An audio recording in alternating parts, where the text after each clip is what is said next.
Chapter 115. My reluctance. Li Qing raised his gaze and beheld the enemy forces swiftly coalescing, forming a phalanx of infantry poised to charge towards his ranks. It must be acknowledged that Zhu Houzhao exhibited remarkable decisiveness and efficiency in his actions. Li Qing's left flank transformed into the vanguard, which in turn became the left wing. Thus, Zhu Houzhao continued his assault, targeting Li Qing's left flank. In the face of battle, the flanks are invariably the most vulnerable points, and in the context of open warfare, attacking the flanks is a universally acknowledged strategy among commanders. Both the former Blue Jade and Zhu were ardent proponents of striking at the enemy's side. Zhu Houzhao's adaptability was commendable. However, Li Qing operated with the swiftness of a 5G network, while Zhu Houzhao could only muster the capabilities of a mere 2.5G. By the time Zhu Houzhao organized his battle formation and launched his offensive, Li Qing had already devised a counter-strategy. The outer contingent of the left-wing troops pivoted, presenting a frontal formation to meet Zhu Houzhao's advancing forces. Incredibly frustrating. Zhu Houzhao felt a surge of indignation as he grappled with the realization that this battle was leaving him with a sense of helplessness. The silver lining was that he could hear the enemy commander's orders with startling clarity, gaining insight into their maneuvers. The downside was that the enemy's commands were transmitted with such efficiency that it felt akin to face-to-face communication, devoid of any delay whatsoever. The paramount importance of information transmission on the battlefield cannot be overstated. Li Qing commanded his troops with an almost instinctual precision, as if each soldier was an extension of himself. Remarkably, the soldiers required no visual cues or signals. They merely listened, conserving their focus. Zhu Houzhao watched helplessly as his tactical plans were flawlessly countered, finding himself unable to adapt to the proximity of the enemy. Charge! He bellowed to rally his troops, then brandished his red-tasseled spear and galloped forth to support the contingent of cavalry. The cavalry was elite. Should they be decimated at the outset, the battle would be futile. With every beat of the horse's hooves, Zhu Houzhao steadied himself, gripping the spear in one hand and the reins in the other, as his steed surged forward. He braced himself against the jarring motion of the galloping horse, clouds of dust swirling behind him, the sunlight glinting off his gleaming chainmail, illuminating his resolute countenance that radiated valor. "Do not be reckless," Zhu Houzhao suddenly shouted, charging in from the flank, colliding with Li Qing's infantry formation. The sounds of clashing wooden poles echoed like popping beans. Zhu Houzhao's ferocity was astounding, and in an instant, several of Li Qing's soldiers fell. With his spear in hand, he wreaked havoc upon the battlefield. As the emperor, despite the mock combat and the full armament of all involved, none dared to confront him directly. In the initial clash, Li Qing's forces suffered over 10 casualties. However, the advantages of the formation soon became apparent. The momentum of the charge was short-lived, leading to a stalemate where Zhu Houzhao's cavalry superiority could not be realized, and the infantry began to retaliate. The situation swiftly turned as Zhu Houzhao's cavalry began to suffer significant losses, with over 100 horsemen subtly showing signs of encirclement. Recognizing the gravity of the situation, Zhu Houzhao, unwilling to linger in battle, tightened his grip on the reins and commanded, "Retreat, quickly." While the cavalry withdrew, the infantry naturally could not keep pace. In a mere moment, Zhu Houzhao's contingent of 100 cavalrymen had dwindled to less than 30. Similarly, Li Qing's forces faced even graver losses, having sacrificed over 100 combatants. In the face-to-face clash of formations, Li Qing found no advantage, as Zhu Houzhao's formation was larger and bolstered by archers at the front. This encounter cost Li Qing as many as 200 men, while Zhu Houzhao's losses amounted to just over 100. However, Zhu Houzhao, though faced with adversity, did not seize the opportunity to pursue. Rather, he retreated further, striving to distance himself from Li Qing. Li Qing, undeterred, swiftly reformed his troops, mirroring his initial formation as they steadily advanced. The orderly, synchronized march of the formation, though not rapid, was profoundly intimidating, instilling in Zhu Houzhao a sense of impending defeat. Indeed, Li Qing's losses were severe, nearly double that of his own, yet Zhu Houzhao could not afford to be optimistic. The casualty figures reflected the heavy toll of losing 70% of his cavalry and depleting a significant portion of his arrows, an exorbitant price to pay. It is important to note that Li Qing's cavalry had remained untouched and had not released a single arrow, having created a distance of over a mile. Zhu Houzhao finally came to a halt, cursing, This fellow truly possesses remarkable patience. Your Majesty, no, great general, what shall we do? One of the cavalry captains, panting heavily, suggested, shall I charge once more? If we charge again, there will be no cavalry left. Zhu Houzhao shot him a fierce glare and ordered, secure the high ground. Wait for them to approach, then unleash a ferocious attack. Wise counsel, great general. The captain responded hastily, relaying the orders to the troops. Li Qing, confidently astride his towering steed, leisurely observed Zhu Houzhao's maneuvers in the distance, inwardly smirking. After this tug of war, your soldier's stamina has diminished by at least 40%. Continue your exertions, and the faster you tire, the sooner your defeat will come. Moments later, Zhu Houzhao finally secured the high ground and assumed an offensive posture, allowing himself a long sigh of relief, regaining a sense of control over the battlefield. As he gazed at the approaching Li Qing, a smile crept across his face, as if he could already envision his fierce attack, sending Li Qing's forces into disarray. Yet, to his dismay, he soon realized that Li Qing had halted 200 meters away, remaining completely still. Zhu Houzhao, growing anxious, bellowed, "Come, let us settle this once and for all." Li Qing merely regarded him with a mocking stare, remaining motionless. Why did he neither engage nor retreat? Zhu Houzhao's frustrated shouts echoed. Is this how a great general behaves? Dare you engage me in battle? Great general, he is not falling for the bait. One captain awkwardly inquired. Are we to simply endure this?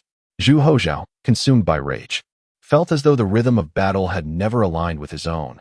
This sensation of striking a punch against cotton was unbearable. Li Qing, come forth and face me in combat. Zhu Houzhao roared, straining himself so fiercely that he began to retch. Li Qing languidly remarked, I shan't ascend. You may descend instead. After expending such great effort to climb up, asking him to return down was simply outrageous. Zhu Houzhao was furious, on the verge of retorting, yet his throat burned painfully, rendering him almost voiceless. After all, he lacked the prowess of Li Qing, unable to shout across such a distance. Li Qing patiently awaited Zhu Houzhao's next misstep, intending to reap the rewards at minimal cost. However, this time, he miscalculated. Although Zhu Houzhao was seething with indignation, he did not lose his composure, remaining steadfast atop the earthen mound. A glimmer of satisfaction flickered in Li Qing's eyes as he muttered to himself, Very well, if you remain still, I shall make my move. Having successfully exhausted the enemy's strength, Li Qing could not allow them to recuperate. Maintaining his formation, the shield bearers advanced, followed closely by the archers, awaiting command. Cavalry advance. He personally led the charge. Excellent. Zhu Houzhao, witnessing the cavalry's momentum, hastily commanded, Loosen the arrows, quick. Annihilate them. Whoosh, whoosh, whoosh. Moments later, the remaining arrows were unleashed, yielding a barely satisfactory outcome. Over 30 cavalrymen withdrew from the battlefield. Yet Zhu Houzhao had irrevocably lost the capability for long-range combat. Attack. Zhu Houzhao dared not delay further, issuing an order for a full assault. Engaging head-on offered no chance of victory. He had no choice but to resort to desperate measures, aiming to capture the leader to conclude the battle, his sole path to triumph. And the only vulnerability Li Qing had thus far revealed. The opportunity was fleeting. Zhu Houzhao could not afford to let it slip by. With a single battle to determine the fate of the realm, Zhu Houzhao, suppressing the discomfort in his throat, bellowed fiercely, then charged forward like a tiger descending the mountain. The emperor led the charge, and the soldiers dared not lag behind. Suddenly, a thunderous shout rang out, Do not rush forward. Follow closely behind me. Zhu Houzhao was struck by an ominous premonition, intending to adapt, yet the momentum of the descent had already taken shape, unyielding to his will. He could only press on recklessly. As both sides were about to collide, Li Qing veered off the main trajectory, darting to the side, with cavalry trailing closely behind. Brushing past each other, Zhu Houzhao had no time to react, and the forces merely missed one another. Once he steadied himself, he saw Li Qing had surged to another elevated position, taking a deep breath, his voice resonant, declaring, Initiate the full assault. One battle will determine the fate of the realm. At his command, the formation surged forward, swiftly closing in, while nearly 70 cavalrymen organized themselves, preparing to plunge down. At that moment, Zhu Houzhao's faction found themselves in the plains, and it was too late to ascend the hill, facing an enemy formation ahead and cavalry behind. His head felt as if it might explode. In that instant, Zhu Houzhao comprehended the essence of despair. He knew there were ways to navigate through the current crisis. Yet there was no time to strategize. He could only watch helplessly as his painstakingly crafted plan of a tiger descending the mountain was vividly enacted by Li Qing's cavalry. Zhu Houzhao, still forming his formation, was thrown into disarray. After the cavalry charged through, a deluge of arrows followed, akin to a tempest. With their ranks tightly packed and the shield-bearers unable to establish a defense, the accuracy was terrifyingly high, and soon, the impeccably organized formation crashed into them. The great commander remarked, "As long as the Green Mountains remain, there is no need to worry about firewood." The heart of the 100 households trembled with anxiety.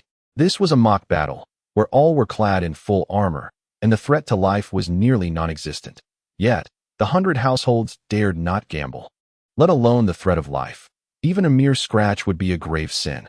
He disregarded the state of the battle, drawing his whip and striking the emperor's warhorse sharply, rallying his personal guards to protect the emperor as they broke through the fray. Zhu Houzhao, filled with impotent rage, found himself unable to control the steed beneath him and could only passively charge out of the encirclement.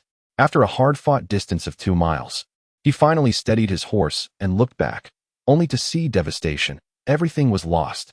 Under the cavalry's charge, the already chaotic formation disintegrated further, fragmented into disjointed pieces. And in the absence of leadership, it possessed scarcely any capacity for resistance.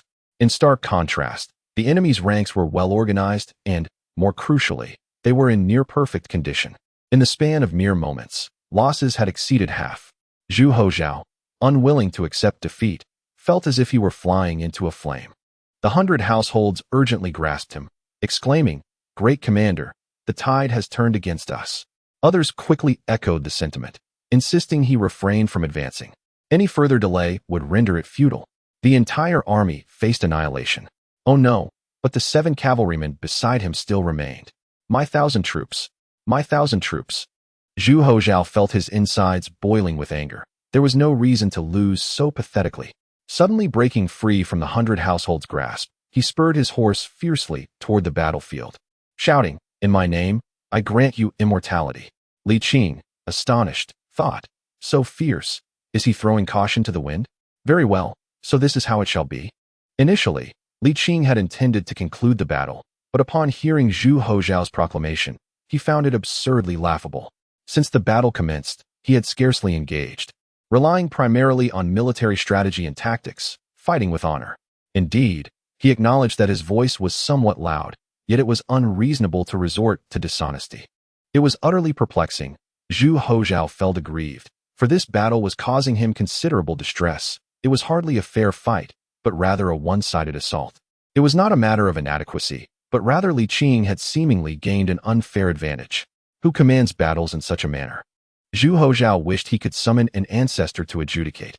Li Qing's behavior was exceedingly intolerable. Both he and Li Qing were incensed. "I have bestowed enough favor upon you, yet you dare to overstep?" Everyone was weary. It was high time to cease this farce. Taking a deep breath, Li Qing suddenly jerked the reins and charged toward Zhu Houzhao. Sensing that he was being targeted, Zhu Houzhao focused, only to see Li Qing approaching with great intensity, urgently commanding, "Block him." The battle had just concluded, and whether victorious or defeated, all were catching their breath. Who had the time to intercept the swiftly advancing Li Qing? Even if they did, it would be futile. The two raced toward each other at an astonishing speed, and as Zhu Houzhao forcibly turned his horse's head, Li Qing was already upon him. "Come here." Li Qing reached out, lifting Zhu Houzhao and placing him upon his own steed, proclaiming loudly, "The battle is over." The soldiers replenishing their strength stared in bewilderment at this scene, feeling as if they were in a dream, while also sensing that Li Qing had become too immersed in the role. "This is a mock battle. Are you truly engaging seriously? Are you courting death?" In a fit of indignation, Zhu Houzhao bellowed, "Release me.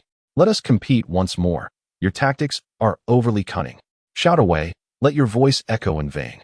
The more you protest, the more you embarrass yourself," Li Qing retorted with a sly grin. "Enough of this jesting. What more do you desire?" Zhu Houzhao insisted. "Let us rematch." "You were unprepared earlier," Li Qing scoffed. "A conscientious leader cherishes his soldiers. As the emperor, after this ruckus, can they truly engage once again?" Zhu Houzhao, somewhat disgruntled, replied, "I shall simply recruit another contingent. Enough of this. If you wish to stir trouble, do so on your own. I have no time for such frivolities. Do you truly think I am being capricious? Zhu Houzhao's anger flared. Li Qing, equally vexed, coldly responded, what? Do you genuinely wish to experience defeat once more? On the condition you refrain from using that peculiar voice. Zhu Houzhao conceded. Then let us settle this through individual combat, though your prowess is formidable. I am not without self-awareness. You may enlist some assistance, Li Qing proposed.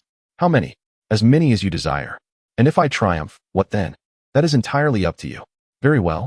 You have made your claim, Zhu Houzhao declared. If I emerge victorious, you shall remain here and not depart. Do you dare accept this challenge? Certainly. Li Qing nodded, adding, should I win, you are forbidden from personally leading your troops into battle. A pact is made. Zhu Houzhao's spirits lifted. He felt unjustly fated to lose, considering Li Qing's capabilities. Prepare yourself, Li Qing advised. Let it be known, should I capture you, I will consider it a victory. Then I cannot charge into battle, Zhu Houzhao remarked. You shall have half an hour to rest. With that, he set off to gather his forces. 2/4 of an hour later, Zhu Houzhao assembled 500 elite cavalry and inquired, is 500 sufficient? You truly do not hold back, Zhu Houzhao acknowledged, realizing he might have overstepped yet feared unforeseen circumstances. You said it was up to me. Very well, Li Qing replied. Go prepare and inform me when ready. Observing his readiness, Zhu Houzhao felt an unsettling sense of danger and quickly added, as agreed, it is just you alone. Indeed. Just myself, Li Qing affirmed, I shall not employ any assistance. Otherwise, your victory is forfeit. Such confidence? Zhu Houzhao was taken aback and continued. There should be a time limit. Would half an hour suffice? Li Qing nodded. That is acceptable. Zhu Houzhao scratched his head. May I add a few more? Your silence implies consent. I shan't take advantage of you, so I shall include the 200 cavalry from before. Very well, Zhu Houzhao chuckled. You rest while I prepare. Go ahead, Li Qing replied. Another 1/4 of an hour later, the new round of battle commenced. Once again, Zhu Houzhao's forces initiated the attack, with the 200 cavalry charging forward, determined to capture Li Qing. Li Qing twisted his neck, ready to face the challenge head-on. The court had settled into a semblance of tranquility, with the empress expecting a child, and the situation appeared promising. As long as the young one did not lead troops into battle, he could enjoy a peaceful existence. The clash of weapons rang out like a dragon's roar, striking helmets with a crisp, melodious sound that harmonized beautifully, leaving the distant fallen in stunned amazement. Having witnessed fierce combat, one might think they have seen it all. Yet nothing could compare to this extraordinary display of prowess. To single-handedly confront 10 opponents would be remarkable, but to take on 100, or even 200, is truly astounding. The onlookers were mesmerized, finding this spectacle even more surreal than previous battles. This time, there was no embellishment. It was merely 200 against 1, with 500 more waiting in the wings. Such ferocity. Was he recklessly courting death? An unknown voice echoed this sentiment, met with a chorus of astonished agreement from the crowd. Li Qing did not reveal any superhuman qualities. He merely engaged in a tactical retreat, employing cunning attacks to eliminate his foes. Of course, this was merely a training exercise, not a life-or-death struggle. Knocking off an opponent's helmet counted as a victory. Nevertheless, the soldiers watching were profoundly astonished. Yet, this was not entirely beyond belief. Legendary figures capable of such feats existed, albeit only in myths or historical texts. Witnessing it firsthand was a first for them, leaving their hearts stirred with an unexpected hope for his victory.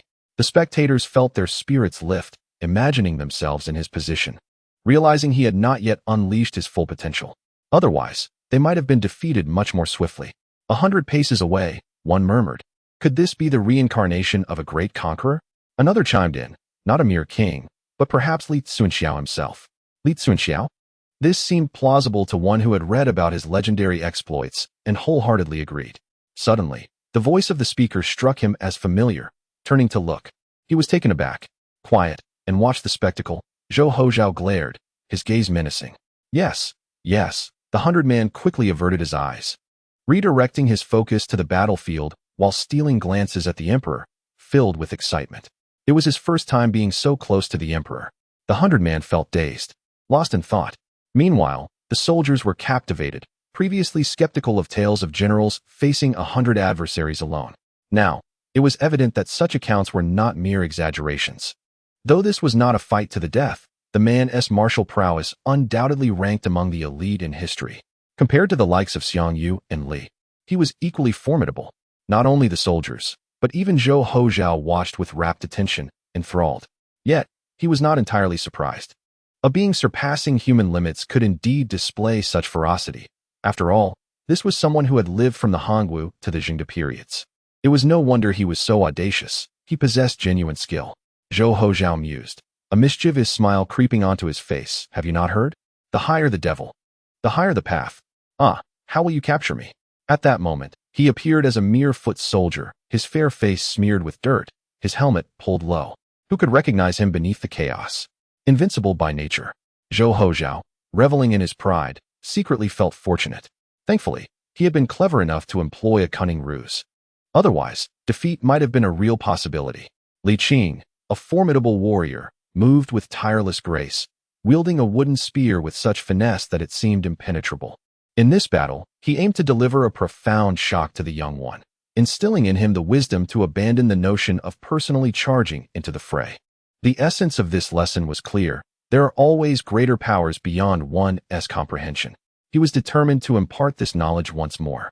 Little did he know, the young one sought to teach him a lesson as well, the art of deception and warfare. The opponent was not even present in the arena. How intriguing, Zhu Houzhao mused, licking his lips. A box of candied fruits would make this even more delightful. I wonder how this fellow acquired such martial prowess. If I could even attain a fraction of his strength, it would be enough to command respect. He contemplated seeking guidance from this warrior, for the reputation of a mighty general ought to be truly deserved. As the minutes passed, 200 cavalrymen fell under Li Qing's prowess. With a deep breath, he brandished his spear and calmly declared, "Let them come." Just as Zhu Houzhao was about to utter a word, he snapped his mouth shut, pondering, "What is this? It's as if his voice resonates directly in my ear from such a distance. If I could learn this, it would be immensely beneficial on the battlefield." The mighty general felt a surge of excitement. Remarkable, to have defeated 200, yet still possess the strength to continue fighting. It is truly a rebirth of a conqueror. However, he mused, this is merely a training exercise. In a true battle, he might have been reduced to mere pulp. Yet, considering Li Qing's nearing 50 years, if he were in his prime, one could imagine him effortlessly battling against 100 foes. Indeed, he is formidable, Zhu Houzhao thought with a hint of pride, reflecting, yet, no matter how fierce, he remains a mere worker. I am the master here. Soon, a frown crossed his face. How can I ensure this vigorous worker continues his labor? The most malevolent capitalist of the Ming dynasty found himself in a quandary. Chapter 117. When stubbornness meets unyielding authority, training can be more exhausting than actual combat. This was Li Qing's first-hand experience. In real warfare, he could unleash his full might. However, during training, he had to restrain himself to avoid causing harm while effectively reducing the enemy's numbers. This restraint demanded even more energy, stamina, and focus. With a long exhale, Li Qing shook his wooden spear and muttered to himself, "There are still 2.5 minutes left. With fewer than 400 cavalrymen remaining, that should suffice." Channeling his inner energy, he felt his state of being elevate once more, his strength nearly bursting forth. His lean yet sturdy frame emanating an aura of dominance that even the observing soldiers could keenly perceive. Such strength, if all were like him, why would the Ming need 1,000,000 lions? Zhu Houzhao murmured, captivated by the spectacle. After another glance at the battlefield, he discreetly withdrew. Moments later, the total number of cavalry dwindled to fewer than 200. They dared not linger, instead shielding their commander as they hastily retreated, not only out of obedience to the decree, but also from a genuine desire to avoid confronting Li Qing. It was futile. The man before them seemed inexhaustible, perpetually at his peak, with an endless reservoir of strength. Thus far, he has not even been seen to take a breath. They run, he chases, then, dismounting, he pursues with fervor, a singular figure hunting down more than 100. The training ground is engulfed in dust, this spectacle both comical and awe-inspiring, leaving onlookers astounded. To chase 100 alone is one thing, but to do so on 2 legs against 4 is astonishing, especially as the 2-legged pursuer proves swifter. Indeed, by this point, the war horses have lost their vigor, yet the sheer visual impact of a man pursuing them on foot remains breathtaking. In this moment, a thought of invincibility fills the minds of all present. As time passes, Li Qing's speed increases, catching up with the cavalry, penetrating their ranks, and advancing towards their core. In this process, no one dares to retaliate against such a formidable adversary. They are paralyzed with fear. Their only desire is to prolong the inevitable.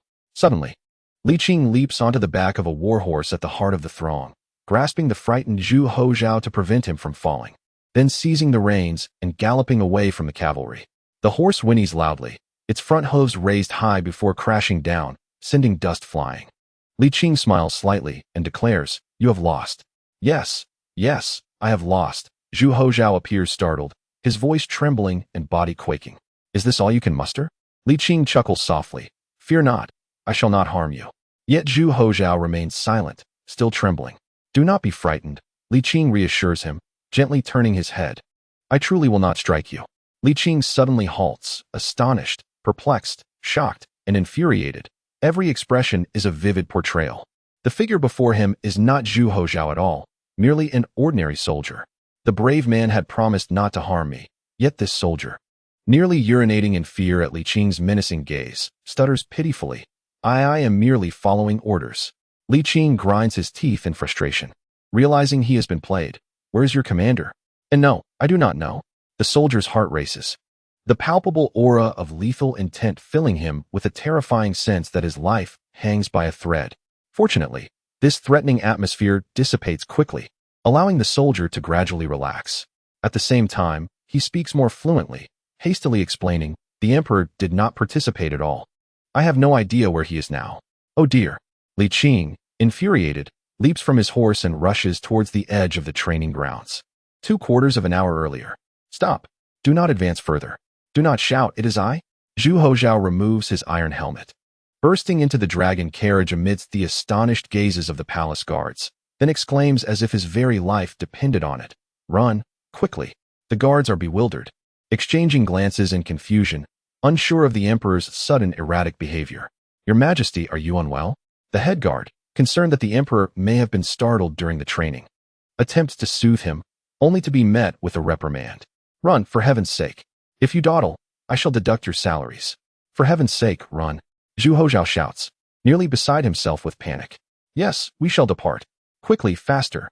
By the time Li Qing bursts out of the training grounds and arrives at the location where the dragon carriage was stationed, it is already deserted. Despite having anticipated it, Li Qing could not suppress the fury that surged within him, a desire to strike down Zhu Houzhao overwhelming his thoughts. It had been quite some time since he had felt such anger. Gritting his teeth, Li Qing hastened towards the imperial palace. Zhu Houzhao, having disembarked from his dragon carriage, summoned the imperial guards at the palace gate, declaring, "I am weary, today I shall rest, and I wish to see no one." The guards, perplexed yet obedient, swiftly moved to close the heavy crimson doors. With a creaking thud, just as the gate sealed shut, Zhu Houzhao caught a glimpse of a figure rushing towards him, an infuriated Li Qing. What a close call. Zhu Houzhao's heart raced, a mix of relief and dread washing over him, before he nonchalantly strode into the palace. "You'll pay for this," Li Qing seethed from a distance, his teeth clenched in frustration. Zhu Houzhao, filled with regret, spent the entire day preoccupied with thoughts of whether Li Qing would retaliate. The answer was evident. Given Li Qing's temperament, he would not let it go easily. The joy of the prank was now overshadowed by anxiety. Zhu Houzhao sighed, finding no pleasure in his meals. "Your Majesty, night is falling," a young eunuch reminded him. "Ah, I shall spend the night in the study." Zhu Houzhao waved dismissively. "You may all leave. I have matters to attend to." The morning court had been adjourned, yet the pile of memorials awaited him, each one demanding his attention. Zhu Houzhao picked up his brush and immersed himself in the work of the day. Alas, being an emperor is not as delightful as one might think. "I hope the empress bears a son soon, and that he grows quickly," Zhu Houzhao murmured to himself. But even a son must mature before he can inherit the throne. The days ahead are long. As he completed the stack of memorials, the night deepened. Fatigue from the rigorous exercises and the extensive reading of documents washed over him. He had no time to consider when or how Li Qing might exact his revenge. Yawning, he lay down in the inner chamber, the youthful vigor still present. Though his mind was mature, it was not long before he fell into a deep slumber. Then, he was beset by a terrifying nightmare. Li Qing had come to find him, sitting at his bedside, coldly gazing at him with an air of menace. Zhu Houzhao desperately attempted to explain, claiming it was merely a jest, and assuring Li Qing that the emperor would never lead troops into battle. Yet, his pleas fell on deaf ears, and he was met with a brutal beating that left him crying out in pain, "I will never do it again." Suddenly, he jolted awake, gasping for breath. His forehead slick with cold sweat. "Thank goodness, it was only a dream," Zhu Houzhao murmured, his voice laced with relief. Unexpectedly, a chilling sensation enveloped him, as if an icy gaze were fixed upon him, reminiscent of his earlier nightmare. Startled, Zhu Houzhao lifted his head to meet a pair of emotionless eyes. In the flickering candlelight, those eyes seemed to blaze with an ominous fire, instilling terror within him. In a panic, Zhu Houzhao stammered, "You suddenly." Two piercing sounds sliced through the air, preceding his cry. As he faced the flickering flames, he saw two streams of translucent energy darting towards him. In an instant, his body went numb, his throat rendered mute. Zhu Houzhao lay paralyzed upon the bed, his only movement the rise and fall of his breath. His eyes the sole traitors capable of motion. Draped in a cloak of night, Li Qing advanced slowly, his eyes ablaze with fervor as he flashed a toothy grin, menacingly declaring, "Little one, you certainly know how to amuse yourself? My vengeance is never delayed." The laughter that followed sent chills down Zhu Houzhao's spine, his eyes nearly bulging in astonishment and fear, overwhelmed by terror. When had he entered? How had he managed it? What was his intention? A myriad of questions plagued Zhu Houzhao amidst his profound dread, accompanied by an unending sense of grievance. "You've already bested me in my dreams. You can't strike me again. How can one commit a single folly and be punished twice?"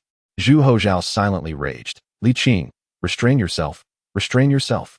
Had I known, I would have preferred to remain asleep. Do not approach me. If you do, I shall scream," Zhu Houzhao warned, his bravado wavering. Suddenly, a slap landed upon him. It was not heavy, perhaps even light, yet it inflicted immense pain, causing Zhu Houzhao to convulse silently, his mouth moving rapidly as he uttered something unintelligible. Though one could surmise he was cursing Li Qing's immediate family. Slap, slap, slap.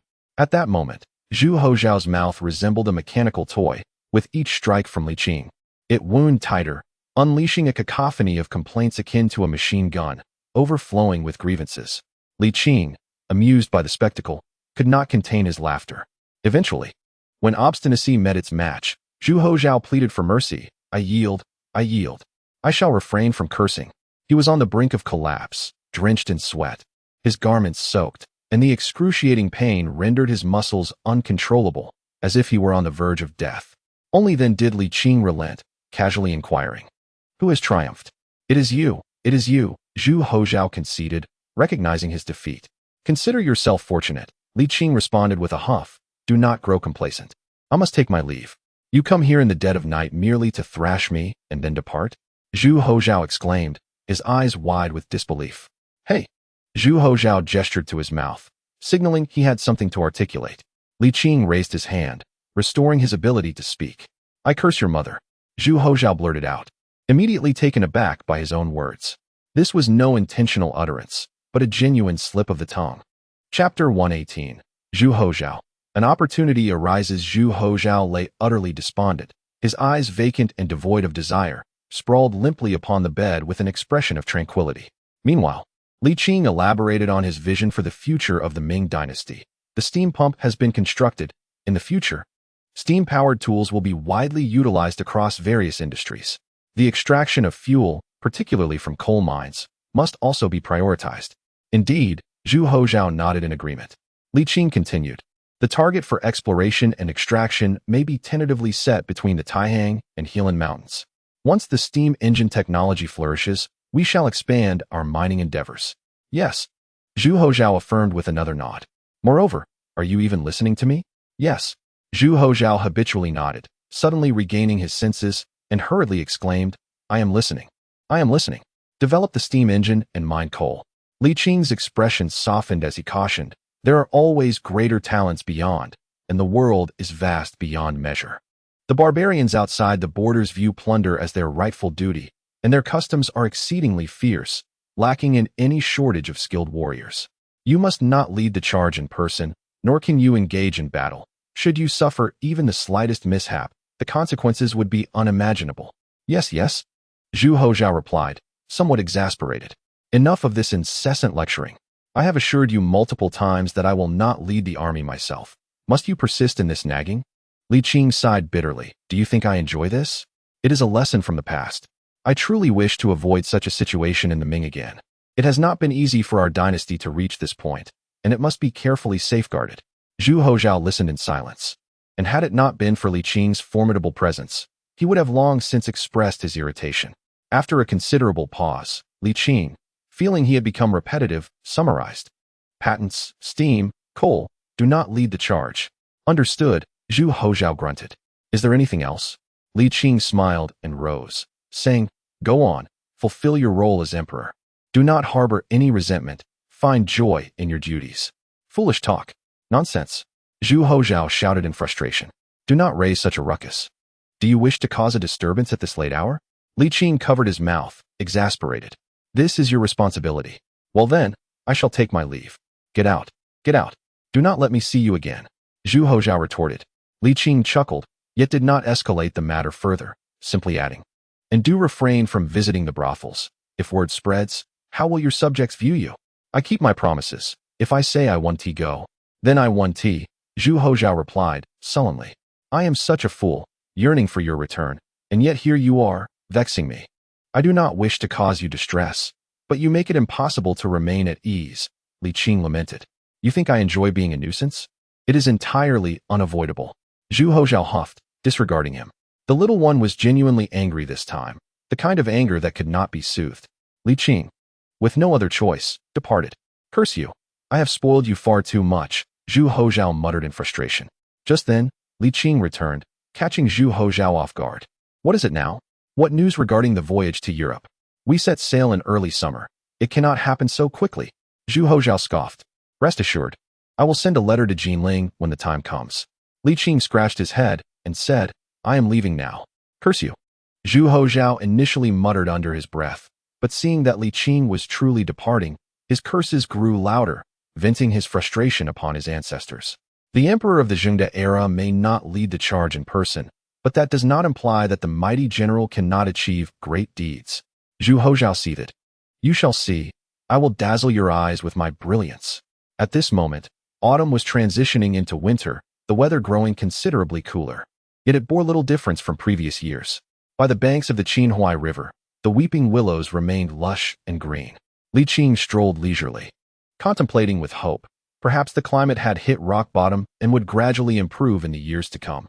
A reversal of fortunes. Humans are inherently lazy, and Li Qing was no exception. He had been tirelessly engaged in his endeavors, and even when he paused, it was due to unavoidable circumstances. However, this time was different.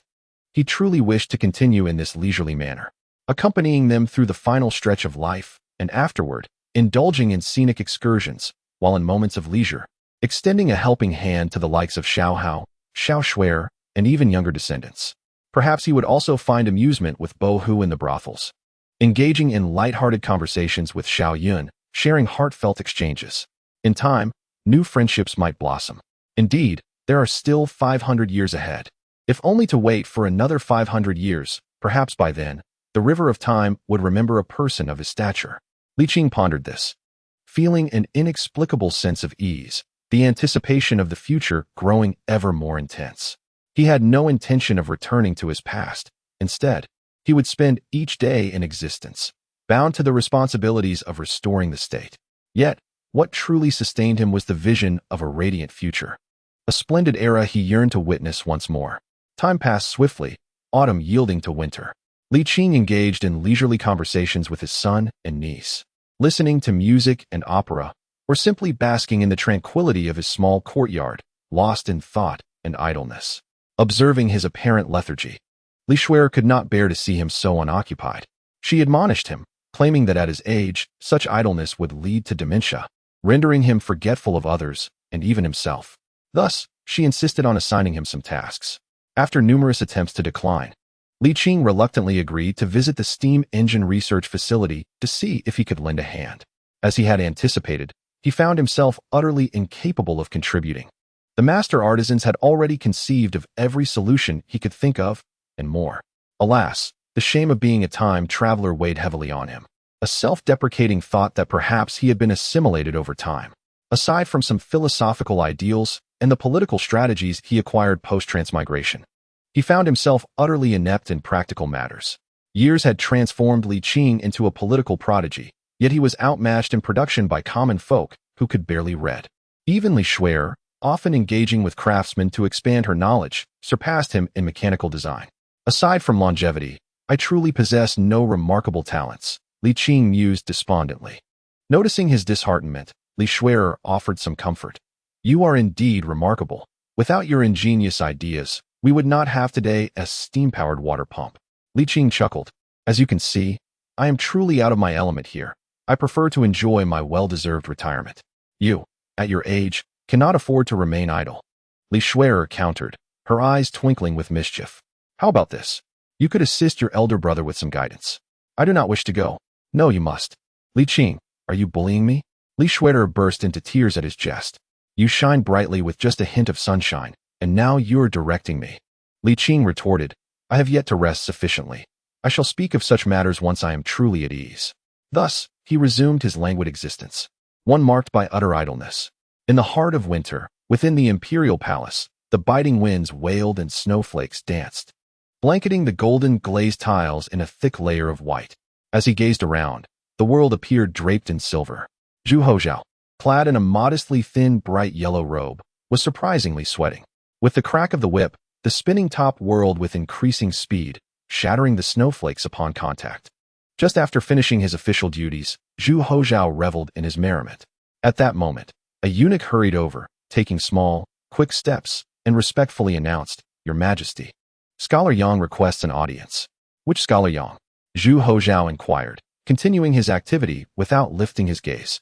Yang Yiqing, the Grand Scholar, claimed he had urgent matters to report to the Emperor. Is it the urgent matter I am contemplating? Zhu Houzhao mused. Shortly thereafter, braving the heavy snow, Yang Yiqing entered, only to find the Emperor frolicking in the snow, which filled him with both astonishment and ire. Your Majesty, with your invaluable life tied to the nation and its people, how can you not cherish your own health? Why should I be so delicate? I am merely exercising, Zhu Houzhao boasted shamelessly. Yang Yiqing took a deep breath and continued. I have pressing matters to convey. I beseech your Majesty to relocate. Is it due to unrest at the borders? Indeed, Yang Yiqing nodded. The barbarians have invaded. Finally, he thought, the opportunity to act with justification has arrived. Zhu Houzhao, his eyes gleaming, tossed aside his whip and strode directly towards the palace to discuss affairs in the imperial study. The barbarians, having barely achieved unification, were now facing severe internal conflicts due to the harsh conditions beyond the borders. Their attempts to shift these tensions outward were becoming inevitable, even if they knew the risks involved. Yang Yiqing succinctly outlined the situation, stating, This time is yet another test, but unlike before. It is likely a probe before an actual incursion. Zhu Houzhao pondered. Do you think they will strike before the year ends? No, Yang Yiqing gently shook his head. I believe they will march southward after the new year. This time, their actions serve both as a test and a deception. During the Zhengtong era, they dared not invade the capital lightly, and the south is more affluent. In my view, they will fatten their horses during the lush spring, seizing the opportunity to raid in the south when their forces are robust. Zhu Houzhao nodded slowly. Yang Qing, having served as the governor of Gansu and Shaanxi for many years, your understanding of military affairs is unmatched. Allow me to pose a question. What do you consider the best defense? Offense? Yang Yiqing replied without hesitation. Well said. Zhu Houzhao commended. A passive defense is not my style. When the enemy attacks, how can we ensure the safety of our people? Historically, the first to strike holds the advantage. Your Majesty is wise. Oh, do you also believe in taking the initiative? Yang Yiqing respectfully affirmed. We must never allow the barbarians to come knocking at our doors. Ha ha. Splendid. Excellent. Zhu Houzhao exclaimed, nearly bouncing with joy. You truly understand me, Yang Qing. Yet, as he reveled in his excitement, Yang Yiqing suddenly felt an ominous thought arise. Exclaiming, Your Majesty, you are not considering leading the charge personally, are you? Of course. Zhu Houzhao declared proudly. The Emperor of the Ming dynasty shall not simply flaunt his might within the Forbidden City. I shall make them aware of the true wrath of the dragon. At this moment, Li Qing was bustling about at the New Year's market, purchasing chickens, ducks, fish, meat, radishes, and cabbage with great zeal. Zhu Houzhao was equally delighted. Finally, he thought, he could openly lead an expedition. Only Yang Yiqing remained anxious and apprehensive, imploring, Your Majesty, You must not lead the charge. Why not? Zhu Houzhao retorted. Do you think I am ignorant of military matters? Yang Yiqing took a deep breath and said, Your Majesty, with your precious life at stake, how can you risk yourself in perilous lands? Zhu Houzhao, irritated, replied, Do you view me as fragile as paper? Yang Yiqing hesitated for a moment, then reluctantly changed his tone, offering a forced smile. Your Majesty, that was not my intention at all. You are valiant and formidable, a master of warfare. After spending so much time together, I am well aware of the little emperor's nature. It is best to flatter him. Otherwise, no matter how eloquently one speaks, he would not heed a single word. After a round of flattery, noticing a smile tugging at the corners of the emperor's mouth, he continued, Your Majesty is not merely a talented leader. You are a true commander. A leader's strength lies in guidance. Wielding a vast army as if it were an extension of one's own body, predicting the enemy's moves, and strategizing from within the tent to secure victory from afar. Rarely one to indulge in flattery, Yang Yiqing now poured it forth freely, his compliments flowing unabated. Once a highly esteemed regional official, he knew the emperor was aware of his obsequiousness, yet could not suppress his delight. After all, no matter how insincere, flattery from a trusted minister holds great weight. Of course, had it come from Li Qing, the effect would have been even more pronounced. Seeing the emperor's smile widen, Yang Yiqing understood he was on the right track and pressed on.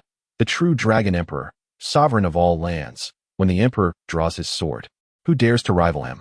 As thoughts manifest, the clamor of battle echoes from afar, and in mere jest, enemy ships are reduced to ashes. Oh, how the laughter erupted from Zhu Houzhao, wild and unrestrained. With this, Yang Yiqing's anxious heart finally began to ease. Ha, he chuckled. Your Majesty need only preside over the court. With a mere wave of your sleeve, the Tartars will surely lay down their arms. Well said, Zhu Houzhao exclaimed with delight. After a moment of contemplation, he added, Very well, I shall refrain from leading the charge myself, but a campaign must still be waged. First, let the border troops prepare adequately. Yang Qing, you must toil over provisions and equipment, having served as the commander of the border garrison for so many years. You are well versed in this matter. It is my duty, Yang Yiqing replied with respectful affirmation, though he felt a twinge of disbelief. Had the emperor truly acquiesced so readily? Something felt amiss, profoundly amiss. The emperor had long harbored aspirations of leading the front lines. Normally, even if he were to decline, it would not come so decisively. Your Majesty, a sovereign must not speak lightly, Yang Yiqing remarked. Indeed, Zhu Houzhao declared with a hint of pride. Have I ever gone back on my word? Reflecting carefully, Yang Yiqing realized that despite the emperor's capricious nature, he had never faltered on significant matters. Gradually, he began to grasp the underlying truth. The empress was soon to give birth, and the emperor would soon become a father, naturally tempering his playful spirit. Your Majesty is indeed wise, Yang Yiqing said, genuinely relaxing, his expression brightening. If there are no further commands, I shall take my leave to attend to my duties.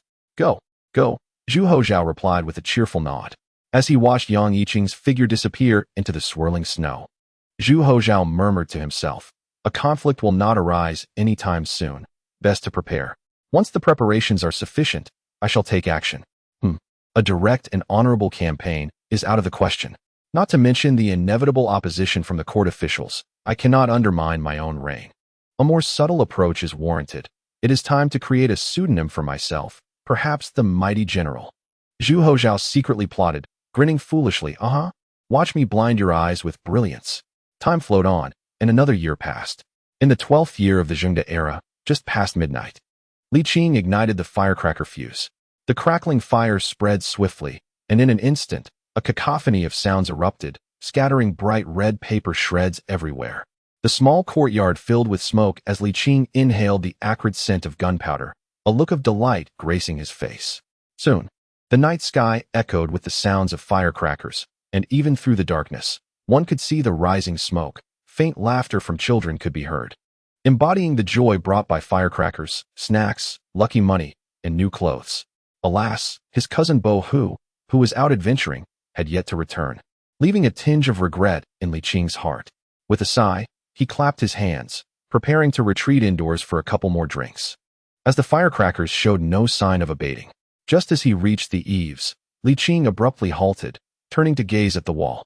Amidst the night, a head emerged, panting heavily, struggling to climb over the wall, locking eyes with Li Qing. Don't make a move. Qingyi, it's me. Beneath the large red lantern hanging from the eaves, Li Hao could see Li Qing, but he couldn't guarantee that Li Qing could see him. He was acutely aware of Qing Ye's formidable prowess. Even a casual encounter could lead to dire consequences for him in the hands of his cousin. Li Qing retorted irritably, "Can't you knock?" No sooner had the words left his mouth than another figure leaped over the wall, landing steadily in the courtyard. Clapping his hands, he grinned. "I just wanted to give you a surprise." While the joy was absent, Li Qing was indeed startled. His face darkened as he questioned, "What brings you here in the dead of night?" "Joy, joy," Li Shuer interjected, hands on her hips, declaring, "From this day forth, I too shall be a matriarch." "Oh, the third sister-in-law has given birth?"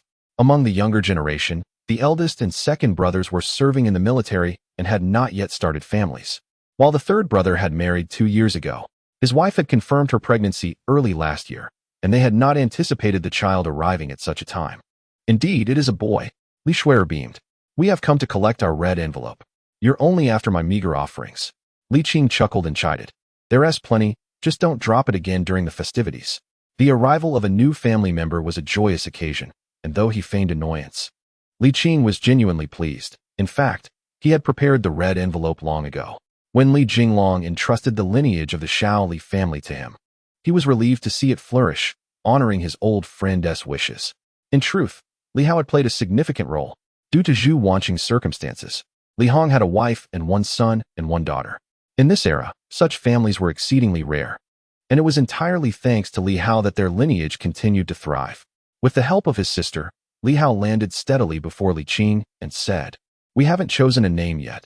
Qingyi, could you bestow one?" "Let me ponder deeply," Li Qing replied. "I shall consult the I Ching and the 8 trigrams over the next couple of days." He smiled. "Come inside, if you're not weary. Join me for a couple of drinks." Li Shuer, teasingly, remarked, "Didn't you say that divination is mere superstition?" "What do you know?" Li Qing shot back. "I'd rather believe than dismiss." Then, unable to contain his laughter, he thought of the Empress also expecting a child, lifting his spirits further. With joy upon joy, he declared, "Let us drink more onward. Having become a father, the little one should bring about a sense of stability, right?" He hoped it would be a son. After the young wolf cubs, the lineage had finally returned to the primogeniture system, and it must not be interrupted again. Li Qing pondered this as he savored the wine in his cup. Perhaps it was due to the fatigue of his travels or the multitude of vexations he had encountered, but the sudden turn of events felt almost surreal to him. Li Hao and Li Shuer arrived on the first day of the Lunar New Year at the stroke of midnight, bringing good tidings. Though their primary intention was simply to spend this day with him, it seemed profoundly unjust for an elder to be surrounded by children and grandchildren, yet unable to enjoy their company. Especially for Li Shuer, she understood the weight of her responsibilities. "Master Qing, I wish to hear your thoughts on a matter," Li Hao said, setting down his wine cup with a serious expression. "Go ahead," Li Qing responded, feeling in good spirits and patient, though the subject at hand was business-related. "No, it concerns the issue of inheritance," Li Hao continued. "Throughout history, our family has adhered strictly to the edicts of the court, never once engaging in duplicity. However, in this matter, a long-term perspective suggests that strict adherence is not feasible. And indeed, no one abides by it." Li Qing contemplated. "Are you suggesting that regardless of lineage, the inheritance should be equally divided?" "Precisely," Li Shuer interjected tentatively. "Currently, we are in a crucial phase of capital accumulation. A rational analysis suggests that such actions are unwise. If others disregard the rules, and our Li family adheres to them, our competitiveness will be significantly diminished, potentially leading to complete obsolescence. No matter how vast the wealth, over generations it will be diluted, ultimately rendering us no more than affluent commoners, far from the position we currently hold in capital leadership." Li Qing fell into deep thought. "Master Qing," Li Hao continued, "this principle has never been genuinely observed. For millennia, whether in imperial families or among commoners, the inheritance has always favored the eldest son. This practice is rooted in the necessity of concentrating wealth in one heir to ensure the continuity of the lineage. In truth, this national policy lacks the requisite political foundation. Not only will the gentry disregard it, but the common people will as well. You must be aware of how low the compliance rate is for this policy." Li Qing remained silent, fully aware of the implications of what had been proposed. After a long pause, he exhaled deeply, nodding with resignation. The mindset had not evolved, and the common populace had yet to achieve true prosperity. To ensure the continuation of the lineage, wealth must be concentrated in a single heir, a practice that has persisted for thousands of years and is universally accepted.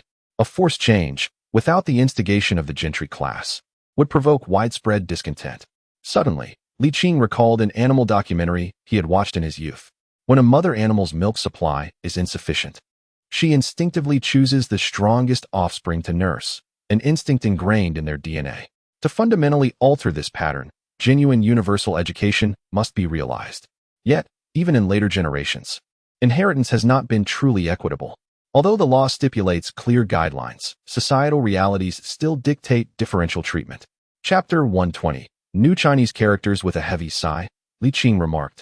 What are your thoughts on this? Divide the money but not the estate, Li Hao mused. Master Qing, this is my perspective. I currently have 5 sons, and I plan to allocate a fixed annual dividend of 5% to each son, excluding the eldest. This amount remains constant, regardless of how many sons or grandsons they may have. Upon noticing Li Qing's furrowed brow, Li Hao hastily clarified, given the scale of our family, a mere 5% constitutes a substantial fortune, indeed, quite considerable. Furthermore, they would not express dissent. Instead, they would be quite pleased.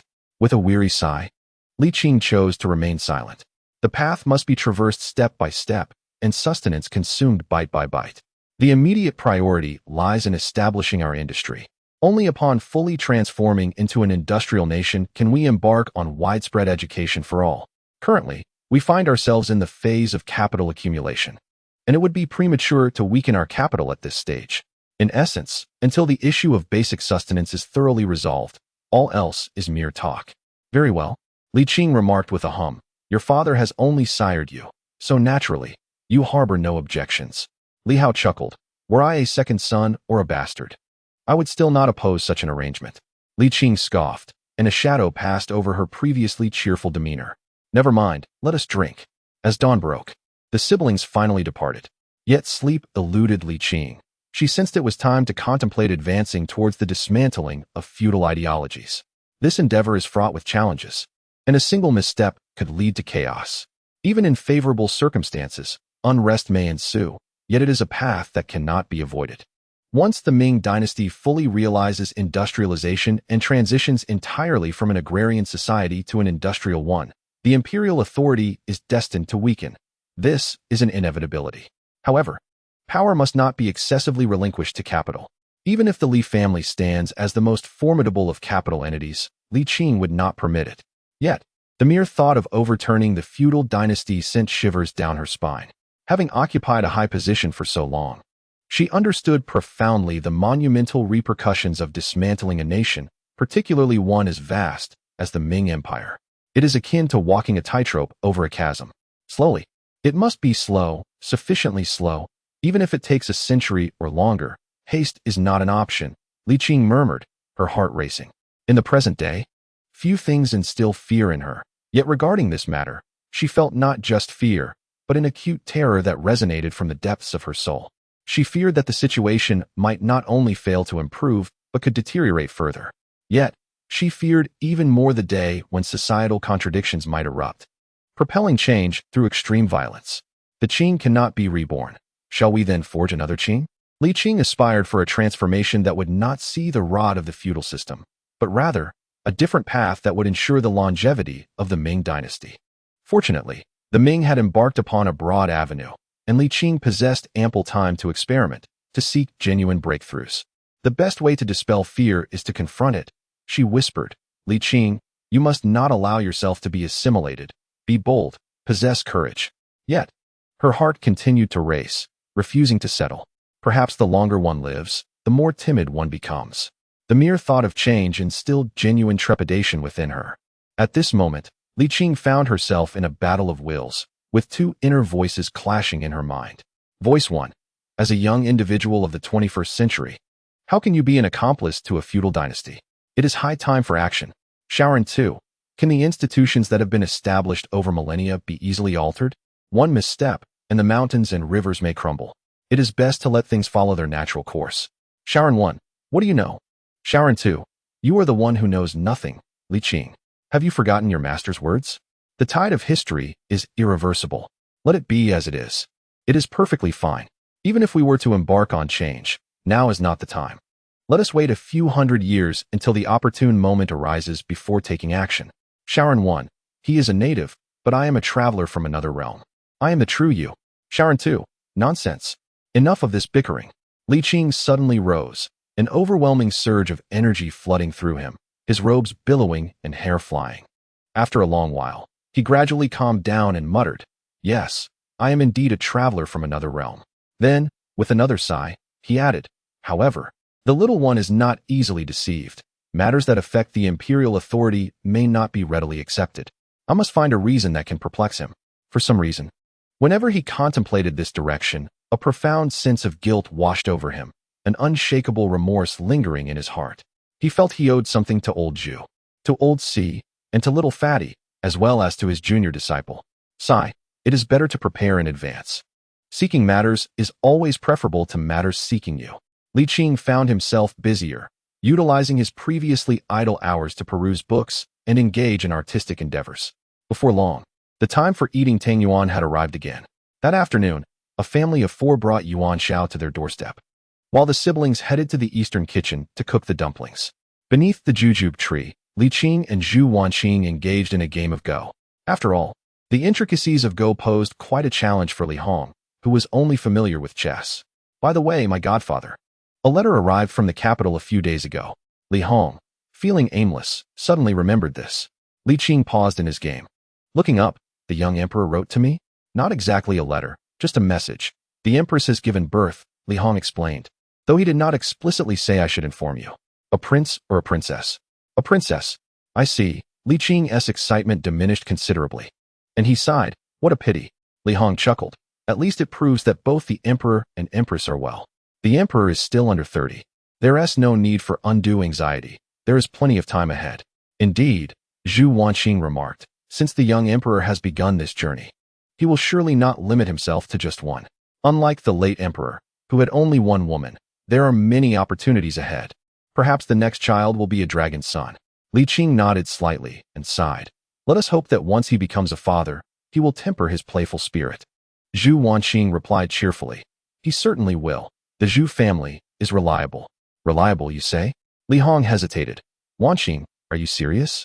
Zhu Wanqing was momentarily taken aback, then erupted with anger. Li Hong, what do you mean? Clarify your words. Who is unreliable? Ahem, I said nothing at all, Li Hong replied awkwardly, internally lamenting. Indeed. Lies do not harm, but the truth is a sharp blade. The thrill of jesting is soon followed by discomfort. In a moment of panic, he hastily said, for instance, Zhengwen. Li Qing was momentarily stunned, then fixed a sharp gaze upon him. Li Hong froze. Did I say something wrong again? Ahem, at that moment. Li Hong was momentarily at a loss for words, when suddenly an infallible excuse struck him. He immediately shouted, Li Hao, you rascal. How long does it take to boil a tang yuan? I'm starving. Zhu Wanqing exclaimed, you startled me. Li Hong replied, somewhat disgruntled. Show me a little respect in front of my godfather. Li Qing interjected, that is not a requirement. As Li Hong, now somewhat matured, received a mere symbolic tug on the ear from Zhu Wanqing, he seized the opportunity to escape, observing Li Hong dash towards the eastern kitchen. Li Qing couldn't help but chuckle. Indeed, only you can prompt him to act swiftly. Zhu Wanqing rolled her eyes, such disrespect for age. Li Qing rubbed his nose, genuinely not intending to tease him in that manner. Upon hearing Zhu Wanqing's comment, she too realized her misinterpretation, awkwardly shifting the topic. Uncle Li, I've seen you busy with your writing and painting these days. What are you up to? Would you like to see? Of course, Li Qing replied, rising to fetch it. Here it is. Do you recognize this? Li Qing handed her the scroll. Zhu Wanqing took it, opened it, and moments later, her expression changed to one of astonishment. Is this Chinese characters? Indeed, these are new Chinese characters. You invented these? I merely borrowed ideas. These characters belong to my era, Li Qing explained. Your era? Zhu Wanqing pondered, having long suspected that Uncle Li hailed from the future. Flipping through several pages, she wryly remarked, this is rather too simplistic, isn't it? Simplistic? Not in terms of legibility, but in structure. This is exceedingly rudimentary, Zhu Wanqing responded with a resigned smile, recognizing some while failing to identify others. Li Qing chuckled. There's nothing wrong with simplicity. Zhu Wanqing, astonished, asked, Uncle Li, do you intend to replace the existing characters with this new script to facilitate literacy? Quite clever. Li Qing commended. Indeed, it's a commendable approach, Zhu Wanqing acknowledged, though her brows furrowed. But can it truly be implemented? She could envision the vehement backlash from scholars, officials, and the emperor himself regarding the abandonment of traditional characters. Even she felt that this new script lacked aesthetic charm.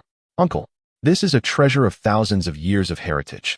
Characters are merely vessels. Culture is what truly endures, Li Qing interrupted, asserting. This endeavor is aimed at better preserving culture and promoting education.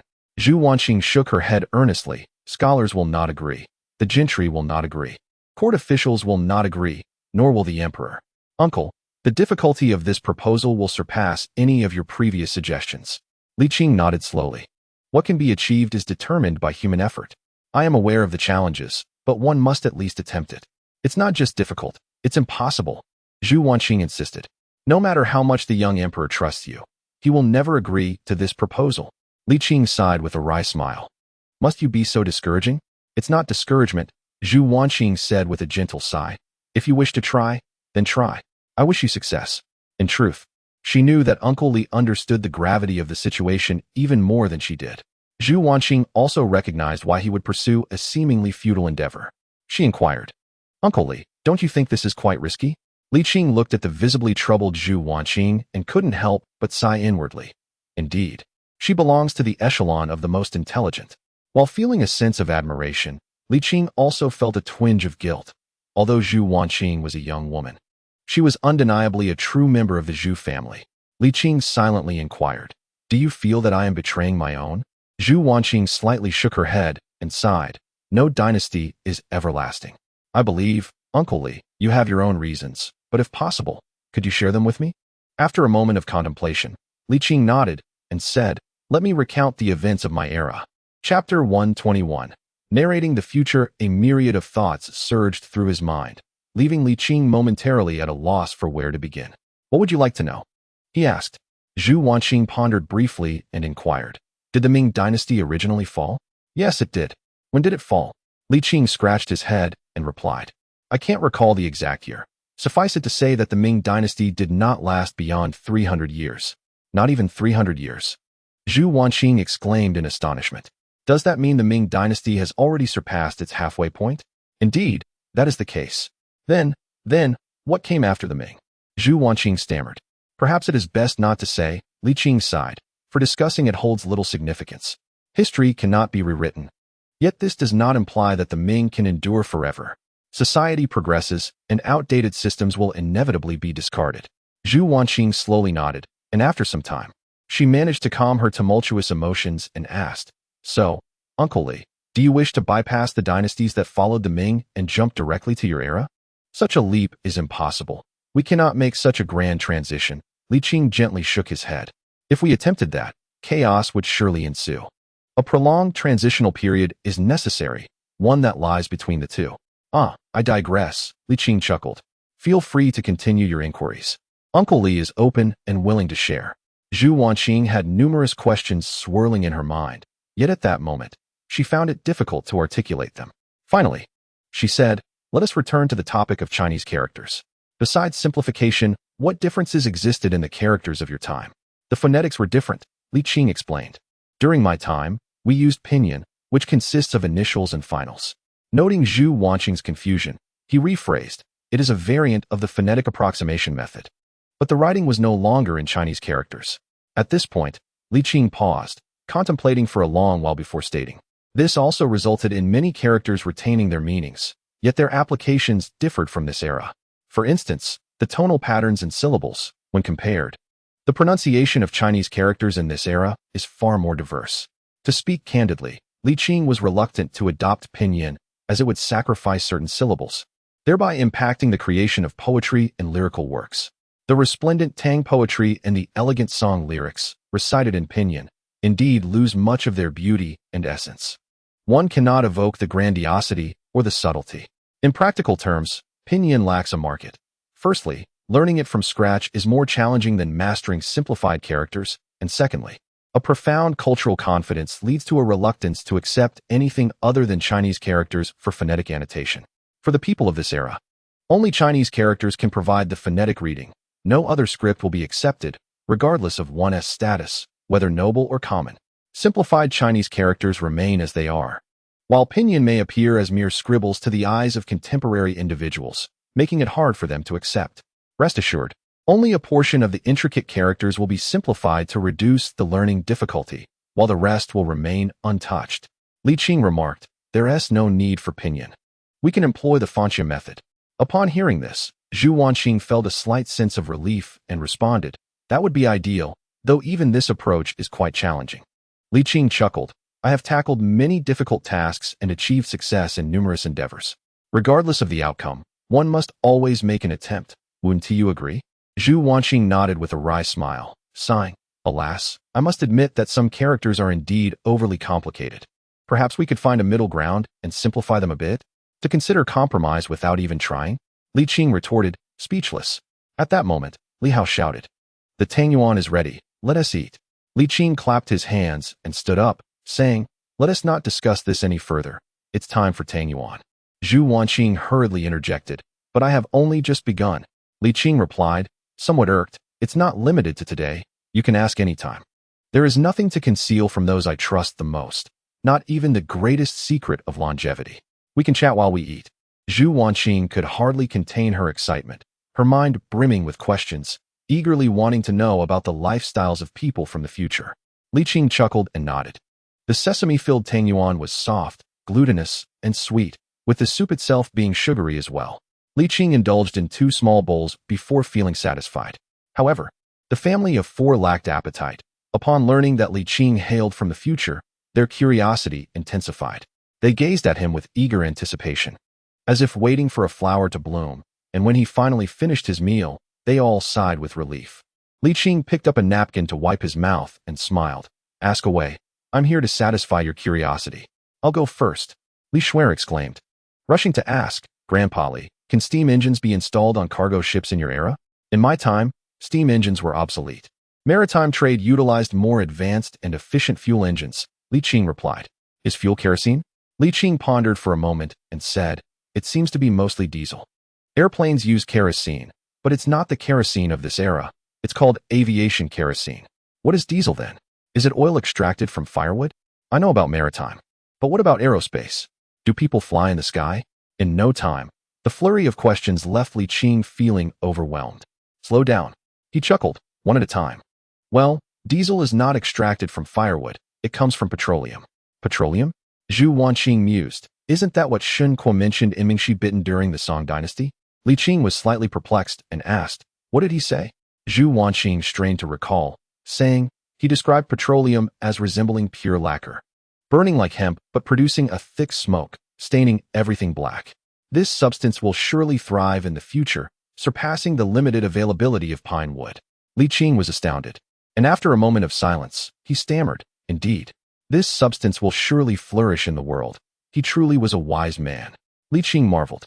Initially intending to astonish a few younger generations, Li Qing unexpectedly found himself taken aback. A sudden impulse for a comprehensive assessment surged within him.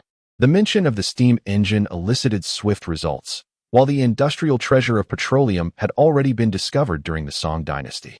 Li Shuer suggested, "Why not bypass the development of steam engines altogether and directly leap to fuel engines?" Li Qing, regaining his composure, shook his head. "Let us not aim too high and instead proceed step by step. The exploration, extraction, storage, refinement, and application of petroleum are beyond our current capabilities. Presently, we have made commendable progress with the steam engine, and the extraction of coal is comparatively easier. It is prudent to focus on the development of steam technology." Pausing for a moment, he continued, "As maritime trade continues, information exchange will become increasingly intimate. To maintain a long-term lead, we cannot reveal all our genuine advancements at once. We should first develop the steam engine, and once it is thoroughly matured and widely applied, foreign nations will inevitably seek to learn from us. We must always retain a competitive edge." Li Hao interjected with a grin, "We can find ways to prevent that. They think they can learn from us? How naive." Zhu Houzhao firmly asserted. Unless we refrain from widespread application, once it is broadly utilized, it will be challenging to prevent others from learning. Yet, we cannot forsake progress out of fear. We cannot halt our own development merely to prevent others from catching up. Houzhao's argument was sound, and Li Qing nodded in agreement. Li Hong silently expressed gratitude, thinking, fortunately, this clever lad spoke on my behalf. Li Hao scratched his head and asked, Qingyi, when you mention aerospace, are you referring to airplanes? Won't they fall from the sky? Li Hong silently commended his son for his astuteness, as he had pondered the same question but feared revealing his ignorance. Li Qing, unsure of how to explain aerodynamics, resorted to the simplest method. He folded a paper airplane, blew on it, and sent it soaring. The paper airplane ascended into the sky, gracefully gliding for a while before gently descending. Li Qing elucidated. As long as there is a continuous source of power, the airplane will not fall. However, it can land voluntarily, you fool. Seizing the opportunity to demonstrate his superior intellect, Li Hong chided his son. Godfather, is the airplane fast? Indeed, it is remarkably swift, Li Qing replied. The journey from Jinling to the capital takes merely about an hour. An hour? Li Hao exclaimed. So, when the emperor summons local officials, from the issuance of the decree to the meeting, it only takes half a day? Li Qing chuckled and shook his head. Not half a day. With just a flick of the fingers, it can be accomplished. In my time, we had a communication device called a mobile phone, which allowed for face-to-face conversations regardless of distance. He briefly explained the functions of the mobile phone, even beyond the boundaries of the Ming dynasty. As long as there is signal, communication is possible. Is it truly that miraculous? Certainly. Then, can you create a mobile phone, Qingyi? Li Qing replied, I can only tighten screws. Grandfather, was life good for the common people in your era? Li Shuer inquired. Were families generally affluent? Li Qing strained to recall his hazy memories and softly responded. There were still distinctions between the rich and the poor. However, even the impoverished could lead reasonably comfortable lives, not only having enough to eat, but also enjoying good meals. The sustenance consists of fine grains, poultry, fish, meat, as well as fruits and vegetables, all of which are affordable. Education is accessible to everyone, and in their leisure time, individuals can indulge in novels and videos for entertainment. The majority possesses tools that provide warmth in winter and coolness in summer, including mobile phones, with nearly every person owning one, albeit the elderly utilizing fewer features. The four listeners were left astounded, and Li Shuer could not help but exclaim, Grandpa Li, do you call this poverty? Li Hao marveled. Compared to the impoverished of your era, I am the true impoverished one. While the comparison may hold, who would truly measure themselves against the ancients? Li Qing chuckled, then joyfully remarked, however, if one were to compare, it would not be an exaggeration to say that those from that era lived in paradise. Note, the reference to oil is extracted from Song Shun Qua's Dream Pool Essays. Chapter 122. Testing me with this? After Li Qing narrated the lifestyle of people from the future, the family listened with rapt fascination, expressing their astonishment. Uncle Li, how did you arrive in the Ming dynasty? Zhu Houzhao inquired curiously. Bungee jumping can be understood as leaping off a cliff. What could possibly lead to such thoughts? Li Shuer exclaimed in disbelief.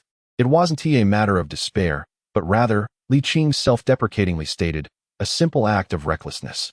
Li Hao pondered. If you were to jump again, would you return? Most likely not, came the reply. How would one know without trying? As soon as Li Hao uttered these words, he was met with a flurry of playful reprimands. Even Li Shuer took the opportunity to slap her elder brother. I was mistaken. I merely spoke without thought. Li Hao pleaded for forgiveness as the elderly couple playfully chastised him before relenting. Li Shuer asked, if it were possible, would you return? Li Qing slightly shook his head. The ties are too profound. Li Shuer pressed her lips together, and for a moment, the group fell silent. Li Qing smiled and remarked, this question bears no significance. I cannot go back, only endure each day as it comes. After living in the Ming for many years, a sudden return might prove difficult for him to adapt to. Well then, the Tangyuan is getting cold, let's eat. Li Qing said with a smile. I shall read a novel for a while. There is plenty of time. All right. The group began to eat the Tangyuan, noting that this year's treats lacked sweetness. In the capital, ever since the queen gave birth to a princess, the atmosphere that once brimmed with joy had dissipated, both inside and outside the palace. Officials who had previously been close to the Xia family had retreated, sharply delineating their boundaries. Since a prince was not born, there was no need for closeness. it would be unwise to provoke the emperor over a princess. The prepared advice and memorials regarding the establishment of the state had all turned out to be futile efforts, leaving many to lament in frustration. In contrast, Zhu Houzhao, the father, seemed to exhibit little concern for gain or loss, continuing his duties and leisure as usual. Speaking of which, Zhu Houzhao had not indulged in frivolities for a long time, fully immersed in military affairs. Before the soldiers move, the provisions must be prepared. Zhu Houzhao displayed an emphasis on this matter that surpassed all others, causing great anxiety among the civil officials. Nonetheless, the repeated disturbances from the Tartars provided no grounds for opposing military action. The reputation of the court carried immense weight. No one dared to openly dissent. Those who stepped forward today risked becoming targets for political retribution from their enemies tomorrow. The civil officials were not particularly anxious about military deployments leading to the rise of military generals and consequently threatening their own positions. In truth, the real peril to their authority had long been initiated by the establishment of the Imperial Military Academy. Merely sending troops to confront the Tartars would not yield significant political repercussions. Their genuine concern lay in the possibility of the emperor embarking on a personal military expedition. Judging by the character and demeanor of the young emperor, such an act was entirely within his capabilities. In the residence of Yang Tingyi, the prominent leaders had gathered, including Yang Yiqing. The gravity of the situation was evident on everyone's faces. Given the current circumstances, should the emperor insist on leading the campaign himself, they would be powerless to obstruct him. This emperor was not like Hongji. Even if they perished at the palace gates, he would remain unmoved. This had been made evident throughout their long years of interaction. Under the intense suppression from the court's enforcers, the emperor could indeed act unilaterally. The mere thought of the events during the Jingtong era weighed heavily on their hearts, both publicly and privately. These officials could not accept the notion of the emperor personally leading the troops.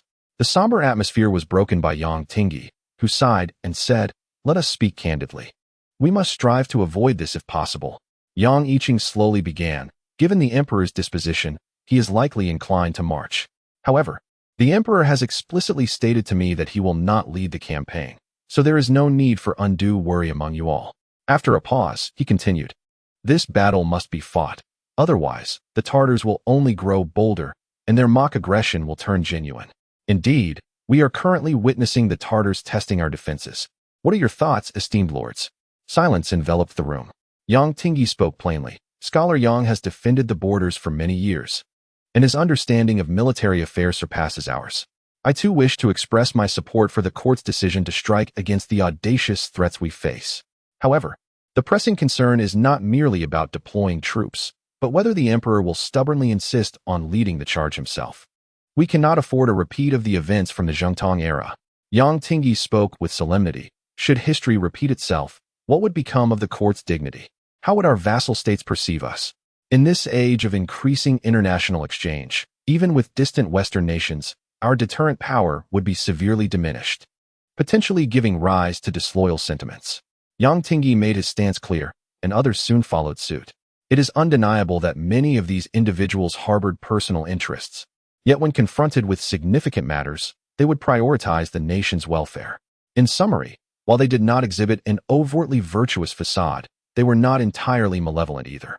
Seeing that they all agreed on the necessity of military action, Yang Yiqing felt a wave of relief wash over him. He gently remarked, "I trust you all understand the emperor's nature. The more aggressively we push, the stronger his resistance will grow. The emperor has explicitly stated his intention not to lead the troops, and if we persist in submitting frequent memorials, we may inadvertently provoke a contrary reaction. Furthermore, the emperor's word is his bond. He has never broken his promises in matters of great significance." However, Yang Tingyi interjected gravely, "The absence of betrayal in the past does not guarantee it will not happen in the future. Such a critical matter requires our vigilance." The Minister of War, Wang Qiong, pondered before speaking. "I concur with Grand Scholar Ning's view. Submitting memorials is unwise.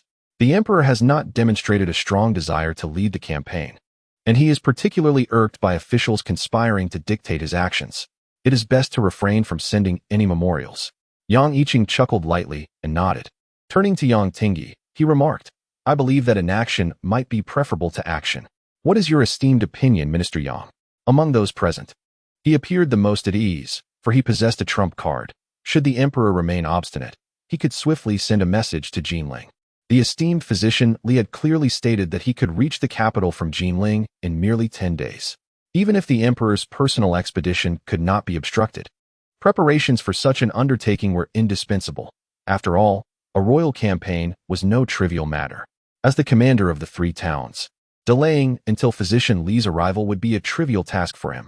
However, Yang Tingyi countered, if an action is indeed preferable, then there would be no necessity for our gathering today, would there? Yang Yiqing furrowed his brow slightly and inquired, what insights does Minister Yang possess? To submit a memorial. Yang Tingyi replied, of course, your concerns are not without merit. We cannot use the inability to personally lead an expedition as an excuse to refrain from memorializing. Yet we can employ alternative means. For instance, Yang Tingyi hesitated momentarily, then slowly articulated, the Empress has yet to bear a dragon heir. Upon utterance of these words, the assembly collectively gasped, unable to conceal their shock. It is well known that Yang Shen's future was exceptionally promising. Yet, Yang Yiqing's eyes sparkled with approval as he praised, Minister Yang, your insights are profound. The conflict is likely to arise in late spring. If we can endure these next 2.5 months, by the time the emperor seeks to lead an expedition, it shall be too late. The dragon heir is fundamental to the nation, and the emperor is still in his youth. Augmenting the harem poses no threat to his health. Moreover, the Ming dynasty urgently requires the birth of a dragon heir to stabilize the court and the realm. This time, however, the others refrained from following suit. Having reached their positions of authority, their descendants were already beneficiaries of the court's favor, with their futures in the bureaucratic sphere all but assured. They could not disregard the political ramifications of offending the empress. Furthermore, the fact that the empress could bear a daughter greatly increased the probability of her bearing a dragon heir. Even if not the firstborn, the legal precedence remains intact. To memorialize thus would be tantamount to subtly insinuating that the empress is incapable of producing a son. Should she eventually bear a son who inherits the throne, they would likely face repercussions for today's affront. Though they themselves were of considerable age, they could not neglect the welfare of their offspring. It must be noted that the pampered empress typically possesses remarkable longevity, often enduring until her son ascends the throne. Additionally, women are often prone to harboring grudges. No one anticipated that Yang Tingyi would be so audacious. Observing the situation, Yang Tingyi could hardly conceal his disappointment, declaring, I shall submit the memorial, esteemed colleagues. You may affix your names. We do this for the greater good, and I am willing to lend my name. Wang Qiong was the first to speak up. The esteemed individuals hesitated for a moment before expressing their agreement. As the saying goes, every grievance has its source, every debt its master. With Yang Tingyi shielding them, there was no need for excessive concern. I too am willing, they echoed, all for the sake of the Ming dynasty. On the 16th day of the first lunar month, shortly after the festivities of the new year, Zhu Houzhao had anticipated a rather mundane morning court session. To his astonishment, as the assembly commenced, he was met with a tidal wave of ministers clamoring against him. They criticized him for being overly diligent in his duties, entirely disregarding the royal lineage. Your Majesty, you ought to take in more concubines and strive to expand the royal family. The subjects are eagerly awaiting the birth of a dragon heir. Having faced rebukes numerous times, Zhu Houzhao found this particular condemnation refreshingly novel, momentarily relishing the experience. Clearing his throat, he proclaimed, the ancestral empire and state, how could I dare to be negligent? Zhu Houzhao, with a slight smile at the corners of his mouth, endeavored to maintain the demeanor of a benevolent ruler unafraid of hardship, and calmly stated, as the sovereign responsible for the welfare of countless subjects, how could I linger in the comforts of a gentle abode? Yang Tingyi, with righteous fervor, asserted, our great Ming dynasty governs the realm through filial piety. There is a common saying among the people, of the 3 forms of unfilial behavior, having no descendants is the gravest. Is this behavior befitting of a dutiful son? Yang Yiqing chimed in, nodding vigorously. With the warmth of spring approaching and the prospect of newlywed bliss on the horizon, the arrival of a dragon son is surely imminent. One might wonder if Yang Yiqing had just perused some illustrations, for his remarks were rather brazen. Yang Tingyi cast him a sidelong glance. The other officials inwardly scorned him, thinking, a soldier remains a soldier, even in the court. It is truly shameful to be associated with such a one. In the name of the state and the ancestors, they beseeched the emperor to heed Yang's counsel. The ministers echoed this sentiment. ensuring that Yang Tingyi remained at the forefront. Your Majesty, you ought not neglect the ancestral temple and the state for the sake of duty. Your efforts are commendable, yet you must allow yourself some respite. Rather than a formal impeachment, one could say it was a fervent display of flattery. Zhu Houzhao felt a sense of buoyancy and mused, if such are your counsels, I shall not hesitate to grant you a more favorable disposition. Then it is settled? Your Majesty is indeed wise. The ministers bowed in unison, promptly asserting, there is no day more auspicious than today. Let us commence the selection of consorts forthwith. Zhu Houzhao, taken aback, pondered briefly before discerning their intentions. So they wish to ensnare me with the allure of women to prevent me from leading the charge into battle, do they? What a juvenile test. You all make me feel quite repulsed. In the midst of this celebration, there were those who rejoiced and those who despaired. The Empress, Lady Xia, was so enraged that she ground her teeth in frustration, reflecting on how many of these court officials had once sought to curry favor with the Xia family. Now, because she bore a daughter, they turned their backs on her, which was utterly preposterous. Could it be that she was incapable of bearing a son? She glanced at her mother-in-law and then at herself, feeling an even greater sense of imbalance. Why had such a noble lineage as that of the Ming not been inherited? Though Lady Xia bore her burdens silently, she could not voice her grievances. Historically, the emperor's harem was filled with songbirds, and indeed, the Ming emperor's consorts were relatively few, given that both Emperor Xian and Emperor Xian had been known to depose their empresses. Her failure to produce a dragon son could lead to her own downfall if she continued to act out. After all, the current emperor bore none of the fears of his predecessor. Alas, when will I ever rise to the status of a matriarch? Lady Xia lamented. Oh, so you wish to be the Empress Dowager? Came a voice. Lady Xia turned to see the emperor, her heart racing, and her complexion turned pale. Your Majesty, I did not mean it that way. I merely wish to bear you a dragon son and see him grow swiftly to inherit the throne. No, truly not. Lady Xia hastily knelt, tears streaming down her face. Zhu Houzhao chuckled heartily. I was merely jesting. I did not mean to frighten you. Surely, you cannot harbor such thoughts? Lady Xia, at a loss for words, shook her head vigorously. The atmosphere was thick with disinterest as Zhu Houzhao rose. Get up, he commanded. Xia, trembling, stood, her face betraying her fear. Your Majesty, you have wronged me, she implored. Shall I then offer my apologies? He replied, I dare not, Your Majesty, lowering her gaze. She suppressed her trepidation and embarrassment. This time, I have disappointed you, but I assure you, I shall bear a dragon son for you next time. With a timid gesture, she took Zhu Houzhao's hand, only for him to gently withdraw. The Empress Dowager, being of advanced age, shall leave the selection of consorts to you and the Empress. I shall obey, Xia replied, refraining from provoking him further, and with a graceful bow, she departed. Zhu Houzhao watched her retreating figure, sighing, alas. The intertwining of interests overshadows genuine marital affection. It is truly a pity that I cannot bring in those who understand joy as Qing Jie does. Stretching languidly, he murmured, should the Tatars descend in the summer, they will undoubtedly stage a significant feint against the northern borders to draw the court's attention. Time is of the essence. Preparations must commence post-haste. A personal expedition is inevitable, though it cannot be conducted in the name of the emperor nor overtly. It must be undertaken discreetly. The following day marked the commencement of the consort selection. Observing the emperor's demeanor, the ministers slowly relaxed their anxious hearts. Having experienced the fervor of youthful desires, they recognized how fervently the emperor would pursue female companionship. In their eyes, tending to the harem was far preferable to leading an expedition. Their motivations were not entirely selfish. The fear instilled by the previous emperor's actions lingered, and they dreaded a repeat of such circumstances. Indeed, it was better to indulge in carnal pleasures. To pacify the emperor and prevent him from fixating excessively on military matters concerning the Tatars, the ministers cooperated wholeheartedly to alleviate his burdens. Simultaneously, to expedite the selection of consorts, they advocated for choosing from the palace maids, a proposal Zhu Houzhao readily accepted, displaying a youthful eagerness that delighted the ministers.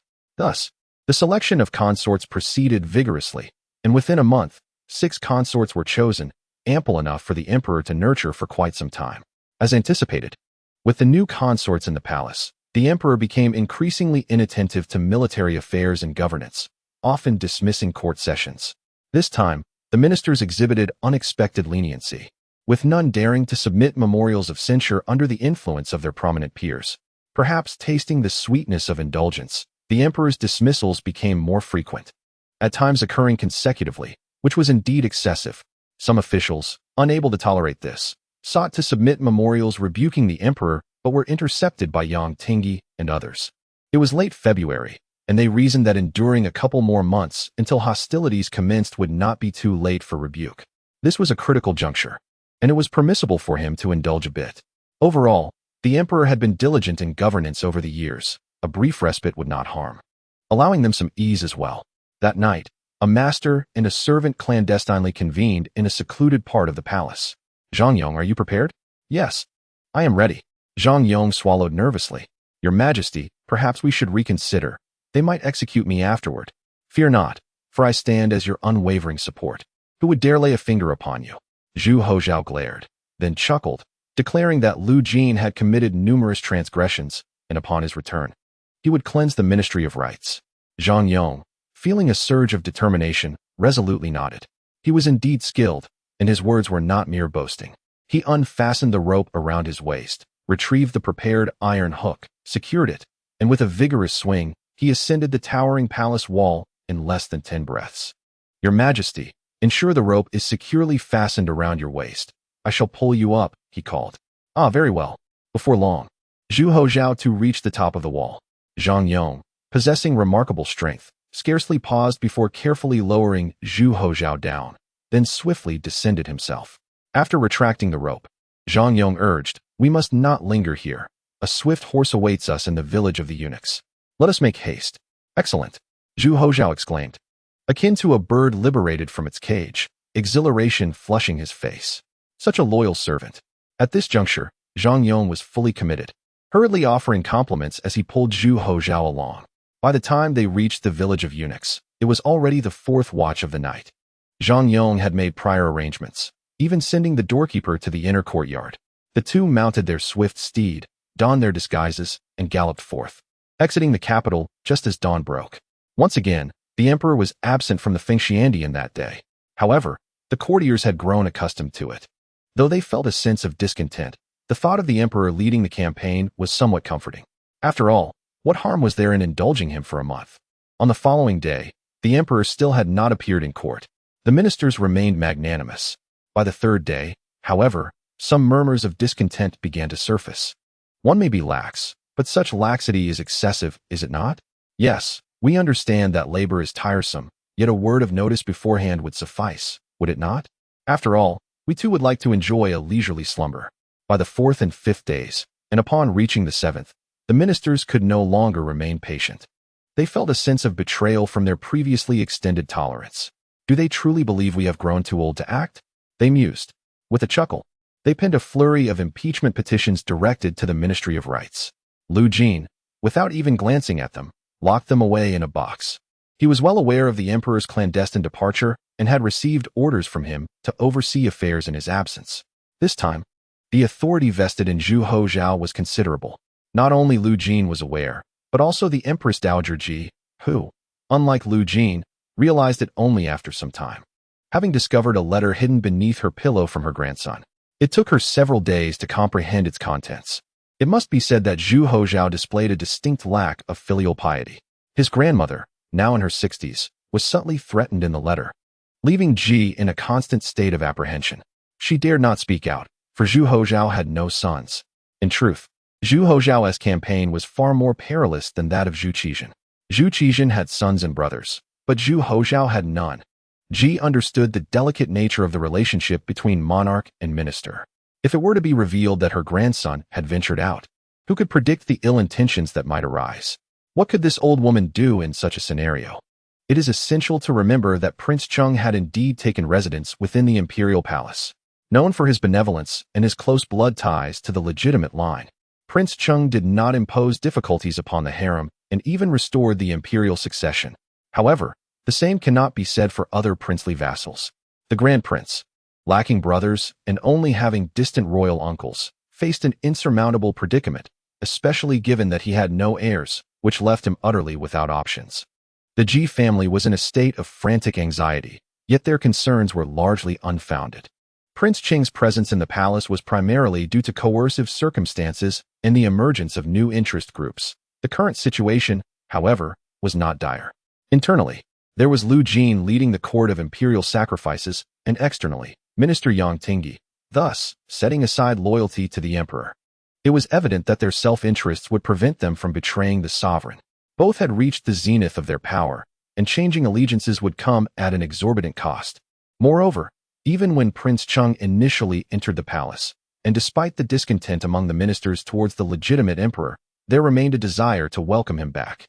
Although the external ministers harbored selfish motives, they were not utterly despicable. Furthermore, the Grand Prince had not yet been captured. Under the guidance of Zhu Houzhao, the inexperienced Ji family had fallen prey to paranoia, nearly developing a delusion of persecution. What a predicament! Ji was consumed with anxiety, to the point of despair. However, she dared not succumb to such thoughts nor raise her voice in protest. Instead, she resorted to the same strategy employed when her husband had clandestinely fled: deception. She falsely claimed that the Grand Prince was offering prayers for the late emperor, and that state affairs were to be managed collectively by the ministers. Initially, though puzzled, the ministers granted her the courtesy due to her status as the mother of the Hongji emperor and refrained from causing a ruckus. Nevertheless, as time passed, they began to sense something amiss. It had been over half a month. Still, prayers were ongoing. Yang Yiqing was the first to recognize the gravity of the situation. Without delay, he dispatched urgent correspondence to Jinling and summoned the prominent officials to voice his concerns. Upon hearing this, Yang Tingyi's expression changed dramatically. Having served as the emperor's tutor for many years, he was all too familiar with the emperor's character. Without hesitation, he led the prominent officials into the palace, resolutely demanding an immediate audience with the emperor. Ji did not possess the calm demeanor of the Empress Dowager Xuanzong. Under the pressure and persuasion of these individuals, she eventually revealed the truth. In fact, even had she chosen silence, the truth could no longer be concealed. The ministers, upon learning the reality, felt as though struck by a bolt from the blue, shocked into silence. What calamity was this? Despite all precautions, the emperor had indeed taken to the field himself.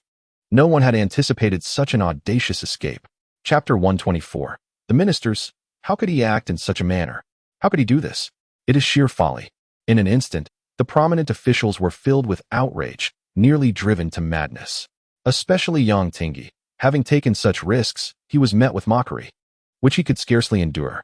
How could the emperor, the sovereign of a nation, go back on his word and self-destruct his own dynasty? The promise of not leading an expedition was entirely disregarded. Yang Tingyi ground his teeth in frustration. At that moment, a sharp yet authoritative voice echoed. Who has taken to the field? Yang Tingyi abruptly turned, narrowing his eyes. Lu Jin? This fellow dared to call out my name. Lu Jin, irate, retorted. Yang, you esteemed minister, who do you accuse of folly? Who has embarked on this expedition? Who else could it be? Yang Tingyi expressed his indignation, stating that it was evident the emperor, driven by personal desires, had ventured into perilous territories, abandoning the entire court and neglecting state affairs. Was this not sheer folly? Lu Jin, with a sinister smile, cleared his throat and proclaimed, the emperor's edict. All ministers heed the command. Yang Tingyi, filled with resentment, dared not voice his anger in such a situation. We, the ministers, heed the command. The officials knelt en masse, their eyes ablaze with fury. Directed both at Lu Jin and the emperor, their spirits dampened. Barbarians beyond the frontier disturb our borders, intent on harming our people. Such audacious and rebellious individuals enrage me. Therefore, I have dispatched the formidable general and duke of the state, Zhu Houzhao, to lead the troops in suppression. Thus it is decreed. Lu Jin, with an air of arrogance, completed the proclamation, then bent his back habitually, smilingly adding, Gentlemen, it is the valiant general, the duke of the state, leading the campaign, not the Jingda emperor. To the ministers, this felt like an affront. They would have preferred a straightforward acknowledgement of the campaign. Such behavior was unbecoming of a sovereign. It was nothing short of childish folly. Very well, Yang Tingyi gritted his teeth. If the one leading the campaign is General Zhu Houzhao, then where is the Jingda emperor? Unknown. Lu Jin replied, unfazed by Yang Tingyi's fury. He calmly stated, the emperor has expressed that esteemed ministers may focus on governance. For the valiant general shall personally take charge, and victory is but a matter of time. I demand the emperor. I wish to see the emperor. Came a trembling roar. quickly followed by a chorus of voices. The 6 ministries, 9 ministers, and cabinet scholars erupted in outrage, their expressions fierce enough to suggest they might devour him whole. Even Lu Jing, accustomed to arrogance, felt a chill run down his spine, recalling the past might of the civil officials. Quickly escort the Empress Dowager back to the palace, Lu Jing shouted, seizing the opportunity to flee from this cauldron of conflict. With the emperor absent, should these individuals truly lose their composure, he could very well be killed. Though this was the imperial palace, there had been bloodshed within the Feng Tian Hall before. Fortunately, Lu Jing escaped swiftly, otherwise these officials might have attempted to eliminate him in the most rudimentary manner, physically overpowering their political adversary. The Empress Dowager was escorted back to her quarters, while Lu Jing departed, leaving behind a group of palace guards and ministers who were at the brink of frustration. A multitude of glances were exchanged, and apart from simmering anger, they found themselves at a loss for action. Ultimately, their gaze turned towards Yang Tingi. Yang Tingi took a deep breath, aware that this crisis was substantial, yet it also presented an opportunity. Should they navigate through this, the cabinet would firmly secure its position, and he, as the prime minister, would become the foremost figure beneath the emperor. Let us not disturb the Empress Dowager. Your Majesty, we shall exit the palace for the time being and deliberate further. The ministers nodded in silent agreement. While they were aggrieved, they understood that the imperial palace demanded decorum, and given the Empress Dowager's advanced age, any undue stress could lead to dire consequences. At this moment, Li Qing was diligently working on the simplification of Chinese characters. Zhu Wan frequently visited to provide him with ideas, and today was no different. Li Shu, I believe this is not a matter that can be resolved overnight. If you truly wish to succeed, it is best to proceed step by step. Li Qing paused his work, pondering her words. Please, share your thoughts. In terms of intellect, aside from Xiao Yun, it is this niece who stands out. Under the subtle guidance of Zhu Qizhen, Zhu Wanqing, despite being a woman, possesses a political acumen that is beyond the reach of ordinary individuals. The impact of reforming the written language is immense. Even if the young emperor were to agree, the enforcement of such changes would likely fall short of Li Shu's expectations. Zhu Wanqing suggested starting with the existing simplified characters, as this would be more readily accepted, considering they are at least familiar to most. However, the current simplified characters are far too few. Li Qing shook his head gently. Zhu Wanqing chuckled and remarked, there are nearly 100,000 Chinese characters, yet fewer than 10,000 are truly applicable across various contexts, with only a few thousand being commonly used. The frequently repeated characters are even fewer. After excluding those that are inherently simple, what we have is nearly sufficient. After a pause, she added, if we were to simply simplify certain characters, it might not be entirely unfeasible. For instance, she pointed to the character that Li Qing had just written. Can you really equate in with Wen Ho? The contexts are entirely different. Just as you mentioned, after the Ming, there can be no seamless transition to your era. The current environment simply does not allow for it. Li Qing fell silent. After a long while, he self-deprecatingly remarked, how could I not know this? Yet, alas, I fear that if I do not strive for change, I will be utterly assimilated by the times, reduced to a mere political thinker of the feudal era. I already feel that trend creeping upon me. Zhu Wanqing smiled reassuringly, saying, in truth, you are overthinking it. You will not be assimilated. Even if you wished to, you could not. Oh, why is that? Li Qing inquired with genuine curiosity as he set down his brush. Zhu Wanqing replied, because the times are advancing. At some point, even if you do not voice these ideas, others will. She then asked, is there a Li Qing in history? Li Qing was momentarily taken aback. There is no you in history, yet the era still flourished to such brilliance, is it not? It is different. There were severe costs incurred before that point. Li Qing responded. However, Zhu Wanqing countered, but now, the Ming has completely diverged from history. As you mentioned, the aftermath of the Ming cannot be a continuation of a feudal dynasty. Given this, why not wait for the opportune moment to implement a comprehensive reform of the written language? Li Qing was at a loss for words. After much contemplation, he finally said, let us at least attempt it. Rest assured, I shall not act recklessly or make drastic changes. After a moment's hesitation, he took up his brush and erased the 2 characters for ho, temporarily abandoning the notion of multiple meanings for a single character. Zhu Wanqing's reasoning was not without merit. The challenge of entirely replicating future practices was indeed formidable.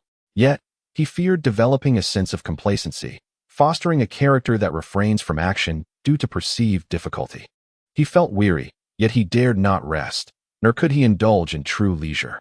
Time, alas, has a way of wearing one down, though the body may not age. The heart is not spared its erosion. He feared that if he set it down, he might never be able to pick it back up again. Zhu Houzhao comforted him, saying, "You are not alone in your inertia. Everyone experiences it. Once the current simplified characters are successfully implemented, in a generation or two, they will become mainstream. Beyond that, you may not even need to propose changes. Others will take the initiative. What do you think?" Li Qing paused, then nodded in agreement. "You possess greater insight than I do. Our circumstances differ. Your life is incredibly long, while mine, my mindset is not the same, and thus, my perspective on issues inevitably varies." Zhu Houzhao smiled gently, remarking that your excessive concern over gains and losses often clouds your judgment. It is not a matter of your lack of rationality or wisdom. Li Qing suddenly felt a pang of sorrow, becoming increasingly anxious about what was to come, realizing that time was still on their side, albeit stretched. "Oh, it must be handled well," Zhu Houzhao said in a soothing tone, reminiscent of one comforting a grandchild. At the Yang residence, a congregation of dignitaries gathered, their faces etched with urgency, all bearing the unspoken question, "What shall we do? Prime Minister Yang, please offer us guidance." As one person spoke, the rest turned their pleading gazes towards Yang Tingi, their eyes filled with earnestness. Yang Tingi did not shy away from the responsibility. Instead, he took charge of the situation with unwavering resolve and began to analyze the circumstances comprehensively. "We can no longer delay. Ming, you are familiar with military affairs. You know precisely where the emperor has gone, correct?" Yang Yiqing directly stated, "Xuanfu." "Very well, make haste to Xuanfu. It would be ideal if you could persuade the emperor to return. If not, he must not be allowed to set foot on the battlefield." Yang Tingi declared, "I am dispatching you in my capacity as prime minister." "Your good intentions are appreciated," Yang Yiqing replied. "As a grand scholar of the cabinet, it is my duty. There is no need for you to bear the entire responsibility." To speak candidly, Yang Yiqing held a rather unfavorable view of the bureaucratic Yang Tingi. However, today he found a shift in his perspective. Yang Tingi was indeed capable of shouldering the burden. The other dignitaries, upon hearing this, felt somewhat awkward but dared not voice their opinions further, continuing to cast hopeful glances at Yang Tingi. Yang Tingi offered Yang Yiqing a grateful glance, took a deep breath, and continued, "You all know the emperor's temperament. If he chooses not to return, there is little Ming can do. We must prepare for the possibility of the emperor being absent from the capital for an extended period." Seeing that no one was speaking up, Wang Qiong, feeling both embarrassed and somewhat irked, interjected, as the Minister of War, "I possess a greater legal standing than the grand scholars of the cabinet to persuade the emperor to return. I am willing to accompany Grand Scholar Yang. Whether I face dismissal or punishment, even if it incites the emperor's wrath, I will endeavor to bring him back." Yang Yiqing and Yang Tingi spoke in unison. One person should go. Too many will only yield adverse effects. Both understood that the young emperor's disposition would be worsened by an excessive number of visitors. Yang Yiqing added, "I share a closer bond with the emperor. It is best that I undertake this task. Furthermore, should the conflict escalate, we will rely on Minister Wang to actively procure military supplies, and you cannot leave the capital." What Ming said was indeed correct. Yang Tingi nodded, stating, "We must act without delay. Ming, shall I accompany you?" "I will go immediately," Yang Yiqing replied succinctly, rising to depart. The others hastily stood to see him off, their expressions filled with reluctance, admiration, and respect, leaving Yang Yiqing with a sentiment akin to the poignant farewell of a hero destined for an uncertain fate. As he was about to leave, Yang Yiqing leaned in close to Yang Tingi and whispered, "I have sent a message to Physician Li. Should he arrive in the capital, please explain the situation to him." Chapter 125. What one cannot endure. Yang Yiqing proceeded to the border, while Yang Tingi took charge, gradually restoring order to the tumultuous court. Under Yang Tingi's firm leadership, news of the emperor personally leading troops had yet to reach the public or even local officials, maintaining a degree of confidentiality. There was no alternative. The emperor had no heirs or brothers, allowing for not the slightest oversight. Yang Tingi could only pray in his heart. May Li Chongqing and Yang Yiqing managed to dissuade this reckless emperor. In Jinling, as spring blossoms unfurl beneath the ginkgo tree, Li Qing busied himself collecting the simplified Chinese characters of the era while occasionally savoring tea and nibbling on snacks, indulging in a leisurely respite. Suddenly, a knock echoed at the door. "May I inquire if Physician Li is at home?" Li Qing's heart skipped a beat. This address must be from someone in the capital. Could it be that the young emperor had discovered his true identity? "Please wait a moment. I shall be right there." He hurried inside, quickly donning a guise before approaching the courtyard entrance. It is said that what is meant to be will be, if the young emperor has indeed learned of it. Evading an encounter would be futile. Upon opening the door, he was greeted by a young servant, which took Li Qing by surprise. "Who are you?" he inquired. "My master is Yang Yiqing, the vice minister of the cabinet." Upon realizing this, Li Qing was momentarily taken aback. Then a wave of astonishment washed over him. "Are you here to deliver a message?" "Indeed," the servant replied, fatigue etched on his face, as he hastily produced a letter and handed it over. Li Qing snatched the letter, tore open the envelope, and hastily scanned its contents, his expression darkening with anger. So the little rascal truly intended to go to war. Suddenly aware of the presence of others, he halted his thoughts, retrieved a silver ingot from his robe, and said, "You have worked hard. I have received the letter. You may take your leave." "Thank you for your generosity, sir," the servant beamed, the weariness evaporating from his body as he bowed and departed. Li Qing, feeling the urgency of the situation, quickly penned a note before hastening towards the capital. 7 days later, in the capital, he knocked on the grand doors of Yang Yiqing's residence. "Is Scholar Yang at home?" "My master has gone on a journey," replied the servant. "Are you Physician Li?" "That is I. Please come in and wait. I shall inform Scholar Yang at once." The servant gestured for him to enter and swiftly exited. Li Qing felt a twinge of confusion, pondering, wasn't it said he had gone far? Although tempted to visit the palace, he decided to remain composed, thinking it prudent to first glean details from Yang Yiqing. "It must be dealt with," Li Qing murmured to himself, settling down in the guest hall with another young servant. After about half an hour, the elder Yang hurried in. Upon recognizing the visitor, Li Qing's gaze sharpened. It was indeed old Yang, but not the one he had anticipated.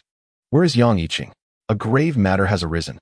Yang Tingyi, disregarding any formalities, dismissed the household staff and declared, "The emperor has personally set out for war." "What? He has already left?" Li Qing exclaimed in shock. "Indeed," Yang Tingyi replied, his indignation palpable, mirroring Li Qing's own frustration. This past period had been exhausting, as he had not only been inundated with governmental affairs, but had also been compelled to ingratiate himself with Lu Jin in order to secure approvals. Unfortunately, the cabinet possessed only the authority to draft proposals. Without Lu Jin's endorsement, they were rendered mere scraps of paper. Even a learned scholar like Yang Tingyi found himself cursing under his breath, yet after venting his frustrations, he still had to don a smile to implore Lu Jin for the necessary approvals, which left him utterly disgusted. "When did this happen?" "It has been over a month now," Yang Tingyi remarked. "The emperor has recently taken several concubines.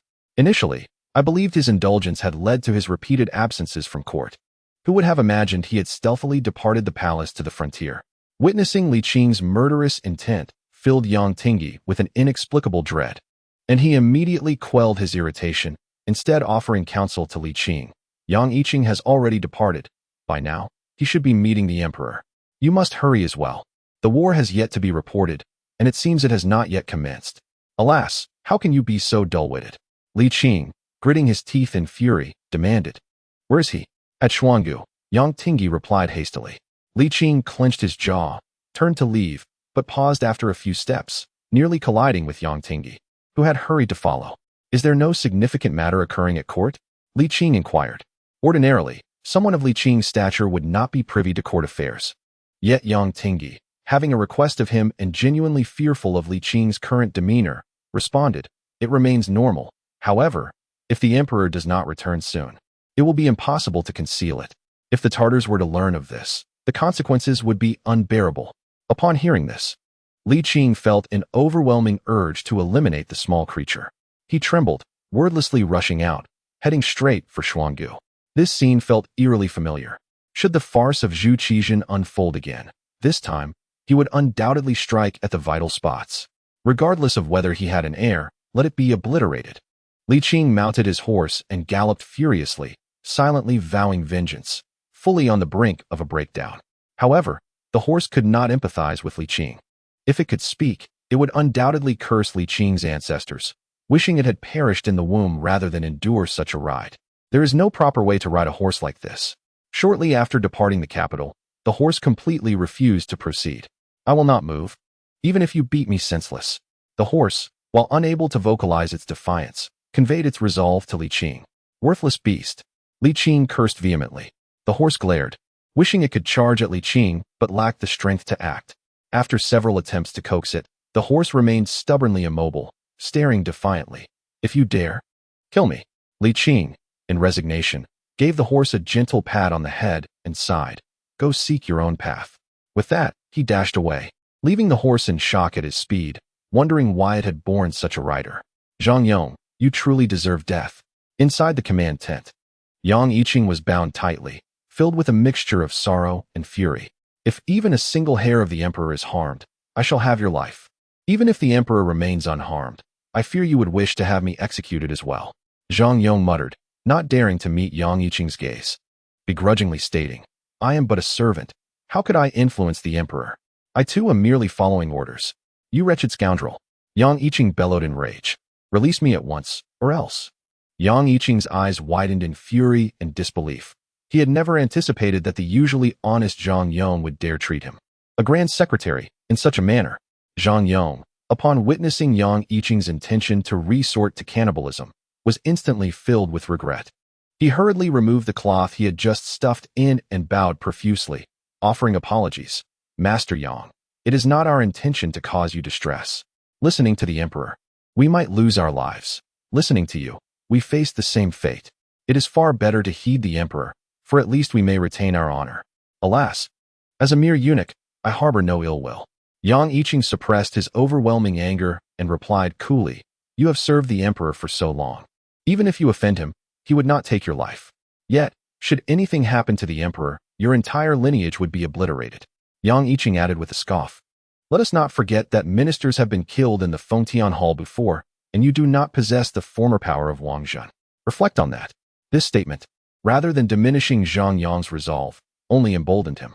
The emperor had promised him that upon his return, he would hold Lu Jin accountable, allowing Zhang Yong to ascend to a position of authority. I act under orders. Whether I live or die, I bear no grievance. In a fit of rage, Yang Yiqing stood and charged at Zhang Yong. Ouch!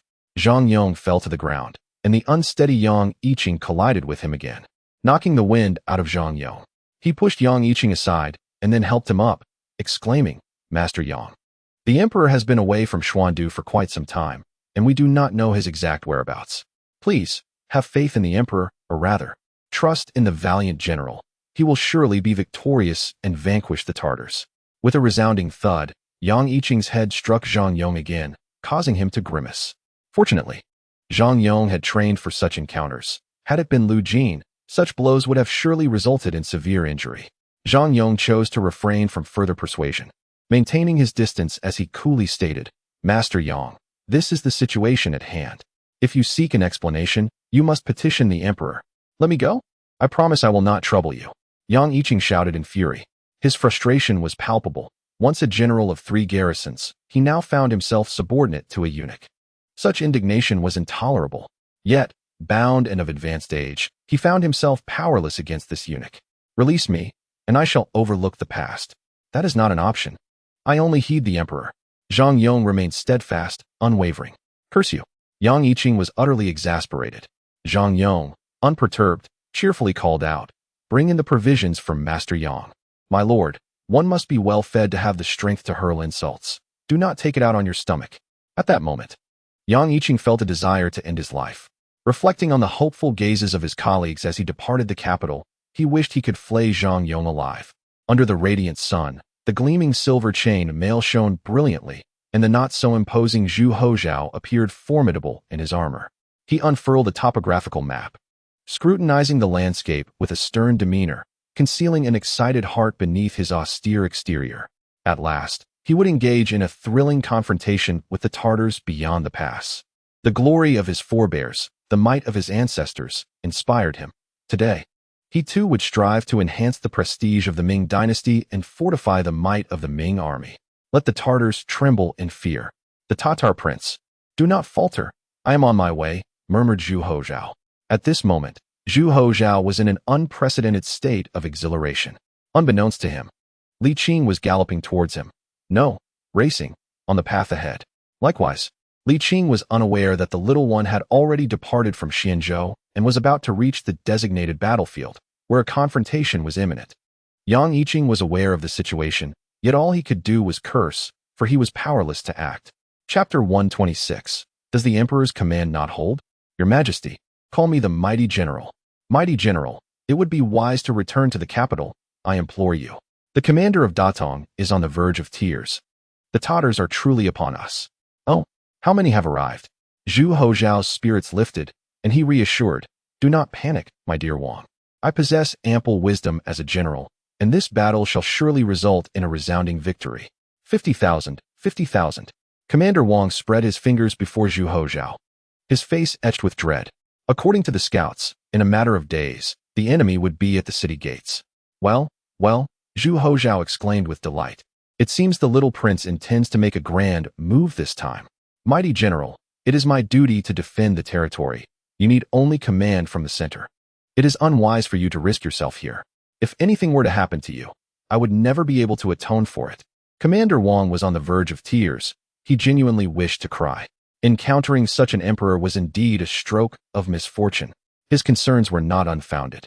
The current emperor's erratic behavior was already notorious, and the events of the Zhengtong era were not far removed from memory.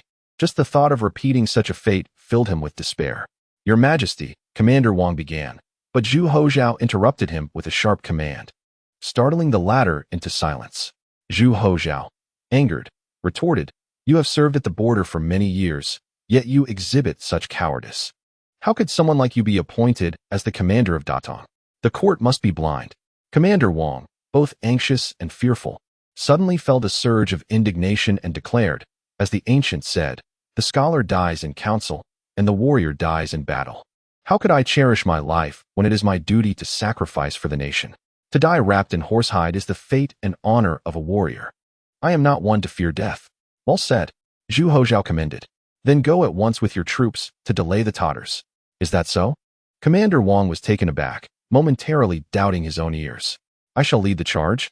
Are you not afraid, Your Majesty? The Tatars have 50,000 cavalry. 50,000. The blood that had surged through him moments ago turned cold as he cautioned. Even if I were to mobilize all of Datong's defenders, we would still be outnumbered. They are cavalry, and not just any cavalry. It was not that he feared death.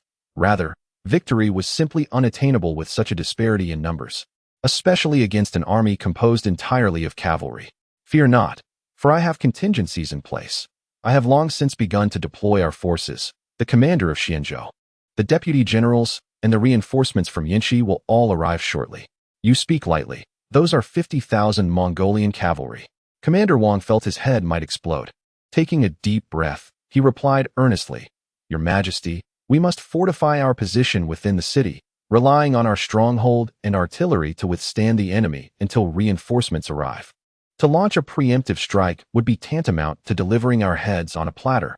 Zhu Houzhao scoffed. It is precisely because they are cavalry that we must take the initiative to strike. The true intention of the Tatars is to march south. We must restrain them.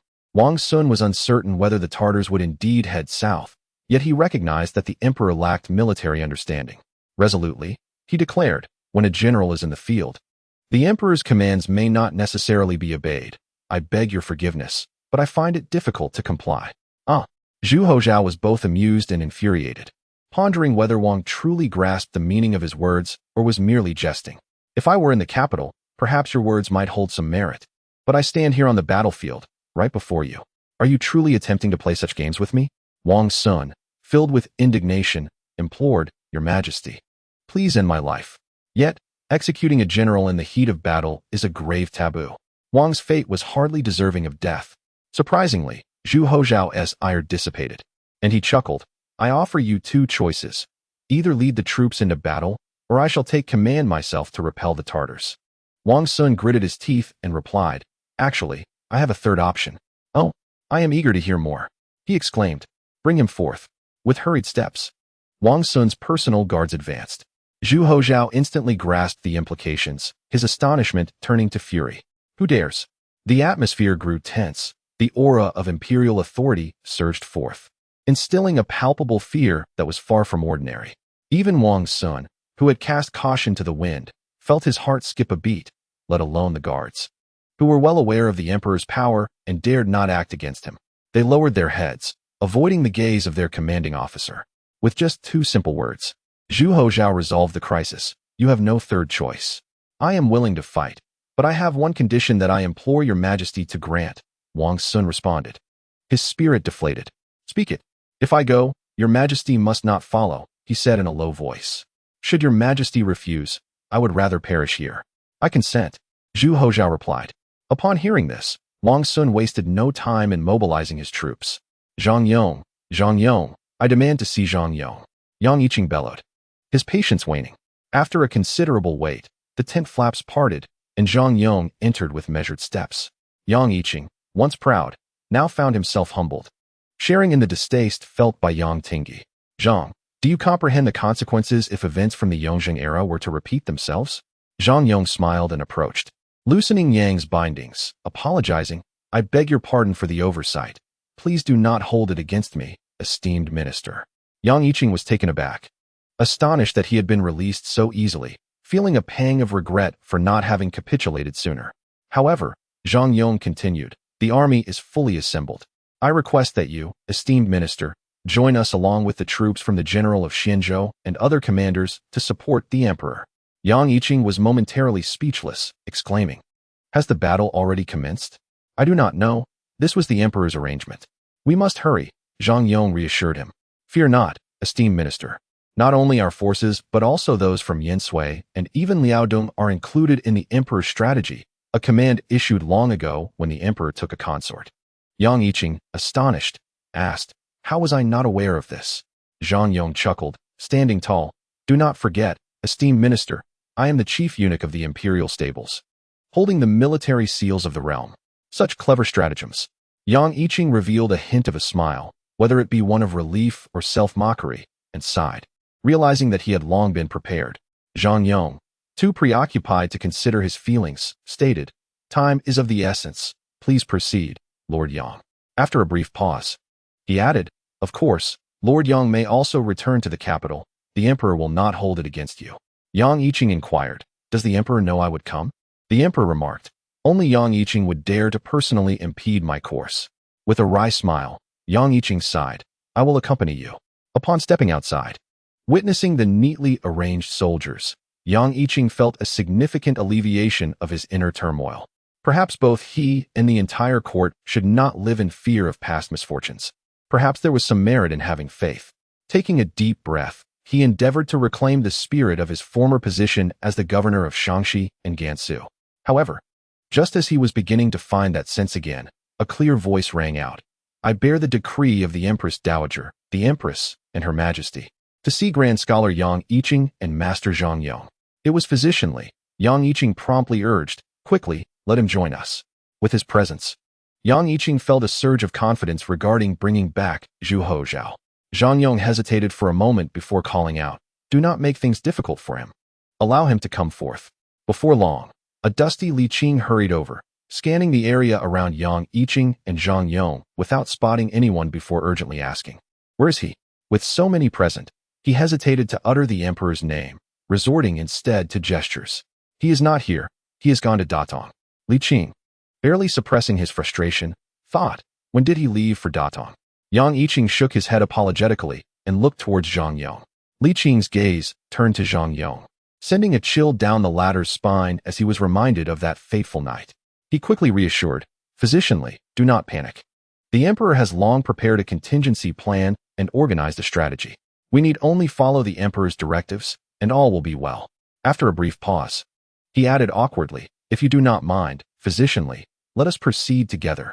Li Qing remained silent and turned to leave. Physician Li, will you not join us? Yang Yiqing grasped his arm. You are too slow. I fear we may run out of time, Li Qing replied, shaking off his grip. Yang Yiqing hastily suggested, in that case, how about we go together? He then turned to Zhang Yong. Master Zhang, please procure 2 swift horses for us. Li Qing, having ridden hard, was indeed fatigued and gasped, 2 will not suffice. We require 6. Zhang Yong felt an inexplicable fear towards Li Qing, who had the audacity to confront even the emperor without regard for consequences. Such a person was not to be trifled with. Prepare 6 top-quality steeds for them.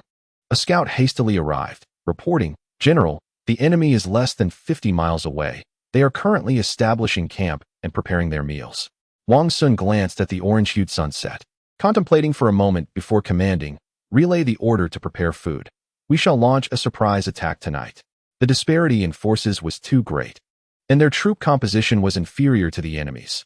Thus, they could only resort to unconventional tactics to intimidate the enemy and dissuade them from an all-out assault, buying as much time as possible.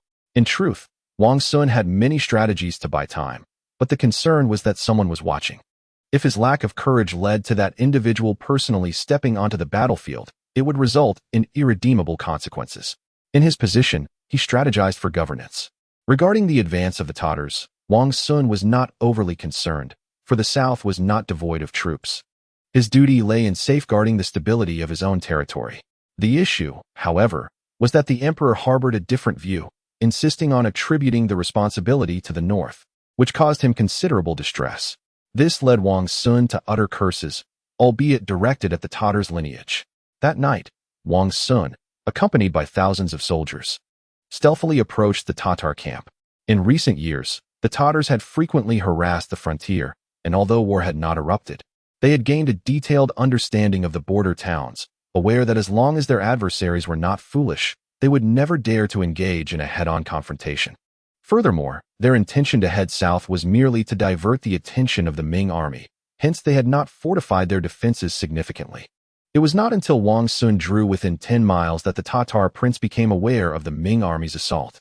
"How dare they?" pondered the young prince, bewildered. "Aren't the generals of the border towns preoccupied with their own affairs? I have yet to invade." Regardless, he resolved to act, prioritizing offense over hesitation. Chapter 127. The fortunate Wang Sun. Though the young prince felt taken aback, he did not falter. After all, he commanded a formidable force of 50,000 cavalry. He was indeed valiant, and realizing time was of the essence, he hastily summoned several hundred cavalrymen, mounting his horse to confront the enemy. Under the night sky, the young prince beheld the orderly formation of infantry and the eager cavalry in the distance. The exact number was unclear, yet it was evident that the opposing force had come prepared, which astonished him. It was not the knowledge of his impending invasion that surprised him. Such a large troop could hardly go unnoticed, but rather the illogicality of the enemy, choosing to meet him in battle. Nevertheless, the presence of 50,000 elite troops bolstered his confidence. Slowly, he drew his saber, gesturing forward as he commanded, "Charge! Slay!" The Ming army responded with a similarly fervent battle cry. Moments later, the two forces collided. Wang Sun understood that his strength paled in comparison to the enemy's. Thus, he resolved to engage without reservation, entering a state of complete commitment from the onset. The young prince, undaunted despite his few hundred men, dared to assault the Ming formation. However, he was not reckless. Reinforcements for his cavalry were on the way, and it would not be long before substantial support arrived. With a series of resounding clashes, sparks erupted in the night.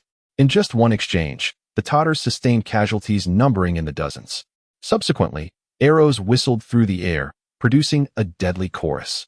Though many fell short, they still inflicted significant damage. Within a mere quarter hour, nearly 100 cavalrymen were lost under the barrage of gunfire and arrows. Nonetheless, they pressed forward.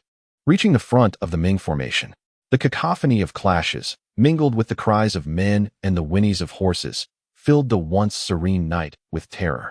From a distance, Wang Sun observed the scene unfold, noting the engagement of both sides. He immediately issued the previously prepared commands, and soon, over 1,000 cavalry began to mobilize, galloping around the perimeter without entering the fray. The rhythmic sounds of hooves echoed from multiple directions, accompanied by the soft whinnies of horses, casting an air of uncertainty over the young prince concerning the true strength of the Ming army.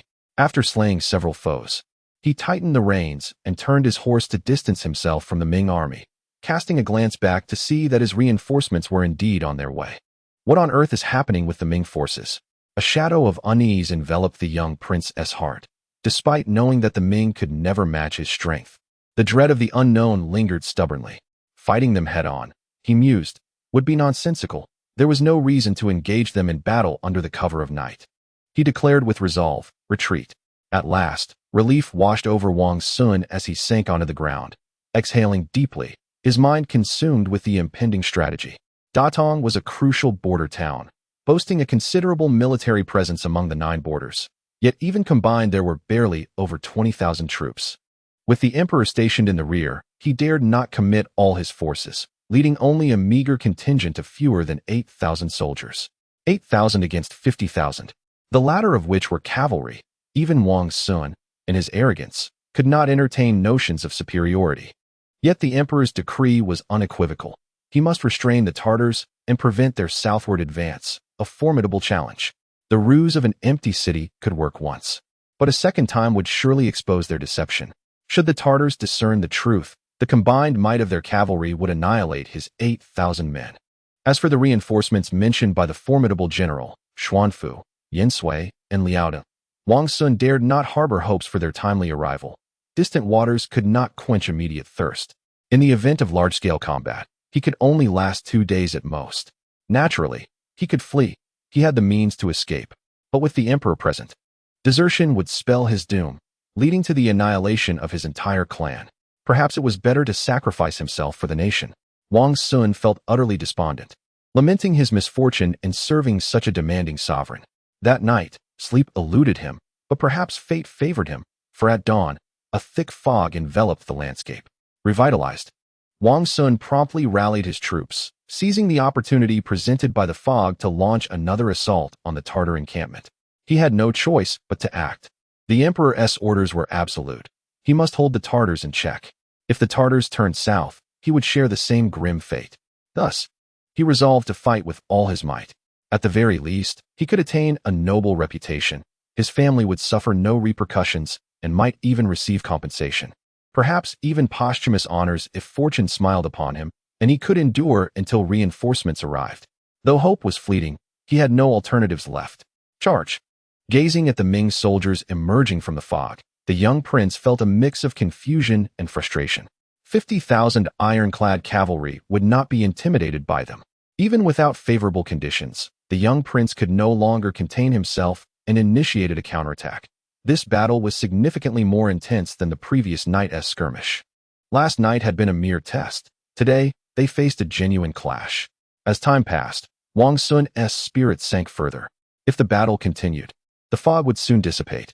10 taels for each enemy slain, 100 gold for the one who kills a general, and 50 taels for the families of those who fall in battle. Wang Sun bellowed, fully committing himself to the cause. They could not retreat at this juncture. A withdrawal would lead to total collapse.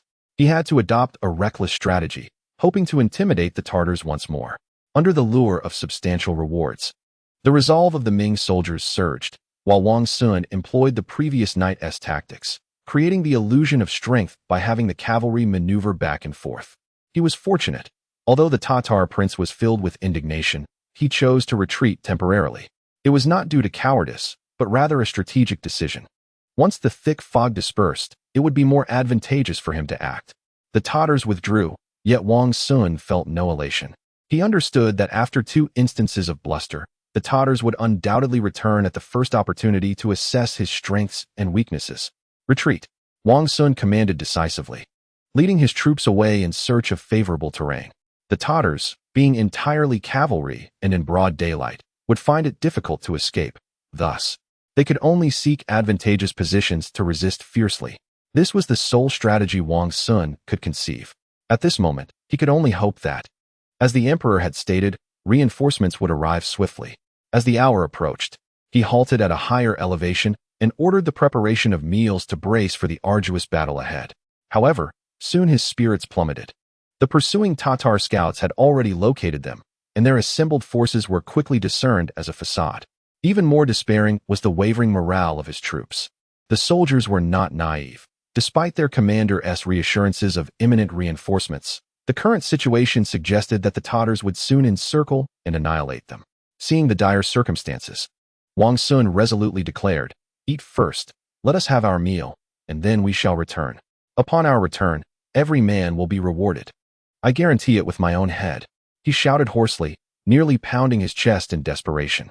Since their lives were likely forfeit, Wang Sun recklessly made grand promises. Retreat would only lead to slaughter, while holding their ground might buy them some time. With the allure of food and the promise of sustenance, the soldiers' spirits were temporarily steadied, and they replenished their strength with haste, preparing for the retreat. Slow down, you must slow down, Wang Sun urged.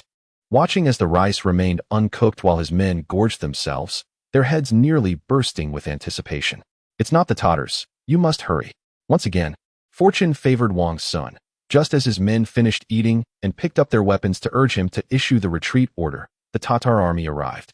In this era, cavalry reigned supreme, and as the Tatar forces surged forth, the Ming soldiers could not help but feel a wave of terror. Only Wang Sun remained different. He surprisingly felt a sense of relief wash over him, as internal discord had dissipated. Do not fear, our reinforcements are on their way. Hold on, perseverance is victory. Wang Sun inspired his men while self-deprecatingly reflecting, I am truly fortunate. The Tatar prince was utterly enraged, realizing that the opposition had merely been blustering all along. Feeling his dignity shattered, he could no longer contain his fury and coldly commanded, surround and annihilate them. Leave none alive. Form ranks. Wang Sun bellowed in response. Reinforcements will arrive no later than the day after tomorrow. I stake my life on it. In an optimistic scenario, they could hold out until then. In this desperate situation, Wang Sun spoke without reservation. Meanwhile, Li Qing and Yang Yiqing were en route to Datong. With over 10,000 Ming soldiers led by Zhang Yong and the general of Xuandu following closely behind. At this juncture, Wang Sun was desperately holding on. In the face of adversity and the advantageous terrain, the beleaguered Ming soldiers unleashed an unprecedented cohesion. Among the 9 borders, Xianda is the most esteemed stronghold by the court. Following the successful pilot of the conscription system, the proportion of recruited soldiers here reached its zenith. Almost 2/3 of the total. In such circumstances, the advantages of the conscription system were fully unleashed. Those soldiers, who did not engage in farming and were sustained by substantial military salaries, practiced diligently day after day, and now their training bore fruit. The adage to raise troops for 1,000 days is to use them for a moment was vividly exemplified at this juncture. In the face of relentless assaults, thousands maintained their phalanx, embodying the spirit of unity. Regardless of the battering rain and wind, they stood resolute. Certainly, a significant factor was that Wang Sun had chosen an advantageous location. The uneven terrain greatly diminished the cavalry's effectiveness, while the Ming forces occupied the higher ground. The young prince was once again taken aback. He had anticipated that the Ming army, encircled by tens of thousands of ironclad cavalry, would soon collapse and become subject to his overwhelming slaughter. To his astonishment, the Ming forces not only maintained their strength, but seemed even more formidable under duress. He cursed under his breath, feeling a disconcerting loss of control over the situation. Yet, he had no choice but to continue fighting. His intent was to incite chaos and compel the Ming court to mobilize their forces. Moreover, if he could not overcome even a few thousand men, it would severely dampen morale. I shall see how long you can endure. The Tatar prince resolved to employ a strategy of saturation attacks, unleashing wave after wave of cavalry, leaving Wang Sun no respite. Days passed, yet reinforcements had yet to arrive. Despair began to engulf Wang Sun. Despite the fact that more than half of the 8,000 men he had brought remained, and they had inflicted considerable casualties upon the Tatars, he understood that they were on the brink of slaughter. The Ming forces had truly reached their limit. Gazing at the fog-laden sky, Wang Sun wryly remarked, "Another foggy day. Is it that I shall not even glimpse the sun one last time?" At that moment, the sound of galloping hooves reached his ears. Wang Sun drew his treasured sword, preparing for a moment of glory, yet the Tatars did not charge forth. Instead, the hoofbeats gradually faded into the distance. Were the Tatars unwilling to fight? No, they could not be oblivious to his side's desperate state. Suddenly invigorated, Wang Sun rejoiced. Our reinforcements have arrived. Indeed, reinforcements had come, with Zhu Houzhao leading the charge. Chapter 128. A lavish feast half an hour earlier, Zhu Houzhao murmured, "Is this the battlefield?" Despite the distance and the thick fog, the thunderous stampede of thousands of horses and the cacophony of battle cries resonated vividly in his ears. Zhu Houzhao felt the blood within him boiling and igniting. The heightened tension and the tautness of his nerves caused him to tremble uncontrollably. The desolate battlefield, the damp chill of the mist, and the galloping steeds placed him in a state of instinctive fear, yet he was equally exhilarated. Clad in armor, Zhu Houzhao unsheathed the treasured sword from his saddle. His handsome face flushed, veins in his neck bulging, his gaze resolute and fervent. He inhaled deeply and commanded, "Relay the order. Your Excellency, in this fog, it is impossible to coordinate effectively." The Deputy General Lu Lu and the guerrilla General Jiang Bin flanked him, their faces etched with terror, their muscles twitching in anxiety. They feared that the emperor might recklessly advance, plunging them into a situation with no path of retreat. Zhu Houzhao merely smiled and nodded, saying, "Jiang Yuji, you shall lead the cavalry to engage them momentarily, avoiding a stalemate. Ensure that you can withdraw at any moment while drawing the main force of the Tartars towards us. Remember to disperse as we approach our encampment to prevent any friendly fire." The Tartar forces had been engaged for several days, undoubtedly exhausting their steeds. You can accelerate suddenly to shake them off, but timing is crucial. "I shall obey," Jiang Bin replied, hastily assembling his troops. "General Lu, at your service," Zhu Houzhao calmly instructed. "The shield bearers shall form a barricade, with archers closely following. When the Tartar army draws near, all arrows must be loosed within 10 breaths, followed by a swift retreat. After the archers withdraw, the shield bearers must maintain their formation and advance in an orderly manner. Cannons must be positioned centrally and directed forward, protected by the infantry phalanx surrounding them." The emperor's decree was absolute, and the mighty general acted without hesitation. On the day following Wang Sun's deployment, he mustered 8,000 troops and set forth from the city. However, due to the transport of artillery, his pace was unhurried, arriving at the battlefield only today to support Wang Sun. In truth, Wang Sun had wronged Zhu Houzhao, for the latter never intended to sacrifice him or the 8,000 soldiers of the Ming army. "I shall obey," Lu Lu said, bowing deeply, his expression grave. "General, you must not charge into battle. I implore you to promise, in your capacity as the mighty general." Lu Lu had witnessed the emperor's agreement to General Wang, only to then issue commands as the mighty general himself, so he was not easily deceived. Zhu Houzhao was momentarily taken aback, feeling quite displeased, but seeing Lu's resolute demeanor. He considered the devastating impact on the Ming army should he falter. "Very well, I assure you, unless absolutely necessary, I shall not charge into battle," Zhu Houzhao declared solemnly, his expression unusually earnest. Lu Lu nodded slowly, gazing at the emperor before bowing and departing hastily. He was uncertain of where the emperor's courage stemmed from, yet he sensed that he might very well meet his end here, hoping that if defeat were to befall them, the emperor would return to the city in time to spare him an ignoble fate. Then, under Lu Lu's coordination, the Ming army commenced its deployment according to Zhu Houzhao's strategy, while Jiang Bin gathered over 1,000 cavalrymen, charging towards the distant sounds of battle cries. Last night, Wang Sun had scarcely slept, nor had the Tartar prince rested well. As dawn broke, he arose, prepared to seize the day. The Ming force's resistance exceeded his expectations, but that was where it would end. The Tartar prince gazed into the depths of the mist, a cold smile gracing his lips. "This time, there shall be no surprises. Charge!" Suddenly, the sound of hooves thundered from behind, and the cries of battle filled the air. The smile on the prince's face froze, and his expression changed dramatically as an uncontrollable thought surged within him. "This is bad. I have been deceived." Yet, this notion was swiftly suppressed. The reinforcements from the Ming army could not be substantial. After all, Wang Sun had already deployed nearly 10,000 troops. How many defenders could there be in Dadong? Had the garrison gone mad, abandoning their fortified city to swarm out? Even so, it would only amount to a little over 20,000 men. Even if the nearest forces from Xuanfu came to assist, the Tartar prince still believed the advantage lay with him. It is not arrogance on his part. Even if we were to concede 100,000 steps, should the garrisons of Xuanda rise in madness, pouring forth to confront him, their forces would barely amount to 50,000. Yet, he too commands an equal number of troops, all cavalry, and in open battle. There is no reason for him to feel apprehensive. The Ming army's defense from within the city is a source of frustration for him. But should they emerge to engage, he would not be daunted.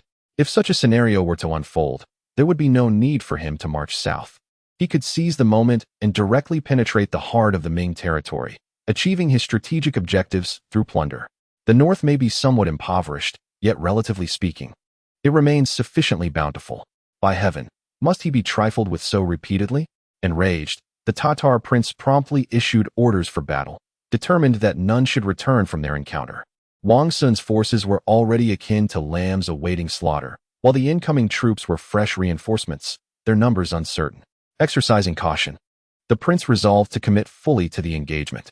The dense fog rendered flag signals ineffective, but the Tatars primarily communicated orders through sound, thereby sustaining only minor disruptions.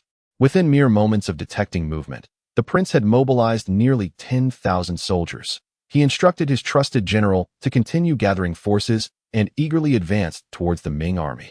However, upon arrival, he was met with the sight of the Ming forces in full retreat. The fog was thick, obscuring his view to merely glimpses of retreating horses. And before he could assess the Ming's strength, they vanished from sight, driving him to the brink of madness. Without hesitation, the prince hastily reorganized his valiant warriors who had just battled the Ming, preparing for a relentless pursuit. His frustration was palpable throughout the engagement. He had been unable to dictate the rhythm of battle, a most disconcerting sensation. He yearned for a decisive victory to regain the initiative. Cursing under his breath, he lamented the fact that his cavalry were indeed fresh troops, yet the ominous sound of thundering hooves made it clear that should they be caught, annihilation awaited them. Reinforcements have arrived. Reinforcements have arrived. Wang Sun laughed maniacally, the sheer ecstasy of survival in dire circumstances rendering him almost delirious, his face contorted with wild glee. The reinforcements had indeed come, and he grasped his deputy by the collar, nearly choking him as he urged, "Shout! Everyone shout! Our reinforcements have arrived." The deputy's reminder jolted Wang Sun back to his senses, prompting him to echo, "Quick! Shout, shout!" The news of the reinforcements spread rapidly through the Ming camp, and the weary soldiers, akin to parched land rejoicing in the rain, felt rejuvenated. A surge of vigor coursed through their exhausted bodies. 100,000 reinforcements, 100,000. Was this not a chance for indiscriminate slaughter? The thought of survival and the prospect of glory filled the hearts of the soldiers, igniting their fervor. The commander had assured them of the reinforcements, even wagering his life on it, and now they felt a resurgence of hope. Excitement surged among the ranks.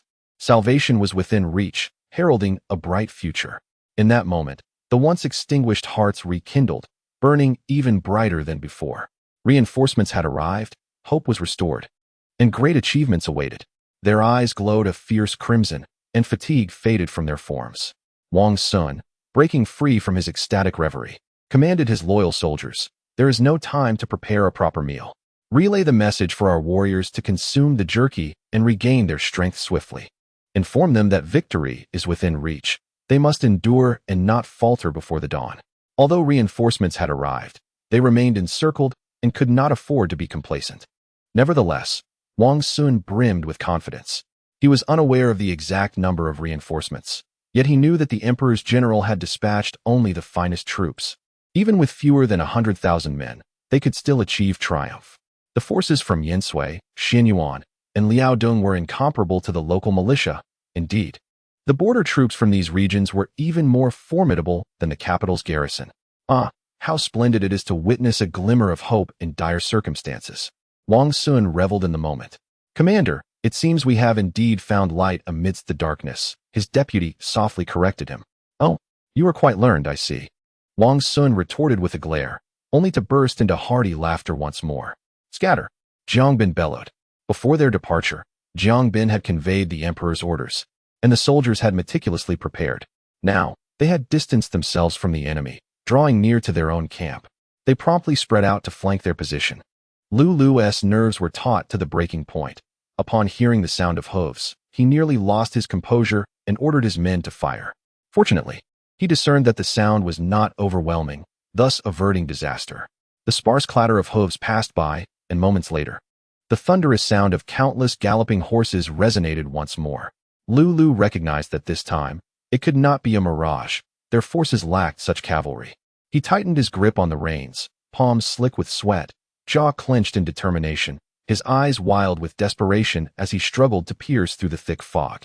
Closer, ever closer. Lu, on high alert, suddenly roared with a voice transformed by urgency, "Release the arrows. Do not relent."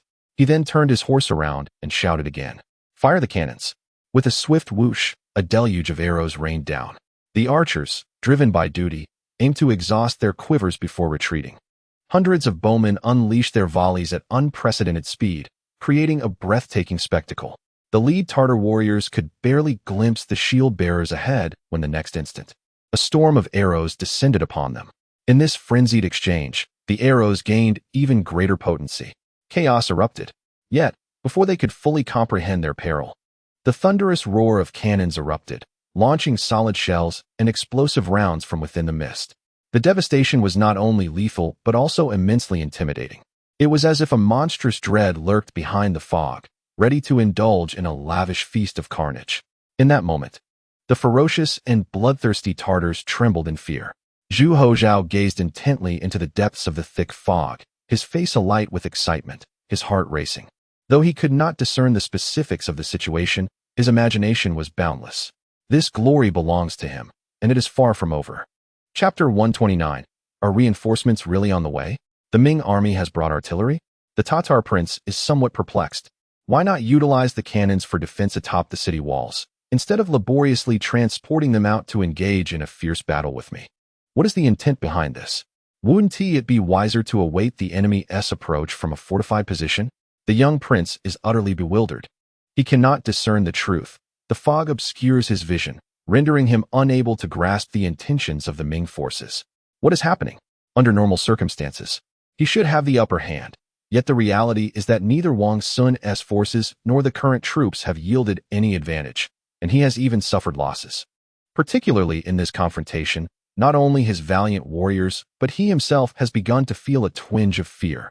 The Ming army is too enigmatic, defying the established logic of warfare and completely overturning his understanding of them. Certainly, the Ming has launched offensives before, predominantly to engage them deep in the northern grasslands or to adopt a waiting strategy, fortifying their defenses. Yet, in this situation, with their forces almost at the city gates, the Ming neglects their stronghold and chooses to engage him in open battle. This is not how warfare is conducted. Nevertheless, the Ming forces manage to seize the advantage. The Tatar prince feels his mind beginning to falter. Boom. The cannons in the fog roar incessantly, shells raining down as if they were free, their destructive power relentless. After suffering considerable casualties, they finally engage the Ming army in close combat. The shield-bearers form a formidable defensive line. Yet even though the Mongolian cavalry is not what it once was during Genghis Khan's time, their charging strength remains formidable. In just a quarter of an hour, the shield-bearers retreat repeatedly, on the brink of collapse. Change to General Wei Wu's cannons. Zhu Houzhao calmly commands. Boom, boom, boom. The thunderous sound of artillery echoes continuously, reminiscent of beans popping in a bamboo tube. The relentless barrage of cannonballs is dizzying, akin to a chain explosion igniting the powder magazine, sending chills down one's spine. Sound the horn. Sound the horn. The Tatar prince turns pale with fright. How many cannons has the Ming army brought? Without further contemplation, he decisively retreats. Continuing this way incurs too much loss, rendering his cavalry advantage ineffective. At this moment, the prince wishes he could cry out to the heavens in frustration. "O fate, you are so biased. Could you not grant me a bright and sunny morning?" After nearly 15 minutes, the Tatars finally halt their advance and pull back from this segment of the Ming army. The artillery of this army is terrifying. Seeing the Tatars retreat, Deputy General Lu and Guerrilla General Jiang Bin both breathe a sigh of relief, yet simultaneously feel a pang of fear. If the Tatars were to disregard casualties and charge recklessly, their 8,000 men would not suffice to withstand the onslaught. The commander is wise and formidable, a master of military strategy. Two burly subordinates flatter him profusely, urging, "Commander, our forces are weary. It would be prudent to return to the city for rest." Zhu Houzhao replies nonchalantly, "Let us rest in place. We have fought for barely half an hour and are already exhausted. How long has Wang Sun endured? If it were you besieged, would you still think this way?" The dire situation weighed heavily on Lu and Jiang Bin, causing them to lower their heads in shame. Zhu Houzhao declared, "We are nearing the arrival of our reinforcements. They may have already arrived." However, the two men held little hope, for they did not believe that the pampered emperor, who had never seen the battlefield and had scarcely ventured beyond the capital, could wield military prowess. His reputation for frivolity had long been established, and many perceived his presence at the border as merely a quest for excitement. "Commander, leave this to us. You should return to the city and rest. Once you have regained your strength, You can return to lead the battle, Jiang Bin suggested tentatively. Indeed, Commander, Lu Lu echoed, his face reflecting anticipation. Their demise was inconsequential. In grand terms, they would die for their country, and in lesser terms, their families would receive generous compensation and a posthumous honor. However, if anything were to happen to the emperor within their jurisdiction, not only would there be no honor, but their families would also suffer dire consequences. Zhu Houzhao scoffed. If I were to depart, you would undoubtedly face total annihilation. After a pause, he coldly added, the laws of the Ming dynasty state explicitly that those who flee in battle shall face the death penalty. The two men were at a loss for words, thinking, does he truly consider himself a commander? Can the emperor really condemn himself to death? Commander, reorganize the troops. Should anyone dare speak of cowardice again, they shall face military justice. Zhu Houzhao insisted, emphasizing the urgent need to regroup and restore the soldiers' strength while assessing their weaponry and ammunition to ensure preparedness. The two, filled with despair, clasped their fists and replied, we accept our orders. Meanwhile, Wang Sun's forces remained encircled but were granted a brief respite. He encouraged his soldiers to restore their stamina while vigorously boosting morale by spreading news of the reinforcements' numbers and strength. In just over half an hour, the beleaguered Ming army regained its vitality, shedding the previous gloom. The Tartars, merely surrounding them without engaging, aligned perfectly with Wang Sun's intentions. He felt no urgency and had fulfilled his mission. His only concern now was self-preservation, with no need for further assaults. Moreover, he posed little threat, as the Tartars would likely prioritize targeting the reinforcements. Wang Sun couldn't help but chuckle to himself. I am indeed a fortunate man. However, as time passed, his laughter faded. The dense fog began to lift, visibility improving, and from his elevated position, Wang Sun gradually discerned the reinforcements. To his astonishment, he recognized them as the garrison from Datong. His heart sinking in dread. This meant no reinforcements. Why would the garrison come? The emperor was clearly within the city. Thus, there was only one possible and terrifying explanation. The emperor himself had taken to the field. The realization struck Wang Sun like a thunderclap, nearly rendering him lifeless. It was over. All was lost. May the heavens protect us. The fog has finally cleared. The Tartar prince gazed at the golden sun, his heavy heart lightening, and his confidence returning. In the open field, he feared no one. The previous fog had been a misfortune, but now that the weather had cleared, he needed only to ascertain the enemy's numbers and formations to devise appropriate countermeasures. Bang! The little prince slammed his fist, roughly the size of a sandbag, against the ground. Exhaling a breath laden with depression, with a sinister smile, he commanded his trusted confidant, send someone to ascertain the true strength of the Ming army. Yes. The little prince's eyes glinted with a bloodthirsty light. Prepare the kitchens. General, we have expended 70% of our shells, and only the quiver on your saddle remains. As for knives and other weaponry, we are not critically hindered. Zhu Houzhao nodded, stroking his chin. We must replenish our strength swiftly and be ready to confront the barbarian forces at any moment. Your Majesty, it would be wise to retreat. I implore you, Jiang Bin said, his face drawn with despair. I will not retreat, and neither shall you, Zhu Houzhao replied sternly. The fog has lifted. To retreat now would be tantamount to seeking death. If my estimations are correct, the barbarians will soon send scouts to probe our defenses, perhaps to validate Zhu Houzhao's wisdom.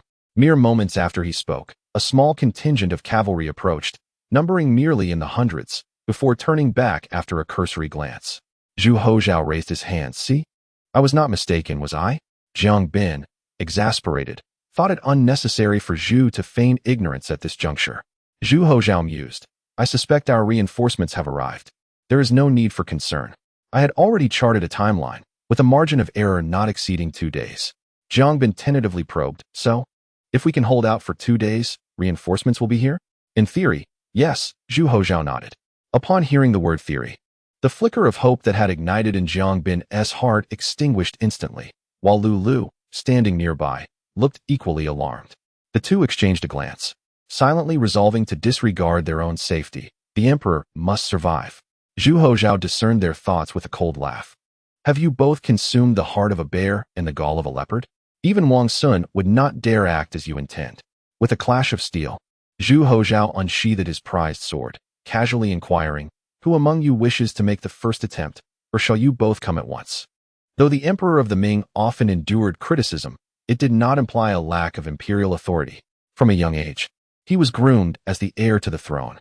Despite his often irreverent demeanor, the latent aura of leadership cultivated over years, coupled with a decade of sovereign experience, commanded respect that few could withstand. Wang Sun could not, nor could Lu Lu or Jiang Bin. Even Yang Yiqing might falter under such pressure. Otherwise, Yang Tingyi would not have suggested preparing for the emperor's prolonged absence from the capital. In matters of national policy, the emperor must sometimes compromise in the face of united resistance from vested interests. However, in all other respects, he remains supremely sovereign and inviolable. No one dares to lay a hand upon the emperor. Having quelled the two, Zhu Houzhao sheathed his broadsword and calmly stated, "When I speak of theory, it is under less than favorable conditions. My assertion that reinforcements will arrive shortly is not mere bravado. Now, each of you, prepare for battle." The two exchanged glances, sighed heavily, and clasped their fists in acknowledgement. What? Only 8,000? The Tatar little prince seethed upon hearing this, his fury igniting. With a swift draw of his curved blade, he exclaimed, "Damn it, you shall perish." Thunderous hooves echoed as a horde surged forth, the pent-up frustration of the little prince exploding at this moment. The great commander, Jiang Bin, was in a state of despair, and Lu Lu felt as though his very heart and liver were tearing apart, to the point that he forgot his own duties. Zhu Houzhao calmly reassured him, saying, "Do not panic, our reinforcements have arrived. Attend to your responsibilities." In utter desperation, Jiang Bin disregarded the hierarchy and demanded, "Where are they? I cannot see them." The sound of galloping hooves echoed again, causing Jiang Bin to pause. Gazing intently, he discerned the forces of the Ming army, their cavalry adorned with the insignia of Yansui. Nearly 5,000 horsemen. Zhu Houzhao maintained his composure and declared, "The Yansui reinforcements have arrived, and their total strength exceeds 12,000. The reinforcements from Xuanqing and Liaodong are also not far behind. The advantage lies with us." At that moment, Jiang Bin and Lu Lu were nearly overwhelmed with joy. Indeed, reinforcements had truly come. Meanwhile, Li Qing and Yang Yiqing finally reached Datong. Chapter 130. The arrival of reinforcements. Is this truly the extent of our forces? Li Qing observed the defenders atop the city walls with a look of astonishment. Yang Yiqing responded hesitantly. Could it be that the emperor has personally taken command? At this remark, Li Qing was suddenly alarmed and hastened closer, only to be halted by 100 households who stood guard. "Who are you?" they inquired warily. "I am a grand scholar of the cabinet," Li Qing declared. Yang Yiqing added, "Where is the esteemed general?" "What esteemed general?" The guards were oblivious to the situation, their minds filled with questions. "Do you have proof of your identity?" Yang Yiqing had indeed brought identification, but it had been taken by Zhang Yong. In his haste to follow, Li Qing had forgotten to request it back, and thus he lamented, "I am Yang Yiqing. Summon your commanding officer to meet with me." "Who are you to request an audience with our commander?" The guard, noticing their disheveled appearance, grew even more suspicious. "You two are not smugglers, are you?" He hesitated, pondering whether to apprehend them, when the younger of the two men asserted, "I come on the orders of the Empress Dowager. To obstruct me is an act of treason." This declaration was indeed formidable, causing the guard to shrink back momentarily. However, he soon reconsidered. Wait a moment, shouldn't a special envoy be acting on the emperor's orders? Li Qing regretted his hasty words, realizing his urgency. "This can prove my identity." He produced a token to present. In this era, forging official seals or counterfeit imperial documents was punishable by death. Although the guard had not witnessed much of the world, he understood this well. Seeing that the token did not appear to be forged, he softened his demeanor and inquired, "Do you wish to see the commander?" "Yes," Yang Yiqing interjected eagerly. "The commander is not here. He left a few days ago to conduct military exercises." The guard, responsible for security, was unaware of the specifics and had no idea that his commander was engaged in a perilous encounter with the Tatars. His orders were merely to heighten vigilance. Beyond that, he was oblivious. An acting commander or a deputy will suffice. "We must see someone in authority. Take us to them at once. Delaying this matter could cost you dearly." Li Qing insisted urgently. Seeing their earnestness and that there were only two of them, the guard decided not to hesitate further. He instructed his subordinates to remain vigilant and said, "Follow me."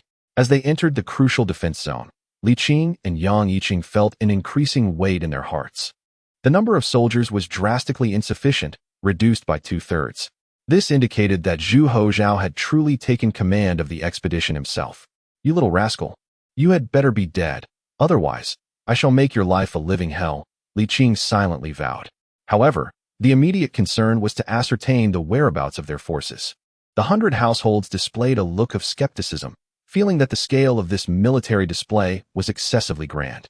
He muttered to himself, inviting the two into a tent, stating, "Please wait here, I shall go report."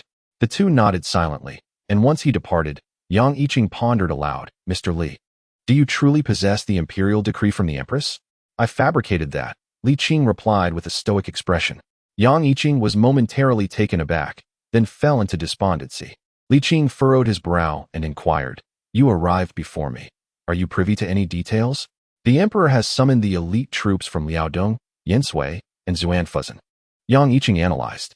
According to Zhang Yong, he issued the mobilization order even before the selection of the concubines. They should be arriving soon.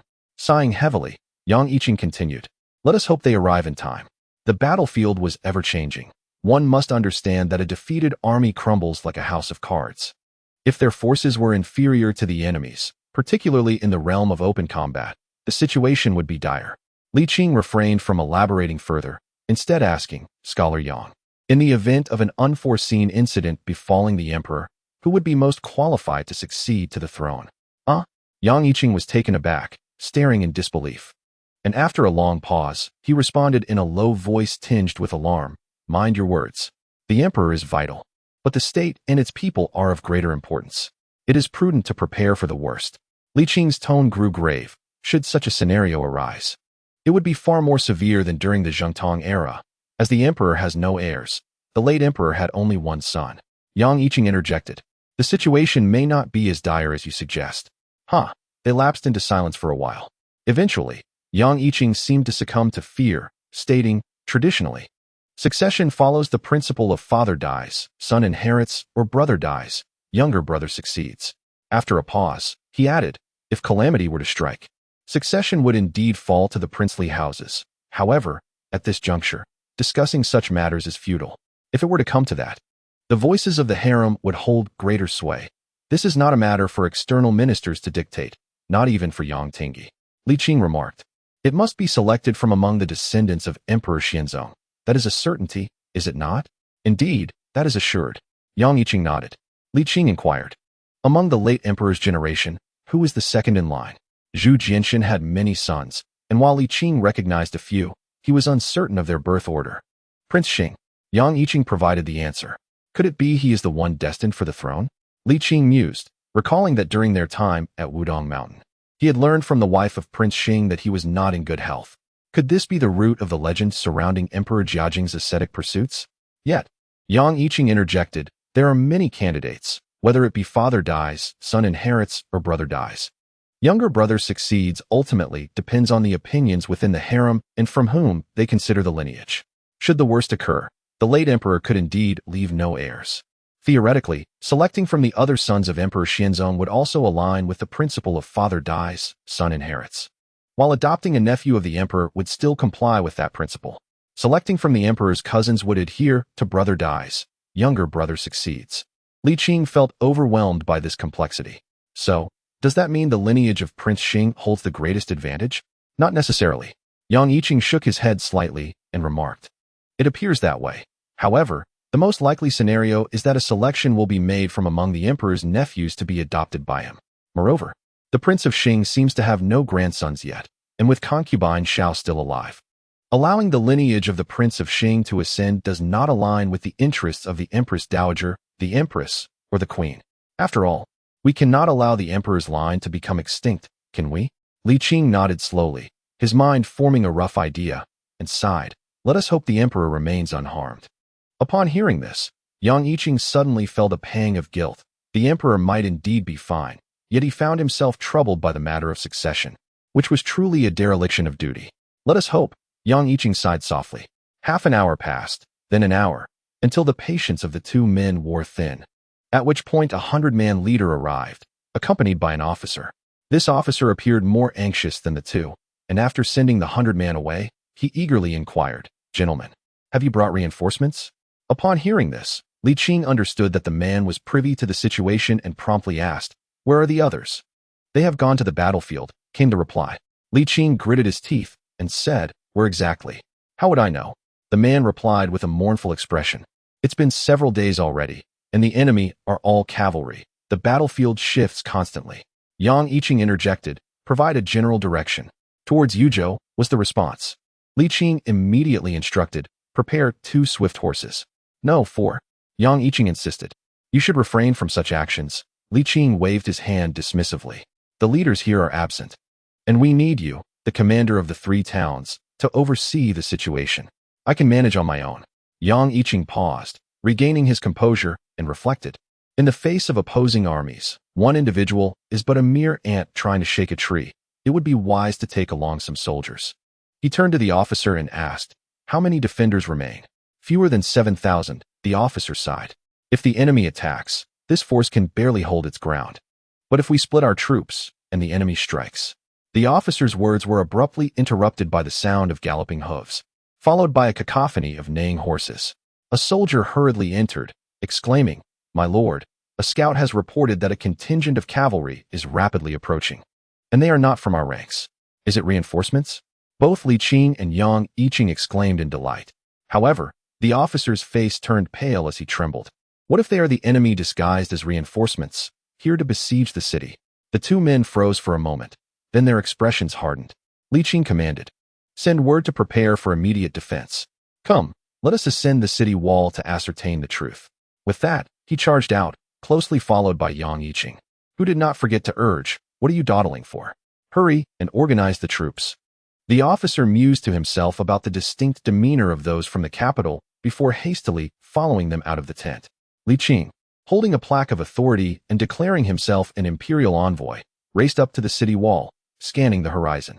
Before long, he spotted a vast throng of troops approaching from one side, estimating their numbers to be no fewer than 10,000. The banners unmistakably belonged to the Ming army. At this moment, Yang Yiqing, panting heavily, remarked, "That is from the direction of Xianzhou. It is illogical for them to arrive this swiftly." Upon hearing this, Li Qing felt a chill run down his spine. Has that little one truly perished? Damn it! Li Qing was consumed by rage, the veins on his forehead visibly throbbing.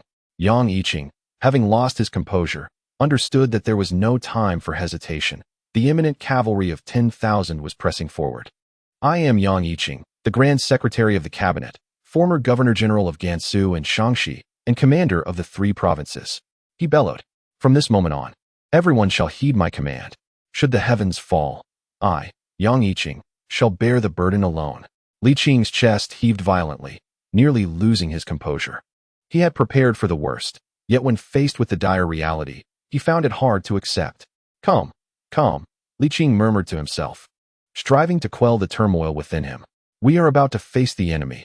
I must regain my optimal state." The cavalry would soon be visible, within a quarter of an hour, yet there were only over 3,000 men among the multitude of horses, marked with the words Liaodong and Xianzhou. Observing this scene from the city walls, Yang Yiqing felt momentarily dazed, murmuring, "This is a tactic only employed in a hurried march. Could it truly be the Ming army?" Soon enough, he received his answer as a familiar face appeared at the foot of the city, calling out, "Is the valiant general present?" It was Zhang Yong. Yang Yiqing quickly responded, "What brings you here?" "You rushed, and we hurried as well. Just as you departed for Liaodong, reinforcements arrived at Xianzhou. We requisitioned the horses. They are all behind us. Is the valiant general here?" Zhang Yong implored urgently. At this, Li Qing felt a profound sense of hope, realizing that redemption was still possible. "He has gone to the battlefield," he declared, and without hesitation, leaped from the heights of the city wall. Chapter 131. Surely this fool will not strike me. Ignoring the astonished expressions of the Ming soldiers, Li Qing approached the bewildered Zhang Yong and said, "Have the soldiers switch horses, leave the surplus mounts behind, and follow me to the battlefield to support the valiant general." The last few words were spoken through gritted teeth. Having missed several opportunities, Li Qing's spirits plummeted. Noting Zhang Yong's lingering confusion, he grew more incensed. "If you fear death, relinquish command to me." Zhang Yong jolted, finally regaining his senses, and replied, "We are not afraid. We shall go together." At that moment, he comprehended the gravity of their situation. Should anything happen to the emperor, Regardless of others' fates, he would undoubtedly face a gruesome end. For a live-skinned was no mere expression. Zhang Yong shouted, "Everyone, switch horses and follow me to support the general." Li Qing exhaled slowly and turned to Yang Yiqing on the wall, saying, "I leave this place in your hands. Once the reinforcements arrive, immediately provide us with support." "Understood." Yang Yiqing replied emphatically. On the battlefield, the dynamics had shifted. It was no longer merely 8,000 against 50,000. The arrival of the reinforcements from Yinsui significantly bolstered the Ming forces. After accounting for casualties, nearly 24,000 remained, while the Tatars had also suffered substantial losses, with their numbers diminished by over 5,000 due to two major defeats. At this juncture, retreat was no longer an option. The young prince could not bear the thought. With such considerable losses among his ranks, if he were to withdraw and attack elsewhere, it would render the sacrifices of his men in vain. For him, the annihilation of the Ming forces was imperative. The strategic significance of Datong City would be nullified without any defenders. After resting for half a day, we shall launch a full-scale assault. The young prince declared coldly, "Issue the orders. We must decisively crush the Ming army in one fell swoop." The battle had dragged on for an extended period, leaving him thoroughly fatigued. The resolute resistance of the Ming forces exceeded his expectations. Despite having twice the number of cavalry, they were unable to secure victory as the battlefield had been divided into two segments. Theoretically, with over 40,000 troops against 20,000, total annihilation should take at least half a month. Yet, in practice, the dynamics of warfare often deviated from such calculations. Once morale faltered and formations disintegrated, it could result in one-sided slaughter within mere days. The prolonged siege proved the Ming troops' tenacity to be utterly irrational. "Commander, we have exhausted all our arrows, shells, and lead bullets," reported the Deputy General, Hang Xiong, presenting a grim tally of their dwindling supplies. He had never anticipated that the emperor would lead the charge himself. Now, in this dire situation, even if the emperor wished to retreat, it would be impossible. They could only hope for the timely arrival of reinforcements. At this moment, Zhu Houzhao was no longer the vigorous and spirited leader he once was. The continuous deprivation of proper food and rest had rendered him rather listless. "Nevertheless, we can still endure for 5 more days, sufficient to await the arrival of all reinforcements," Zhu Houzhao rasped, asserting that they were not at a disadvantage even now. "Persevere. The advantage lies with us." Upon hearing this, generals like Hang Xiong, Jiang Bin, Lu Lu, and Zhou Zheng felt a heavy gloom settle over them. For as military commanders, they understood a fundamental truth: a defeated army crumbles like a mountain. Noting the somber mood, Zhu Houzhao attempted a light-hearted remark: "One must gather strength in the first effort. But subsequent attempts wane. We may be suffering, yet so too are the Tartars. After all, this is the territory of the great Ming. They should be the ones feeling apprehensive. I imagine the Tartar prince is pulling at his beard in distress right now." However, his jest fell flat, and no one found it amusing. At such a time, no one was inclined to flatter the emperor. Sensing his own folly, Zhu Houzhao sighed, "Keep your worries to yourselves. Reinforcements will arrive soon." The generals silently nodded, their hearts burdened as if crushed by a great weight. A scout galloped forth, dismounting to offer a salute. The battlefield lies 20 miles to the front left. Both sides are in a phase of regrouping. Li Qing quickly inquired, "How many troops do we have left?" "Not fewer than 20,000, the scout affirmed. "And our formations?" Li Qing pressed, "Can we still hold our lines?" The scout nodded in response. Li Qing finally relaxed, relieved that they were still intact. If anything were to happen to Zhu Houzhao, the Ming forces would undoubtedly falter. The soldiers might be unaware of the mighty general, but those who fought alongside him were fully aware. Thankfully, there was still room for redemption. Zhang Yong's anxiety also dissipated as he declared, "Assemble the troops. We shall support the mighty general." "Wait," Li Qing interjected. "Let us rest for a moment and await the other scouts. During this time, we shall eat and provide food for the war horses. Once they are well fed and rested, we shall proceed. The battlefield is ever-changing and allows no delays." Zhang Yong retorted. Li Qing scoffed, "What use is a fatigued army? Trust my judgment. We are the Zhang Yong felt a twinge of fear towards Li Qing. Considering how long they had already endured, a brief pause would not matter, and he reluctantly conceded, "Relay the order. Rest for an hour and a half." In the hour of the snake, at the battlefield. In truth, it would be more precise to say that all three parties had enjoyed considerable respite. However, Wang Sun's forces possessed the advantage of terrain and were fewer in number. The young prince was reluctant to engage with him on equal terms, preferring instead to swiftly subdue the main force of the Ming army before turning his full attention to Wang Sun. Meanwhile, Wang Sun remained encircled, reduced to a mere spectator. It was not a lack of desire to assist. Rather, he found himself incapable of providing support.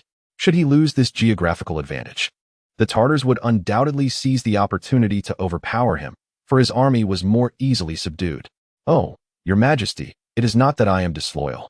Wang Sun sighed heavily, issuing the command to maintain vigilance. "Form ranks." At almost the same moment, Zhu Houzhao delivered military orders. Concurrently, the Tartar prince was preparing for an assault. Just then, a cavalry contingent of 3,000 was approaching rapidly. With a swift motion, the long blade sliced through the air as the Tartar prince commanded his troops to charge. The Ming army, adhering to their established tactics, arranged their defensive formations with horse barriers. As they drew closer, Li Qing could almost discern the intensity of the battle unfolding. He shook his spear, leaning forward, his inner energy simmering, ready to erupt at any moment. Reinforcements. Zhu Houzhao, with keen eyesight, spotted the cavalry just as they emerged and shouted, "Our reinforcements have arrived." Again, the young prince was nearly beside himself with frustration. Peering into the distance, he sighed with relief, noting that the numbers were only around 3,000, not overwhelming. With the momentum of the charge already in motion, he had no choice but to order his troops to advance recklessly. The young prince, having been stalled for too long, felt a sense of urgency. His forces had always relied on war to sustain themselves, and their supplies were scant. If they did not swiftly conquer the Ming army and plunder the heart of the Ming territory, his warriors would surely voice their grievances. The sight of thousands of galloping steeds was truly magnificent, leaving Zhang Yong profoundly shaken, instilling within him a deep-seated fear. He felt an overwhelming urge to flee but found himself unable to retreat. "My life is forfeit," Zhang Yong lamented, realizing he would never sit upon the ceremonial chair of the supervisor. Li Qing, however, was indifferent to the eunuch's fate. Simply not having struck him was gracious enough. With battle imminent, he could not afford to concern himself with such matters, nor could he spare a thought for Zhu Houzhao in that moment. The battle was of paramount importance. "Charge!" Li Qing's voice resonated with clarity, striving to uplift the morale of his troops, even if just a fraction. His shout pierced through the cacophony of hooves, transcending the tumult, and even the Tartar prince heard it distinctly. Within the heart of the Ming camp, the formidable general instinctively recoiled, trembling and muttering, "What is he doing here?" At that moment, the once mighty general appeared anything but formidable, resembling a child caught fleeing from home. His face etched with fear and trepidation. Wasn't he in Jinling? He should not be here. A chill coursed through Zhu Houzhao, racing from his spine to the nape of his neck. In that instant, thoughts of cowardice flickered in his mind. Oh no, he won't strike me, will he?" Zhu Houzhao murmured to himself, momentarily forgetting the battlefield. Fortunately, although the other commanders recognized the arrival of reinforcements, they dared not become complacent. Each one diligently took up their responsibilities, organizing a defense against the Tartar onslaught. Bang! The cavalry surged forth like a mighty hammer, striking fiercely against the front line of shield bearers. Bolstered by tremendous inertia, they created a breach, shattering shields to smithereens, let alone the soldiers behind them. At the moment of impact, the Ming forces suffered devastating casualties. As the fallen Ming soldiers and the toppled Tatar warriors lay strewn about, the ferocious momentum began to wane. The Ming phalanx retaliated with their long spears, and although the Tatars still held the upper hand, they too began to incur losses. Boom! Another thunderous sound echoed as Li Qing's cavalry, attacking from a cunning angle, struck the Tatar flank, causing chaos and cries of despair. Li Qing led the charge, unleashing an overwhelming force, channeling every ounce of his power. In that fleeting moment, he created a vacuum before him. In close combat, strategy was unnecessary. With insufficient numbers to form a proper formation, sheer ferocity prevailed. Li Qing endeavored to inflict maximum damage on the enemy while alleviating the burden on his comrades behind him, wielding his spear with devastating effect. The battle had escalated beyond mere intensity. It was a brutal carnage, an extraordinary slaughter, with most casualties resulting from being trampled or crushed in the fray, amidst a storm of bloodshed. The sounds of galloping hooves, anguished cries, clashing steel, and the neighing of steeds resonated, composing a tragic symphony that articulated the cruelty and bloodiness of war. This is the essence of conflict. Only through personal experience can one truly grasp the meaning behind the saying, "A general's success is built upon countless bones." Many perceive only the glory and achievements, seldom contemplating the horrific brutality that underlies them. Regrettably, humanity has never escaped the clutches of war. Even as the apex of the food chain and the sovereign of all creatures, when war erupts, a soldier's fate narrows down to two outcomes: to kill or to be killed. Kill. Both sides fought with fervor, exhausting every ounce of strength. The commanders of the main Ming forces, while directing their troops in resistance, could not help but marvel at the valor of this reinforcements, collectively pondering, who is this commander? Only Zhu Houzhao knew, and he understood that this fierce general was merciless to the enemy and equally formidable in facing his own. Chapter 132. I can explain. Zhu Houzhao could not clearly see Li Qing, but was aware of his position. At the forefront of the cavalry, there seemed to be an invisible shockwave, causing the Tatars to falter even before making contact. Truly magnificent. Who is the valiant general? Who is the Duke of the State? Zhu Houzhao's face flushed with heat. Kill. Another sharp command rang out, and Li Qing descended like a divine being, unstoppable, as if leading a grand army into uncharted territory, transcending human limitations. Such a display of valor greatly uplifted the spirits of the Ming forces. Even the besieged Wang Sun felt his blood surge with fervor, invigorated despite the looming crisis. What a commendable feat! The battle raged on. However, the Tatar prince began to feel apprehensive. After Li Qing's cavalry pierced through their ranks, his horsemen could no longer maintain effective offensive capability. He had underestimated the combat prowess of this contingent of Ming cavalry. 3,000 horsemen had managed to disrupt their 20,000. And although the attack came from the flank and held an advantage, it surpassed the prince's expectations. What the hell? The little prince was utterly indignant. Yet again, a critical moment had been marred by mishap. Why did it always unfold this way? Enraged, he recognized that anger alone would not remedy the situation. Reluctantly, the little prince resolved to alter his strategy, commanding a temporary retreat. Li Qing, with unstoppable momentum, led his cavalry through the Tartar cavalry formations. With sheer inertia, they surged forward, only halting after running several miles. Upon glancing back, he noted that the Tartars had begun their withdrawal. Should they pursue? Zhang Yong, bloodied and frenzied, spoke up. His current state was one of delirium, a byproduct of excessive fright leading to an overabundance of adrenaline and its resultant pathological exhilaration. "Oh, you're still alive?" Li Qing expressed surprise. "Do not pursue a desperate foe. Our immediate concern is the formidable general." At these words, Zhang Yong gradually extricated himself from his frenzy. Gesturing with a wave of his hand, he declared, "Let us proceed to regroup with the main force." In that moment, even his voice had taken on a rough timbre. "They're coming," Zhu Houzhao exclaimed, his complexion paling. "Quickly, go greet them. I, the commander, am feeling a bit under the weather. You proceed ahead." With that, amidst the astonished gazes of Jiang Bin and the other generals, he dashed towards the rear of the army. The Tartars had already called back their troops, and as dusk approached following the recent battle, it was clear they would refrain from further assaults in the short term. The commanders felt little anxiety. After all, one cannot deny the basic needs of nature, can they? With a deep exhale, the generals, buoyed by a sense of relief, proceeded to welcome their timely reinforcements. "Where's the commander?" Upon meeting, Li Qing and Zhang Yong spoke in unison. Jiang Bin clasped his fists and replied, "The commander is in the Central Army. All is well." Hearing this, Li Qing's anxious heart finally found reprieve, while simultaneously, a surge of anger coursed through him. Zhang Yong quickly urged, "Hurry, take us to see the commander." The group, initially wishing to exchange pleasantries, found the situation too pressing for idle chatter, making a gesture of invitation and surrounding the reinforcements as they returned to the main camp. "Commander, our reinforcements have arrived." Jiang Bin shouted several times, yet received no reply. He chuckled. The commander has been restless these past few days and is feeling a bit unwell. Li Qing smirked. He was well aware of the little one's thoughts. Nevertheless, the urgency of the battle remained paramount. He inhaled deeply and inquired, "What is the status of our casualties?" "Fortunately, our losses are fewer than those of the Tartars, thanks to the commander's astute strategy and the valor of our soldiers." "The Tartars have gained nothing," Jiang Bin replied with a smile, then bowed slightly, asking, "May I inquire, Which general are you? This battalion of reinforcements bore the banners of Xuan Fu and Liaodong, leaving Jiang Bin perplexed.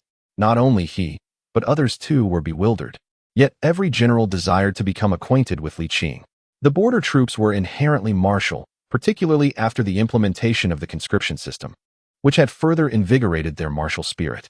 The recent display of valiance had entirely captured their hearts. Like a deity descending from the heavens, he was truly a formidable presence. However, they had all red water margin, yet Li Qing's prowess surpassed even that of the illustrious Wu Song. Their eyes burned with admiration. Li Qing gently shook his head, stating, "I am no general, nor do I serve in the court. I am but an ordinary individual." An ordinary individual? The assembled generals wore expressions of bewilderment, pondering how a civilian could possibly step onto the battlefield and mingle with the army. Li Qing, lacking the inclination to elaborate, took a seat in the command tent, awaiting the return of Zhu Houzhao.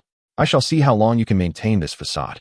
Li Qing remained silent, and the generals, hesitant to engage too warmly, turned their inquiries toward Zhang Yong regarding the situation of the reinforcements. Having narrowly escaped death, Zhang Yong became loquacious, recounting the status of the reinforcements while interspersing his narrative with self-aggrandizing tales of his own valor on the battlefield. Before long, a personal guard entered and inquired, "Who is Mr. Li?" "It is I," replied Li Qing, opening his eyes from a meditative state. "The commander requests your presence." "I shall accompany you," Zhang Yong interjected. Realizing that boasting to these men was futile, it was imperative that the emperor be informed. The personal guard shook his head and said, "The commander specified that only Mr. Li is to enter. The rest must remain here." With that, he gestured to Li Qing, saying, "Mr. Li, please." Li Qing chuckled coldly, departing the command tent alongside the guard. The generals, witnessing this, grew more curious about Li Qing's identity. "What is the background of this Mr. Li?" one inquired. "This is a long tale," Zhang Yong began. "Are you familiar with Emperor Xianzong? Is that not an obvious question?" The generals replied, somewhat exasperated. Zhang Yong, sensing the foolishness of his question, offered a sheepish smile and continued, "He once served as the chief physician to Emperor Xianzong and likewise to the late emperor." "Then how old is he?" Zhang Bin asked, astonished. "Roughly 50, I would estimate," Zhang Yong replied. "He is a renowned physician, well-versed in the arts of health and longevity. Unlike you rough fellows." Zhang Yong, as a high-ranking eunuch overseeing the imperial horse department and wielding significant military authority, found it unwise to provoke dissent, and thus chose to ignore the murmurs, continuing to elaborate on Li Qing's background. Relishing the attention and flattery, Zhang Yong felt a swell of pride. Though he was unaware of Li Qing's full history, he could easily fabricate details. "Commander, Mr. Li has arrived." "Very well, dismiss them," Zhu Houzhao's voice boomed. "I wish to discuss state affairs with Mr. Li. No one else is to approach." The personal guard responded affirmatively, instructing the surrounding guards to maintain a respectful distance. This area was the heart of the main army, devoid of immediate danger, and even though the guard was aware of the commander's true identity, he felt no trepidation. Once the others had retreated, Li Qing parted the tent flap and entered. "Wait," Zhu Houzhao exclaimed upon recognizing Li Qing, leaping to his feet. "Please, allow me to explain." "Ah, you certainly have a knack for evasion," Li Qing retorted, his teeth clenched in a cold laugh. Zhu Houzhao stammered, "Calm down, please. Allow me to finish speaking, otherwise, I fear you will remain unconvinced." "Very well," Li Qing replied, taking a seat to one side. "Do not attempt any trickery. I shall either strike you in private or in front of the entire army. Rest assured, I have my dignity to uphold, otherwise, I would not have asked them to stand back," Zhu Houzhao replied, somewhat sheepishly. Li Qing stated, "You have a mere quarter of an hour to convince me." Zhu Houzhao rose and paced for a moment, considering his words before speaking. "In this battle, whether you choose to participate or not, victory will be ours. You must have seen the reinforcements by now." "I have indeed. Do you have any doubts regarding my assertions?" Zhu Houzhao inquired, quickly adding, "Please assess the situation with fairness and objectivity, devoid of personal bias." Li Qing pondered for a moment before nodding and saying, "In theory, we cannot win. But neither shall we face a significant defeat." Upon hearing this, Zhu Houzhao relaxed, exuding a sense of pride as he declared, "See, I am not acting recklessly. I had already devised a strategic plan back in the capital. I did not rush to the battlefield in a moment of impulsiveness. You should be rather proud, no? I mean, I have indeed been mindful and prepared." Zhu Houzhao continued. I understand that the events of the past have instilled fear in you and the entire court, making you wary of repeating history. But must the emperor of the Ming dynasty confine himself to the capital, to the palace? With fervor tinged with anger, he asserted, a true dragon son of heaven must soar to the skies and traverse the seas. Only then can he truly embody the title of sovereign of the world. Otherwise, he would merely become a mudfish. He added, my father never left the capital in his lifetime, diligently adhering to his duties, yet he left behind numerous shortcomings. Although I may appear unorthodox and somewhat reckless, I have implemented many beneficial policies for the country and its people, have I not? Noticing Li Qing's silence, Zhu Houzhao's confidence grew, and his tone became more composed as he remarked, Li Qing, do you not think you have become somewhat obstinate, akin to those corrupt Confucian scholars? You wish for me to become the ideal emperor you envision, yet I find myself unable to do so. If I were to emulate the late emperor's methods, recruiting soldiers, establishing the imperial military academy, and reforming taxes, would any of these truly succeed? Zhu Houzhao sighed. If one desires everything, how can there be choices? How can one reconcile the saying that one cannot have both fish and bear's paw? To reap the benefits of my character, one must also accept the drawbacks it entails. That is only fair, is it not? He declared, the initial unification beyond the borders is akin to a newborn, fragile and vulnerable. At this juncture, a single blow could leave it crippled, if not dead, Zhu Houzhao asserted. Should the Tartars manage to plunder without substantial gain and suffer significant losses, the recently stabilized situation will undoubtedly descend into chaos, plunging us into yet another cycle of unification, which could entail at least another 20 years of internal strife. 20 years, Zhu Houzhao emphasized, extending two fingers with conviction. Is not the stability of our borders for a generation worth the cost of one battle? With that, he elegantly turned and sat back in his chair, crossing his legs. Now praise me. Li Qing chuckled. I must admit, that was quite a speech. However, his tone suddenly turned cold. I still intend to reprimand you. Chapter 133. A sudden outburst stop. Zhu Houzhao interjected, whether you come or not. The Ming forces shall not falter, nor shall I face defeat. Do you not agree? Indeed, Li Qing leaned forward. Stop. Zhu Houzhao reiterated, this is a strategy. It is both a small gamble against a larger force and a means to restrain the Tartars. I have already laid the groundwork. This is not mere folly. It is to prevent the Tartars from advancing southward, for the northern border forces are considerably stronger. Quite right. Li Qing continued to advance. Stop. Zhu Houzhao insisted once more. As an emperor, one must possess a grand vision, act decisively, and harbor a compassionate heart to alleviate the people's suffering. After 3 admonitions, Li Qing finally drew near. With a resounding slap, Li Qing exclaimed, what we have achieved today is largely due to fortune. A single misstep could lead to total ruin. With another slap, he added, the Tartars' incursion is merely a feigned attack. A feigned attack is still an attack. How could we flee without engaging in battle? Yet another slap followed. Li Qing coldly remarked, what absolute connection is there between your choice to leave the city and whether he engages in battle or not? Why not defend first and wait for reinforcements before venturing out to fight? Yet, despite the grandiloquence of his words, it was evident that you were merely impatient. With a decisive advantage at hand, your reckless decision to sally forth introduced unnecessary variables. Can one afford to rely on luck in the theater of war? Ha ha ha. Zhu Houzhao was furious. He had merely uttered 3 slow words. Why should he endure 4 slaps? I refuse to accept this. If you have the guts, speak up. Understanding his intent, Li Qing raised his hand, restoring his ability to speak. You, Zhu Houzhao, forcibly halted my words, refraining from greeting my female relatives, he retorted. It is you who is relying on luck. The Tartars are conducting a feigned assault. How can they sustain a long siege? Zhu Houzhao exclaimed in indignation. If we do not leave the city, what then if they advance southward? A feigned attack lasts but a day or 2, Li Qing countered. Even so, do you grasp what those days mean on the battlefield? He did not forget to strike him as he posed the question. I curse your mother.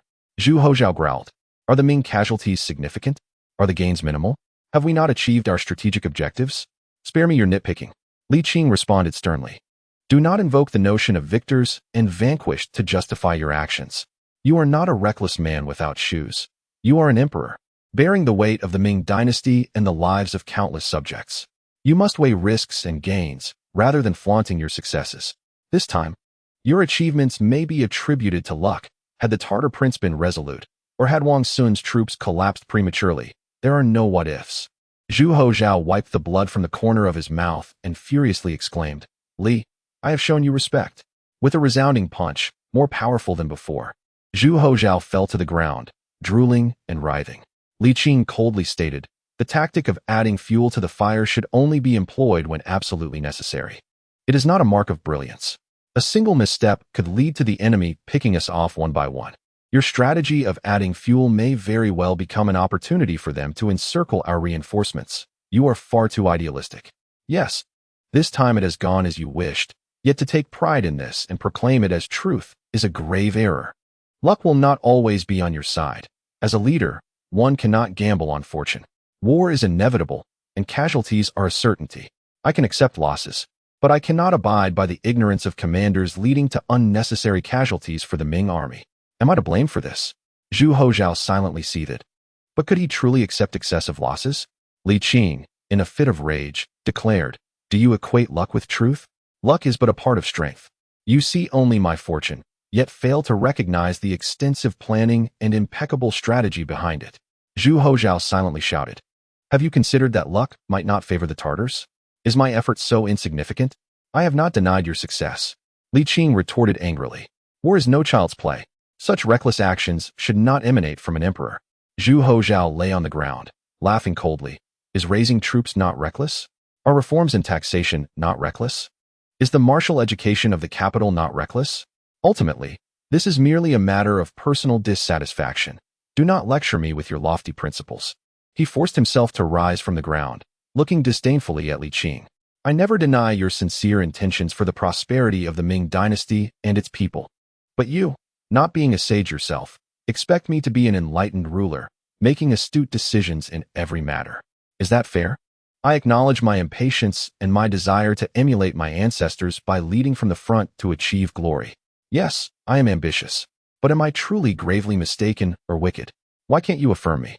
They do, and so do you. Am I truly so unworthy? When I succeed, it is expected, yet any minor flaw is magnified infinitely. I am a person, flesh and blood, with emotions and character. Am I not to your liking? Come, end my life now, and find someone more to your taste to be emperor. Zhu Houzhao exclaimed, spitting words in Li Qing's face. This time, he did not yield an inch, feeling unprecedentedly aggrieved. Li Qing raised his hand in silence, but did not strike him again. Instead, he regained his ability to speak. He moved to the side and sat down, remaining silent.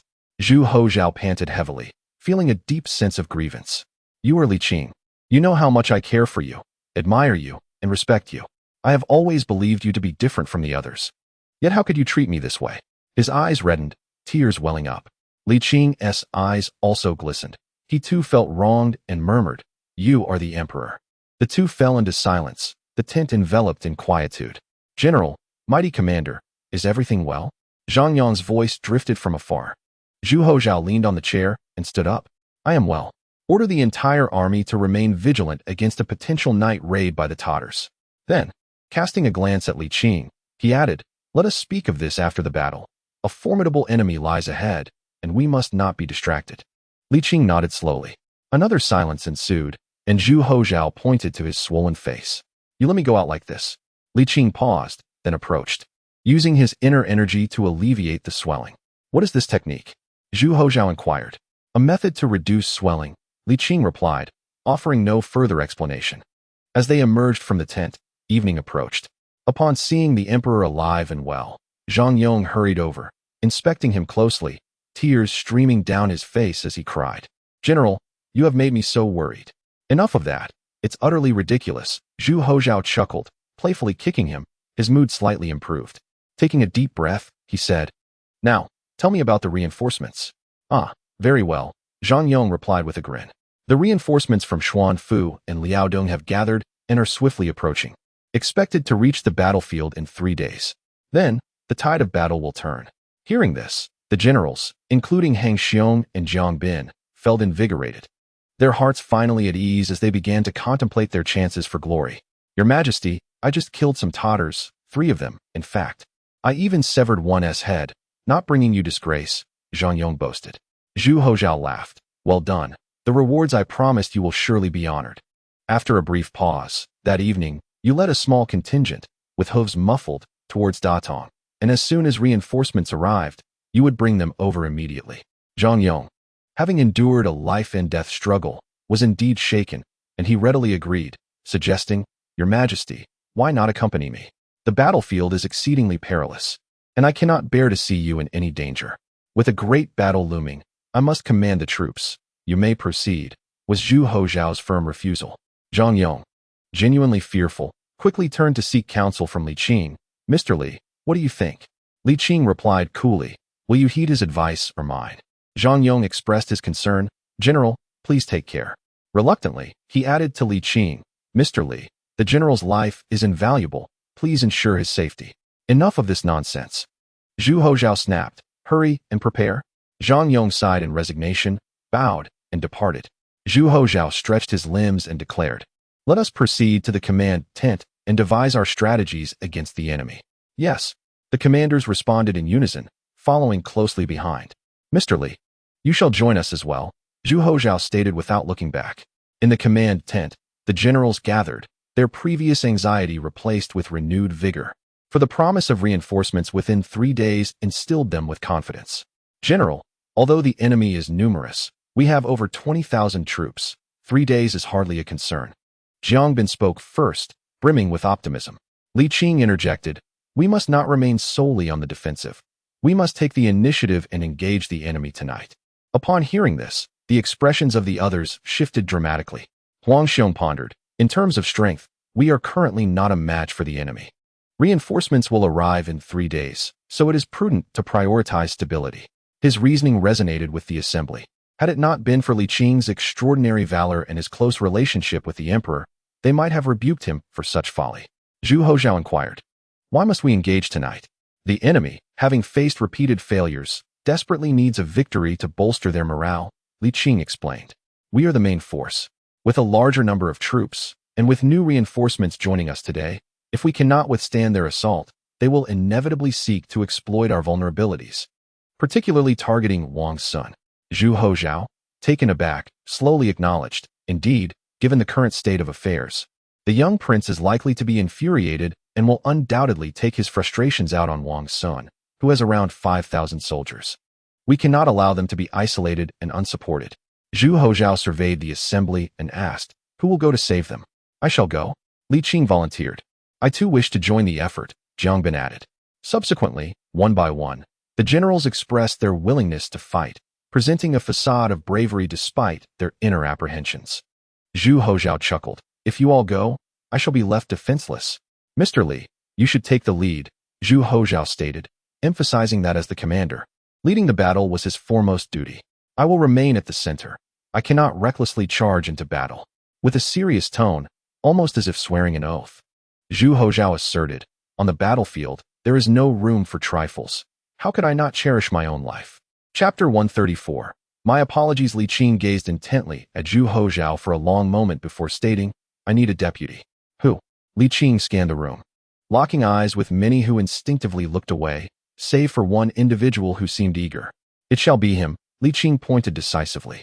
Zhu Houzhao nodded and inquired, Zhang Yuji, are you willing to accompany Mr. Li in the rescue of Wang's son? Though posed as a question, it left no room for refusal. I am willing to go, Jiang Bin replied respectfully. Excellent, Zhu Houzhao commended, turning to Li Qing. When shall we depart? How many troops will be required? After the hour of the rat, all cavalry. Li Qing sighed softly. Since we have resorted to the strategy of protracted engagement, we might as well see it through. If our forces are insufficient, even if we manage to breach the enemy lines, we will lack the strength to retreat. Only by ensuring a considerable number of troops can we support both ends and delay until reinforcements arrive at a relatively minor cost. Zhu Houzhao pondered for a moment and nodded. There are over 7,000 cavalry. Take them all. Upon hearing this, the other generals felt a wave of unease. With such a significant withdrawal, their sense of security was greatly compromised, especially considering the emperor remained in their midst. General Wang Sun's forces occupy advantageous terrain. Even in dire straits, there remains a slight margin for maneuver. The location of the commander is the heart of our strategy, protested Hang Xiong. Others echoed his sentiments. The emperor's safety was paramount, While the rescue of Wang Sun was desirable, it could not come at the risk of jeopardizing the emperor's life. No matter, Zhu Houzhao retorted. The generals dared not take this lightly. Reinforcements were on their way to the battlefield, and barring any unforeseen circumstances, it was unreasonable to expect defeat. If the emperor were lost at such a critical juncture, it would be far more intolerable than a direct defeat in battle. In truth, even if Li Qing took all the cavalry, Zhu Houzhao still had over 10,000 troops at his disposal. The morale was stable, and holding their position was not an issue.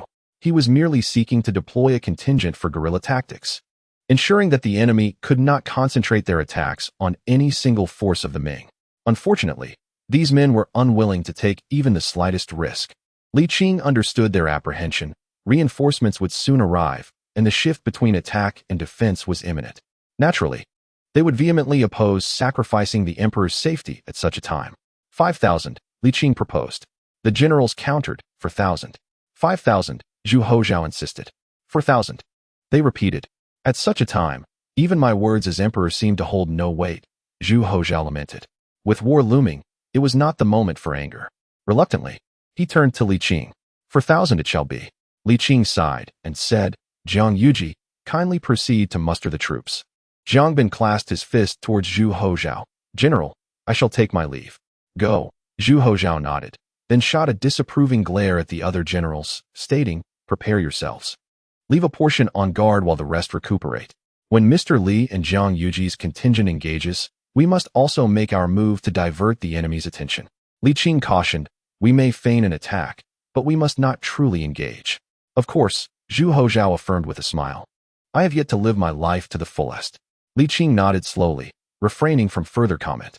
The generals each attended to their duties and departed, leaving only two in the command tent, the atmosphere growing tense again, and silence enveloping the space. After a considerable time, both sighed in unison, saying, Today, I have erred. Upon speaking, they exchanged surprised glances and lifted their eyes to meet one another. Zhu Houzhao felt a warmth rising to his face and took the initiative to reflect upon himself, saying, Indeed, I have been reckless this time, lacking in caution and attention to detail. Although it is for the greater good, I have allowed my personal emotions to mingle with it. Oh, to recognize one's mistakes and amend them is a virtue beyond measure. Li Qing nodded gently. And you? What about me? Li Qing glanced away. I have finished speaking. What about you? Zhu Houzhao retorted. Where do you see your faults? Li Qing paused, sighed softly, and replied, I thought you were the emperor, but alas, I should not have overestimated you. Zhu Houzhao teased, so it is all my fault then? Li Qing shook his head slightly, saying, I have indeed been too harsh on you, neglecting your feelings. That is more like it. Zhu Houzhao huffed, feeling significantly relieved to hear such candid words from Li Qing.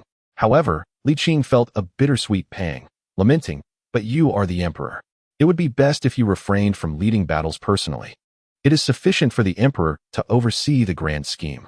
Detailed matters should be entrusted to those beneath you. Otherwise, what purpose do civil and military officials serve? Li Qing spoke softly. During the Zhengtong era, there were many battles, not just one. Take, for instance, the protracted Battle of Luchuan, which was the most extensive and lasted the longest. Each time, the Ming emerged victorious. After several campaigns in Luchuan, all of Southeast Asia trembled. And not only did Yunnan find peace, but external forces were also completely subdued. The Battle of Luchuan instilled fear among the various tribes. Indeed, while the Ming suffered considerable casualties and financial strain, overall, the benefits can be deemed lasting and profound. Li Qing asserted, this is the perfect embodiment of striking with thunderous might while possessing a compassionate heart. Zhu Houzhao was taken aback. So, you too can speak well of the Yingzong? Li Qing smiled bitterly. In the absence of the emperor leading the charge, the Ming army was unstoppable. Before he took to the field, he truly had the potential of a wise sovereign. It is a pity. In truth, that battle cannot be deemed a defeat for the Ming. One might even say it was a victory. Zhu Houzhao replied, from a purely military standpoint, that is indeed the case. But what of the emperor's capture? Li Qing retorted coldly, that cannot be concealed by mere words of preserving the court's dignity. Consider the impact it had on the political landscape. Li Qing sighed. At least Yingzong left behind a crown prince and a royal brother to oversee the state. What about you? True, you are more skilled. But have you considered the cost of losing? Zhu Houzhao fell silent for a moment and said, It is meaningless to discuss this now. Let us first finish this battle. After a pause, he added, I cannot become the emperor you envision. Is it that you cannot, or that you do not wish to? Zhu Houzhao shrugged and replied, think as you will. Li Qing remained silent for a while, and then said, after this, I shall reside in the capital. Really? Li Qing nodded silently. Zhu Houzhao initially felt joy, but then a wave of guilt washed over him. After a moment of contemplation, he said, you should rest. After this battle, even if I wish to lead personally, there will be no opportunity. What is there for you to worry about? Oh, do not impose upon others what you do not desire for yourself. While you may feel this way, I cannot afford to be so petty. Go and live your leisurely life.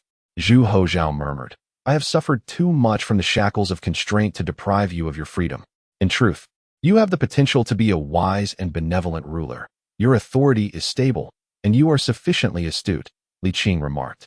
Zhu Houzhao smiled and remarked, if you were of the Zhu lineage, I would gladly grant you a seat. Yet, I am not of that surname. Moreover, I am not capable of being a sagacious and enlightened ruler. You overestimate me. With a soft sigh, he continued, success and failure stem from one's character. What I have achieved today is largely due to your counsel, yet it is even more reliant on the will of the emperor. If I were to conceal my talents, do you think they would still be as lenient? Ultimately, it is my unique disposition as emperor that compels them to concede. Were I to adhere strictly to protocol and tradition, the situation would undoubtedly worsen.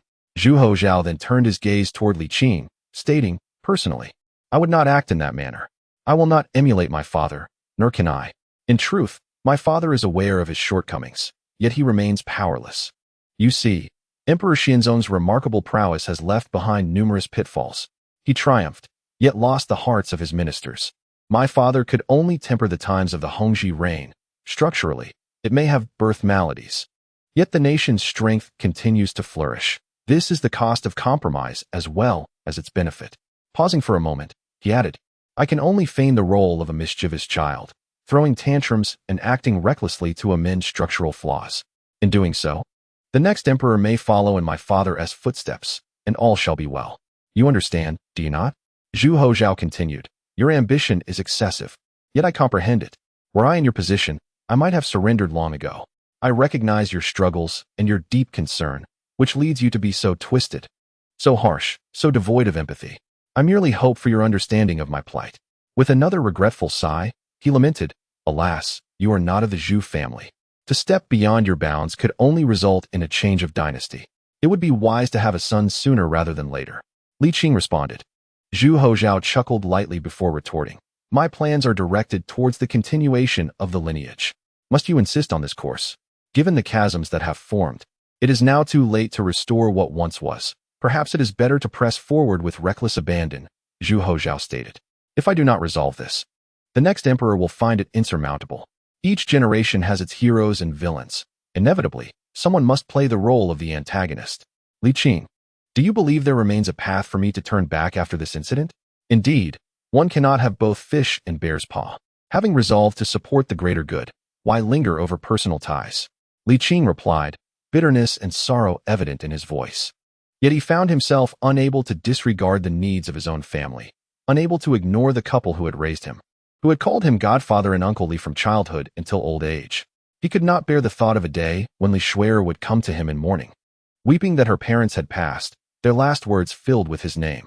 He simply wished to accompany those who had nurtured him through life, to make amends for the years of neglect as a relative. Was that a mistake? It seemed so. What troubles you? Zhu Houzhao sensed the profound sorrow enveloping Li Qing, filling him with guilt. He assured, do not worry. Even in my recklessness, I shall not act without regard for consequences.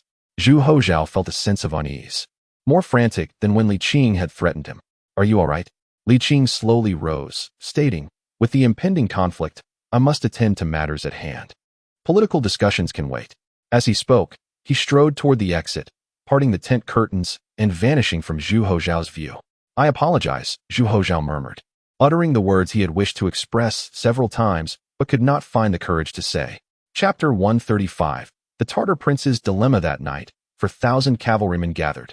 Without the glow of torches, the entire cavalry was shrouded in darkness, their faces etched with solemnity, only the occasional snorts of the war horses punctuating the stillness. Li Qing cast a glance at Jiang Bin, who nodded slightly and said, "I have already mentioned, the compensation for the fallen is 100 taels. And once the battle concludes, the entire army will be generously rewarded.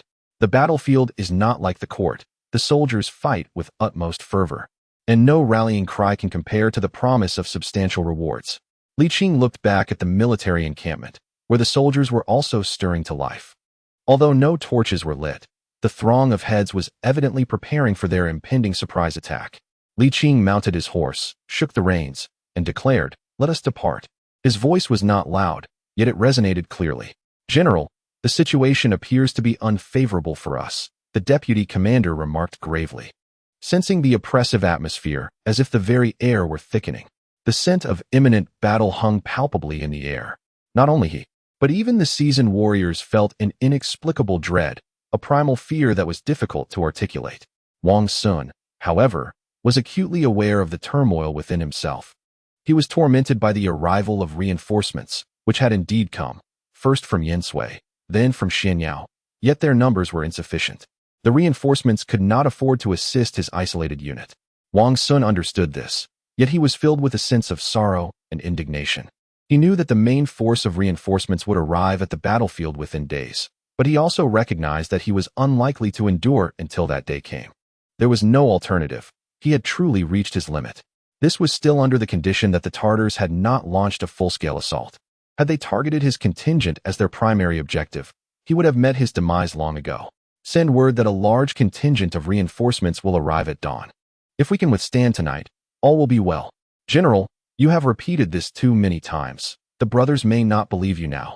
The deputy commander replied with a pained expression. Wang Sun was momentarily taken aback, left speechless. Suddenly, the distant sound of hooves echoed, and his taut nerves nearly snapped. He sprang to his feet and shouted, "Prepare for battle." Without needing further instruction, the soldiers grasped their weapons, but they were truly exhausted. Even with the knowledge that a life-and-death struggle loomed before them, they could not muster the confidence to fight. It was not their fault. They had endured long enough. The physical exhaustion and psychological torment they had faced without breaking was already a remarkable feat endured through tonight, and everyone shall be richly rewarded. Wang Sun bellowed. Yet, the impact of his words was minimal. "Curse it," Wang Sun muttered under his breath, followed by a bitter smile. The sensation of collapsing just before dawn was unbearable. Yet he found himself utterly powerless. "Kill!" A sudden, clear, and resounding command rang out, as if a bright lantern had ignited in the night sky, illuminating both the darkness and Wang Sun's heart. It was the language of the Han, the Ming army rallying, signaling that the reinforcements had arrived. Heaven be praised. The reinforcements had finally come. Wang Sun's eyes brimmed with tears, and in that emotional moment, he nearly succumbed to sobbing. Fortunately, as the general of Datong, he managed to hold himself together at this crucial juncture and roared, "Everyone, rally your spirits. The reinforcements are here to support us," without the need for a call. Everyone heard it. At that moment, the once dim heart reignited. We had not been forsaken. The valiant general had sent forth his men to rescue us. It was akin to a neglected child suddenly receiving unprecedented affection from their parents.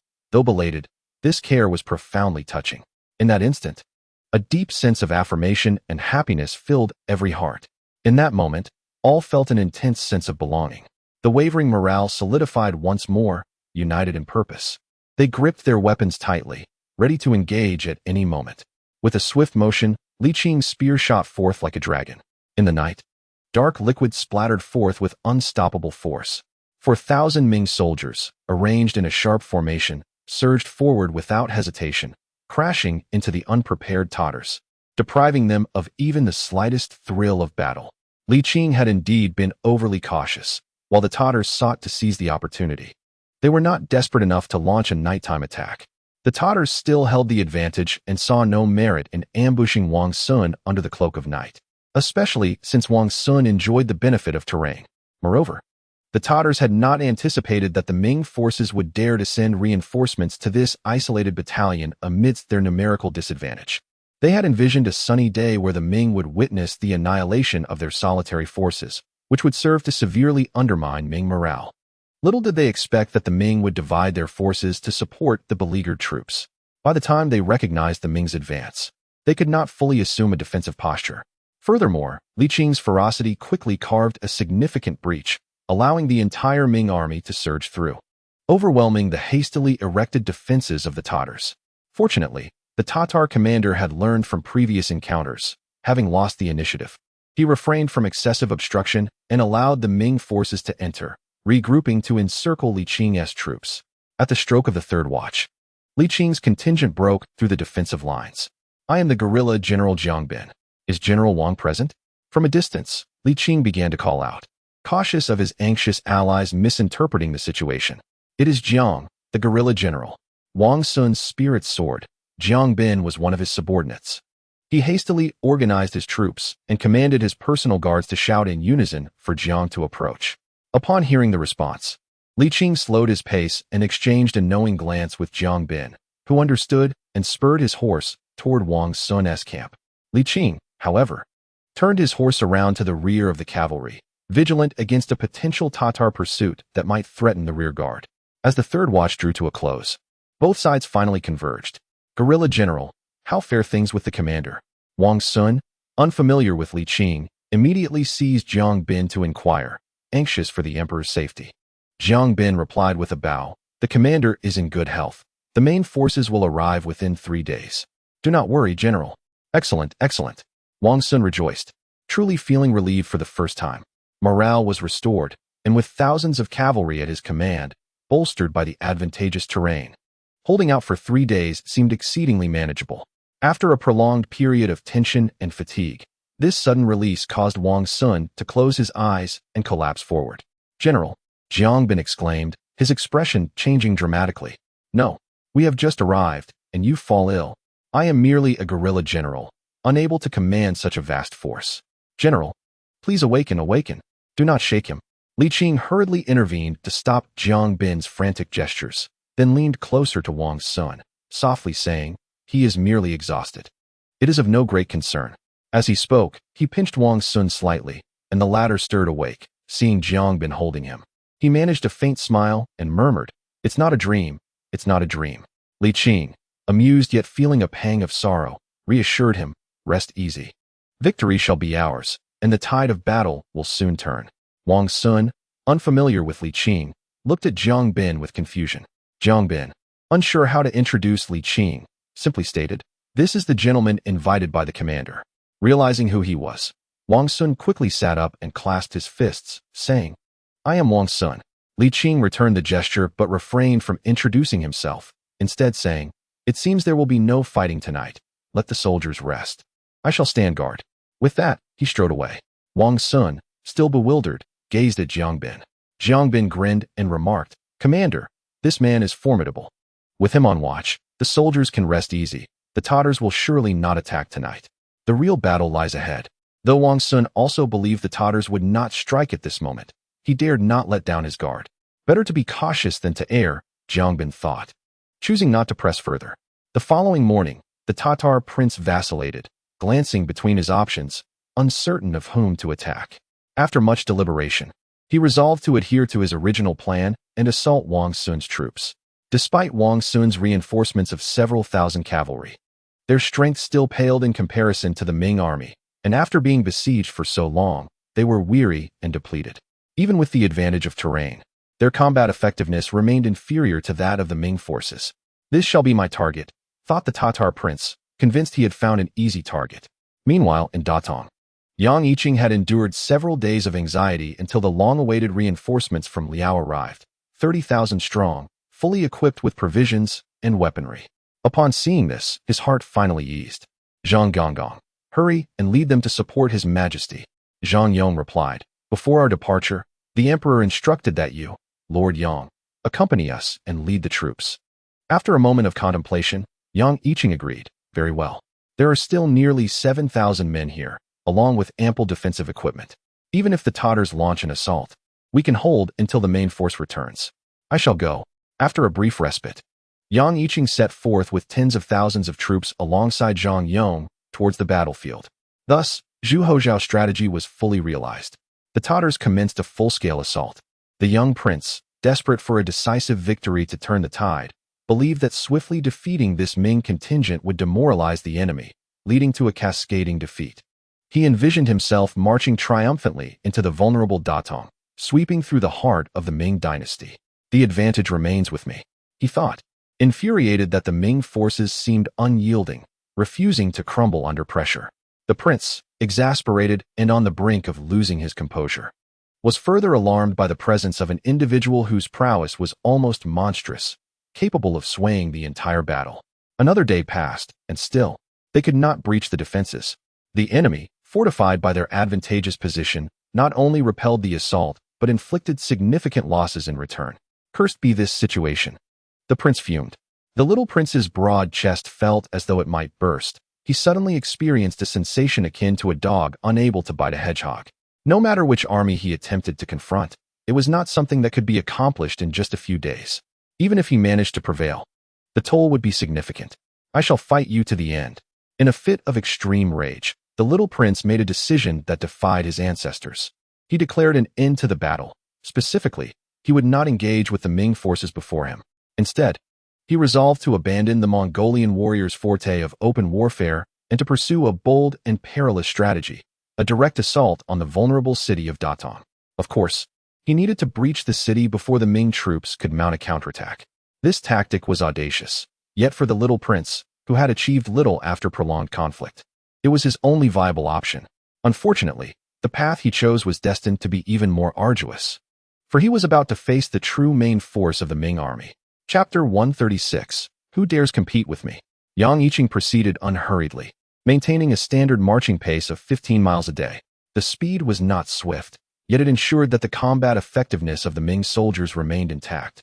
At this juncture, he was no longer anxious. With the Yangsui reinforcements having arrived at the battlefield and Mr. Li present, he was confident that they could restrain the emperor's eagerness to charge into battle. What was there to worry about? Zhang Yong felt a sense of urgency, but the emperor had explicitly instructed Yang Yiqing to command the troops, and he could not overstep his bounds. Fortunately, the distance was not great, so he resigned himself to the situation. They were headed to Datong. On the earthen slope, Wang Sun gazed at this scene, utterly astonished. The forces in Datong numbered merely over 20,000. He had taken 8,000. The formidable general had taken another 8,000, leaving only 7,000 to defend. Could they hold? As the commander of Datong, if the territory fell under siege, he would bear the primary responsibility. Jiang, go quickly install them. Wang Sun shouted urgently. Jiang Bin appeared troubled and replied, Commander, the Tartars are using cavalry and archery to cover their retreat. If we pursue, we will merely be led on a wild chase. No need to rush, Li Qing reassured him. By now, the main reinforcements from Su Liao have likely reached Datong, and they are not far off. The city has nearly 7,000 defenders and a full set of fortifications. The Tartars cannot breach the city in a short time. What if they do? Wang Sun understood the situation, but his concern clouded his judgment. The formidable general has even brought down the cannons. The difficulty of holding the city will certainly increase exponentially. The general left some behind. Not all were taken, Jiang Bin explained.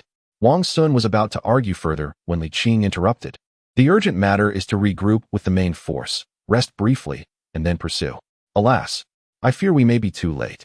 With strong fortifications and powerful artillery, the city will not fall at the first touch. Li Qing smiled and added, after such an arduous period of combat, if we do not allow the soldiers a moment of respite, they will be unable to endure.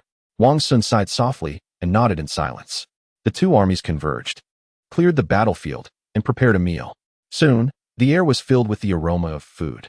Although horsemeat was far inferior to the taste of succulent pork, on the battleground of life and death, no one cared about such trivialities.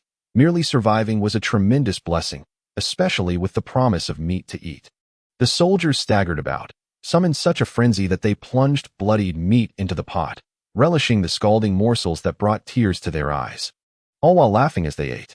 Others, wounded and unable to bear the pain, vented their fury with curses directed at their enemies. In the aftermath of the brutal conflict, chaos reigned, and Zhu Houzhao wandered through the aftermath, moved by the scene before him, gaining a deeper understanding of the horrors of war. Glory, as Li Qing remarked, is built upon a foundation of blood. Zhu Houzhao nodded slowly but questioned, was I truly mistaken? From the outcome, it seemed not. Li Qing sighed gently, in war, casualties are inevitable. This battle, regardless of the outcome or strategic significance, was a considerable success. Yet, the risks were undeniably high, and it tarnishes my reputation, does it not? Zhu Houzhao mused. Li Qing affirmed, the casualties among the Tartars were substantial, but the losses on our side were not insignificant either.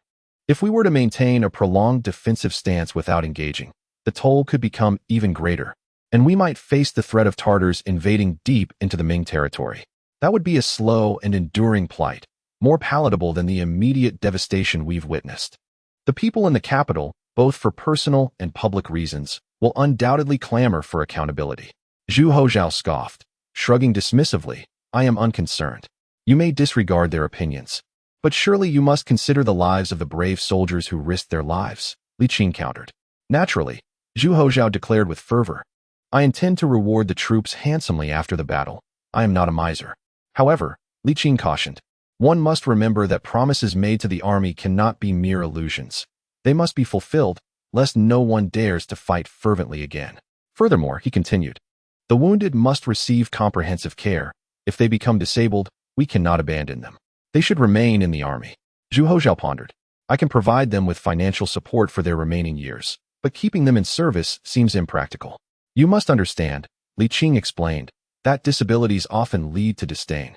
Reintegration into society becomes challenging, and they are vulnerable to exploitation. The rewards from the court may not necessarily benefit them directly.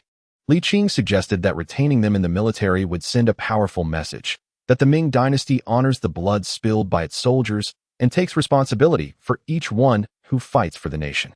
He paused for emphasis, asserting that a disability does not equate to uselessness. Opportunities for re-employment can be created. For instance, they could be trained in equipment maintenance or even have state-owned enterprises established near the military region, such as porcelain kilns or textile production, where they could learn valuable skills and secure their livelihoods. This way, they would share in their imperfections, alleviating feelings of inferiority. In this era of inadequate medical resources, Li Qing lamented, severe injuries leading to the loss of limbs often go unrepaired.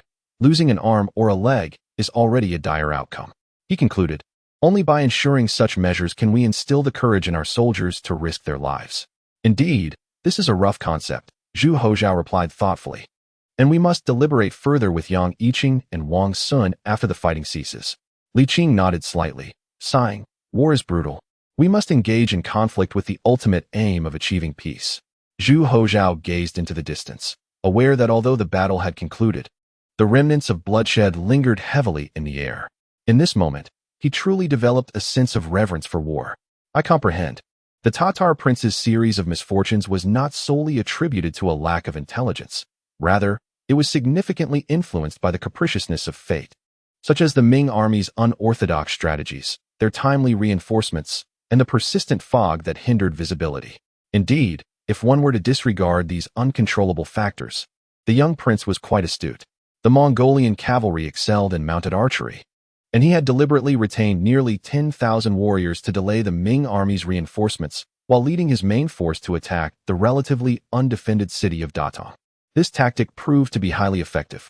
Should the Ming forces pursue too aggressively, the Tatar cavalry could employ a strategy akin to flying kites to swiftly diminish their numbers. In such a scenario, even if they were encircled, he would remain unthreatened. Conversely, if the Ming army hesitated to pursue, it would afford him ample time to besiege the city. Was the advantage finally on his side? The Tatar prince mused. This was the inaugural battle of their tentative unification. A victory would ensure internal stability, while defeat would plunge them back into decades of chaos. Failure was an unthinkable prospect. If he could merely endure, vast horizons awaited him. He was well aware of the formidable strength of the Ming, a power that was indeed terrifying. Yet what recourse did he have? Survival was paramount. He was not so presumptuous as to seek dominion over the central plains again. He merely sought sustenance. Given the wealth of the Ming, even a modest portion would suffice to leave him savoring his fill.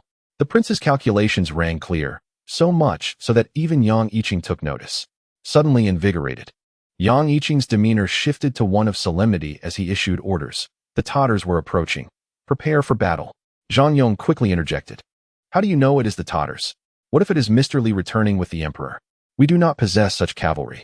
Yang Yiqing replied coolly. There are at least over 20,000 cavalry opposite us. You could discern that? Zhang Yong exclaimed in astonishment. Thinking to himself, truly worthy of the title of Bai Ma One. One who has cared for horses displays a different kind of insight. Yang Yiqing had previously been involved in equine affairs, a fact Zhang Yong was aware of. Why would the Tatars choose to attack us? Zhang Yong inquired, eager to learn military strategies. As the eunuch in charge of the imperial seal, he did not wish to be merely ornamental. They are most likely aiming for the city of Datong, Yang Yiqing explained. The Tatars have always sustained their campaigns through warfare, never bringing excess supplies. In the absence of fruitful engagements, an assault on the theoretically undefended Datong city is quite reasonable.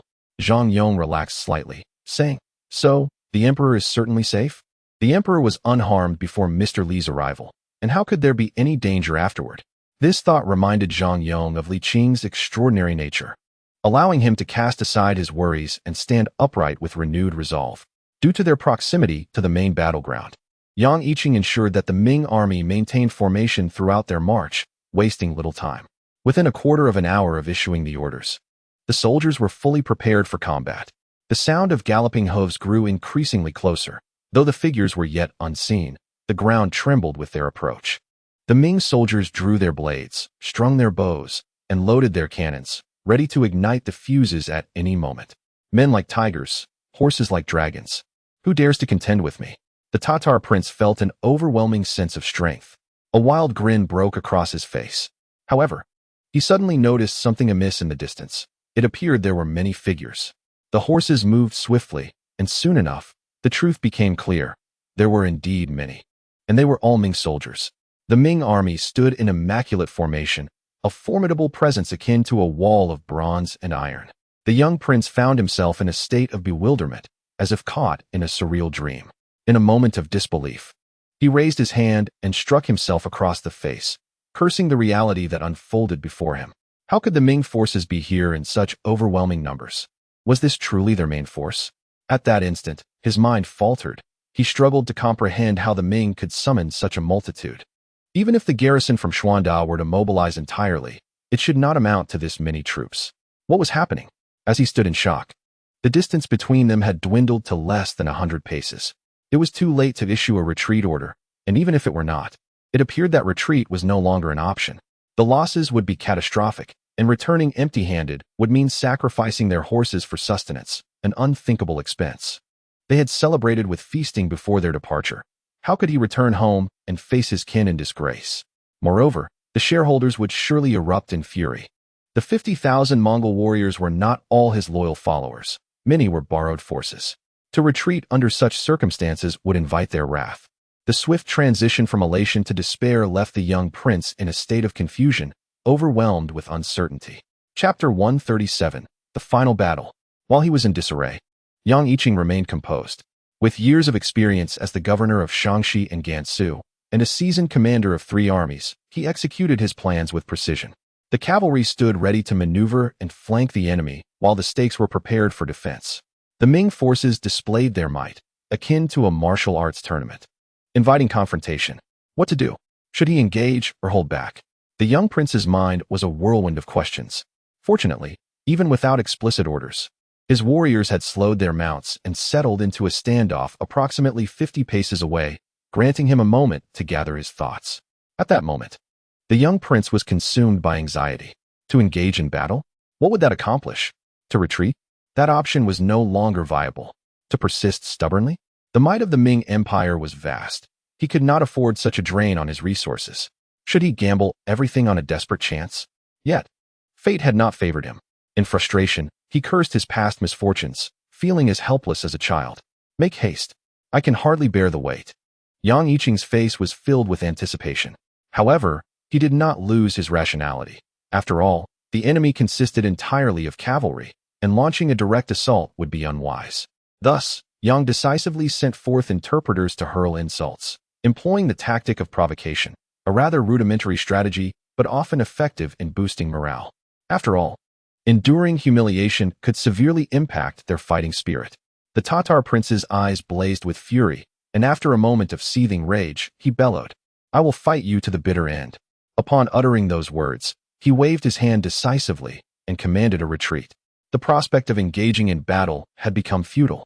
It was no longer a matter of seizing resources, but rather a question of avoiding catastrophic losses. The little prince, overwhelmed by the complexities awaiting him upon return, recalled a wise saying, "Those who recognize the times are the true heroes." He turned around, shifting the rear guard to the front, and issued what he considered the most humiliating order of his life. It wasn't just him. The Tatars were equally reluctant to fight. This conflict had devolved into chaos. With the skies seemingly collapsing, they had already partaken in feasting and revelry before the battle. The failure to acquire spoils was of no concern to them. Someone else would bear the blame. They were valiant, yet not foolish. Under such tactics, their downfall was inevitable. The Tatar army acted swiftly and executed the order, departing with haste. It was indeed a shameful retreat, yet they were remarkably efficient. Zhang Yong observed this scene, muttering in disbelief. Are they truly so cowardly? The absence of several troops made him feel more courageous than the Tatars. Yang Yiqing, surprised by the Tatars' decisiveness, had anticipated a major confrontation, only to feel disheartened by their retreat. They are utterly cowardly. He cursed. Eager to prove himself, Zhang Yong urged, Lord Yang, we must pursue them. We cannot let the Tatars escape so easily. Yang Yiqing retorted, and you plan to chase them down? This is hardly the time for anger. Victory is within our grasp. Are you unwell? Not to mention, pursuing a desperate foe is unwise. They are all cavalry, while our cavalry numbers are limited. Pursue them? We would be inviting disaster. Zhang Yong, unfamiliar with military affairs, felt his face flush with embarrassment, unable to counter. Finally, he asked, shall we simply watch them depart? Two legs cannot outrun four. Yang Yiqing scoffed. He then ordered, reorganize the troops and proceed at a steady pace. While a reckless chase is inadvisable, we must not remain idle. Should the emperor's forces block the Tatars' retreat, our main army can still engage in battle. Yang Yiqing continued to employ the previous strategy, maintaining military strength while marching with a steady, unhurried pace. It would be ideal to surround the Tatars, but if that proved impossible, there was little to be done. In his military approach, stability was paramount. Nevertheless, to maximize potential gains, Yang Yiqing dispatched cavalry to pursue at a safe distance. Damn it, what a blunder. The little prince cursed as he rushed back. The siege had taken a heavy toll, and he had devised a cunning plan to have his loyal troops restrain the Ming army at the rear, using the lives of other warriors to assault the city while allowing his elite forces to reap the rewards. However, he had not anticipated the current predicament. Not only had they failed to breach the city, but now escape was also severely hindered. Those were thousands of elite troops. How could he abandon them? If he did, his reign as Khan would be over, and his very life might be at stake upon returning. Thus, the little prince hastily turned back once more. In this region, the Ming army had already gathered in one place, having enjoyed ample rest, and was leisurely confronting the tens of thousands of Tatar troops. Even with numerical superiority, they engaged in staggered confrontations while consistently maintaining readiness for a sudden assault. The Tatars, lacking any counteroffensive, believed themselves to be in a position of advantage, and both sides were merely biding their time until the Tatar prince returned. Ah, how delightful it is to feel superior. Upon observing the situation, the valiant general promptly ordered a full-scale assault. The Tatars were advancing towards Datong, and it was evident they had encountered setbacks that could only be attributed to the main force of the Ming army. Reinforcements were expected shortly, leaving no room for hesitation. The moment to achieve glory was now. With sufficient rest and the dual impetus of military achievement, the vigorous Ming army took the initiative to attack with fervor. Ironically, it was the Tatars, despite their numerical and tactical advantages, who now felt apprehensive. They could not sustain the pressure, especially with 30,000 Ming reinforcements looming behind them. In the narrow path of confrontation, the courageous would prevail. The Ming army surged forward with indomitable spirit, while the Tatars began to waver, retreating hastily. Although they did not inflict casualties on the Ming, they succumbed to fatigue, their effectiveness eroded by numerous factors. The Tatars were reluctant to engage. Yet the Tatar prince insisted on battle. He was well aware that this would lead to greater losses, but he could not abandon his core forces. Even if it meant the sacrifice of others, their fates were inconsequential to him. In fact, the more that perished now, the easier it would be for him upon returning. Most of the Tatar soldiers followed the prince's orders rather than his proclamations, yet on the battlefield, unified command was essential. Many Tatar commanders found it impossible to control their troops in such a short span of time, leading to their utmost frustration. Gradually, chaos began to ensue within the Tatar ranks. not from the Ming's assaults, but from internal disarray. In a mere half-hour, the increasingly disorganized Tatar forces began to collapse. On the battlefield, once confusion arises, defeat is not far behind. Numerical superiority becomes irrelevant. Once the formation falters, the expected combat effectiveness is lost. At this critical juncture, cavalry dispatched by Li Qing arrived to provide support, and upon witnessing the Tatars' crumbling state, they seized the opportunity for a decisive strike, launching a surprise attack from behind. Li Qing charged at the forefront, propelled by unparalleled momentum, having no notion of how many Tatars he had slain along the way. His robes became drenched in blood, drying and re-soaking repeatedly, adding considerable weight, heavier than full armor. This battle would forever alter the Tatar presence in the region. Li Qing's heart swelled with excitement. For after this confrontation, the prospect of unifying the Mongolian steppes would draw significantly closer. This battle was truly worthwhile, immensely so. He was neither the commander nor a general, and did not need to direct the conflict. He merely reveled in the exhilarating carnage, transforming into a veritable human meat grinder. The ferocity of the fighting was not merely brutal, it was profoundly intense, unprecedented in its fervor. Yet, as time progressed, the enraged Tatar forces began to mount a desperate counteroffensive, and the seemingly one-sided situation began to show signs of potential reversal. In the midst of the fray, Li Qing sprang into action, performing a mid-air mount switch while casting a hurried glance at the battlefield. He observed a contingent of over 1,000 Mongol cavalry charging towards Zhu Houzhao. At that moment, the battlefield had fully unfolded, and the forces guarding Zhu Houzhao were scant, comprising merely 1,000 or so guards. A chill ran down Li Qing's spine. He could no longer afford to engage in combat, with victory within reach. Any harm befalling the emperor at this critical juncture would indeed turn joy into sorrow. However, amidst the throngs of soldiers, no matter how formidable Li Qing was, he could not arrive in the blink of an eye, even with a mere 100 paces separating him. Protect the commander. Jiang Bin's eyes widened with desperation. Brandishing a specially crafted saber, his pupils dilating with fervor, he bellowed, "If anything happens to the commander, those who ensure his safety shall be rewarded with 100 gold pieces." Yet, the Mongol forces, akin to headless flies, surged forth with a reckless courage. Their combat prowess seemingly heightened. They were not specifically targeting Zhu Houzhao, nor did they even recognize him as the Ming army's supreme leader. They merely sought to escape, to flee from this place. At this moment, even if their own parents stood in their way, they would not hesitate to strike them down. Boom. With a crack. Upon collision, chaos ensued, with both sides witnessing the demise of their foremost warriors, their bones fractured and lives extinguished. In such dire circumstances, the Son of Heaven was no more formidable than a nameless foot soldier. Both bore the same human vulnerabilities, and once a head was severed, it could never be restored.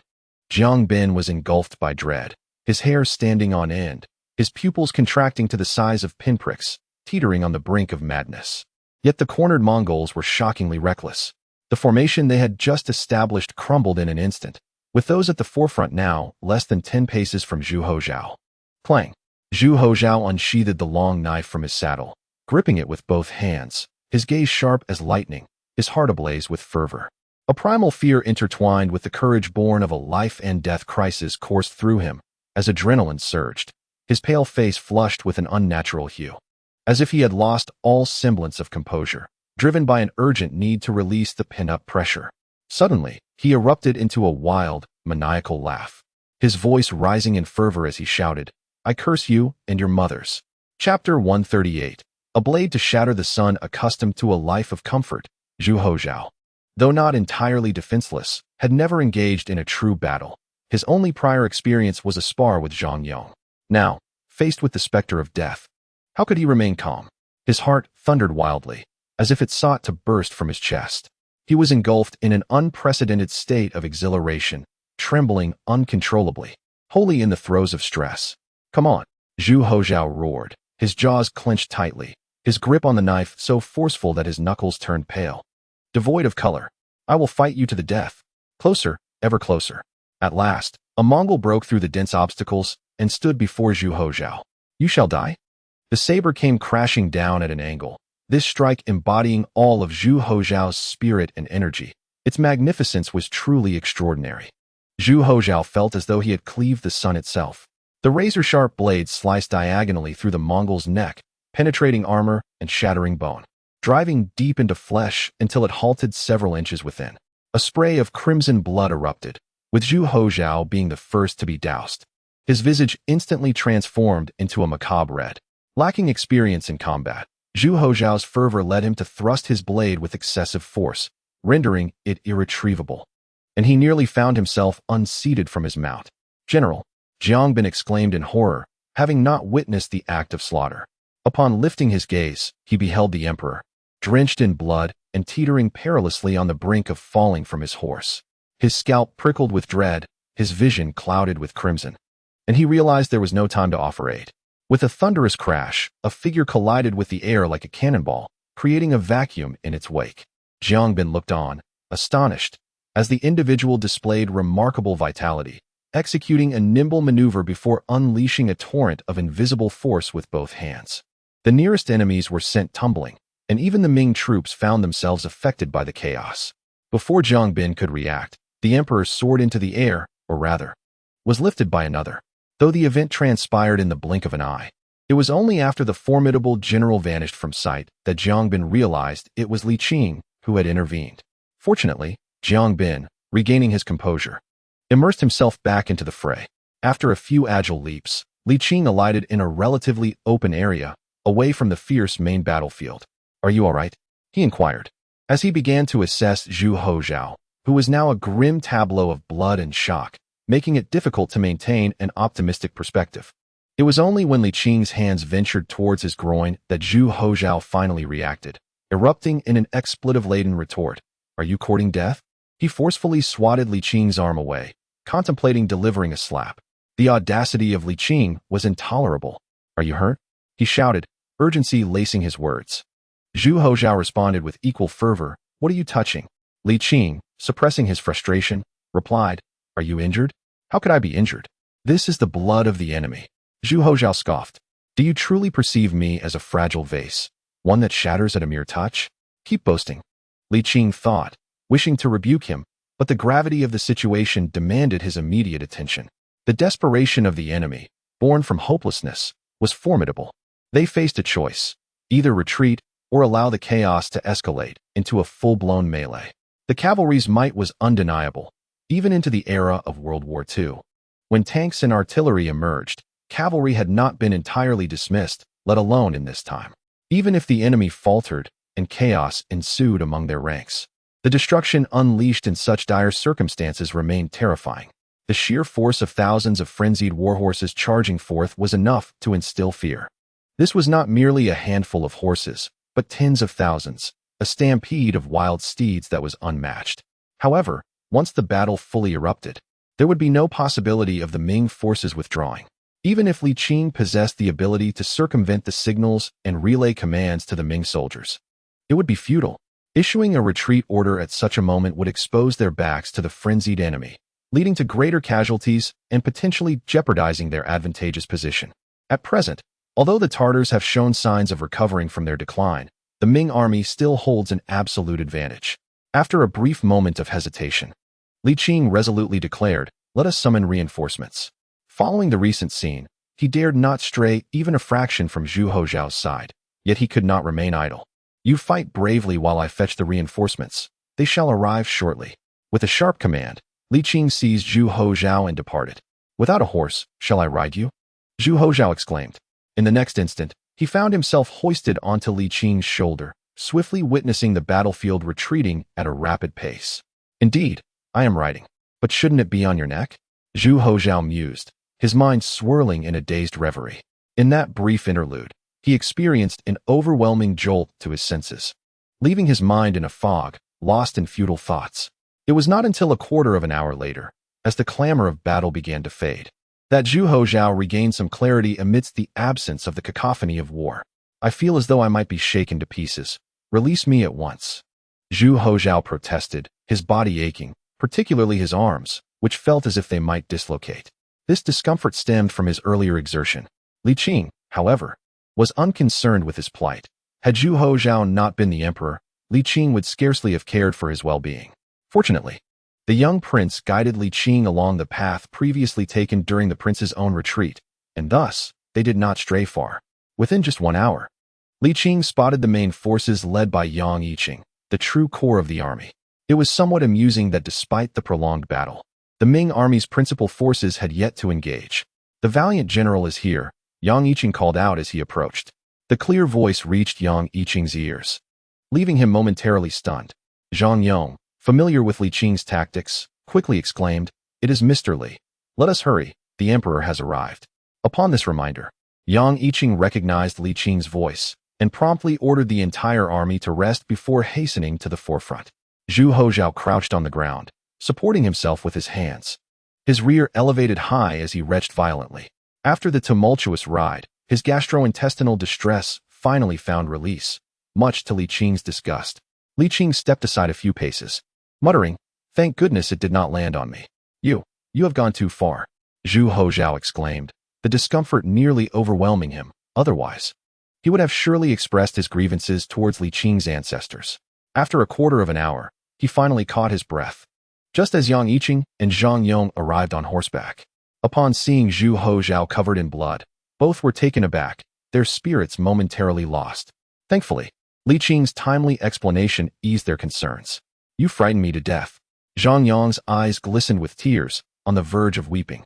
"Enough," Zhu Houzhao interjected, addressing Yang Yiqing. "The decisive battle has commenced. Do not delay. Quickly organize the troops, discard unnecessary supplies, and march at full speed.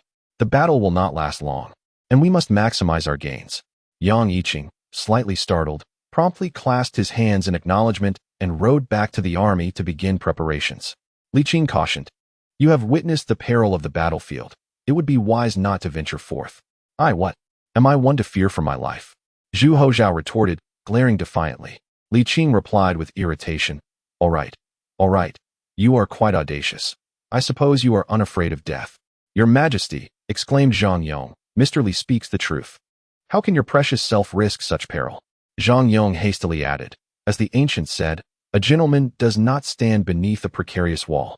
Zhu Houzhao retorted, "And this is someone who has emerged from the inner study, yet cannot articulate a single coherent thought."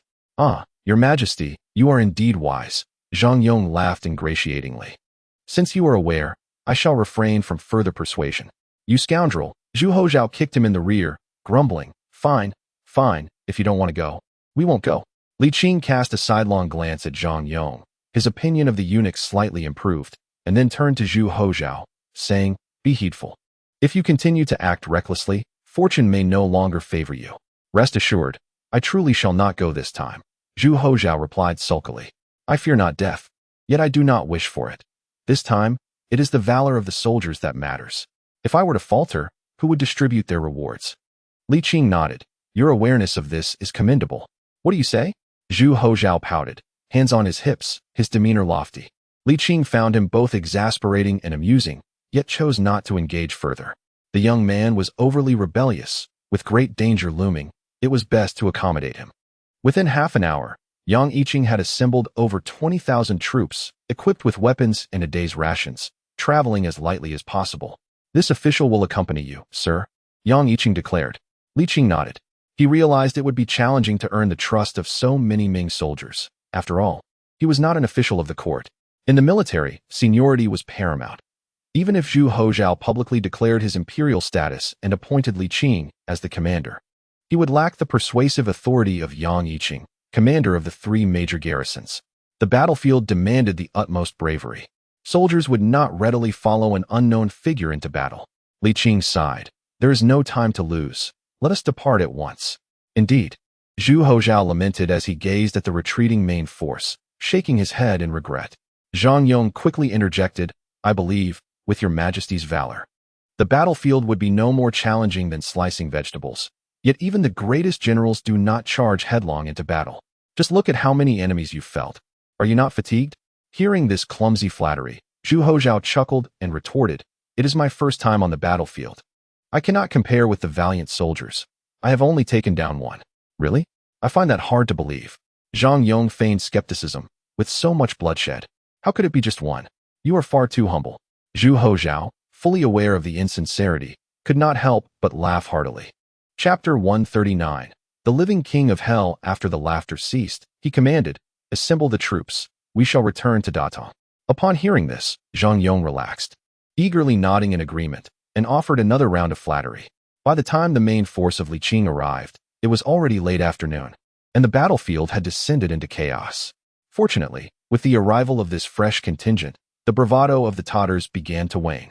The situation once again shifted towards a more stable and favorable trajectory.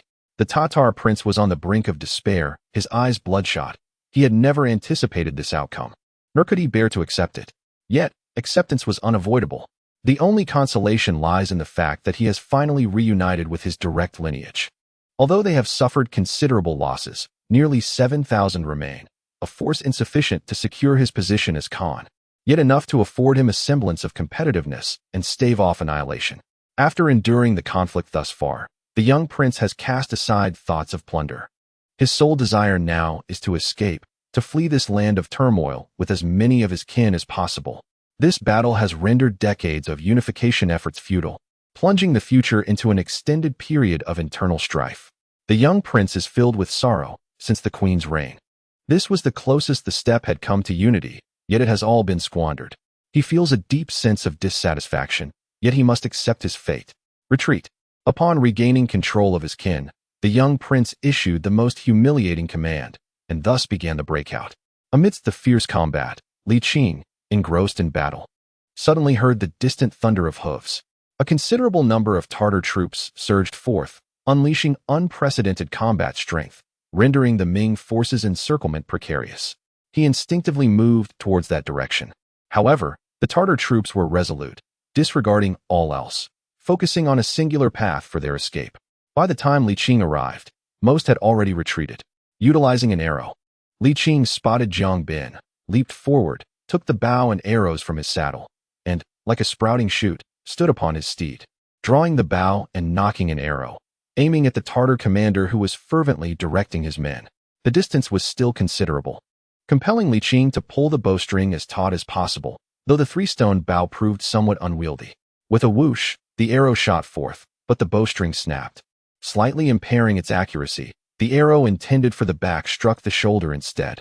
Suddenly, the young prince felt a chilling breeze at his back, instinctively sensing danger.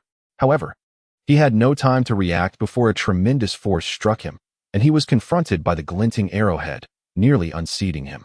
Ignoring the pain, the young prince did not dare to look back, frantically wielding his whip.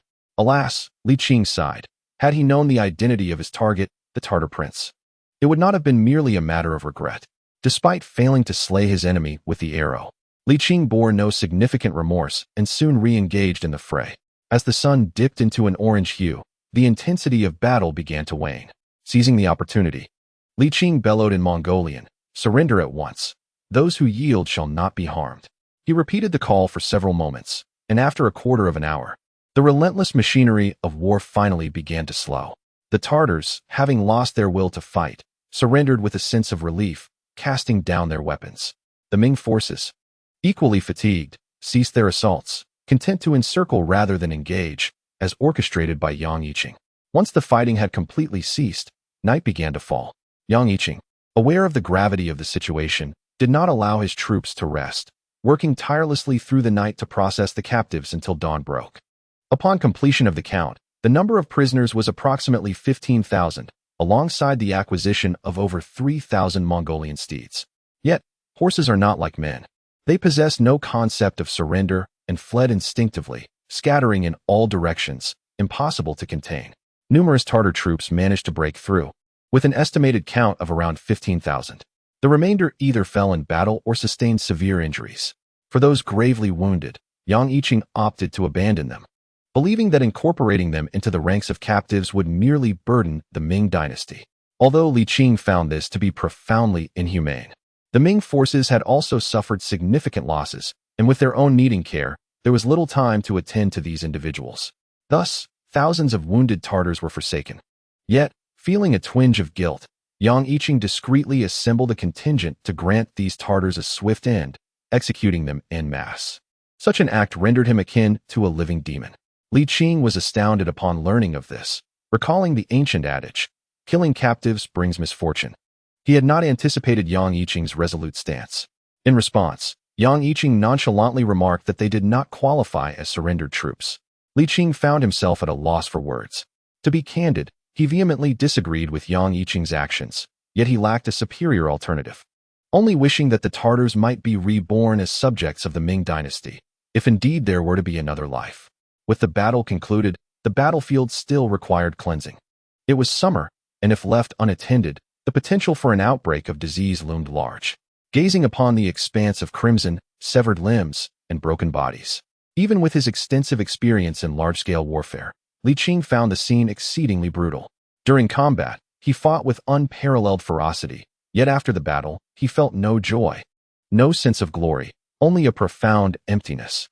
Recognizing the sanctity of life, he equally sought to console the departed souls, reciting scriptures from the Taishang Dongxian Lingbao Juku Miaojing, the Yuan Shi Tianzuan's true scripture on ascending to heaven, and the Taishang Daojuan scripture on resolving grievances and removing sins.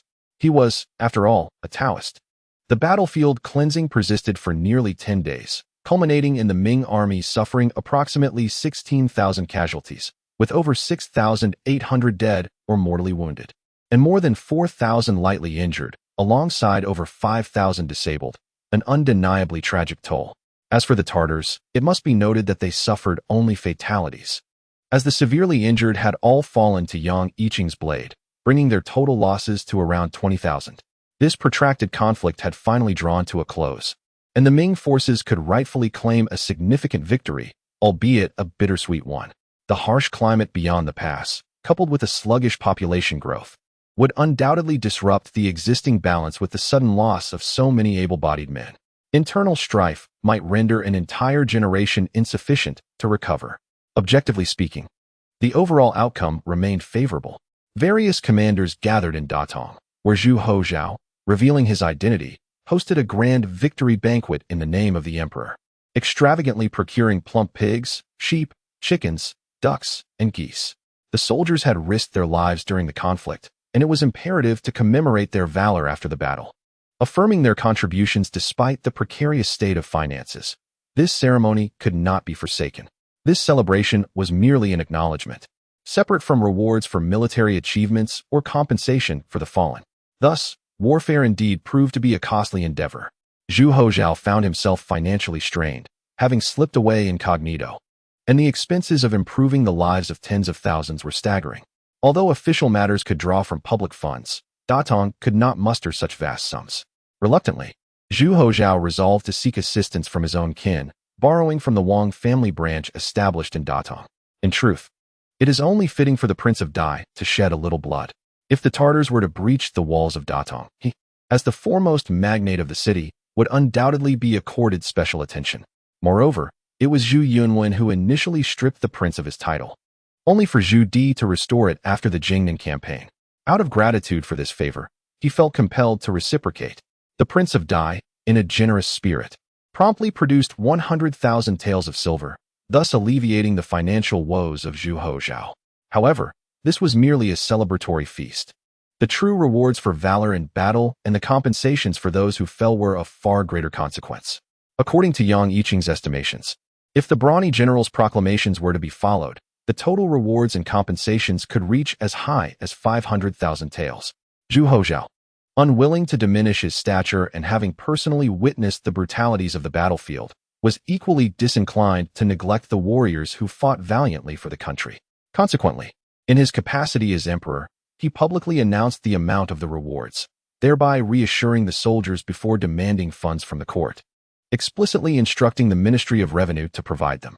In the realm of warfare, a monarch's commands may not always be heeded. However, when the emperor is present, his decrees command respect.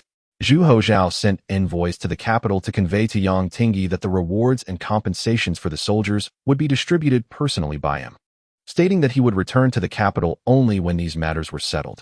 One could only imagine the sentiments of Yang Tingi and the other dignitaries upon receiving such an edict, perhaps sharing a sense of empathy with the young Tartar prince. Must we truly wait so long? Inquired Li Qing. Emperor Taizong patrolled the borders, and Emperor Xuanzong did so as well. Why should I not? Zhu Houzhao sighed, reflecting on the prolonged neglect suffered by the soldiers of the Ming, asserting that as emperor, he ought to prioritize border defense. Li Qing frowned slightly, cautioning, if the emperor remains away from the capital for too long, it may adversely affect state affairs. Yang Tingyi is indeed a capable individual and should be entrusted with significant matters. Zhu Houzhao chuckled. In my absence, they will likely exert themselves even more diligently. What else is there? After a moment's hesitation, he continued, I have another important move to make. Oh, pray, enlighten me. You will know in due time. Suffice it to say, it is advantageous for the Ming. Zhu Houzhao replied with a grin, and I shall present you with a surprise. More likely a shock. Li Qing retorted, shooting him a glare. You should disclose it now. If I do, I fear you would drag me back. Zhu Houzhao countered, his tone tinged with yearning. I believe I have been sufficiently restrained. Allow me a moment of relaxation. Li Qing parted his lips, but found no harsh words to utter. To be fair, aside from this occasion, Zhu Houzhao had indeed exhibited notable restraint, and perhaps it was excessive to be overly stringent. Reflecting on Zhu Houzhao's earlier outburst of grievances, Li Qing ultimately could not bring himself to refuse. Matters of state should not be delayed. In significant affairs, let Yang Tingyi submit his memorials. Very well. Zhu Houzhao exclaimed joyfully, declaring, You possess a conscience. You finally understand my plight.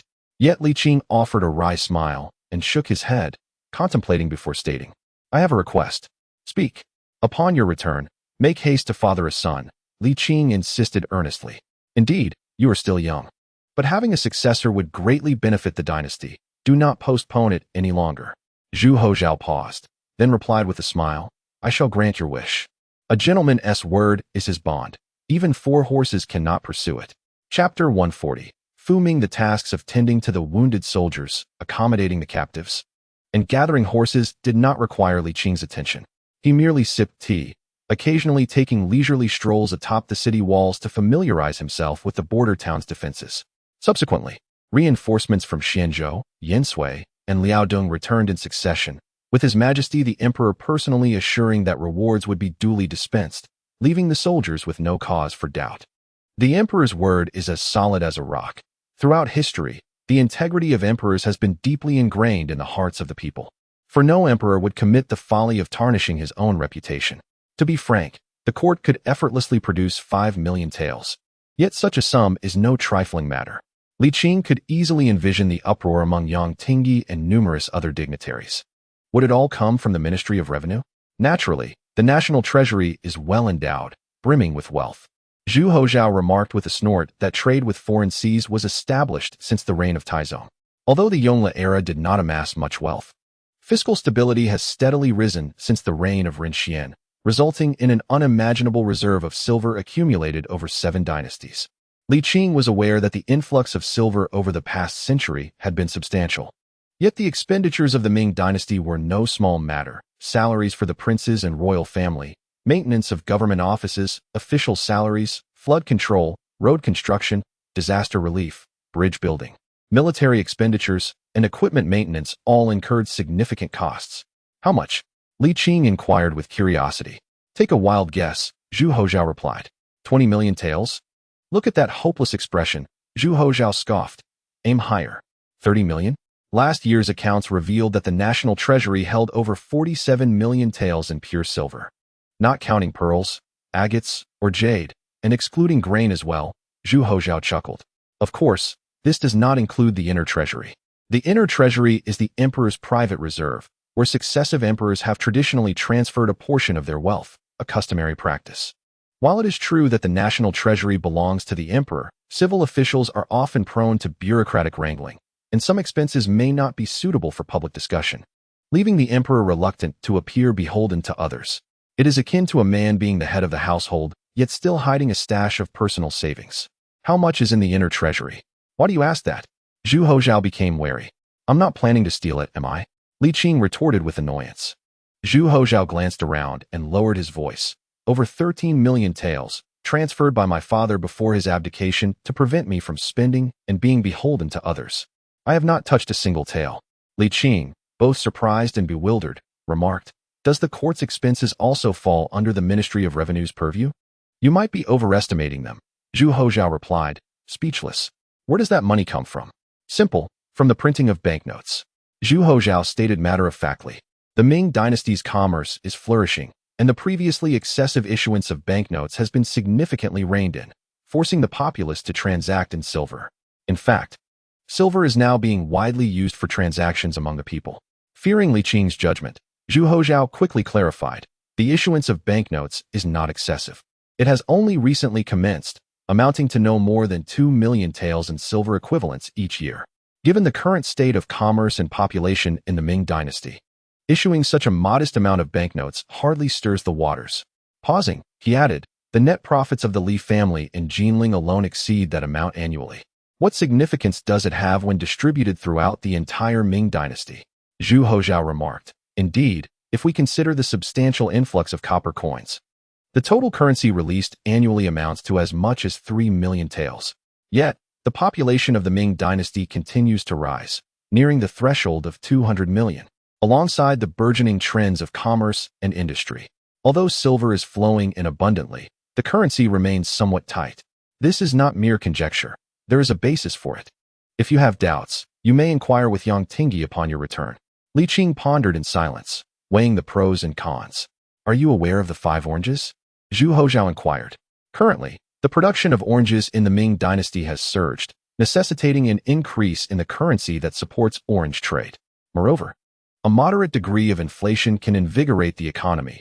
You must acknowledge this. Li Qing responded. Historically, we have maintained a trade surplus, and the national policy prohibiting the use of silver by the populace has long been more of a formality than a reality.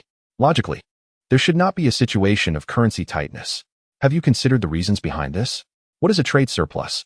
Li Qing continued. It can be understood as income exceeding expenditure. Zhu Houzhao replied. I have indeed contemplated this and understand the reasons. Primarily, there are 2 points. First, silver can be stored for extended periods, leading the populace to prefer spending cash while saving silver. Second, compared to silver, banknotes are more convenient to carry.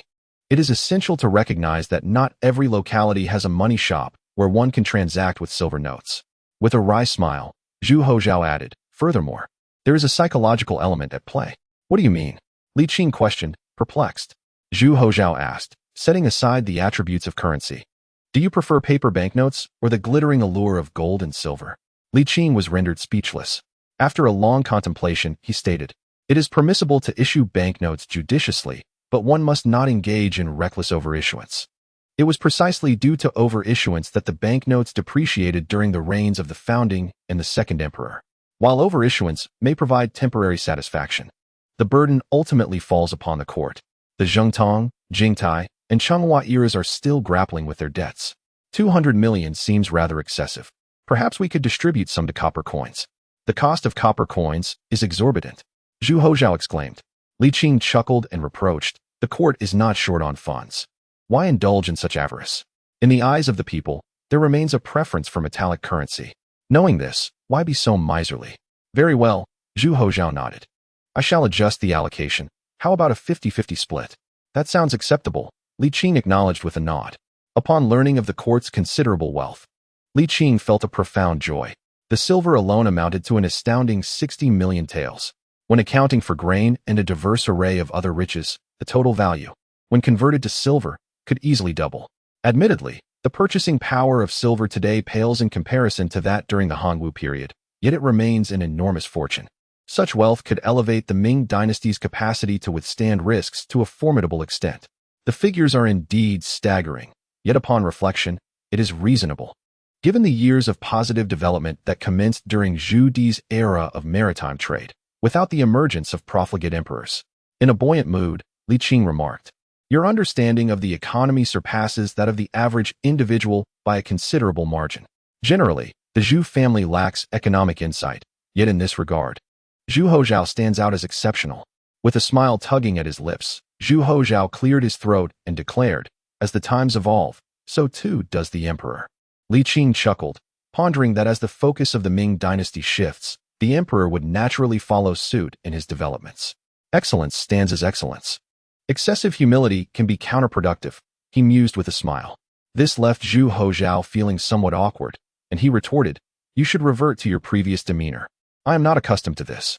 In the capital, at the Fengtian Hall, Lu Jin stood at the front of the imperial desk, taking the place of the standing eunuchs, yet wielding authority beyond their scope. His stance projected an air of supremacy as he addressed the assembled officials. Gentlemen, the emperor's decree is unmistakably clear. There is no need for me to reiterate. Lu Jin stated coolly, asserting that soldiers risk their lives on the battlefield and rightfully deserve rewards. It would be unwise to dampen their spirits. His demeanor was infuriating. Yang Tingyi stepped forward and replied calmly, the cabinet has already received the battle reports regarding merits and rewards, as well as compensation for the fallen. There is no need for such haste. This matter requires further discussion. Further discussion? Lu Jin feigned surprise, waving the emperor's edict before him. Minister Yang, this is the emperor's command. Are you suggesting that you intend to defy it? I would not dare, Yang Tingyi replied with an air of indifference. Lu Gonggong, one must speak with evidence. The Minister of Revenue interjected. Minister Yang has only suggested further discussion. He did not refuse the allocation of funds. 500,000 taels is a substantial amount. While we must reward the meritorious soldiers, those who sacrifice their lives for the country must also receive compensation. However, the treasury does not provide its resources lightly. Such expenditures must be approached with caution. Lu Gonggong, cease your incessant threats of defiance, he continued. Even if the emperor were present, such significant matters cannot be settled with a single proclamation. Who do you think you are intimidating? Lu Jin retorted, his anger boiling over as he cast a disdainful glance at the ministers. With the emperor absent, do you all disregard imperial authority? The ministers remained silent, maintaining their composure. Lu Jin's fury intensified. Before his departure, the emperor explicitly instructed me to oversee matters. Do you truly believe I am powerless against you? Absurd. Let it be known today that this money must be allocated by the Ministry of Revenue, whether they wish to or not. And if they refuse? Yang Tingyi inquired curiously. Then it shall be deemed an act of defiance. Lu Jin snapped, challenging anyone to oppose him. Yang Tingyi scoffed. And what do you propose to do? Perhaps you should put it to the test, Lu Jin retorted aggressively. Lu Jin, do not mistake trifles for commands. Came a sharp voice from the corner of the hall. Who dares? Lu Jin looked up, recognizing the speaker with a cold smile, realizing it was Yang Du, the son of Minister Yang. Yang Tingyi glanced back, his brow slightly furrowed. Lu Jin, noticing his expression, smirked and lazily remarked, Yang Du, do not linger in the shadows. Step forward and speak your mind. Unfazed, Yang Shen advanced. Minister Yang is a distinguished figure, and I am merely a humble official. Lu Gonggong need not invoke familial ties. In the court, we are both servants of the Ming dynasty. Indeed, a true scholar speaks with eloquence, Lu Jin replied with a sarcastic tone, then turned to Yang Tingyi. Pray, Minister Yang, enlighten us on what you mean by trifles as referred to by Yang Du. Yang Tingyi stiffened. Yang Shen hesitated, awaiting the unfolding exchange. Speak up. Do not hold back. Lu Jin pressed, relishing the confrontation. Yang Shen, unable to bear the predicament of his father, retorted, I have no intention of disrespecting the emperor. If you wish to punish me, so be it. How could we ever dare to punish you? Lu Jin replied with a chuckle. As for Master Yang, if he does not speak, we would not dare to treat young Master Yang in any manner. Yang Shen scoffed. In the court, please address my official title. The youth's fiery temperament was evident. Lu Jin feigned a grand demeanor, yet soon adopted a troubled expression. Master Yang, what do you propose? Yang Tingyi inhaled deeply. His voice stern, though Yang Shen may not intend it. Disrespect towards the emperor is a grave offense. He shall receive 20 strokes of the cane and be imprisoned until the emperor returns to the capital for judgment. Lu Jin nodded solemnly, raising his hand. Since Master Yang has spoken, seize Yang Shen at once, administer the strokes, and confine him. This incited the ire of the assembly. The prominent officials, already displeased with Lu Jin, perceived his actions as wielding a feather as a weapon, and witnessing Yang Shen's disgrace, their anger boiled over. Despite their internal rivalries, the officials exhibited a pronounced aversion to outsiders, particularly towards a eunuch, which was even less tolerable. Lu Jin, cease your insolence. You audacious eunuch, do not overstep. Chapter 141. The peril of flattery. The orderly court was thrown into chaos. The general in attendance, accompanied by his subordinates, entered and was taken aback by the tumult. Uncertain of how to proceed. Heaven help me, I am merely a security guard. Take him. Lu Jin declared decisively. Do you dare? The crowd, seething with indignation, had already begun rolling up their sleeves. Indeed, Lu Jin felt a twinge of apprehension, yet he did not falter, adopting a facade of bravado. Yang Tingyi. What is the meaning of this? What is the meaning? I wish to eliminate you. Yang Tingyi, seething with rage yet retaining his composure, took a deep breath and addressed the general. Seize Yang Shun. With the authority of the elder, the general did not hesitate, commanding, seize him. Administer the strokes. Lu Jin added. Understood. The general complied, mindful not to offend Lu Jin, yet he dared not be overly harsh on the son of the prime minister, opting instead for a mere pretense of punishment. Under Yang Tingyi's suppression, the noisy court soon regained its composure. Seizing the opportunity, Lu Jin's courage returned. I shall ask once more, will the treasury allocate the funds? The Minister of Revenue retorted, the treasury can indeed be accessed. As the Grand Secretary, you possess the authority to manage the treasury's gold and silver. Lu Jin sneered. The emperor has entrusted me with the treasury's affairs. Any issues should be directed to him. The Minister of Personnel coldly remarked, surely the funds you have embezzled over the years would suffice to reward the emperor's entire army? Do not slander me. I have always been honorable and incorruptible. Lu Jin exclaimed, angered. You accuse me of embezzlement? Very well, let us see if you are without blemish. Enough. Yang Tingyi interjected with a commanding voice. Lu Jin, it is time to cease. If we escalate this matter, the court will descend into chaos. Just the issues of ice and charcoal alone could lead to a complete upheaval. Can we afford such disorder? Lu Jin, sensing the gravity of the situation, retreated. Leaving the command, the treasury must expedite the funds. Before turning to leave, as he departed, the court, which had just settled, erupted once more into a cacophony of voices. In the imperial court, where the emperor is absent and eunuchs wield power, how unfortunate it is. The emperor's invisibility leads to delays in state affairs. How can a minister stand idly by? The significant matters of the nation lie with the sovereign and his ministers. When did it become the eunuch's turn to rule? A wave of unrest surged, and had anyone dared to utter a rallying cry in that moment, the crowd would have stormed the Directorate of Ceremonial Affairs. However, Yang Tingyi was reluctant to see such a scenario unfold. With the emperor absent, such actions would only exacerbate the situation, and he sensed that the current state of affairs was perhaps deliberate on the emperor's part. It could very well be that the emperor intended to dispose of Lu Jin. Realizing this, Yang Tingyi felt a sense of calm. While he harbored a deep-seated hatred for Lu Jin, his disdain for the entire eunuch faction was far greater. Executing Lu Jin would merely invite another eunuch to take his place, a superficial remedy rather than a fundamental solution. It would be far more effective to strike a significant blow against the eunuchs as a whole. Yang Tingyi mused. To seize something, one must first offer something. Perhaps it would be wiser to feign support before striking. With this thought in mind, he quickly devised a plan. Gentlemen, let us remain composed. The greater good must prevail. The strategist plots while the son bears the brunt of punishment. Yang Shun endured a light beating and was taken to a solitary confinement cell. Days later, 500,000 taels of silver were withdrawn from the treasury and dispatched to Datong. Meanwhile, rumors began to circulate in the capital, such as proclamations of establishing an emperor and the new policies of Lu Jin. The eunuchs were already held in contempt, and public sentiment towards them had sunk to a new low. With just a slight stir, Lu Jin found himself under verbal assault. Enraged and alarmed, Lu Jin found himself powerless. The populace was far more inclined to trust the officials of the court rather than a eunuch who was not even a man. As a result, Lu Jin resorted to employing the imperial guards to silence dissent. While he was able to suppress some voices, the flames of discontent were far from extinguished. In fact, they only grew fiercer from lack of expression. Of course, Yang Tingyi was not speaking without reason. Lu Jin had indeed overstepped his bounds. And the call for a new emperor was indeed an exaggeration, but it was not entirely unfounded. Lu Jin's proposed reforms were not mere fabrications. They originated from him, not the emperor. To be fair, Lu Jin's reforms did possess several commendable aspects. Ultimately, while Lu Jin was undeniably a flawed character, he was not simply evil. He had ambition, or rather, a thirst for power. However, this ambition was also fueled by Zhu Houzhao's words, an admonition laden with profound implications. Lu Jin had truly mistaken trivial matters for significant authority.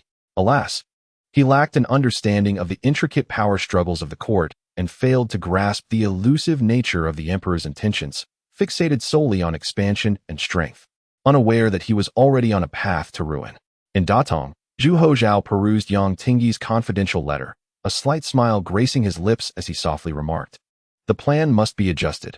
War is a formidable beast, and the previously established strategy indeed warrants reconsideration. Upon seeing Li Qing enter, he instinctively concealed the letter and smiled, saying, "A letter from the capital has arrived. The Ministry of Revenue has accounted for every coin, and the funds are on their way." Li Qing nodded, inquiring, "Are there any significant developments in the capital? In the current state of the Ming dynasty, what significant events could possibly transpire?" Zhu Houzhao chuckled. "At most, it's merely a matter of droughts and floods. If something truly significant were to occur, Yang Tingyi would not dare to conceal it, would he?" Li Qing sighed. "It would be wise to return to the capital sooner rather than later. A nation without a foundation falters, and the emperor's prolonged absence from the center of power cannot bode well. It is a rare occasion to venture out, yet one cannot truly relax." Zhu Houzhao murmured, "Furthermore, what is inappropriate about an emperor surveying his dominion? If I were to seclude myself, it would indeed be counterproductive. As the adage goes, what is heard is often illusory, while what is seen is concrete. In a state of ignorance, I would be left to believe whatever others say." Pausing for a moment, he added, "Every matter possesses dual facets. In the absence of a national foundation and a regent, the stability of governance may paradoxically benefit. To place a princely regent in power would not bode well for me." Li Qing retorted with a hint of sarcasm, "If only you applied your intellect to state affairs, the Ming dynasty might fare better." Zhu Houzhao frowned. "I am a human being, not an emotionless machine. I implore you to treat me as a person and reciprocate the same courtesy. How can you dare speak such words?" Li Qing responded in displeasure. Zhu Houzhao chuckled. "Can you truly be devoid of emotion and exhibit absolute rationality? You have indeed been spoiled." Li Qing glared. It was once customary for the emperor to address him as Suren till Zhu Jianshan took the throne, henceforth referring to him simply as Li Qing. Nevertheless, Li Qing remained relatively forgiving towards Zhu Jianshan, owing to his merit and some questionable actions, such as the cruel separation of lovers. Wang Zhen'er had lingered in the laundry bureau for years, squandering her youth. Li Qing, aware of his shortcomings, did not feel an acute discomfort towards Zhu Jianshan's lack of decorum. However, he had shown considerable leniency towards this little matter. Yet he still felt disgruntled by the rudeness displayed. "This time, do not assume that I will continue to indulge you," Li Qing said coolly. Zhu Houzhao nodded with a smirk, inquiring, "Will you be residing in the capital for an extended period upon your return?" Li Qing found himself momentarily speechless. Theoretically, the optimal solution would be to stay in the capital and bring his family along. However, their roots lay in Jinling, with sons, daughters, grandsons, and granddaughters, as well as great-grandchildren. At their advanced age, the thought of leaving so many descendants behind and living together with them was quite daunting. "All right, I was merely teasing you." Zhu Houzhao laughed lightly. "You have witnessed that after this battle, the Tartars will no longer pose a threat to the Ming dynasty. Even if I were to be more bellicose, I could not lead the charge myself. What is there for you to worry about? You may be harsh towards others, but I cannot emulate that. I understand your struggles, so take a moment to rest." Zhu Houzhao spoke softly, assuring him that if needed, he would write. "Should you ever miss me, feel free to visit the capital." Li Qing felt a twinge of emotion and replied, "I shall stay in the capital for a while. No need for your concern." Zhu Houzhao declared proudly, "I am no longer the impetuous youth I once was. Over the years, apart from this expedition, have I acted on a whim?" Li Qing pondered for a moment, then said, "We must not hasten the matters of the religious establishment.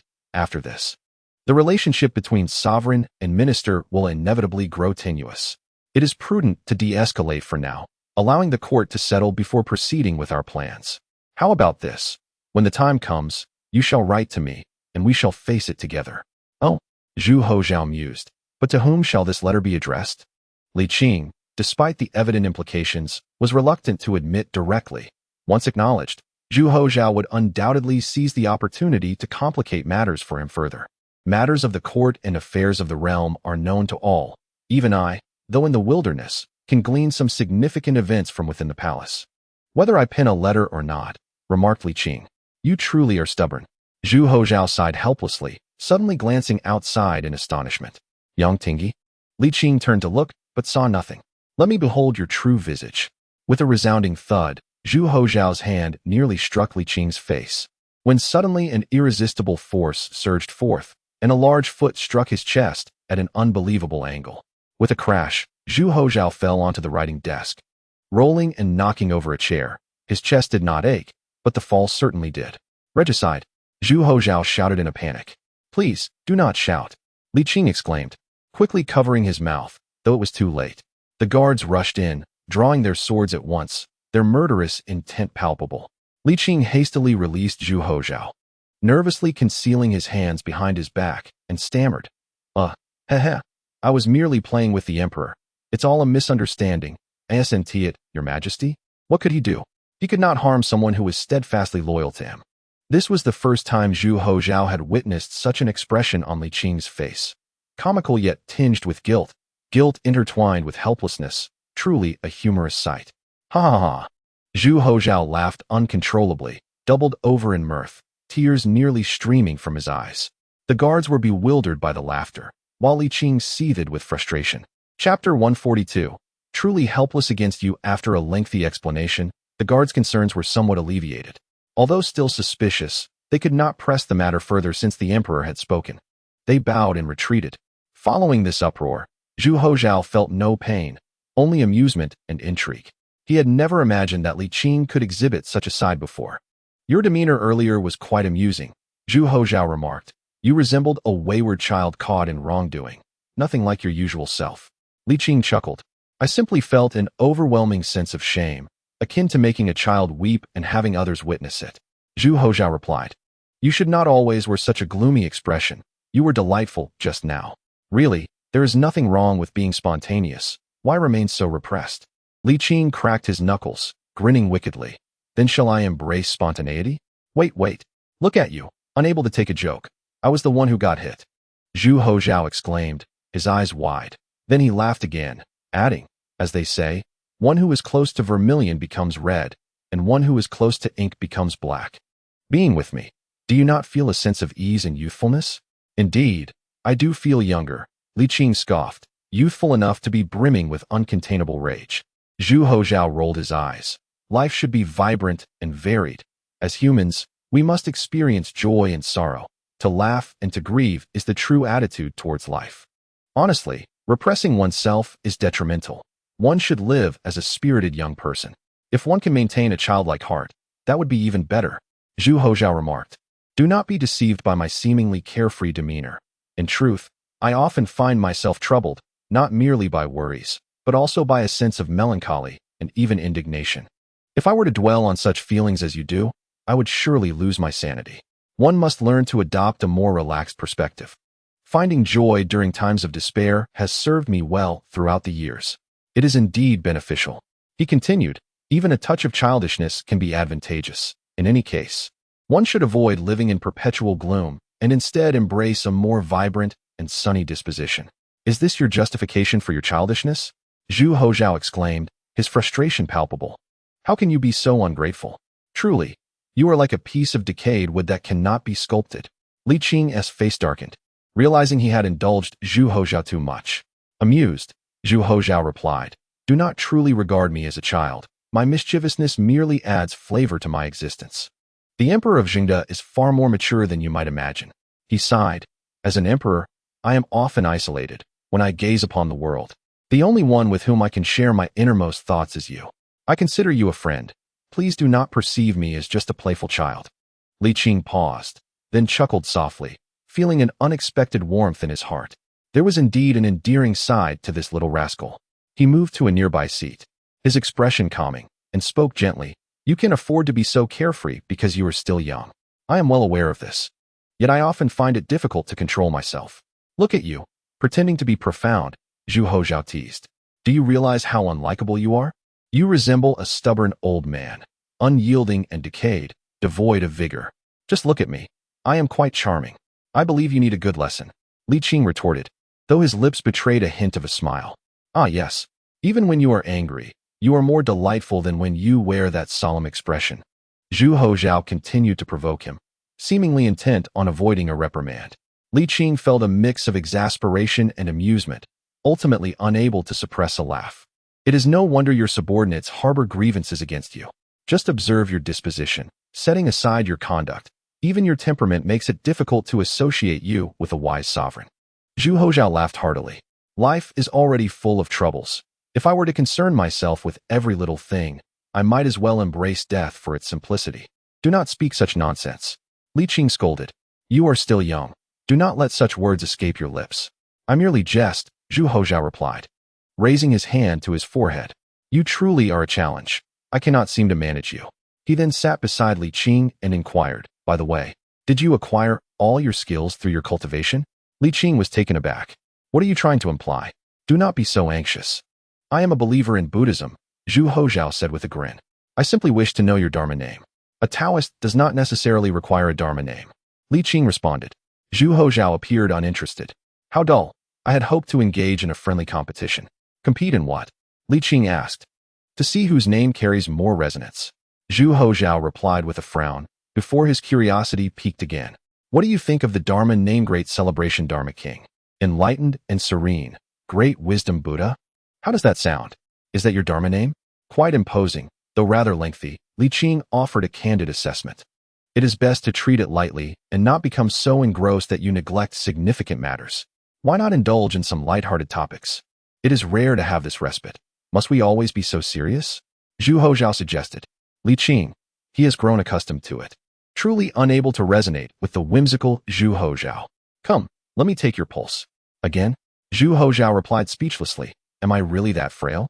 You cannot escape my grasp. Li Qing asserted as he pulled Zhu's arm, commencing his examination. After a considerable time, he declared, should you experience any discomfort in the future, write to me at once. Do you remember? Zhu Houzhao chuckled. Where shall I send the letter? You know. How could I not know? Zhu Houzhao appeared bewildered. What do I know? Unable to contain himself any longer, Li Qing exclaimed. You scoundrel. You have gone too far. Zhu Houzhao adjusted his disheveled collar, expressing his indignation. Influenced by Zhu Houzhao's demeanor, Li Qing felt considerably lighter, strolling leisurely, gazing at the clouds drifting by. The Ming dynasty's strength continued to flourish, with the imperial treasury yielding profits annually. Presently, the nomads had quieted, and there was not a single rival in sight. This was not arrogance, but rather a reflection of reality. Of course, Li Qing had never underestimated foreign nations, maintaining a vigilant stance towards them. The colonial strategies of the Franks were straightforward yet remarkably effective, although they ultimately faced backlash. They could swiftly propel development. As the saying goes, the local environment nurtures its own people. The population in foreign lands is generally sparse, which can be advantageous. Given the right circumstances, significant transformations could be rapidly catalyzed, even leading to rapid ascension. This advantage was something the Ming lacked. The vastness of the Ming dynasty and the long-standing feudal monarchy posed significant challenges for transformative change. While this system still far surpassed those of foreign nations, the difficulty of instigating reform had greatly increased. The Ming was orderly, whereas most foreign nations were chaotic, and such disorder often facilitated change. However, the costs of enacting change through chaos were substantial. Li Qing did not wish to tread that path, nor to witness the fracturing of the land before it could be rebuilt. Nevertheless, he remained optimistic about the future. The global economy had commenced, with proper management. The Ming would transition smoothly into the next phase, while maintaining its leading position throughout the process. Mr. Li Qing paused his steps, turned his head, and smiled lightly. It is Scholar Yang. Let us converse as we walk. Yang Yiqing approached, walking alongside him. After this battle, the borders would remain stable for at least 2 decades. Though the emperor had taken some risks, the outcome was splendid. Yang Yiqing's face lit up with joy. The troubles of the Central Plains dynasty have often stemmed from the north. Presently, the north poses no threat to the Ming, nor can they even disturb us. It is indeed a great fortune for us to witness this scene at our age. Haha. It seems you are considering retiring to your hometown? That is indeed my intention, Yang Yiqing nodded. Politically, I am no match for Yang Tingi, and I do not appreciate bureaucratic practices. At my age, I should retire and plan to enjoy a peaceful life in the days to come. What a pity, Yang Yiqing remarked. It is a loss that you do not enter the officialdom. Li Qing sighed with a bitter smile. In truth, I have never distanced myself from it. Yang Yiqing inquired. Haha, the rise and fall of the world is the responsibility of every individual, Li Qing said. Entering officialdom is not inherently linked to whether one contributes or not. Yang Yiqing did not agree, yet he refrained from further persuasion, having counseled many times already. If it were possible, it would have been accomplished by now. This official must return to the capital. Yang Yiqing remarked that the emperor's prolonged absence from the court was detrimental to governance, emphasizing that the emperor heeds the counsel of his teacher the most. Hoping he could be persuaded to return soon, Li Qing nodded with a smile, assuring him not to worry, for it would not be long. Although at present he had no means to compel the emperor's return. In truth, there was a way. He could forcibly bring him back, but Li Qing deemed it rather cruel for Zhu Houzhao. The young emperor was indeed suffering. Having the rare opportunity to relax was beneficial, lest his restless heart continue to be agitated. Very well, Yang Yiqing said with a wry smile. Hoping he would not indulge too recklessly. I shall keep watch, so there is no need for excessive concern, Li Qing reassured him, then inquired about the arrangements for the injured soldiers. Has the emperor mentioned this to you? That is an admirable proposal. Was it suggested by you, sir? Li Qing replied noncommittally, asking if he had any specific recommendations. You may discuss this in detail with the emperor and General Wang. Yang Yiqing pondered, stating, I am not particularly familiar with Datong. General Wang possesses the most authority to make detailed plans and arrangements. I am currently a grand scholar in the cabinet, not a military commander at the border, so I should not intervene too much in military affairs. Indeed, that is reasonable. After walking for a while, Yang Yiqing hesitantly asked, Sir, could you assist me with a favor? Speak, Li Qing replied with a smile. When the emperor returns to the capital, I intend to submit my resignation. Could you possibly say a few words to ensure he approves it swiftly? Li Qing's smile faltered. He nodded then shook his head. No, I am unable to assist in this matter. I am no longer the grand tutor to the crown prince. Matters between you and the emperor must be resolved by yourselves. Do not involve me. Is it truly that straightforward? Just a moment ago, you seemed so amiable. Your mood changes too rapidly. Furthermore, your words are quite harsh.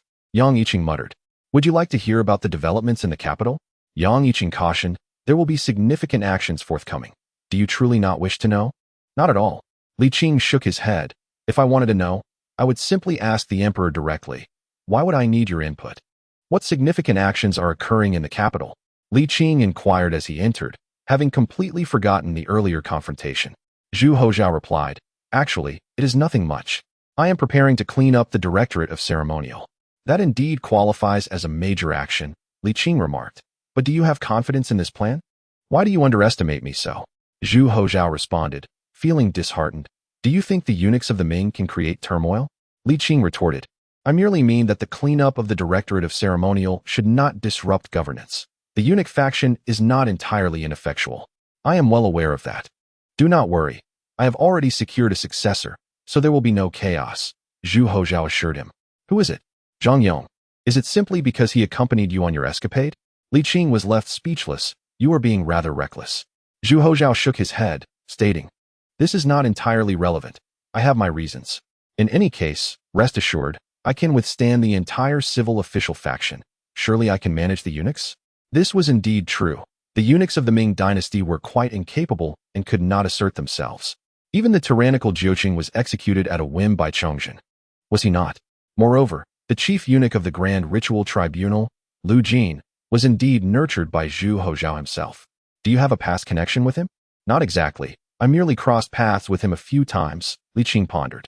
Shall we execute him directly, or opt for a sentence of exile? I have yet to determine that. It is premature to discuss now, as it depends on how the situation develops, Zhu Houzhao replied. Lu Jin has indeed rendered some service to me. Alas, I wish to avoid bloodshed if possible. Li Qing furrowed his brow in suspicion. Are you not considering sacrificing Lu Jin to quell the anger of the court officials? Do I possess such a lack of integrity? Zhu Houzhao snorted. Lu Jin has become overly powerful and arrogant, lacking discernment in numerous matters, and he is undeniably greedy. However, I do not act out of mere spite. This is also a test. If he were to behave properly in my absence, rather than exploiting his position for personal gain, I would not take action against him. Li Qing replied with a roll of his eyes. Without providing him with the means, how can he wield authority? How outrageous! Zhu Houzhao retorted, displeased. Were it anyone else speaking thus, they would at least receive a beating and imprisonment. One must maintain a sense of reverence towards the emperor. I have not finished speaking yet. The next day, Yang Yiqing and Zhang Yong embarked on their journey back to the capital. Before their departure, Li Qing also made an appearance to bid farewell, but old Yang showed no gratitude, not even casting a glance in his direction. Li Qing felt a surge of anger. Ridiculous. I would not undertake any tasks for money. and I have not received a single coin from you. What gives you the right to expect my assistance? Yet, Zhang Yong, despite having been bullied by Li Qing, maintained his usual cordial demeanor. After exchanging some polite words, he mounted his horse. Watching the two depart, Li Qing remarked, Yang Yiqing is a crucial minister of the state and deserves our utmost support. Indeed, Zhu Houzhao stretched lazily and said, It seems I have rested enough. Shall we commence our duties? The arrangements for the wounded soldiers? Precisely. Zhu Houzhao sighed, stating, War is truly brutal. This recent conflict has left a deep impression on me. Li Qing smiled with satisfaction. Your growth in this regard makes the journey worthwhile. It was never in vain. Indeed, such results are proof enough. Zhu Houzhao responded with dissatisfaction. What good are flattering words if they could cost you your life? I simply cannot abide your attitude. Li Qing glanced around. The guards were not far off, and he could not help but sigh. They are the ones who saved you. According to statistics, the number of those injured or disabled due to battle exceeded 4,000, including reinforcements from Xuanfu, Yinsui, and Liaodong. Zhu Houzhao decided to keep them all in Datong for unified management. Datong, being a vital stronghold, does not require such a large number of individuals to maintain and care for various equipment. Moreover, there are already personnel assigned to these tasks. And while a few can be integrated, too many cannot be accommodated. One must ensure that every position is filled. Displacing others to make room for these individuals could lead to unrest. After deliberation among Li Qing, Zhu Houzhao, and Wang Sun, they decided to adopt a system of labor in lieu of sustenance. Following Wang Sun's suggestion, Zhu Houzhao approved the establishment of a porcelain kiln. They were all rather unrefined, unable to engage in textile work, while the porcelain kiln presented a relatively simpler task. Aside from the critical steps requiring skilled artisans, such as soil selection and clay division, the trained soldiers could easily manage the simpler processes. Of course, in addition to wages, there would be extra allowances. Li Qing aptly named this subsidy the Nurturing Fund. Next came the selection of a site, the construction of the ceramic kiln, and the recruitment of skilled artisans. Following Li Qing's suggestion, the kiln was established near the military district. With a substantial garrison stationed in Datong, the kiln was completed in a mere fortnight. As the master potter from the official kiln had yet to arrive, the impatient Zhu Houzhao urged the crown prince to summon some craftsmen to indulge his eagerness. Naturally, the crown prince dared not disobey, and quickly brought them forth, hoping the emperor would soon depart, fearing his prolonged presence in Datong. Days later, the mighty General Cup, mighty General Basin, and mighty General Jar emerged in succession, their appearances nothing short of astonishing. Li Qing found it hard to look, while Zhu Houzhao reveled in delight, proclaiming, The porcelain I have fired is indeed a priceless treasure. This was undeniably true. Not only were generals such as Wang Sun and Jiang Bin envious, but even the crown prince sent his son to seek favor, flattering the emperor while reaping tangible benefits. Zhu Houzhao, in a generous spirit, ensured that even the lower-ranking officials received their share, indulging in the merriment. Another fortnight passed, and when the Ministry of Revenue's funds were finally in place, Zhu Houzhao, now covered in clay, commenced the distribution of rewards. Of course, he maintained his decorum and repaid the crown prince for the borrowed funds. Once the rewards were distributed, the technical experts from the official kiln had arrived, prompting Zhu Houzhao to engage in a rather unbecoming act by personally naming the workshop Jingde Imperial Kiln. Li Qing, exasperated, counseled him repeatedly until Zhu Houzhao reluctantly agreed to change it to Jingde Kiln. The commencement of the kiln's operations greatly boosted the morale of the troops. The court's diligence instilled a profound sense of security, encouraging them to fight valiantly in the face of conflict. After lingering for a few more days, Zhu Houzhao grew weary and prepared to head to Xianzhou. Li Qing remarked, After Xianzhou, we shall return to the capital. Yinxi and Liaodong are quite distant, and it would be best to send someone to handle the distribution. Datong had already consumed so much time. If they were to visit every location, they might not return until the new year. I wish to visit the Jiangnan region, Zhu Houzhao expressed. I also wish to summon your face. If that is the case, why not call me, and we shall proceed to Jiangnan. Li Qing replied, his expression unchanged. Do you believe I am particularly benevolent? In the end, Zhu Houzhao acquiesced, dispatching Jiang Bin and Lu Lu to represent him in Yinxi and Liaodong, while he and Li Qing journeyed to Xianzhou. However, Zhu Houzhao did not make it easy for Li Qing. After distributing the rewards and pensions, he took it upon himself to embark on a covert inspection of the people. disguised as a commoner. This brought to mind for Li Qing the television dramas of his childhood, where emperors would don common attire to gauge public sentiment, often merely to flaunt their superiority and engage in frivolity. However, such antics were typically associated with the Qing dynasty emperors. Perhaps Zhu Houzhao learned from them. He mused with an odd expression. "What are you pondering?" Zhu Houzhao, engrossed in a performance, suddenly inquired.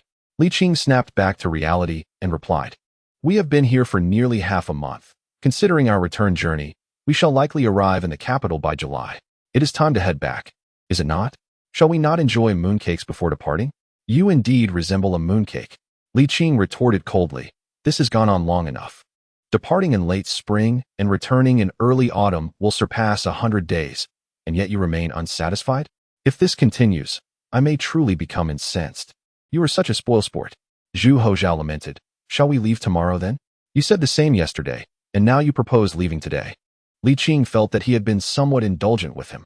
He should not be allowed to play around and should quickly return to work. "I must select some gifts for the Empress Dowager." Zhu Houzhao, motivated by filial piety, was met with Li Qing's furious reprimand. "How dare you mention the Empress Dowager? Having a grandson like you is truly her fortune." Zhu Houzhao felt a flush of embarrassment and retorted sulkily, "Fine, I shall return at once." After a moment's pause, he inquired, "Should I ride you or a horse?" In a fit of rage, the arrogant Zhu Houzhao began to curse. On the 7th day of July, the two entered the capital. From a distance, Zhu Houzhao lamented repeatedly, stating, "I am to be tethered here once more." Li Qing responded, "Tell me, how many places in the Ming can rival the capital's splendor? And where could be more comfortable than residing within the palace?" Li Qing scoffed, "Do not be ungrateful while basking in your good fortune." "Huh, I yearn more for the fields and countryside, for leisurely clouds and wild cranes. You are simply idle. If I gave you 2 acres to cultivate, you would behave yourself," Li Qing mocked. Furious, Zhu Houzhao laughed again, initially contemplating rewarding him with gold, but now declared, "In that case, you shall receive nothing." Li Qing's heart stirred, and he remarked, "With your miserly disposition, I might as well beg for gold." "Me? Miserly? How dare you accuse me of such?" Zhu Houzhao exclaimed, feeling deeply insulted. However, he quickly regained his composure and chuckled, "Indeed, I am miserly. I wonder who is truly incensed."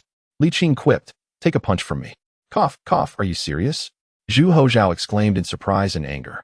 "I toil tirelessly and have received not a single coin, yet I am not allowed to vent my frustrations?" Li Qing huffed, "Enough of your prattling. Let us hurry." The two continued their banter until they entered the imperial city at the end of the 3rd watch. Zhu Houzhao lamented, "What a blunder. The valiant general has achieved such great merit. Surely, the officials should greet him outside the city to let the citizens know of his accomplishments." Feeling dissatisfied with the lack of recognition for his good deeds, he insisted, "I shall wait here. You go inform them to hurry and welcome me. There is still time."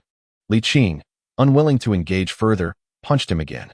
As noon approached, the two arrived at the palace's meridian gate, only to be shocked to find it filled with kneeling individuals.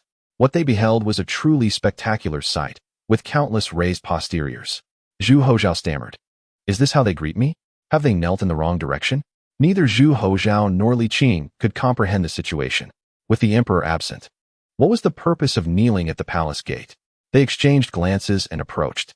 As they drew near, a brocade-clad official noticed them and immediately called out. But his expression changed dramatically upon recognizing them. "Your Majesty?" Zhu Houzhao scoffed. "I thought the emperor had been replaced?" The official, startled, bowed deeply, acknowledging, "I am blind to my own ignorance. I know my transgressions. Rise." Zhu Houzhao frowned. What on earth is happening? The brocade-clad official hesitated, struggling to articulate the situation, and finally said, "I was ordered by Lord Lu to maintain order and prevent them from disturbing the Empress Dowager." Zhu Houzhao understood and waved his hand. "Disperse them. Let them leave." "Yes, Your Majesty," the official replied, as if granted a reprieve, and quickly turned to instruct his subordinates to disperse the crowd. In the early autumn, the temperature had not yet subsided, and the sweltering heat of midday was unbearable, causing many officials' robes to become drenched in sweat. Zhu Houzhao suddenly felt a sense of satisfaction. With heads bowed, the crowd failed to notice him as he approached, not adorned in the dragon robe. Clearing his throat, Zhu Houzhao addressed them. "What troubles you?" "We wish to see the Empress Dowager," came a voice, quickly joined by others in a chorus of outrage. "Yes, We must see the Empress Dowager. We implore her to make a decision on our behalf. Considering the Empress Dowager's advanced age, it would be best not to trouble her. Zhu Houzhao declared with a commanding tone, I am capable of addressing your grievances myself. Upon hearing the word I, the officials were taken aback and looked up in surprise. Your Majesty? They exclaimed, rubbing their eyes to confirm that it was indeed the emperor of the Ming dynasty, Zhengde. Your Majesty, came a piercing cry laced with sorrow. Startling Li Qing, who thought, what tremendous grievances must they bear? Zhu Houzhao was momentarily taken aback as well, and just as he was about to express his annoyance, he saw the crowd in tears, compelling him to restrain his anger. What grievances do you have? Lu Jin wields tyrannical power, disrupting the court. We beseech your judgment. Your Majesty, currently, the Ming dynasty knows only Lu Jin, and not you, Your Majesty. The nation is on the brink of collapse. Your Majesty, Lu Jin is corrupt and unjust. Your Majesty, we suffer. Please advocate for us. The officials lamented and wept, their sorrow palpable, creating a truly spectacular scene. It appeared that they had genuinely suffered indignities, yet Li Qing mused humorously, must they cry so dramatically? Indeed, the scholars displayed remarkable talent in their theatrics. As a veteran of the court, he had yet to master the art of crying on command. Their tears were genuine, a testament to their emotional performance, rivaling even the seasoned actors of future generations. The officials became increasingly immersed in their roles, their cries growing louder, leading one to believe that the Empress Dowager had passed away. Zhu Houzhao attempted several times to console them, but upon realizing his efforts were in vain, he decided to let them cry until they were exhausted. Initially, he expected them to direct their ire toward him, but instead, he found amusement in their plight, along with a hint of disdain. How can you weep so pitifully after being bullied by a eunuch? Where is your former bravado? Yet, upon further reflection, he understood their theatrics were intended to push Lu Jin to the brink. After a considerable time, their sobs gradually ceased. At this moment, Lu Jin, alerted by the commotion, arrived hurriedly, accompanied by Zhang Yong, and followed closely by other prominent figures such as Yang Tingyi and Yang Yiqing. Seeing the crowd grow larger, Zhu Houzhao proclaimed, let us speak of these matters in the court. It is unbecoming to wail outside the palace gates. Although the palace gates were untouched by common folk, they were still in a public space, and the officials' loud lamentations risked being overheard. Li Qing also chimed in, the dignity of the court is paramount. His words proved effective. As the officials promptly ceased their cries, glaring menacingly at Lu Jin, their expressions conveying a silent threat, the atmosphere turned quiet, ushering in the calm before the impending storm. Lu Jin, under the weight of countless hostile gazes, felt an undeniable sense of trepidation. With a hint of resentment, he addressed the emperor, who, raising a hand to silence him, proclaimed, speak your mind in the court. Rest assured, I shall not wrong the innocent nor spare the wicked. With that, he turned and strode towards the palace, followed closely by the ministers. Lu Jin, caught in the throng, found himself momentarily unable to enter the grand palace gates. And amidst the chaos, he was even kicked, seemingly by Zhang Yong, leaving him in a rather disheveled state. Once he regained his footing, the crowd had already surged into the palace. He intended to hasten his steps to catch up, but suddenly caught sight of Li Qing and hurriedly approached, asking, are you not joining us, sir? Li Qing shrugged, replying, I am not a court official. What purpose would it serve for me to attend? Lu Jin, at a loss for how to proceed, stood there momentarily, watching as Li Qing sauntered away. He hesitated to call out, fearing that if he delayed, the situation in the Hall of Supreme Harmony would worsen. Lu Jin stamped his foot in frustration and hurried towards the hall, initially believing that this time, the little rascal would face a barrage of accusations upon his return. However, with the current turmoil, the animosity had shifted, and it seemed manageable, as long as he refrained from further reckless actions. Li Qing pondered as he wandered aimlessly, eventually pausing before the familiar brothel he had frequented. It had been a long time since his last visit, and he wondered if there were any new melodies to enjoy. With a murmured thought, he stepped inside. Inside the Hall of Supreme Harmony, a cacophony of voices filled the air. Zhu Houzhao sat upon the dragon throne, surveying the ministers with an air of composure. Led by Yang Tingyi and Yang Yiqing, the officials condemned Lu Jin for his numerous nefarious deeds, though a few defended him, albeit quietly. Lu Jin, his face flushed with urgency, fervently defended himself while not hesitating to attack others, accusing them of corruption and nepotism. Indeed, he was quite unscrupulous. But how many among the court were truly virtuous? Many matters could not withstand scrutiny, a fact Lu Jin was acutely aware of. Thus, he resolved to divert attention by magnifying the issue to a degree so intolerable that even the emperor would be compelled to acknowledge it, albeit reluctantly. This tactic, while not particularly ingenious, often proved effective. The court had never been a clear pool. Numerous unspoken rules persisted, impossible to eradicate. The emperors were well aware of this. Yet they could not enforce a purge for fear of becoming isolated. Should these ministers be reduced to mere laborers, they would undoubtedly become disenchanted, particularly under an emperor like Zhu Houzhao, who was not particularly beloved. Most of the time, as long as the officials did not overstep and remained earnest in their duties, the emperor would turn a blind eye. Zhu Houzhao was no exception to this rule. In a state of desperation, Lu Jin, disregarding the consequences of his actions, unleashed a torrent of accusations against everyone from the 6 ministries to the cabinet, except for Li Qing, who had no vulnerabilities to exploit. It was precisely for this reason that Li Qing could never ascend to the leadership of the civil officials as Yang Tingyi had. Certainly, the remarkable achievements of Yang Qing can be attributed to his considerable influence. Prior to his ascent to the cabinet, he was already a prominent general overseeing 3 provinces, a figure of substantial authority. Had he chosen the path of civil service from the outset, it is highly unlikely he would have attained such a position. If one does not seize opportunities, others will. When others are unable to grasp them, they will not rally behind you or share your enmity toward a common adversary. Consequently, Yang Qing, as a deputy in the cabinet, has remained somewhat marginalized. Lu Jin's aggressive tactics have proven effective. Many officials targeted by him have displayed signs of trepidation, fearing that a mere debate could lead to their own downfall before Lu Jin is vanquished. Lu Jin, witnessing this situation, felt a wave of disdain wash over him as he cast a derisive glance at Yang Tingyi, followed by Yang Qing, and finally a haughty look at Zhang Yong. Did they dare to challenge him? How amusing. The seat of the director of ceremonies is not yet theirs to occupy. O Emperor, I am wronged, Lu Jin lamented. Echoing the adage that the more one engages, the more mistakes one makes, the less one does, the fewer mistakes occur, and abstaining altogether ensures no errors. Initially, he was skeptical of this wisdom, yet he now finds himself compelled to accept it. Nevertheless, he holds no regrets. For all he does is for the emperor's benefit and the greater good of our Ming dynasty, even if it means enduring great injustice. Yang Tingyi and Yang Qing observed silently, betraying no signs of disappointment or anger. Emperor Zhu Houzhao sighed softly.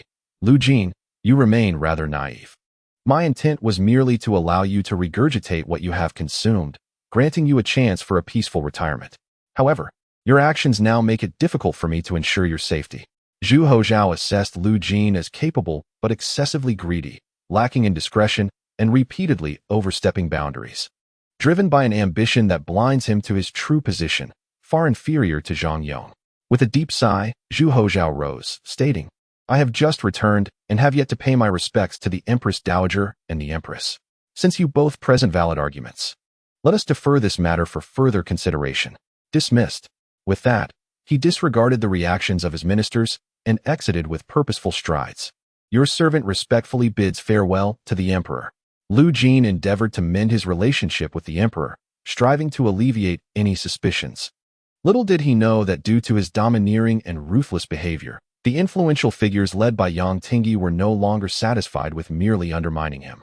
They sought his very demise. Thus, Yang Tingyi drafted a joint memorial from the 6 ministries and 9 ministers accusing Lu Jin of rebellion, which was presented to Zhu Houzhao. Simultaneously, a campaign was launched in the capital, gaining momentum over several days, escalating into a fervor. Rumors circulated that Lu Jin had donned a dragon robe in secret and was clandestinely cultivating armed forces. The situation spiraled beyond Lu Jin's expectations, and to his dismay, his adopted sons, sensing the shifting tide, turned against him and raised accusations. The turmoil soon reached the royal court. Your Majesty, I am wronged. Lu Jin finally grasped the gravity of his predicament, pleading, I am merely a eunuch. How could a eunuch rebel? Zhu Houzhao nodded. I naturally believe you. Rest assured, I shall restore your reputation. Thank you, Your Majesty, thank you. Zhu Houzhao commanded Zhang Yong, take men to investigate Lu Jin's residences inside and out. Your servant obeys. Zhang Yong responded with a sinister smile directed at Lu Jin. Your Excellency, to maintain decorum, Those under investigation must avoid any appearance of impropriety, so please excuse me. Lu Jin, taken aback, replied, Your Majesty, Chapter 145, Why the Urgency in Conflict? Emperor Zhu Houzhao reassured him, Go ahead, I trust you. Lu Jin attempted to further argue, but Zhang Yong, growing impatient, moved to escort him outside. Your Majesty, I am truly devoted. Lu Jin's cries faded into the distance. Zhu Houzhao let out a soft sigh, murmuring to himself, You must constantly remind yourself of your position as a servant. How have you come to this point? Ultimately, I have exploited you. Rest assured, I shall show leniency. Zhang Yong did not share this sentiment, nor did Lu Jin, and the likes of Yang Tingyi held a different view altogether. After spending a few days in the capital, Li Qing witnessed the situation escalating and noted that the factory guards had begun rigorous inspections. He decided to enter the palace to inquire about the developments. He held no personal feelings towards Lu Jin. Rather, he wished to remind Zhu Houzhao of the principle that losing both land and people results in ruin. Eunuchs, after all, are a necessary part of governance. If they are treated too harshly, future individuals may hesitate to exert themselves for you. Fortunately, Zhu Houzhao grasped this truth. Rest easy. If I can avoid executions, I shall. Even if I must execute, it will not implicate others, Zhu Houzhao declared, then inquired, And you? What are your plans moving forward? What plans could I possibly have? Li Qing replied with a light laugh. After the battle beyond the borders, the Ming will face no further troubles. This incident has diverted attention. Once Lu Jin is dealt with, the relationship between ruler and subjects should ease somewhat. My plans depend on you. How so? If you adhere to the rules and proceed with diligence, I shall be at ease. Otherwise, Li Qing trailed off, his expression sober. Zhu Houzhao paused and remarked, I shall not let you struggle. It is I who will face difficulty. Do not be so pessimistic. In truth, there are many joys to be found in being an emperor, such as women, Li Qing chuckled. When you think about it, dining, working, and enjoying the company of women, such a life is quite delightful. Zhu Houzhao frowned. If you wish for me to father a son soon, there is no need for such vulgarity. Indeed, time is of the essence, Li Qing stated earnestly. In a couple of years, you will reach maturity. It will not be too early to have children. Proper upbringing requires early planning. Zhu Houzhao said, Do not dwell on this matter. I have already given my word, and I will not go back on it. You will be residing in Jinling, correct? I must also visit Jiaoji. I cannot break my promise to Zhu Qijin. Li Qing remembered his earlier instructions to Zhu Houzhao and asked, The surplus grain from Jiaoji has been continuously procured, hasn't it? Yes, but the Ming lacks for nothing in terms of grain. We have more than enough of our own, Zhu Houzhao replied with a rueful smile. As for the excess grain, I am at a loss regarding its arrangement. Li Qing pondered, We must strive to maintain a saturated supply of grain, even if it incurs some loss. We cannot afford to be negligent. However, grain storage has a shelf life. If it is kept too long, it will spoil, Zhu Houzhao remarked. We cannot simply feed it to horses, can we? Li Qing furrowed his brow and asked, What is the current state of affairs in Japan? A complete mess. Zhu Houzhao remarked that with the loss of the emperor, the Muromachi shogunate had been established and toppled in a continuous cycle, plunging the realm into a state of relentless chaos and strife. He chuckled, adding, However, they have been quite diligent in their mining endeavors, never pausing. Li Qing responded thoughtfully, We might consider selling a portion of the soon-to-be spoiled grain to them, allowing them to engage in their turmoil without the burden of production worries. After this battle, disorder will inevitably spread beyond the borders, making unification a distant prospect. This presents a prime opportunity to annex them. We could utilize the overstocked grain to attract and settle people in Liaodong or Hetao, and even establish a contingent of Mongolian warriors loyal to the Ming. Li Qing continued, There are numerous strategies to dispose of the aged grain efficiently. If employed wisely, it could yield great value rather than waste. The strategy of stockpiling grain must be strictly adhered to. Zhu Houzhao inquired, Will the adverse celestial phenomena persist? Li Qing shook his head slightly. It is uncertain. However, it is prudent to prepare for potential calamities. The Ming treasury is not strained, so acquiring additional emergency supplies is advisable. Moreover, we should also stockpile cotton. Zhu Houzhao nodded slowly, taking note of this. By the way, how is the coal mining progressing? It is proceeding smoothly, but it falls short of your anticipated low costs. Zhu Houzhao replied, Using coal as fuel to support steam engines in place of manual labor seems overly ambitious at this stage. and it is unlikely to become feasible in the near future.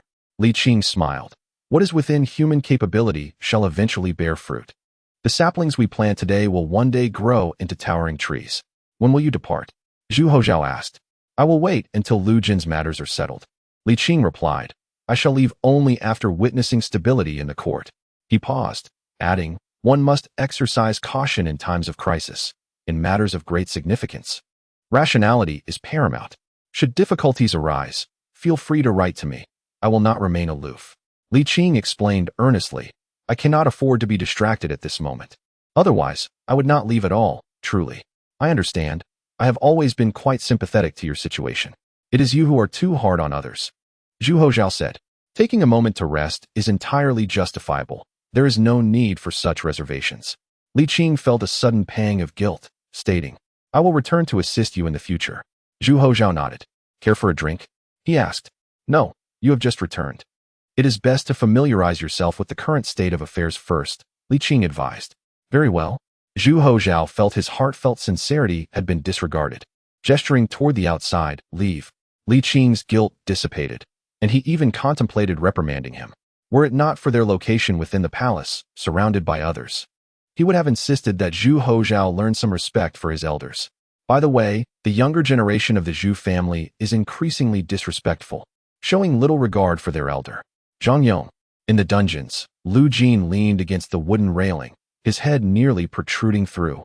Glaring at Zhang Yong with bloodshot eyes, gritting his teeth, do you truly believe that by toppling our family, the foreign ministers will treat you with any special regard? Our family does not harbor such grand ambitions. We merely wish to occupy the position of the head of the Office of Ceremonial Affairs, Zhang Yong replied candidly. As for how the foreign ministers perceive us, it is of no concern to us. However, the thought of your inevitable downfall brings us great joy. You. In a fit of rage, Lu Jin found himself ensnared, a mere fish upon the chopping block, while others wielded the knife. Despite his fury, he had to endure. Zhang Gonggong, we are comrades, are we not? Born of the same root, why the haste to turn against one another? Who the devil shares roots with you? Zhang Yong retorted angrily. If you lack culture, refrain from speaking foolishly. Is poetry employed in such a manner? Name your price. Rest assured, our family will not retaliate. Lu Jin replied. And the sum of 5 million? Zhang Yong inquired cautiously. Why don't you go rob it? Lu Jin snapped back, his defenses breached. Zhang Yong shrugged, declaring, we shall set forth at once. Taking a deep breath, Lu Jin gritted his teeth and stated, the condition is that you must assist us in overcoming this crisis. By my mother, have you truly become so greedy? Zhang Yong exclaimed, astonished. He too had his desires, but while he might have coveted thousands over the years, 500,000 was beyond his wildest dreams. Upon hearing Lu Jin's audacious claim, he felt an even greater sense of injustice. However, Zhang Yong lacked Lu Jin's appetite and audacity. He wouldn't dare to contemplate such vast sums. By heavens, you, the chief eunuch of the imperial rites, are indeed well compensated. He scoffed. During a battle involving tens of thousands, the emperor only dispensed 5 million in rewards. Yet you, without a sound, have pocketed so much. How remarkable. Lu Jin refrained from arguing, simply stating, a man's word is his bond. We will navigate this crisis, and not a single coin shall be withheld from you. Well said, but we cannot possibly spend such a fortune. It should be offered to the emperor. Zhang Yong smiled, adding, after your words, I feel an overwhelming urge to seize your assets. Dare you? Lu Jin retorted, his bravado wavering. The authority of the Imperial Horse Department was considerable. Yet the Imperial Rites was truly the head of the 24 departments. Huh, you cannot be serious. Do you still believe you can return to the Imperial Rites? Zhang Yong exaggeratedly mocked. Furious, Lu Jin dared not utter further threats and instead pleaded, Old Zhang, we both serve the Crown Prince. Today it is my plight. Tomorrow it may be yours. With you overseeing the Imperial Horse Department and I leading the Imperial Rites, if we unite, we need not fear the outer court. Zhang Yong scoffed, turning to the others, raising his voice. Did you all hear that? Make a note. Yes, Zhang Gonggong, came the distant replies. It was then that Lu Jin realized he had been played, and with the realization came a surge of rage, causing him to bellow, Zhang Yong, I shall haunt you even in death. Zhang Yong proudly proclaimed, with the blessings of the great enlightened Buddha, what do we have to fear? Note that down too. He instructed the scribe nearby. In a fit of despair and fury, Lu Jin struggled to catch his breath, collapsing backward. Zhang Yong was taken aback, stammering. "Isn't your temper a bit excessive?" In the imperial study, Zhang Yong presented Lu Jin's confession, stating, "Your Majesty, Lu Jin is guilty of egregious crimes.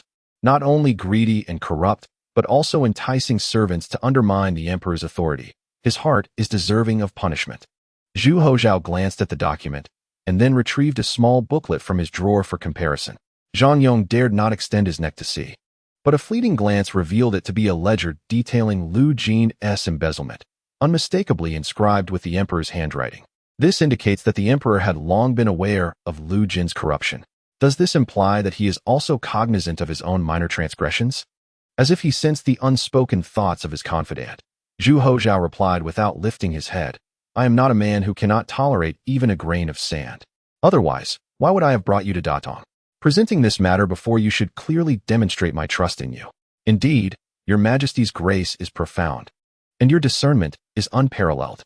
I, a humble servant, acknowledge my errors," Zhang Yong said, both relieved and remorseful, his head bowed. "Simply attend to your duties diligently." Zhu Houzhao chuckled. "Now, proceed to the house search, and remember, all silver must go to the imperial treasury." In chapter 146, The Anger of Qingzhao, it is revealed that Zhu Houzhao's actions against Lu Jin were not compelled by his ministers, but rather stemmed from his own premeditated intentions. Otherwise, he would not have allowed the weasel to guard the henhouse. Had he discreetly taken Lu Jin along during his escape, the situation would have been entirely different. The primary reason, of course, was Lu Jin's lack of clarity regarding his position. Wang Ji from the Chenghua era, equally arrogant, did not meet a favorable end. Yet he continues to enjoy the fruits of his actions in Zhongguan village, thanks to Emperor Xianzong's words. However, Zhu Houzhao did not adhere to this precedent and proceeded to establish the Western Investigation Bureau. "Had you been as obedient as Wang Ji, serving as a mere tool in my hand, I would have cherished you rather than treating you in this manner," Zhu Houzhao mused to himself, then smiled again. Deciding to spare Lu Jin from a dire fate, acknowledging his assistance in redirecting the minister's animosity. In truth, Zhu Houzhao's heart has always been ruthless. Whether dealing with his maternal uncles or the royal princes, he has never hesitated to act decisively, and he would not show mercy to a eunuch. However, Lu Jin had indeed been of considerable assistance to him, and while Zhu Houzhao was harsh, he was not devoid of compassion. Zhang Yong, known for his efficiency, returned with a report in just over 10 days. "Your Majesty, the investigation into Lu Jin's assets revealed a total of over 180,000 taels of gold, more than 3.5 million taels of silver, 56 dough of pearls and agates, and 38 boxes of antique paintings and calligraphy, the total value of which is incalculable." Zhu Houzhao pondered. Were there any dragon robes or secretly cultivated arms discovered? There were no dragon robes, but there were indeed items of usurpation like python robes, jade belts, and golden armors. No private arms were found. Do you believe these usurped items could belong to Lu Jin? Zhu Houzhao probed further. Zhang Yong felt a chill and stammered. It is indeed correct that these items were found in Lu Jin's residence. Zhu Houzhao merely smiled. Zhang Yong struggled momentarily before respectfully stating, "I believe Lu Jin would not be so foolish as to store such items at home. Too many wish for his downfall, including myself." Zhu Houzhao smiled with satisfaction, nodding. "Hearing your words brings me great comfort." After a pause, he continued, "To oversee both the Horse Management Office and the Rights Office is not a favorable position for you. Henceforth, you shall be appointed as the chief eunuch of the Rights Office." Zhang Yong, aware of the perils of excessive power, immediately knelt in gratitude, thanking the emperor for his patronage. "Rise," Zhu Houzhao instructed, contemplating, "let those items be privately destroyed. For now, Lu Jin shall remain imprisoned, and we shall observe how events unfold." The servant respectfully conveyed Zhang Yong's statement, hesitating before tentatively suggesting, "Your Majesty, such a substantial sum embezzled could warrant the severing of his head, and he has indeed committed numerous heinous acts." The emperor replied, "I have not stated that I would not execute him. However, having served me for so long, I cannot bear to impose the utmost penalty." Upon hearing this, Zhang Yong felt a mix of regret and gratitude. "Your Majesty is merciful. Very well, proceed with the matter." Days later, as Lu Jin remained unpunished and the expected evidence of his crimes failed to materialize, the ministers grew increasingly restless. urging the emperor to deliver justice upon Li Qing as a warning to others. They further petitioned for emissaries to be dispatched to Xi'an to seize his ill-gotten gains. Some even proposed the extreme punishment of exterminating Li Qing's entire lineage. However, Zhu Houzhao disregarded all these pleas, instead opting to conduct a thorough investigation into the origins of Li Qing's wealth. This news sent ripples of unease throughout the court. Influential officials desired Li Qing's demise, unperturbed by any animosity they had with him. Yet, the lower-ranking officials, many of whom had privately offered gifts to Li Qing, were apprehensive. Though they too wished for his downfall, they were wary of the emperor's thorough inquiry. Yang Tingyi, Yang Yiqing, and other prominent figures recognized the potential repercussions of excessive involvement and chose to request that the emperor limit his retribution to Li Qing alone. In truth, Zhu Houzhao's actions were somewhat imprudent. Had these high-ranking officials been indifferent to the broader implications and insisted on severe punishment, it would have been he, the emperor, who faced the consequences. Fortunately, these court officials showed a commitment to maintaining the greater good, allowing Zhu Houzhao to prevail. Thus, Li Qing was taken to the execution ground and swiftly dispatched, which relieved the lower officials. Whether as the reigning emperor or as Lu Emperor, his essence was but that of a mere servant, entirely detached from the emperor's domain. There was no need for elaborate schemes. If the emperor wished for death, a mere word or a note sufficed. It was that simple. Eunuchs held no power, yet it was precisely for this reason that ambitious emperors often relied heavily upon them. In essence, eunuchs served as the emperor's instruments, an extension of imperial authority, representing the emperor rather than themselves. Although the prominent figures found Li Qing's fate too lenient, they had no choice but to acquiesce. Soon after, however, they began to trouble Zhu Houzhao once more over the distribution of the confiscated wealth. The ministers expressed fierce opposition to the entirety of the seized assets being allocated to the imperial treasury. You went off to battle without authorization, resulting in numerous casualties and exhausting vast sums of money, all funded by the Ministry of Revenue. Upon your return, you executed Li Qing, and now all the spoils belong to the treasury? This is utterly excessive. The objective of dismantling Li Qing and, by extension, the eunuch faction had not been achieved, and the accounts of the unauthorized military expedition remained unresolved. The ministers were unwilling to relent. The situation was becoming a headache for Li Qing, who had initially hoped to downplay the incident involving Li Qing and minimize the implications of the emperor's unauthorized military foray. However, as is often the case, fate cannot be evaded. The courtiers expressed profound discontent towards the emperor's frivolous conduct, with the censors vehemently denouncing him, accusing him of neglecting state affairs, disregarding his own safety, and treating the lives of soldiers as mere trifles. Their vitriolic tirade was relentless. Zhu Houzhao was incensed. His indignation was warranted. This battle, if successful, could safeguard the borders of the Ming dynasty for no less than 2 decades, a considerable achievement. Yet, in the mouths of these individuals, it was trivialized into mere jest, a mockery of the soldiers' lives. How could he possibly endure such slander? I have accomplished such a monumental feat, and yet you choose to deny it and tarnish my merit? He seethed. Ah, I see, you wish to provoke me. Li Qing, sensing the ominous atmosphere, promptly interjected, do not let anger consume you. I am here to support you. Thus, under Zhu Houzhao's directive, Li Qing ascended to the court, initiating a debate with the leading officials. However, Li Qing soon found himself outraged. These individuals were utterly unreasonable. When he argued that one battle could secure peace for a generation, they dismissed it, likening the enemy to mere vermin, not worthy of concern. When he advocated for an offensive strategy to confront the Tatars, they insisted on a defensive stance, claiming it would incur fewer casualties. He cautioned that a purely defensive approach could lead to potential losses, and prolonged inaction might result in even greater casualties. They accused him of maligning the Ming soldiers.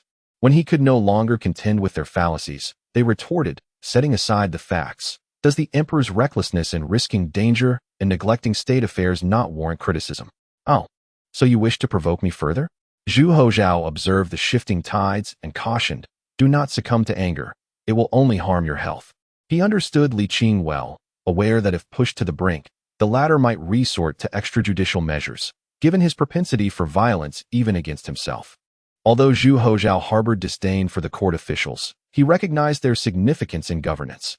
Replacing them all would plunge the court into a state of paralysis. Li Qing comprehended this too. Despite his anger, he did not harbor intentions of violence, as Zhu Houzhao feared.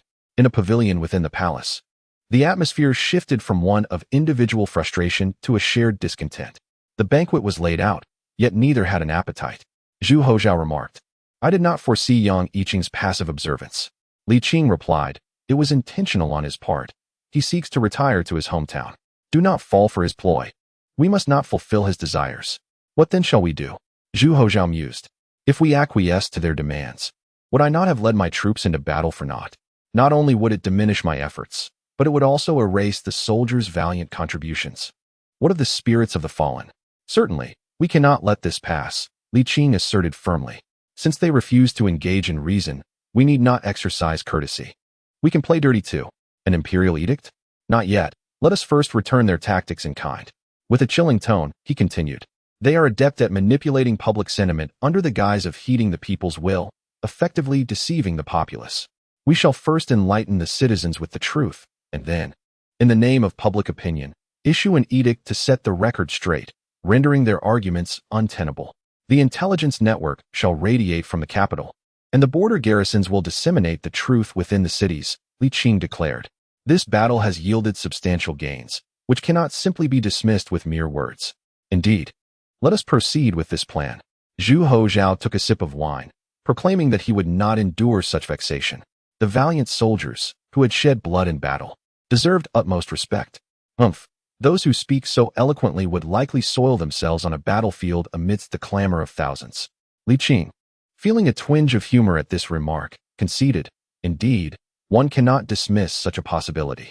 After indulging in food and drink, their gloomy spirits were significantly lifted. Zhu Houzhao remarked, "You have been away for quite some time. It is best you return. I can manage affairs in the capital." Li Qing pondered in silence. "What is it?" Zhu Houzhao raised an eyebrow, questioning Li Qing's faith in him. "It is not that," Li Qing replied slowly. "I am concerned about the matter of Zhonglu Yongyi. It requires a catalyst and a protracted plan." Suddenly pausing, he furrowed his brow and asked, "You do not intend to resort to violence, do you?" Zhu Houzhao shook his head. "The previous plan has been overturned. War is dreadfully brutal, and I shall not engage so lightly again." "That is good to hear."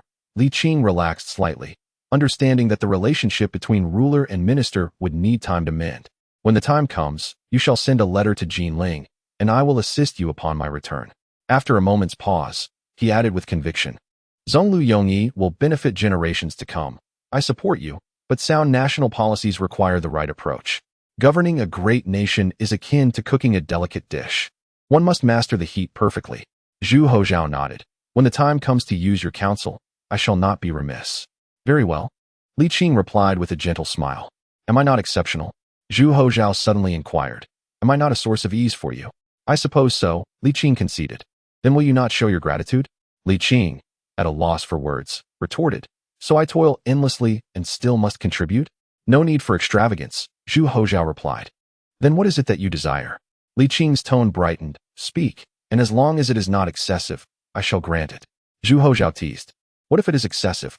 "Then let it be," Li Qing responded. "I can assure you, within 2 years, a son shall be born," Zhu Houzhao declared. Li Qing laughed. "Are you jesting? You expect me to bear you a son?" In the imperial palace, though unbothered, Li Qing remained somewhat apprehensive. Zhu Houzhao seized this opportunity to express his thoughts. "As you depart, grant me this indulgence." Li Qing, feeling magnanimous, forgave the youthful impudence. After a considerable pause, Zhu Houzhao gradually ceased his chatter. Li Qing took a cloth to wipe his face, adopting a tone befitting an elder. "Remember, you are not fighting alone. Do not resort to extremes when faced with difficulties, nor become entangled in trivial matters. You may confide in me, and I shall assist you." He bore many concerns, with a cherished home that temporarily prevented him from devoting himself entirely to the greater cause, yet he remained vigilant and engaged. Upon hearing this, Zhu Houzhao's gloom lightened considerably, and he asked, "Is there anything else to add?" "Yes, have a son sooner rather than later." "It is not I who must bear the child." "The emperor is not as anxious as the eunuch," Zhu Houzhao teased. "At your age, why are you still so mischievous?" Li Qing inquired. Zhu Houzhao huffed. "Enough. Do you have other matters to attend to? Do you truly wish to be rid of me?" "The issue lies with your own unlikability," Zhu Houzhao retorted, his tone growing impatient. Go enjoy your life and remember my kindness. Repay it well in the future. Li Qing, both exasperated and amused, thought to himself, has he not just contradicted himself? It is indeed your esteemed Zhu family that deserves the gratitude, is it not? He refrained from provoking Zhu Houzhao further and advised, if you encounter difficulties, do not bear them alone. You are not by yourself. Such words are rather pleasant to hear, are they not? Are you perhaps chastising me? Zhu Houzhao questioned with suspicion. Li Qing felt an overwhelming urge to administer a sharp reprimand, but merely shot him an exasperated glance and stood to leave. During this period, refrain from any whimsical antics. Focus on governance earnestly. I shall take my leave now. Zhu Houzhao also rose, setting aside his frivolous demeanor, and remarked, relax and savor life. For now, I shall not act impulsively. However, matters concerning Zhonglu Yongyi should not be discussed at this juncture. Until stability is restored, I shall refrain from any further actions. Pausing, he added, I have always believed in you and have faith in your capabilities. Please do not perceive me through the lens of a child's perspective. Li Qing sighed. The issue lies in the fact that most of your endeavors appear rather immature. Yet, the truth is that what seems immature has yielded remarkable results. To attribute it solely to luck seems rather unjust, does it not? Zhu Houzhao retorted. Very well. Li Qing collected his thoughts and replied earnestly. Be a good emperor and live well. Zhu Houzhao nodded, seemingly awaiting something. Li Qing understood his anticipation and, fulfilling it, offered a deep bow, saying, I take my leave. Your Majesty. Zhu Houzhao pressed his lips together slightly and replied coolly, you may go. In his regard, Li Qing no longer perceived Zhu Houzhao as frivolous. Instead, he had developed a measure of confidence in him. This time, Li Qing discerned the wise heart concealed beneath Zhu Houzhao's seemingly carefree exterior. Although he often lacked maturity, his actions were not merely whimsical. Zhu Houzhao was astute, far more so than his father, and possessed greater resolve. This was both a virtue and a flaw. Yet, as Zhu Houzhao stated, one must embrace the benefits of his character while tolerating its drawbacks. Fortunately, the recent battle beyond the Great Wall has imparted a profound understanding of the brutal nature of war to Zhu Houzhao, serving as a rite of passage for him. Li Qing could distinctly sense Zhu Houzhao's growth. In August, Jinling, having departed in late spring, his return in August brought him closer to the Mid-Autumn Festival. After notifying the Yongqing Marquis's residents of his return, Li Qing headed to the small courtyard, eager to rest. Noticing the front gate was unlocked, he assumed it was merely the servants tidying up and did not rush inside, opting instead to visit the theater. Upon returning that evening, he found the gate still unlatched, though secured from within. Slightly taken aback, he quickly deduced the reason. Most likely, Tang Bohu had returned. As he anticipated, upon stealthily entering the courtyard, he spotted the silver-haired Tang Bohu beneath the persimmon tree, merrily singing and drinking. When did you return? Tang Bohu, startled, focused his gaze upon him, relaxing into surprise. Have you finished your tasks? He queried. Yes, I have completed them. Li Qing responded as he sat across from him, relishing the gentle night breeze. Teasingly, he remarked, have you had your fill of the wild? Haha, the landscapes of the Ming dynasty are indeed delightful, yet the journey has been anything but easy, Tang Bohu replied. Indeed, you are in the prime of your youth. It is not quite comparable to your earlier days, Li Qing noted. In the prime of his youth, Tang Bohu chuckled wryly, shaking his head as he rose to fetch a cup for Li Qing, pouring him a drink. Word has spread. I presume this is regarding the execution of Lu Jin? One eunuch is hardly a matter for my concern, and such trivialities would not warrant prolonged deliberation. When the emperor decrees, it is swiftly carried out. Li Qing clarified. I departed because the emperor has personally taken to the battlefield. Tang Bohu trusted him implicitly, understanding that this would soon become common knowledge. Tang Bohu exclaimed in astonishment. Isn't there any effort from the officials to intervene? They would have preferred to, but the matter is that he slipped away from the palace unnoticed. Li Qing replied with a hint of resignation. Tang Bohu, momentarily at a loss for words, awkwardly remarked, our emperor truly possesses a unique disposition. Indeed, Li Qing concurred, sharing in the sentiment. Fortunately, the outcome is favorable. The recent battle in Yenzhou ensures that the northern front will remain undisturbed for at least 2 decades. Does that imply you need not worry about court affairs any longer? Li Qing abruptly hesitated, feeling somewhat superstitious about uttering such statements. He firmly nodded, yes. That is indeed splendid. Tang Bohu expressed his delight for Li Qing. By the way, I heard from Madame Li that you intend to promote simplified characters? That is indeed my intention, though the current atmosphere in the court is somewhat tense. It would be prudent to hold off for now. Li Qing smiled, inquiring, "What are your thoughts? Would you like my honest opinion?" Yes. Li Qing was already aware of Tang Bohu's stance.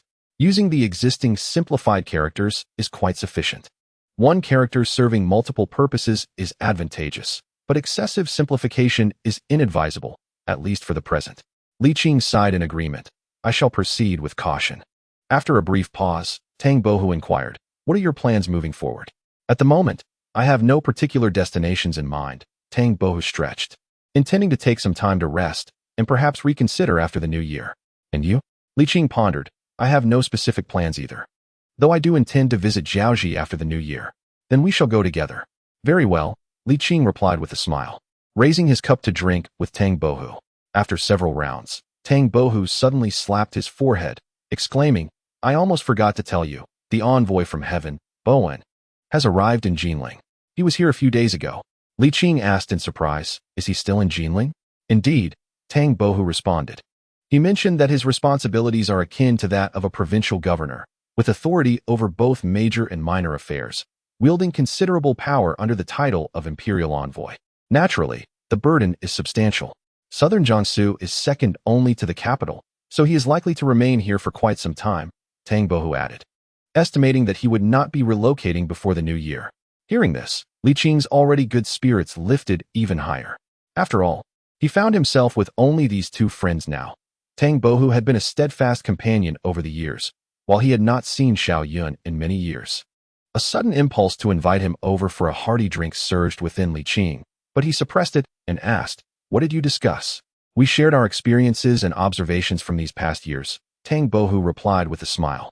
Our stories are quite captivating, but Bowen's are even more remarkable, as he has been engaged in numerous beneficial endeavors for the country and its people. After a moment's pause, their conversation veered towards academic pursuits. Li Qing was taken aback and inquired, what wisdom are you referring to? Are you not contemplating the imperial examination? Not at all, Tang Bohu chuckled. It pertains to a doctrine established by Bowen. To be honest, after hearing you recount his exploits, I too found him somewhat amusing. However, upon listening to him expound on this theory, I truly felt he possessed the demeanor of a sage. Oh, Li Qing expressed his intrigue. What was it about? After a brief discussion, he admitted, much of it eludes my understanding. Yet, I sensed its profound significance. Tang Bohu continued. This time, he struck me as exceptionally extraordinary, akin to a luminous sage, as if nothing could challenge him. He seemed at a loss for words, grappling with a feeling that was difficult to articulate. Despite his lengthy discourse, Li Qing could not quite empathize with his sentiments. Nevertheless, one thing was certain to Li Qing. Xiao Yun might indeed have charted his own course. Li Qing felt genuine joy and remarked cheerfully, having read countless books and traveled extensively, it is only natural for him to achieve breakthroughs. He is exceptional, and it is only a matter of time before he reaps the rewards of his accumulated knowledge. Tang Bohu nodded, suggesting, you should find a moment to converse with him. Although I struggle to grasp those concepts, I believe you will comprehend them. Certainly, Li Qing replied with a nod, though his mind was preoccupied with the joy of reuniting with an old friend. Let us find a time when he is not busy to share a hearty drink together. It is indeed rare for us to gather after all these years. With a light-hearted spirit, Li Qing raised his glass and grinned, tonight. We shall indulge in a grand feast. Tang Bohu laughed heartily. Then I shall willingly accompany you in this revelry. The following morning, Li Qing was jolted from a pleasant dream by the intrusion of Li Hao and Li Shuer. Good morning, Qingyi. They greeted. Morning, Li Qing replied, his expression neutral as he gestured for them to enter. Li Shuer glanced around and inquired, where is Tang Bohu? He had a few too many drinks last night and is still asleep, Li Qing yawned. What about your parents? They fear they might disturb your rest and plan to come by at noon, Li Shuer explained. What brings you two here? Li Qing teased.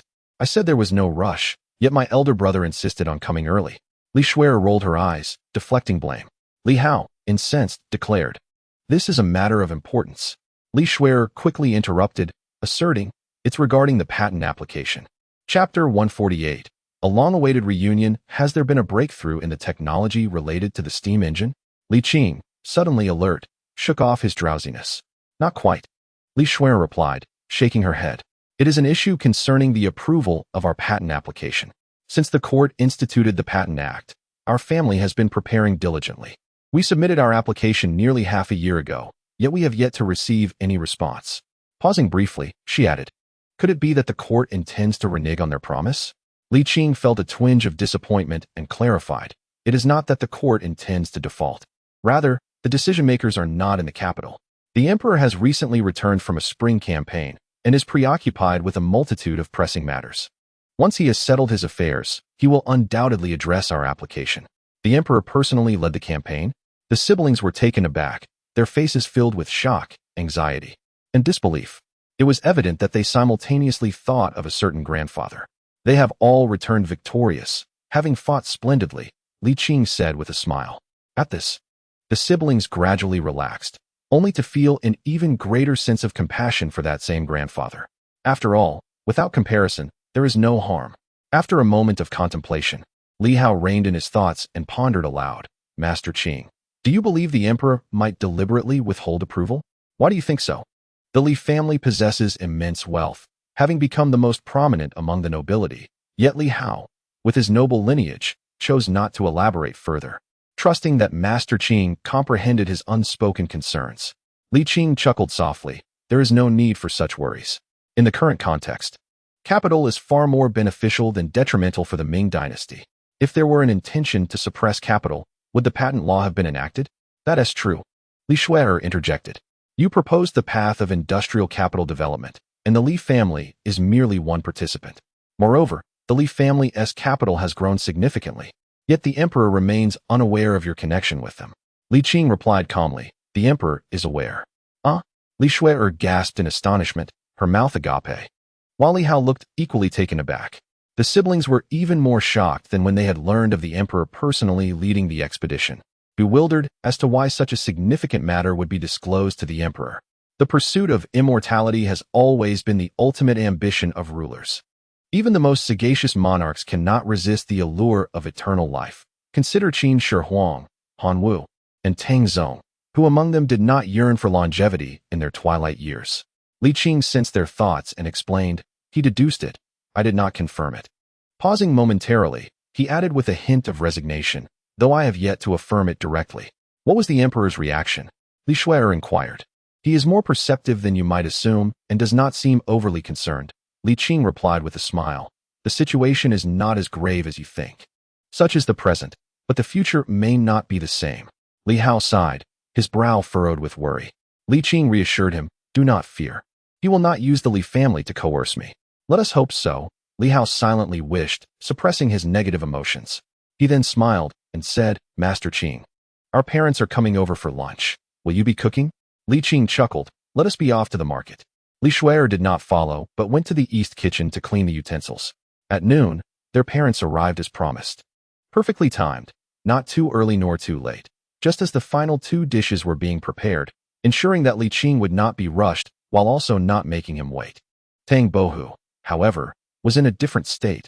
He had just awakened, and the delectable dishes were ready. Awakening at the right time is better than waking up early, Tang Bohu mused to himself, greeting the couple and nodding to the siblings. After freshening up, the table was set with an array of food and drink, causing him to feel somewhat embarrassed. It truly felt like a feast of free food, drink, and hospitality. Perhaps Li Qing was overly sensitive.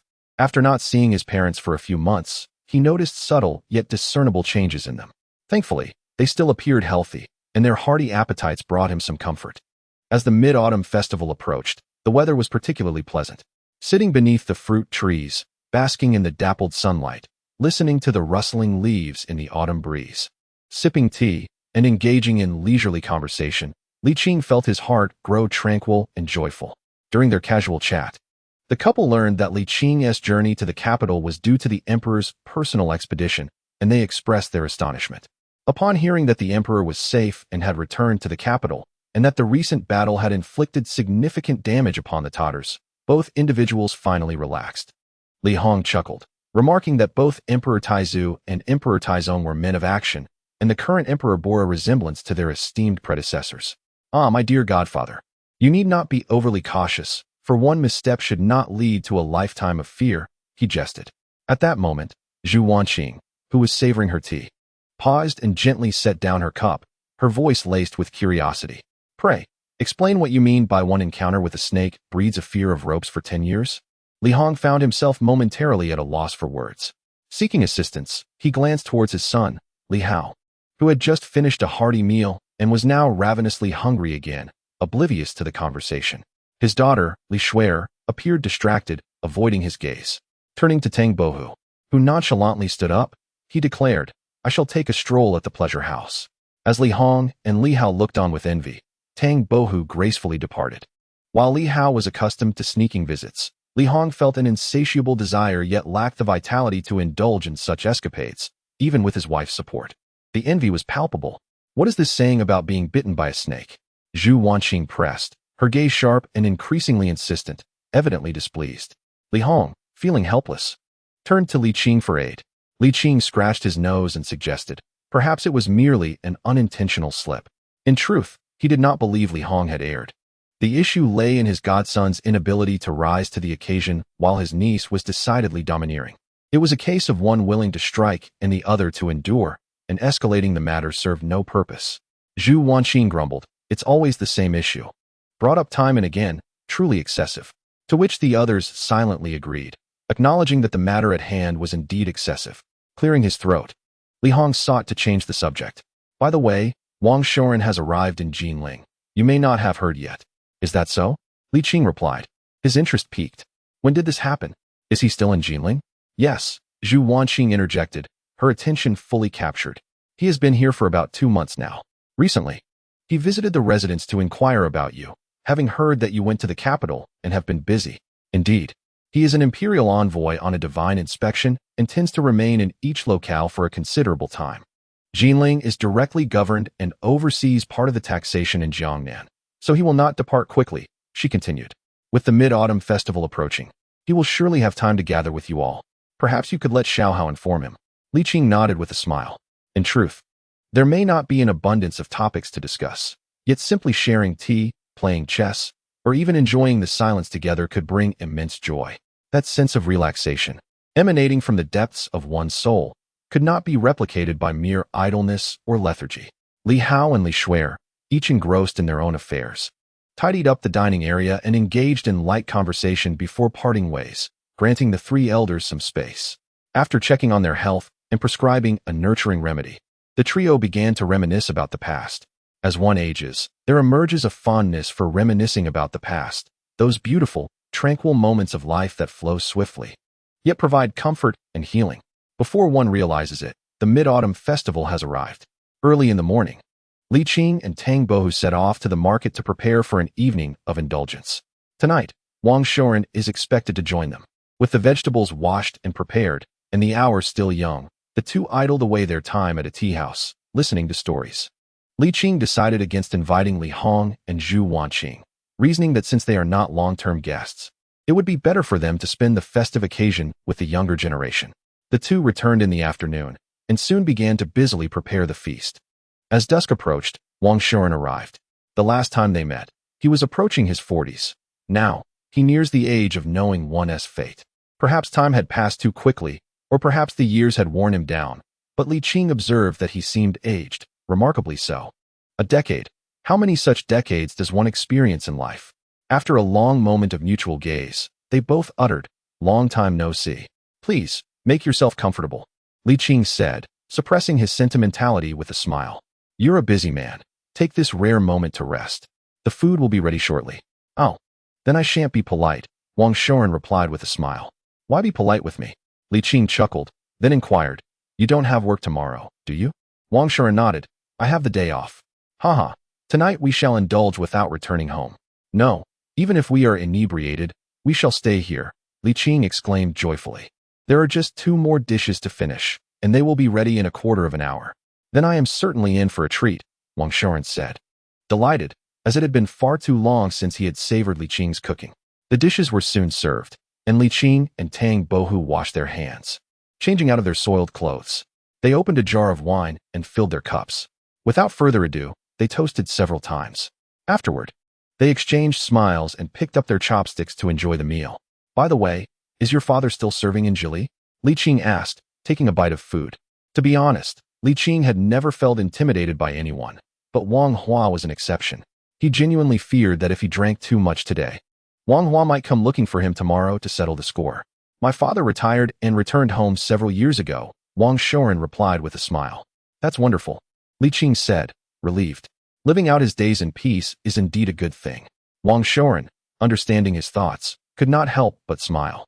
He then remarked, this time you went to the capital, it wasn't to execute Lu Jin, was it? Well, it was regarding the emperor's expedition, Li Qing said, taking a sip of wine, and began recounting the details of the battle at the frontier. Li Qing vividly described the events. From Wang Sun's departure from the city to confront the enemy, to Zhu Houzhao's daring actions, to the reinforcements from Yansui, and finally, to his own arrival on the battlefield. Li Qing possessed a remarkable talent for storytelling, and under his narration, the battle at Yingshuo came alive in the minds of Tang Bohu and Wang Shoren. The emperor truly is brilliant and mighty, Tang Bohu exclaimed in awe. Wang Shoren, however, remained considerably more composed. Firstly, he already understood the emperor's character. Secondly, he was well aware that the emperor's decision to venture forth personally was driven by a desire to experience the battlefield.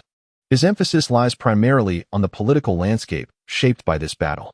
Following this engagement, the borders may enjoy stability for 30 years, and the court should seize this opportunity to implement a policy of annexation beyond the frontier. Wang Shoren remarked that the young Tatar prince, upon his return, would inevitably struggle to suppress the myriad conflicts at hand, and one could speculate that he might even defect to the Ming dynasty to secure his position as Khan. What does His Majesty say? Li Qing inquired. For the time being, he cannot afford to concern himself with that. This time, he personally led the expedition without authorization, and the rewards and compensations for the soldiers were all financed by the Ministry of Revenue. Although Lu Jin has been executed, the relationship between the sovereign and his ministers remained strained. Pausing momentarily, Li Qing continued, whether the Tatar prince will turn to the Ming is still uncertain. Yet I have already proposed the annexation of the Mongolian steppes to the emperor, and he is in full agreement. Upon hearing this, Wang Shoren relaxed, smiling. This is indeed a tremendous opportunity. Indeed, it is, Li Qing replied, yet we must not grow complacent. The relationship between sovereign and ministers requires mending, and the Ming dynasty needs a solid foundation. Only by achieving these two goals can we truly consider it a great fortune. Wang Shoren chuckled, Sir, you are being overly demanding. The transition from bad to good requires a process, and the journey from good to better is even more gradual. Li Qing was momentarily at a loss for words. Tang Bohu, however, nodded vigorously and jested, Baran, do you not know him? It must be perfect in order to be considered good. Li Qing, amused, shook his head, raised his cup to drain the remaining wine, and refilled it from the jar, saying, after such a long separation, let us refrain from discussing state affairs today and talk about ourselves. Suddenly recalling something Tang Bohu had mentioned earlier, Li Qing inquired with curiosity, Xiao Yun, I have heard you have established a school of thought. What is it? Wang Shoren replied, I have named it the Heart School. Heart School? Li Qing intended to comment on the name, but was struck by an inexplicable familiarity, leaving him momentarily at a loss. What is it? Wang Shoren asked, surprised. Do not rush me. Allow me a moment, Li Qing murmured, immersing himself in recollection. This sense of vague familiarity, coupled with the inability to recollect, was quite unpleasant, akin to an itch that could not be scratched, causing a deep discomfort. Where had he heard it before? Tang Bohu asked. Could it be you have heard of it previously? The words struck Li Qing like a thunderclap, clarifying his chaotic thoughts in an instant. Unity of knowledge and action.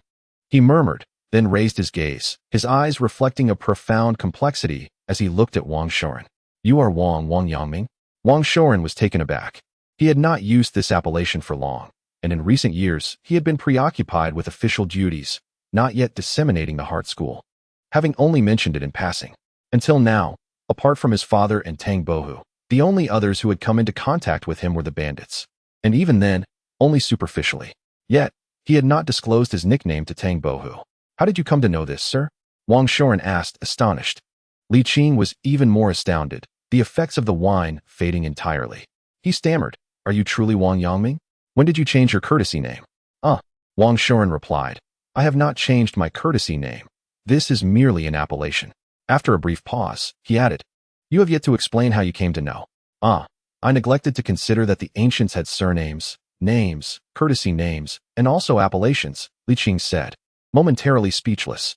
I understand now. Tang Bohu suddenly exclaimed. Baran, you have become famous, truly renowned. During his time abroad, Li Qing had shared with him tales of his true origins and glimpses into the future. What sort of fame have I attained? Wang Shuren responded, bewildered. You might be on the path to sanctity. Tang Bohu remarked with envy, turning to Li Qing for confirmation. I am not mistaken, am I, sir? Li Qing hesitated, his thoughts swirling in complexity. After a significant pause, he replied, Indeed, you are quite famous. To be precise, your philosophy of the heart has garnered much recognition. And of course, you yourself have also become quite notable. He continued, In my era, many esteemed individuals revered the philosophy of the heart. Wang Shuren, with a faint glimmer of understanding, recalled Li Qing's earlier, cryptic references to his own history, though they had not delved deeply into it. So, in the future, many will study the philosophy of the heart?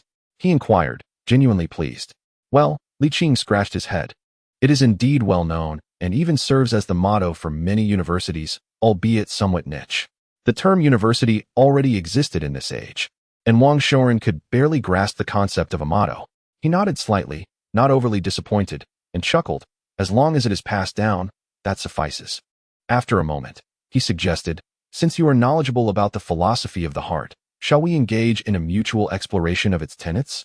Li Qing offered a rueful smile. If I were a follower of the philosophy of the heart, I would not be unaware that Wang Ming is Wang Shuren.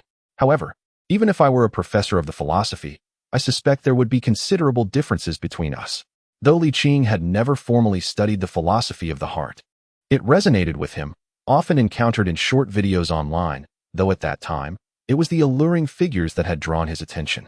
His understanding of the philosophy was limited to the concept of the unity of knowledge and action. Wang Shuren asked, What does the philosophy of the heart look like in the future? Well, how should I put it? It certainly diverges from your interpretations. Li Qing hesitated, cautious not to hurt Xiao Yun's feelings, yet reluctant to mislead him. After much contemplation, he slowly articulated, It tends to lean towards a philosophy of success. And some opportunists have even repackaged it entirely as a success doctrine, marketing it to anxious individuals who seek immediate results. He added, of course, there remains a substantial faction that does not follow this path. They may have discrepancies, yet their overall trajectory aligns correctly. Ultimately, Li Qing found himself at a loss for words, as he had never truly studied the philosophy of the heart. Wang Shuren pondered the term philosophy of success, and chuckled softly. If it pertains to personal success, that is acceptable. However, if it is merely success in a utilitarian sense, then it is not entirely accurate. Suddenly, Wang Shuren asked, Sir, would you care to listen? I am all ears. Li Qing nodded, intrigued. Wang Shuren sipped his wine and began, For the philosophy of the heart, I have established 4 guiding principles. There is no good or evil in the essence of the heart. There are good and evil intentions. Knowing good from evil is the essence of conscience, and pursuing good while avoiding evil is the method of investigation. He explained, This heart does not refer to the physical organ. It signifies the spirit. One might interpret it as the essence of one's inner world. Wang Shuren continued, This knowledge is not merely the literal understanding, but rather true knowledge, the authentic self. The unity of knowledge and action does not imply knowing something and then acting upon it, nor does it suggest consistency between words and actions. It is more accurately a state of being, an existence in unity. Tang Bohu found himself lost in confusion, while Li Qing began to grasp the essence but hesitated to affirm his understanding. Tentatively, Li Qing ventured, Are you suggesting that one must become the master of oneself to govern the subconscious? Is the cultivation of conscience merely the process or perhaps the result of mastering the subconscious? The subconscious? Wang Shuren found himself perplexed by the term. In that moment, Li Qing, unsure how to translate it into contemporary language, turned to Tang Bohu and said, Bohush, please cooperate with me. Tang Bohu, bewildered, replied, How should I cooperate? Just remain still. It's quite simple. Tang Bohu straightened his posture, asking, and then? Li Qing unleashed a punch, a fierce gust of wind ruffling Tang Bohu's hair. His pupils dilated, his eyelashes trembled, and his facial muscles visibly shifted. The fist halted mere inches from Tang Bohu's forehead. And it was only then that Tang Bohu, belatedly realizing the situation, sprang to his feet, exclaiming, What are you doing? The effects of the alcohol dissipated instantly. He was acutely aware of Li Qing's formidable prowess, having witnessed him dominate foes in the royal palace of the phalanx. If that punch were to land, Tang Bohu believed his head would not merely be crushed like a rotten watermelon. His life would undoubtedly be forfeit. I have come to terms with it. Not that I have lived enough. Tang Bohu grumbled. You truly frighten me. Li Qing smiled apologetically. If I did not possess absolute certainty, would I act recklessly? Then why did you not strike at Bowen? Tang Bohu replied, visibly frustrated. Haha, I merely wished for you to profoundly experience the unity of knowledge and action. Li Qing exclaimed cheerfully, then turned to Wang Shoren, saying, Xiaoyan, Bohu's actions just now, or rather his state, exemplified the unity of knowledge and action. That is the essence. Is it not? Wang Shoren nodded, his eyes glimmering with delight. Indeed, it is so. What does this signify? Tang Bohu inquired, still confused. Li Qing elucidated, your instinctive blinking. The sudden constriction of your pupils reflects your subconscious actions, your true self, which is also what Xiaoyan refers to as the unity of knowledge and action. Is that all? Tang Bohu pondered. This still does not clarify much. Li Qing continued. Did you not just decide to remain motionless? Yes. Then why did you move? Of course. Your fist. Tang Bohu abruptly halted, a spark of realization igniting within him. So, I recognized that I was about to be harmed, and my instinctive resistance emerged. In that process, I could not control my subconscious self. It is that subconscious self which embodies the unity of knowledge and action. Li Qing smiled. See, teaching through experience is far more effective than mere instruction. But how can one control their subconscious? Tang Bohu frowned. Wang Shoren interjected with a smile. Thus, the conclusion of the unity of knowledge and action is the cultivation of innate knowledge. He stated earnestly, it is indeed achievable. Tang Bohu remained skeptical, retorting, if that punch had been aimed at you, would you not blink? I would. Wang Shoren replied. Did you not just exemplify the unity of knowledge and action? Oh dear. I am utterly confused, Tang Bohu lamented. I feel as though you are merely making a show of things. Wang Shoren chuckled. That is because you have yet to grasp the concept fully. Pausing, he added, Sir, your straightforward interpretation is indeed correct, yet it is merely a fragment of the heart-mind school. While it is a significant part, it is far from the entirety. Chapter 150. A new bond. Li Qing's understanding of Wang Yangming's heart-mind philosophy was limited solely to the concept of the unity of knowledge and action. To be precise, he was only familiar with those 4 words, knowing nothing beyond that. From Xiaoyan's narration, Li Qing gradually came to realize that confining the study of the mind solely to the unity of knowledge and action is rather one-dimensional. As he articulated, while the unity of knowledge and action is indeed a significant aspect, it encompasses only a fraction of the whole. It represents a state of harmonious existence, a condition of self-sufficiency of one's nature, and a genuine alignment of the heart and intentions. The study of the mind arises from the heart and moves with it. However, it is neither purely idealistic nor strictly materialistic. Rather, it traverses the dialectical relationship between the two. More precisely, it is a discipline that interweaves idealism and materialism. This philosophy can transform even the most mundane actions into sources of joy, adeptly manage one's emotions, and allow one to perceive the world through the lens of their authentic self, seeing the true self within the true self. It amalgamates Confucianism, incorporates Zen Buddhist principles, and fuses elements of Taoism. It is exquisite yet challenging to master.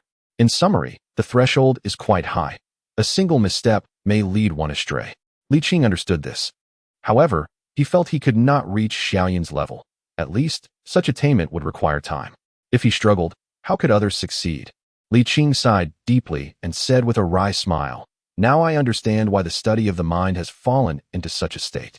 Wang Shoren grasped his meaning and quietly remarked, the essence of the heart is neither good nor evil. The movements of intention can embody both good and evil. Understanding good and evil is the essence of conscience. To pursue good and eliminate evil is the study of things.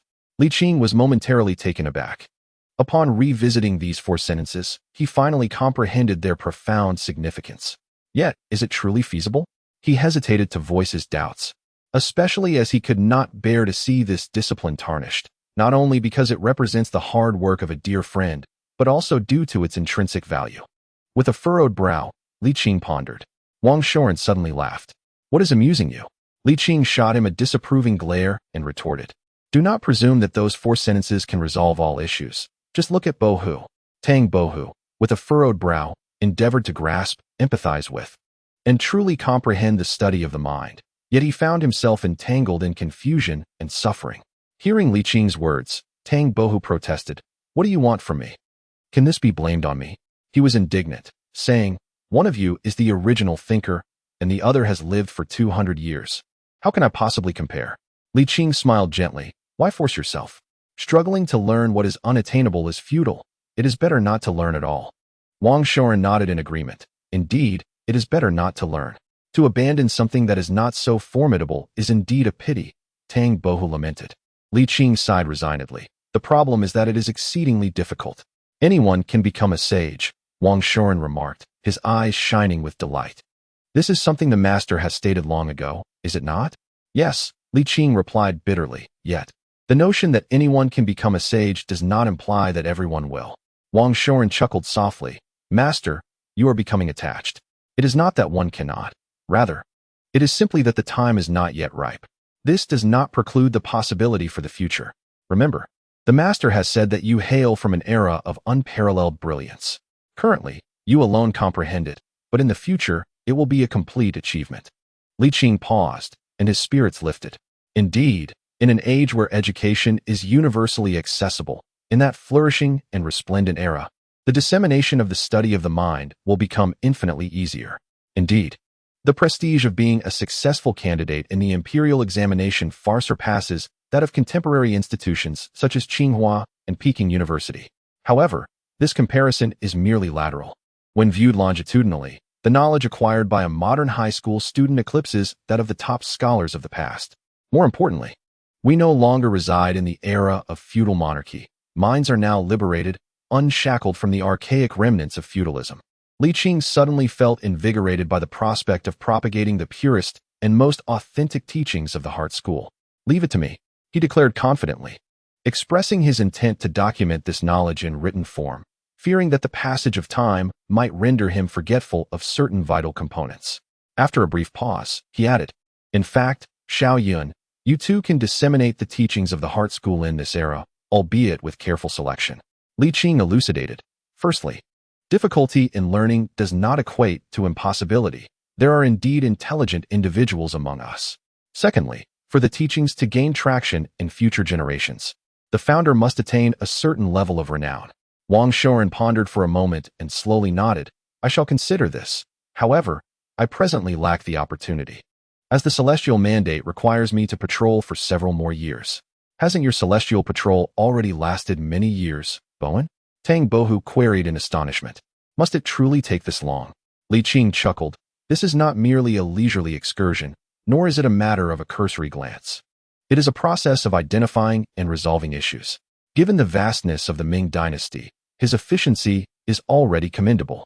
I suspect you are implying something about me. I have evidence. Tang Bohu shot a resentful glance at Li Qing. Whom do you refer to? Li Qing laughed heartily. Bohu, you are quite famous yourself. In terms of notoriety, even the emperor pales in comparison. Ha! Tang Bohu scoffed. That is a rather far-fetched claim. Let us drink to that. Indeed, it is the truth. Li Qing asserted earnestly, not a word of exaggeration, primarily due to the contributions of novels and film. Li Qing began to recount the resplendent era, where conviviality and camaraderie flourished over drinks among long-lost friends, invigorated by the slightest stimulation of spirits, leading to a cascade of delightful conversations. Film, novels, anime, airplanes, automobiles, high-speed trains, one cup of wine after another, topics flowed seamlessly. Li Qing did not adhere to a rigid narrative style, speaking freely as thoughts emerged, striving to convey understanding through the vernacular of this era while encouraging ample imagination. For Wang Shoren and Tang Bohu, it was a wondrous epic, a fantastical time, so dazzling that it rendered their rich imaginations seemingly inadequate. Autumn fragrance, the overlord's spear, Tang Bohu remained absorbed in the film's plot, repeatedly savoring these phrases. He then emptied his wine cup and remarked, "Ah, the script was well crafted, blending both literary and martial prowess, culminating in the hero winning the heart of a fair maiden." After a moment's reflection, he queried, "Could the character of Hu Taisher be the same official who accused me of cheating in the imperial examination?" Li Qing scratched his head and replied, most likely for dramatic tension. After all, storytelling thrives on excitement. I see. Tang Bohu nodded slowly, muttering, I am rather averse to any association with him. Li Qing laughed heartily. In that case, I shall create a documentary-style film just for you. That would be splendid. Tang Bohu chuckled, remarking that achieving fame in an unconventional manner is still fame. Li Qing and Wang Shoren's hearty laughter resonated, echoing the sentiment that 1,000 cups shared with a kindred spirit are never too many. From dusk until the deep of night, and into the early hours of the morning, the three friends indulged in their libations until the last drop was savored, only to cease their revelry as dawn approached. When they finally awakened, it was already afternoon. Li Qing refreshed himself with a bath and donned a soft, comfortable, and stylish outfit from Yongqing, restoring his true appearance. Beneath the persimmon tree, Wang Shoren and Tang Bohu were engrossed in a game of chess. Li Qing approached to observe for a while, and after helping Tang Bohu recover from a precarious position, he fetched a basket and began to harvest the ripening persimmons. Having learned the art of persimmon cake making back in Lianjiaten, he intended to replicate the process, knowing that this particular variety bore abundant fruit that should not go to waste. After a brief period of diligent labor, the once bountiful persimmon tree stood stripped of its heavy load, its branches straightening as if an aged elder, relieved of a long-standing burden.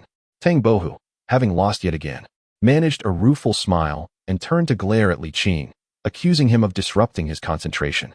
Li Qing shrugged with a smirk. If your hands falter, blame your sleeves. Tang Bohu sighed. This is becoming tedious. Come, let us eat a persimmon to sober up.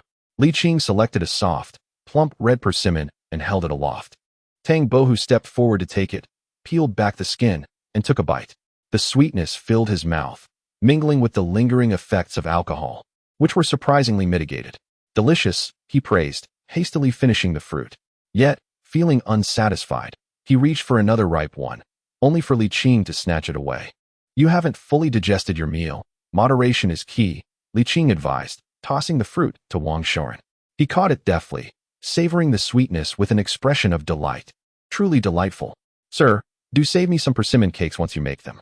Of course, Li Qing readily agreed, boasting, you will find my persimmon cakes irresistible, one after another. A knock echoed at the door. Qing Yi, it's me. Tang Bohu went to open it. Li Hao greeted him before nodding to Wang Shoren and stepping forward. I wish to hear your thoughts on a matter. What is it? Li Qing paused his fruit sorting. I wish to reclaim some of the assets that have been delegated outward, Li Hao replied. The court has sent word, seeking to establish a deep collaboration with the Li family, aiming for large-scale provision of goods to facilitate trade with the distant West. As you know, the wealthy are always driven by profit. The court's dealings with the West are no secret, and it is foreseeable that the discovery of new trade routes will significantly enhance profit margins. Li Hao picked a ripe persimmon, peeled it, and took a bite. This year, the court's acquisition of civilian goods has drastically decreased, and with the return of the treasure ships, the difficulty of procurement will only escalate. Li Qing pondered for a moment before asking, have the delegated industries severed ties with the Li family's control? Not yet, Li Hao replied, a look of helplessness on his face. However, these minor merchants have begun to inflate their prices, while the court continues to purchase at the original rates. As you can understand. Chapter 151. The literary talent of Zhu Houzhao. It is a common human trait, always yearning for more. Li Qing spoke slowly, suggesting that if those small merchants remained ungrateful and insatiable, it might be prudent to teach them a lesson. He did not oppose Li Hao's ideas. Indeed, the collective interest of the community must supersede individual gains, yet one must not allow personal interests to encroach upon the greater good. While the Li family was undoubtedly wealthy, their collaboration with the court involved an overwhelming volume of goods. If this continued unchecked, there would come a day when they could no longer bear the burden, and the court, accustomed to the Li family's affordable wares, might come to take them for granted. Should the day arrive when the Li family could no longer meet the demand, it was feared that affection could turn to animosity. Are we operating at a loss? Li Hao pondered. No, there is still profit to be made, albeit significantly diminished. However, if we do not seek change, our profits will vanish entirely, leading us to incur losses. Li Qing nodded. As long as you remain within the bounds of the law, feel free to act without seeking my counsel. After a pause, he added, if possible, do try to leave them a way out. Do not push them into a corner. Rest assured, esteemed Qing, I am not a person who prioritizes profit at any cost, Li Hao replied. Though they act unjustly, I shall not respond with cruelty. Nor will I resort to extreme measures that could drive them to desperation. I will pursue a resolution that is relatively peaceful. That would be for the best. Li Qing responded. Upon hearing this, Li Hao relaxed, scratching his head as he said, I thought you might advocate for us to suffer losses. Li Qing laughed and chided. What? Do I appear to be the type who would uphold righteousness to the detriment of my kin? Certainly not. Li Hao quickly flattered, then devoured a sweet persimmon. Clapping his hands, since you approve, I shall get to work. Li Qing nodded in acknowledgement. As he watched Li Hao depart, he turned to Wang Shoren and inquired, Xiao Yun, how long will you be able to stay in Jili this time? Wang Shoren pondered briefly before replying, until after the new year. As you know, sir, Jiangnan is a region of heavy taxation, and South Jili has certain independent collection rights. At present, the Ming dynasty is experiencing great prosperity, and the people are affluent, resulting in astonishing tax revenues. While this is beneficial, it also easily breeds corruption. Upon hearing this, Li Qing reiterated his earlier admonition, do not push people to the brink. The same words carried vastly different implications. Initially, Li Qing feared for Li Hao's potential harm to others, while now he was concerned for Xiao Yun's safety. Wang Shoren chuckled and nodded. Having served as an imperial envoy for so many years, if I did not have a good sense of measure, I would not have lasted this long. Li Qing was momentarily taken aback, then chuckled softly, acknowledging, indeed, after all, you are Wang Yongming. Well, as an imperial envoy, you are not particularly busy, I hope? The emperor has granted me considerable freedom, and most of the time I can act at my discretion, Wang Shoren replied.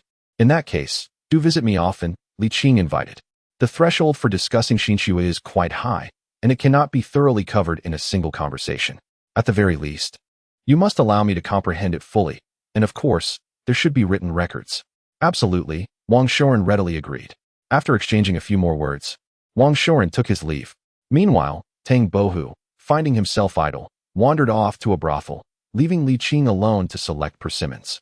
Half a month later, the persimmon cakes were completed. Li Qing set aside a portion for himself, gifted some to Xiao Yun, and the remainder he presented to the couple. Li Hong and Zhu Wanqing, having aged, found their teeth in decline. Li Qing specifically instructed to prepare tea for them. Xiao Yun visited periodically to discuss the philosophy of the heart. As Li Qing delved deeper, he increasingly felt that defining the unity of knowledge and action as the complete essence of the heart was rather one-dimensional. In a strict sense, the heart represents a form of Chinese philosophy, rich in practical value. It does not espouse a feudal worldview. Rather, it emphasizes personal success in a meaningful way. Certainly, the heart is not merely a doctrine of self-victory. It equips individuals to manage their emotions adeptly, minimizing wear and tear while maintaining an optimal state for themselves, others, and the world. At times, Li Qing would jot down some core phrases, as fully transcribing them into text was a formidable task that Xiao Yun could not accomplish all at once. For instance, in stillness, vanquish the thief of anxiety. In practice, conquer the thief of hesitation. In relinquishment, defeat the thief of desire. Li Qing particularly cherished these three sayings.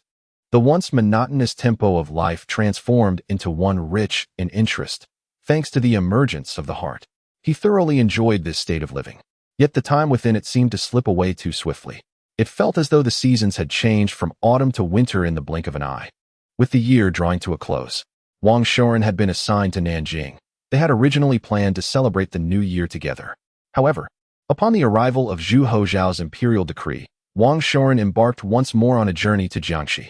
Li Qing, in his frustration, could only mutter a few unflattering words in his heart. Yet, it was another warm, peaceful, and joyous new year, with everyone in good spirits and the festive atmosphere palpable. Li Hao, in a gentle manner, reclaimed 3 weaving workshops, 1 rouge shop, 2 tailoring shops, and 1 furniture workshop, significantly enhancing the supply of goods. Li Qing bestowed upon him a generous red envelope. Li Shui's career had not progressed substantially. However, this was not entirely her fault, as advancements in steam engine technology and applications could not be achieved rapidly. It required time. After enjoying Tangyuan, Li Qing and Tang Bohu set off for Jiaoji to fulfill their prior promise to Zhu Qijin. Perhaps blessed by fate, Li Qing found all matters proceeding smoothly.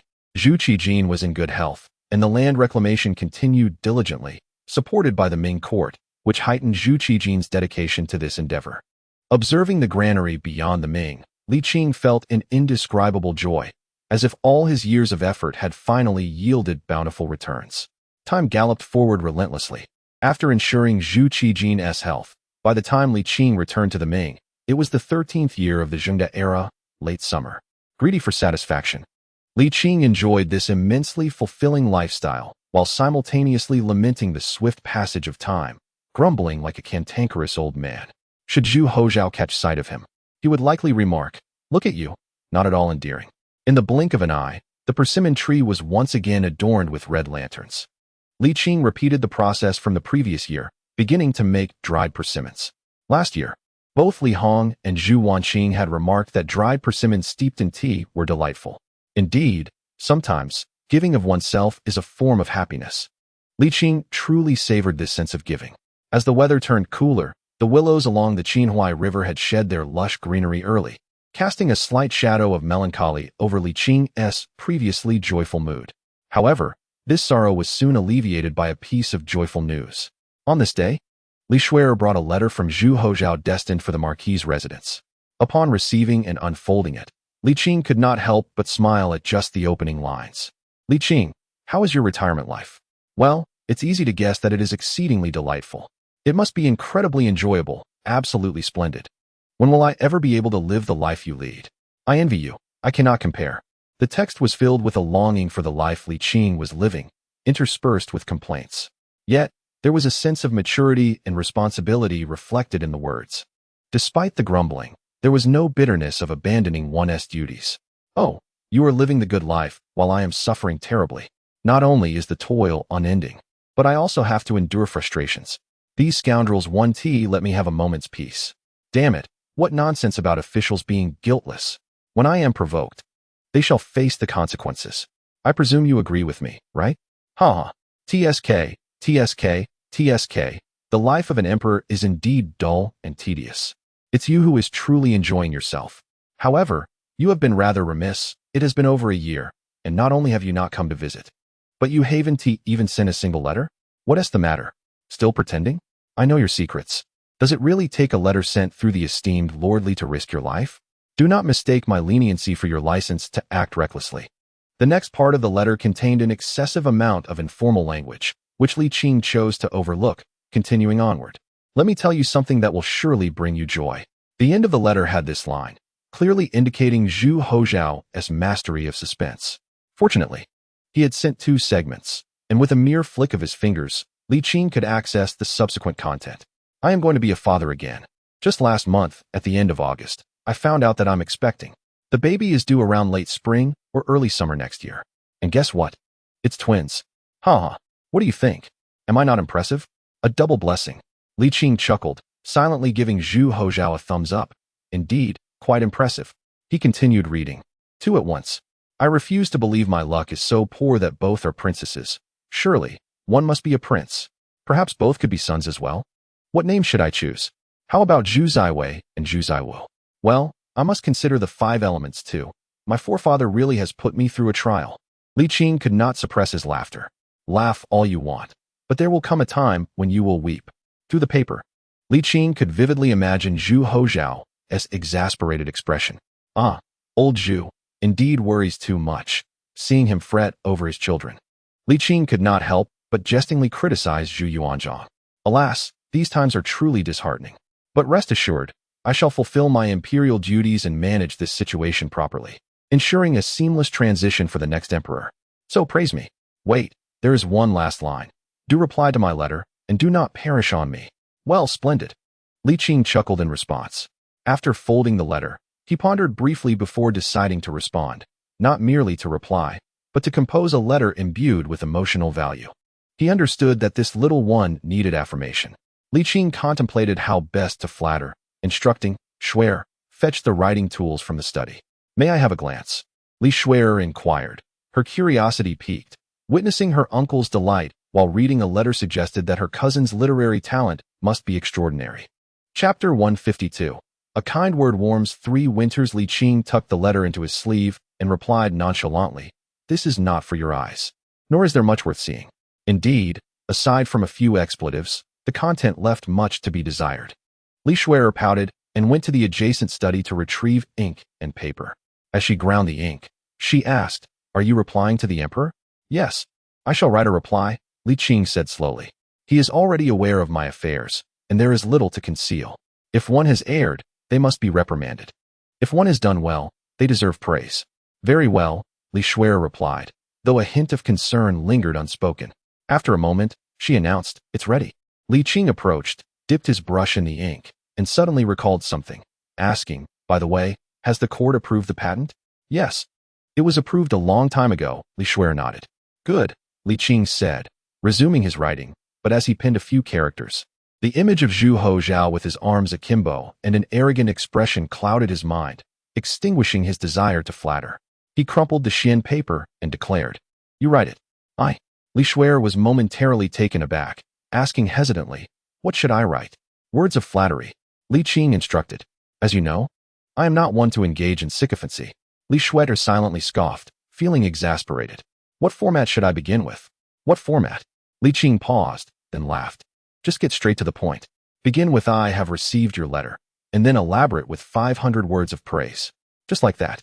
"Understood," Li Qing replied, her expression drooping as she dipped her brush in ink, then tilted her head, asking, "I should incorporate the contents of the letter, right?" "No need, just flatter directly." "Flatter bluntly?"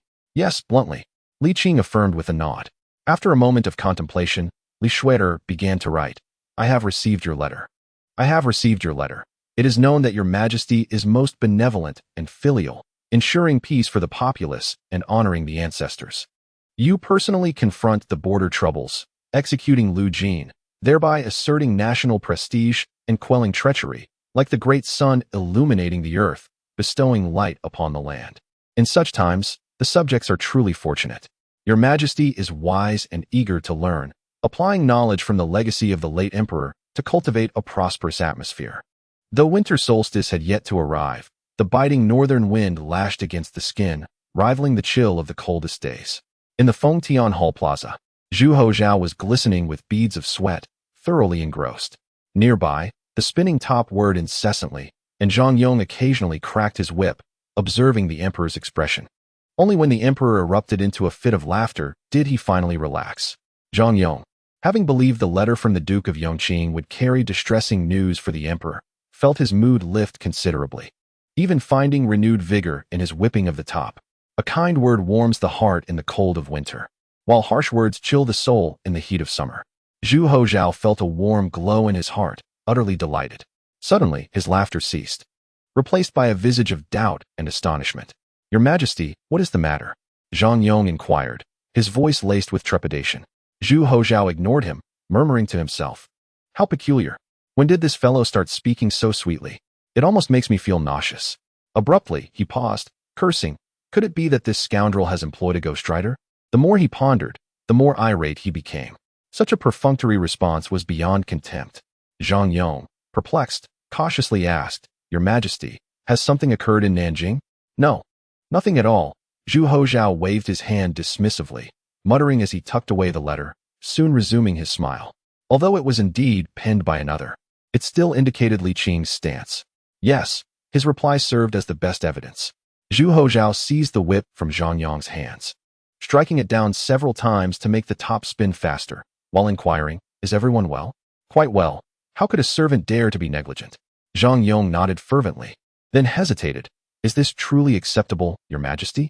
"There's nothing wrong with it," Zhu Houzhao replied, adding, "Recall the spies sent to Nanchang. There is no need to continue monitoring Prince Ning." Zhang Yong sighed inwardly, quickly adjusting his demeanor, and said with urgency, "Your Majesty, while you were away from the capital, that scoundrel accepted bribes from Prince Ning to restore the 3 guards. Although they have since been disbanded, we cannot be too cautious." "Too cautious about what?" Zhu Houzhao retorted. "Your Majesty, the fact that Prince Ning dared to bribe Liu Jin for the restoration of the 3 guards is indicative of his treasonous intentions." Zhang Yong's expression was grave. Zhu Houzhao chuckled derisively. He lacks the audacity. His tone was resolute. "Prince Ning is, quite frankly, ambitious yet inept, prone to grandiose fantasies without the courage to act. Even if the 3 guards were reinstated, he would not dare to rebel." Zhang Yong hesitated, wanting to speak, but holding back. Zhu Houzhao laughed heartily. After all, he is a royal prince. We must not be excessively harsh. Now that the 3 guards have been disbanded, how could we impose stricter limitations on other princes? Indeed, your majesty is wise, Zhang Yong acknowledged, sensing something amiss yet unable to articulate it. Frankly speaking, as long as Prince Ning possesses a sound mind, he would never entertain the foolish notion of rebellion. A normal prince would not even dare to think such a thing. If he is contemplating it, does that not imply he is unhinged? Zhang Yong pondered, confused. Who bestowed upon him such audacity? Unable to comprehend, he chose to dismiss the thought. After all, the 3 guards had been recalled, and regardless of Prince Ning's thoughts, he must remain compliant. Zhang Yong offered a few ingratiating smiles, complimenting, "Your Majesty is benevolent." Haha. Zhu Houzhao laughed heartily, delivering 2 more lashes to the top. Then, without looking back, declared, "Should Wang Shoren, on his heavenly patrol, send a letter, present it to me at once." "Your servant obeys," Zhang Yong replied, bowing respectfully to the emperor's departing figure.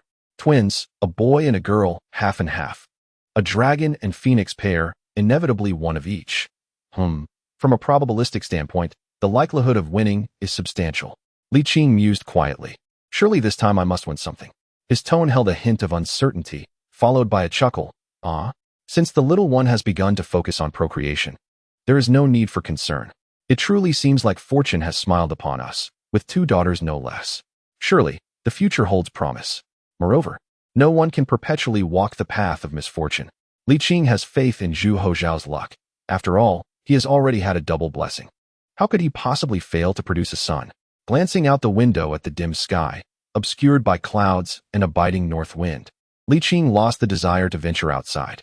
He then called out, "Bohu, do you fancy hot pot?" In the study, Tang Bohu, engrossed in a tale, replied eagerly, "Of course. If you prepare it, I shall indulge. With the kitchen stocked, you can select and wash the vegetables while I concoct the broth and dipping sauces.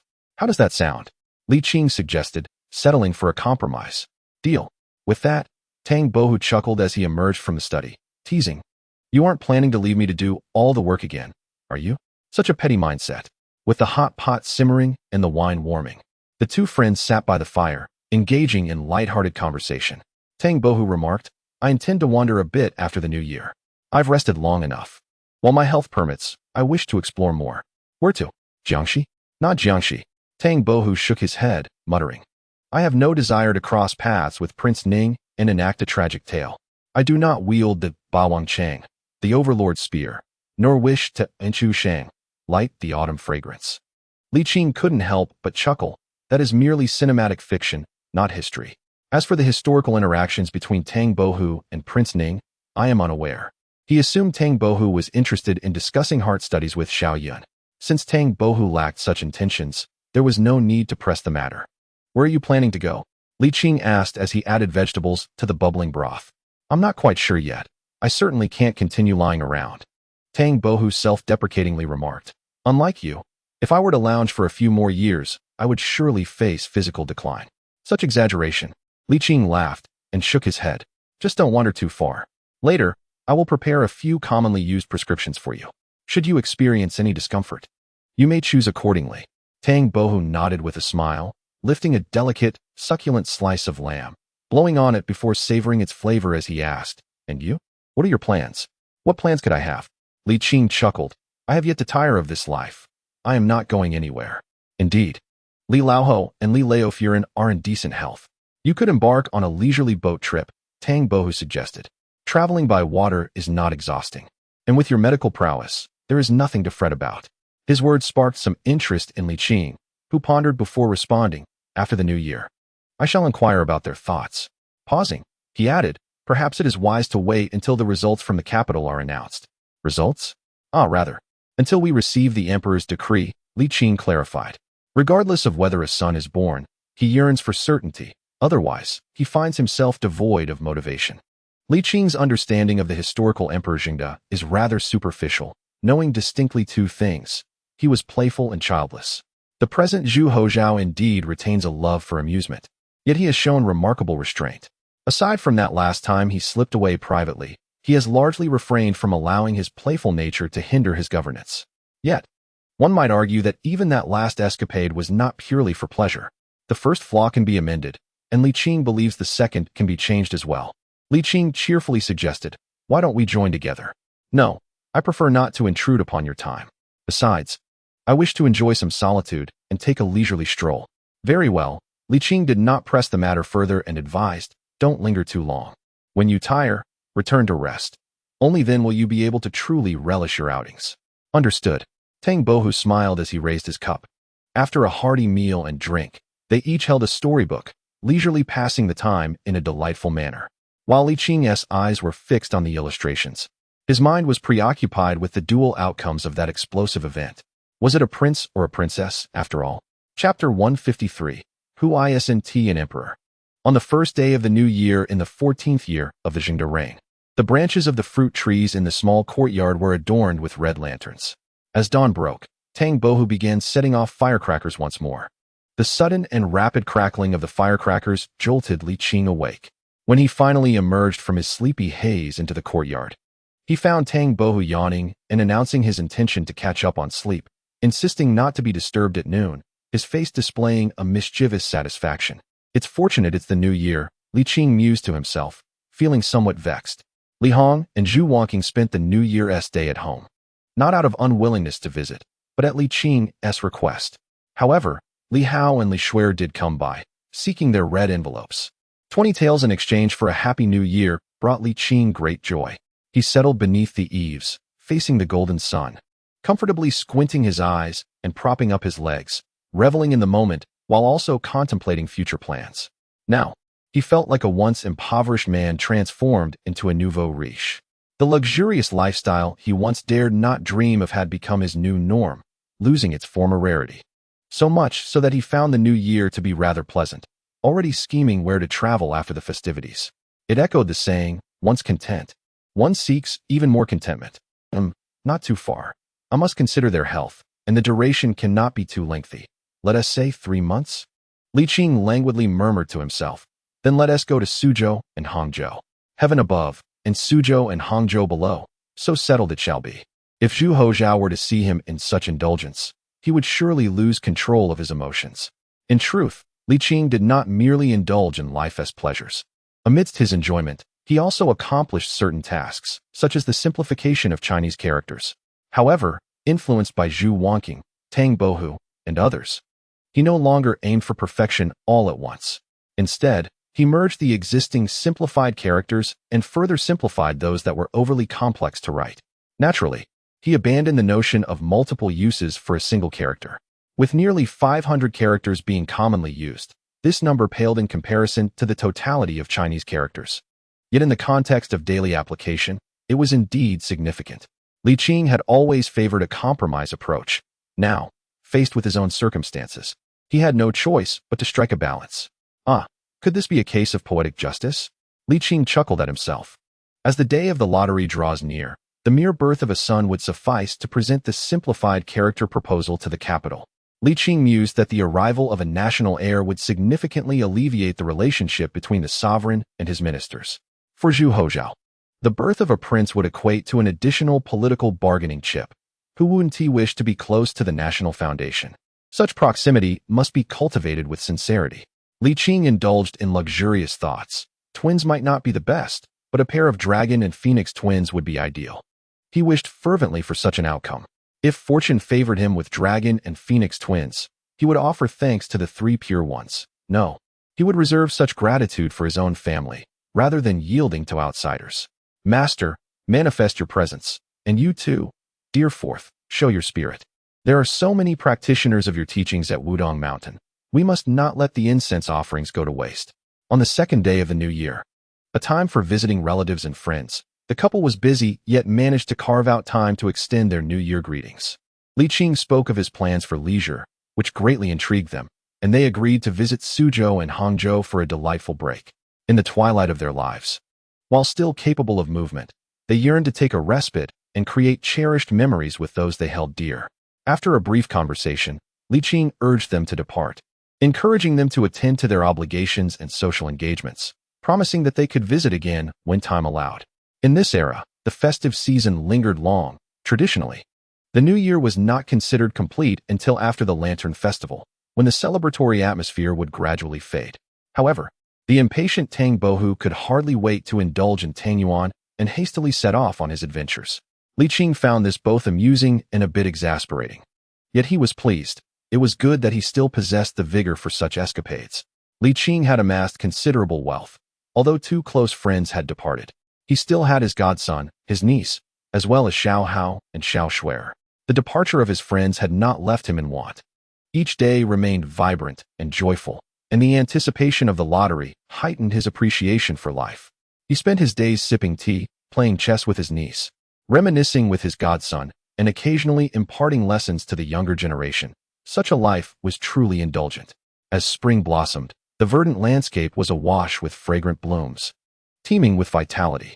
The Ming dynasty, too, prepared for a second voyage of its grand treasure ships to the west.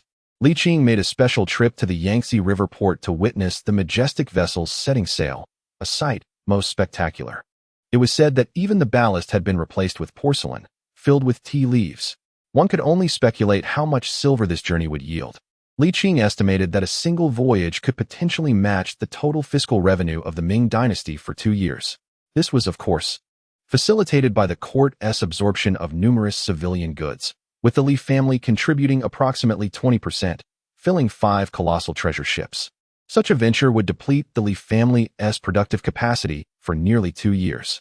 Nevertheless, the family stood to profit, while the margins might not be high. The volume was substantial.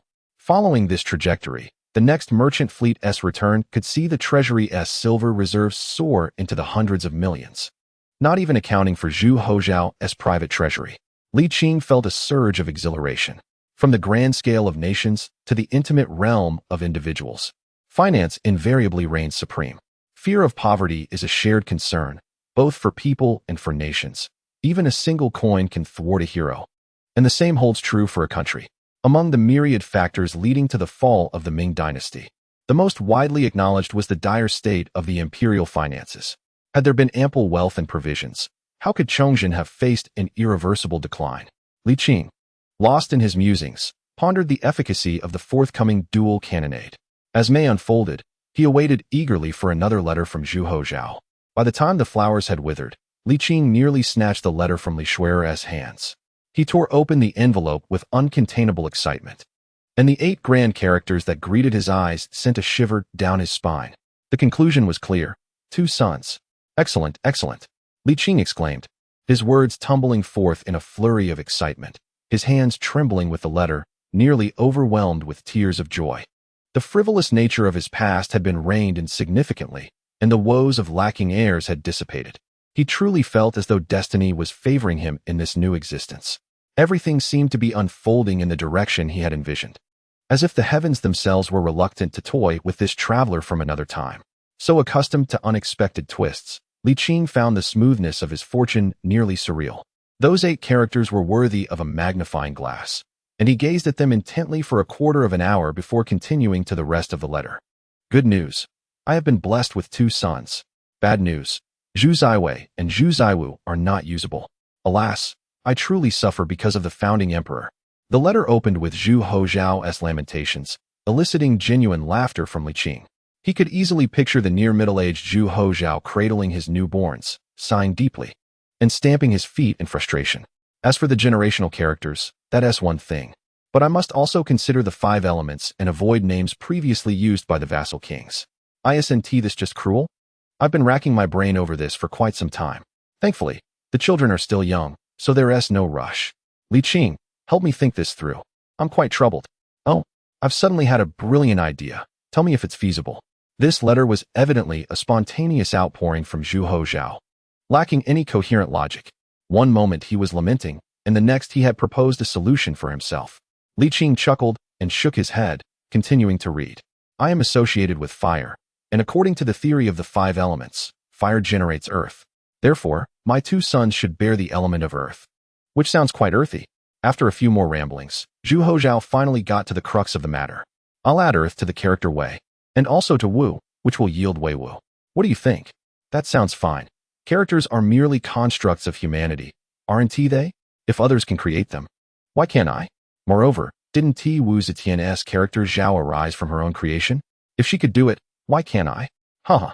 Aren't we all emperors in our own right? While the character Zhao draws from the celestial bodies, your Weiwu is hard to behold, thought Li Qing with a smirk, and continued reading. There was little of substance left in the letter, aside from the routine criticisms of his ministers and the customary self-deprecations. Despite the vast distance, Zhu Houzhao showed no concern over Li Qing retaliating. In fact, he welcomed the prospect of Li Qing visiting the capital. Based on this, the psychologically unbalanced Zhu Houzhao harbored no reservations and unleashed a torrent of vitriol upon others, fearing only that it might not provoke Li Qing. Yet to his dismay, upon witnessing the barrage of insults directed at him, Li Qing chose to disregard them entirely. Folding the letter, he exhaled slowly, a light chuckle escaping his lips as he addressed Xiao Shuer, "Please fetch the ink, brush, paper, and inkstone from the study." Despite the audacity of the little rascal, Li Qing remained remarkably magnanimous, not only refraining from engaging in petty disputes, but also feeling compelled to commend him. Indeed, such generosity was warranted. The current Zhu Houzhao had demonstrated considerable restraint, a transformation often accompanied by profound anguish. Li Qing was acutely aware of his suffering and understood his self-sacrifice. Thus, he would not be angered by mere disrespectful words. "Do not worry. I shall lend my assistance in the capital in the future," Li Qing silently reassured himself. Xiao Shuer returned with the requested items, tentatively inquiring, "May I observe this time?" Li Qing shook his head, tucking the letter into his sleeve. Given its substantial content and its origin from the emperor, allowing her to read, it would be inappropriate for both her and the emperor. "Ahem. I need you to flatter me." "No, flatter the dragon," Li Qing instructed. "You have experience now, so just follow the template from last time." After a moment's thought, he added, "Be bold in your flattery. Do not fear his pride." Xiao Shuer retorted, "I can ghostwrite, but what about the fee?" Li Qing feigned a stern expression, displeased as he fished out a few coins from his pocket. "Here you go?" Xiao Shuer frowned. "What I meant is, can I accompany you to sue and hang this time? Not just me, but my brother wishes to join as well." She continued, "The court has nearly drained the Li family's goods, and now my brother has ample free time. Rest assured, we siblings will not be a bother to you." "Very well. That sounds acceptable," Li Qing acquiesced, recognizing the value of familial unity. Meanwhile, in the capital, Zhu Houzhao was perusing a letter, not the insipid flattery from Li Qing, but a missive from the emperor's envoy on behalf of the heavens. Chapter 154. Everyone is quite busy. Prince Ning proves ineffectual. Zhu Houzhao closed the letter, pinching the bridge of his nose, only for his brow to furrow once more. At this moment, he appeared exceptionally mature. If you lack the courage, why resort to bribing officials in the capital? Why recruit thuggish rebels to stage a rebellion? Would it not suffice to live contentedly as a prince? Your actions complicate matters for me." Shaking his head, he skimmed through the letter once more, then returned it to its envelope and locked it away in the drawer of his writing desk, sinking into contemplation. Prince Ning's restoration of the three guards was not merely a matter of Lu Jin's financial dealings. The restoration was no trifling affair. Even with Lu Jin's considerable power, he could not achieve it alone. The tacit approval of officials led by Yang Tingyi was indispensable. However, their acquiescence stemmed not solely from Prince Ning's monetary influence, but also from the ambiguous stance Zhu Houzhao, as emperor, exhibited towards him. Moreover, no one perceived Prince Ning's restoration of the three guards as a genuine threat to imperial authority. The current Ming dynasty was no longer the same as in the Jiangwen era, even if Prince Ning possessed the same formidable talents as the former Yin Wang. He could never replicate his predecessor, and the present emperor, though indulgent, was not indecisive like Jiangwen. In the perception of all, Prince Ning merely sought to enhance the power exercised by the princes, not to incite rebellion. In the beginning, Prince Ning was the first to publicly advocate for the taxation of the vassal kings, displaying remarkable prominence.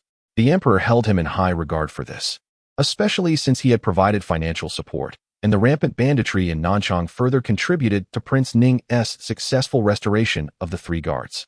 However, even Yang Tingyi was unaware that, during the time when Emperor Zhengde was still a prince, he had concocted a plan against Prince Ning after receiving reports from Li Qing and Tang Bohu about the close ties between Prince Ning and local officials, as well as underworld factions. This scheme was postponed for various reasons until Prince Ning began bribing officials in the capital, prompting Zhu Houzhao to revisit it. Initially, Zhu Houzhao intended to first incite Prince Ning's rebellious spirit before quelling it, thereby instilling fear among the vassal kings and extinguishing any aspirations they might have to emulate Prince Yan. This would also allow for the implementation of the perpetual allocation of land. However, a journey beyond the borders altered his plans. The brutality of war, particularly in a domestic context, weighed heavily on him. Although Zhu Houzhao was confident that the situation would not escalate to the extent of the Jingnan rebellion, he was averse to witnessing even small-scale conflicts. The sight of death and injury from war stirred a deep reluctance within him to initiate hostilities. Prince Ning represented not only an individual case, but also the deep-seated desires of the vassal kings. While the vast majority dared only to dream in the quiet of the night, the allure of ambition lingered in their hearts. The illustrious example of Prince Yan rendered such aspirations difficult to dismiss. War was to be avoided, yet Prince Ning could not be overlooked. Zhu Houzhao muttered to himself, "I truly have no desire to take on the role of emperor. If you truly aspire to it, I would not mind yielding, provided you do not harbor intentions against me." He also pondered the matter of the perpetual allocation of land, deciding that he could not allow Li Qing to assist him, lest his meticulously crafted plans be jeopardized. After much contemplation, Zhu Houzhao took up his brush and wrote, "Know that I have read this, old Wang. Continue your surveillance, maintaining the three principles: non-interference, no contact, and no disturbance. Furthermore, do not venture elsewhere without my command. I will finalize the plan shortly. Await my instructions. I grant you the royal command flag. Is there anything else to add?" Li Shui'er inquired, rubbing her wrist as she presented flattering words to Li Qing. Upon a cursory glance, Li Qing was instantly filled with discomfort and remarked, "Should you enter the court as an official, you are likely to become a sycophant." Li Shui'er was incensed and retorted, "Fine, next time you ask me, I won't write anything." However, recalling her upcoming travels, she quickly composed herself and asked, "Is everything all right?" "Yes, it's quite satisfactory." Li Qing pondered for a moment before adding, "Let us include one more line." "What is it?" Clearing his throat, Li Qing stated, "Just as Empress Wu could create, so too can the emperor. I have a fine piece to present. I hope the emperor will consider it." Li Shui'er was bewildered, wondering why Empress Wu was being mentioned. "Just write it," Li Qing insisted, retrieving the pre-prepared dictionary of complex and simplified characters from his study. Although it contained only a few hundred words, its significance was profound. He instructed her to send the letter alongside the book to the capital. Li Shui'er nodded in agreement. All right. In Nanchang, at the Prince Ning's residence, Zhu Chunhao was receiving guests. A robust man with a face full of flesh, an ethereal Taoist priest, a cultured Confucian scholar, a portly monk, and an official clad in ceremonial robes. A dazzling array of characters filled the room. The once frivolous youth had now transformed into a corpulent middle-aged man, seated at the head of the table, his expression grave, while his mind was a tumult of conflicting thoughts. Servants presented seasonal fruits, fine wines, and ice, then withdrew in an orderly fashion, closing the doors behind them. Zhu Qinhao took a deep breath, suppressing the turmoil within, and smiled lightly, saying, "It is a rare occasion for us all to gather. Let us indulge in a hearty drink." "My lord," a burly man with a fierce countenance spoke in a deep voice, "the brothers follow you for a grand cause and await your command." "Indeed, my lord," echoed another robust man, his face marred by a deep scar. "The brothers are parched with anticipation." "Patience, gentlemen, patience," Zhu Chunhao replied, his smile lacking sincerity. In truth, he was the most impatient of all. Yet every time he resolved to take action, reason admonished him that rebellion was tantamount to seeking death. Nonetheless, the flicker of rebellion within him, though small, could not be extinguished. Rather, it burned more fiercely the more he tried to suppress it, leaving him in a perpetual state of inner conflict. At this moment, the ethereal Taoist priest spoke. "My lord, I have observed the celestial signs and discerned unrest in the central palace. The Ziwei star dims ominously. If we were to rise at this juncture, our efforts would yield bountiful results." "Ah, it is indeed a dilemma." Zhu Qinhao sighed heavily. In the battle at the borders 2 years prior, despite the Ming army being outnumbered and facing the enemy outside the city, we still vanquished the Tatars. Now is not the time for action. A middle-aged Confucian scholar unfurled his fan and smiled. "My lord, you are mistaken. The Ming dynasty appears robust and powerful, but that is only the external facade. Internally, the situation is quite different." "Oh," Zhu Qinhao's interest peaked. Please elaborate. Seeing all eyes upon him, the middle-aged scholar smiled even broader, cleared his throat, and continued. During the Jiangwen era, was the military not also strong? Yet, Li Jinglong commanded an army of 500,000 and could not capture the small city of Beiping. 500,000. Indeed, 500,000. How could the young heir of Yan, no matter how skilled, defend against merely 10,000? Zhu Houzhao, though hesitant to act, relished such discourse. He feigned confusion, asking, "Are you suggesting that Li Jinglong deliberately held back? Aside from that, I cannot fathom any other possibility." The middle-aged scholar nodded with a smile, providing Zhu Houzhao with the answer he longed to hear. "We are all from the Zhu family. Would any official dare to fight to the death? Even someone like Li Jinglong would consider a retreat. If it were anyone else." The Taoist interjected with a chuckle. "Isn't this as clear as the lice on a monk's head?" The monk, upon hearing this, first glared fiercely at the Taoist, then replied with a smile. The Jiangwen era had its own Li Jinglong, just as the Zhengde era has its own. Similarly, the Prince of Yan has his own Dao Yan, and the Prince of Ning has his. After speaking, he recited a Buddhist chant, adding, in terms of Buddhist scholarship, "I humbly assert that I am not inferior to Dao Yan in the slightest." The Taoist, momentarily taken aback, then grew incensed. Just as he was about to retort, someone else interjected. "Humph. Regardless of what is said, the true test lies on the battlefield. None of my men are cowards. Indeed, while martial prowess is undeniably significant, it is the strategic deployment that holds paramount importance." The middle-aged Confucian scholars were less than pleased. The ethereal Taoist, embodying celestial grace, interjected, "Why should we prioritize celestial timing above all else? It ultimately hinges on the heavens. I, a humble practitioner, observe the celestial phenomena." As the assembly voiced their diverse opinions, a cacophony ensued. Yet, a few officials clad in ceremonial robes refrained from the discourse, their faces etched with concern. Can this disorganized rabble truly accomplish anything?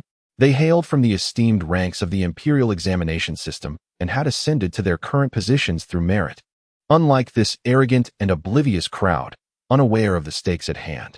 However, they had accepted a considerable amount of bribes from Prince Ning, rendering them vulnerable to his control.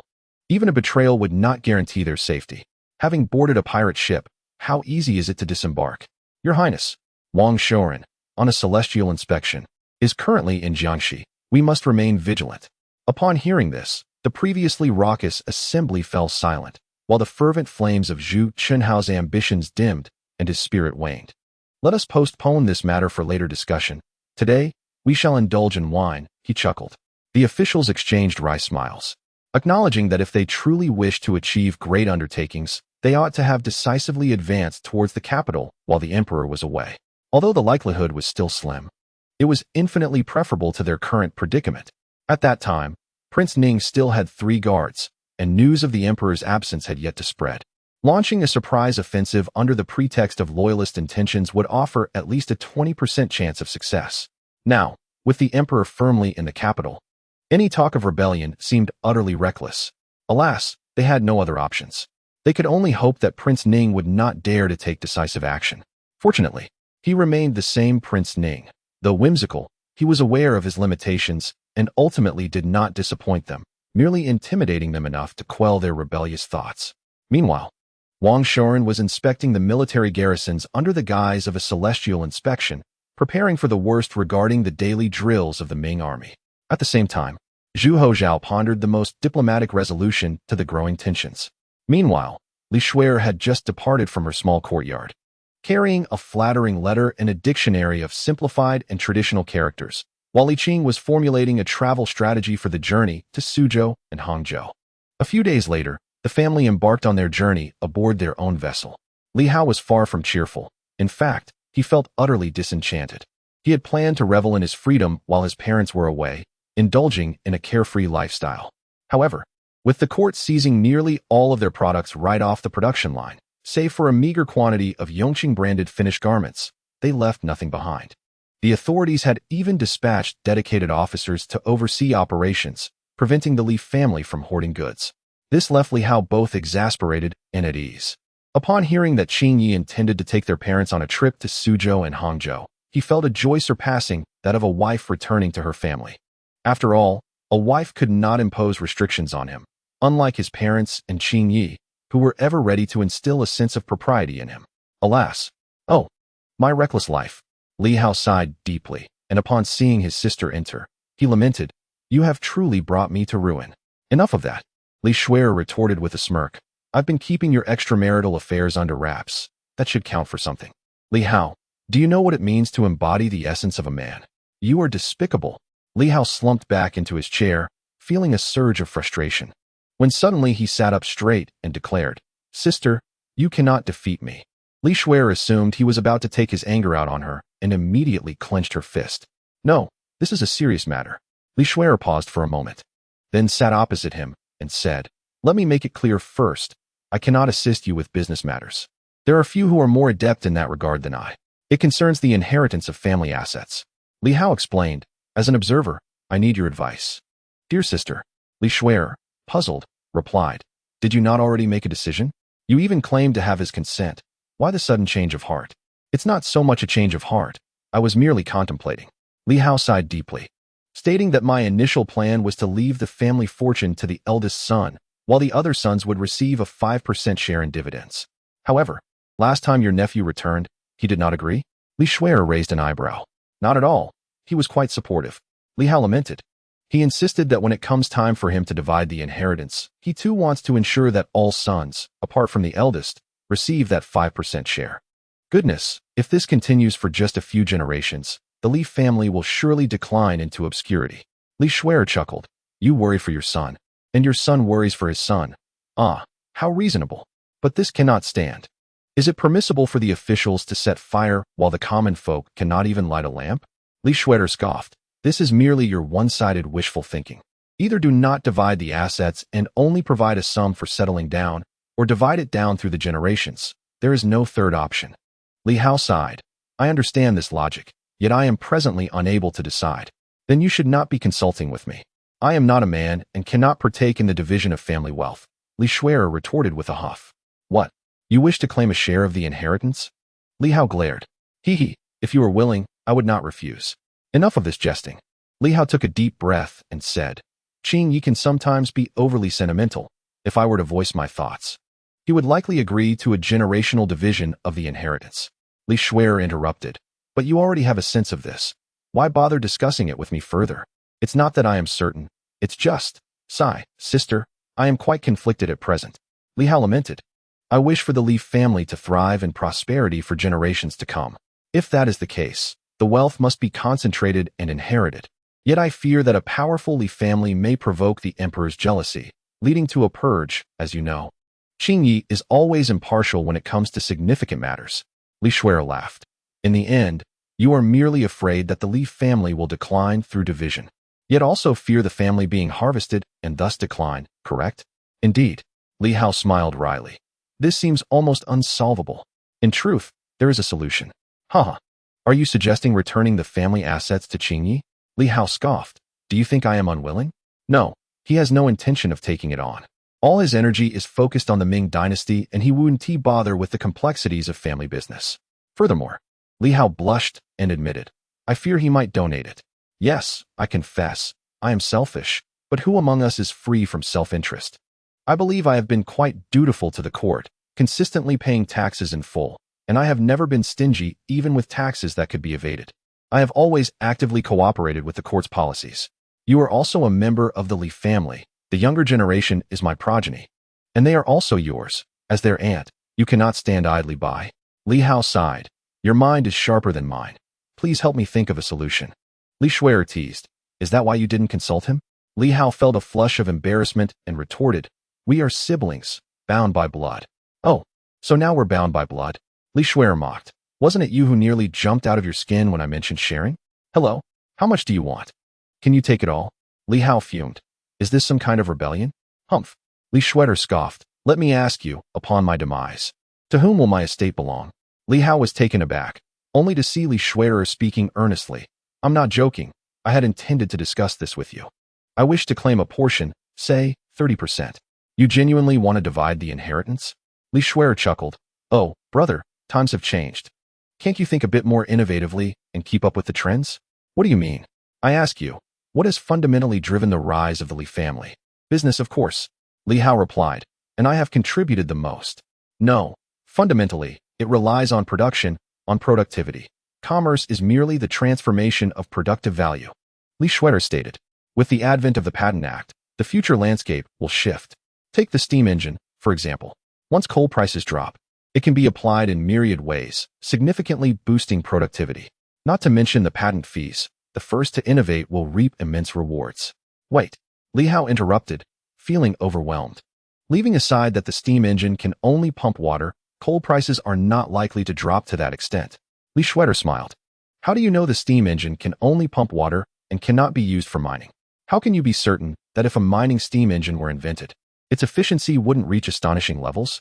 True, it hasn't been developed yet, but steam technology is continually advancing. In 10 years, no, it won't even take that long. My research team will create it. She exuded confidence. Once fuel prices decrease, steam engines will proliferate, and productivity will soar to unimaginable heights. Just contemplate the wealth that would ensue. Li Hao unconsciously swallowed. What if coal runs out? I initially shared that concern, but he assured me that coal resources are so abundant that even if used for aircraft, there would still be plenty left, Li Schwetter explained. Do you think he would jest about such matters? Li Hao pondered.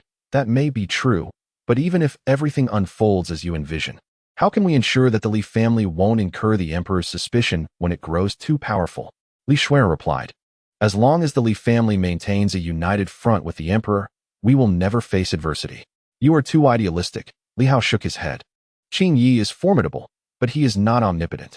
If the court truly decides to target the Li family, he may only be able to protect lives, not wealth.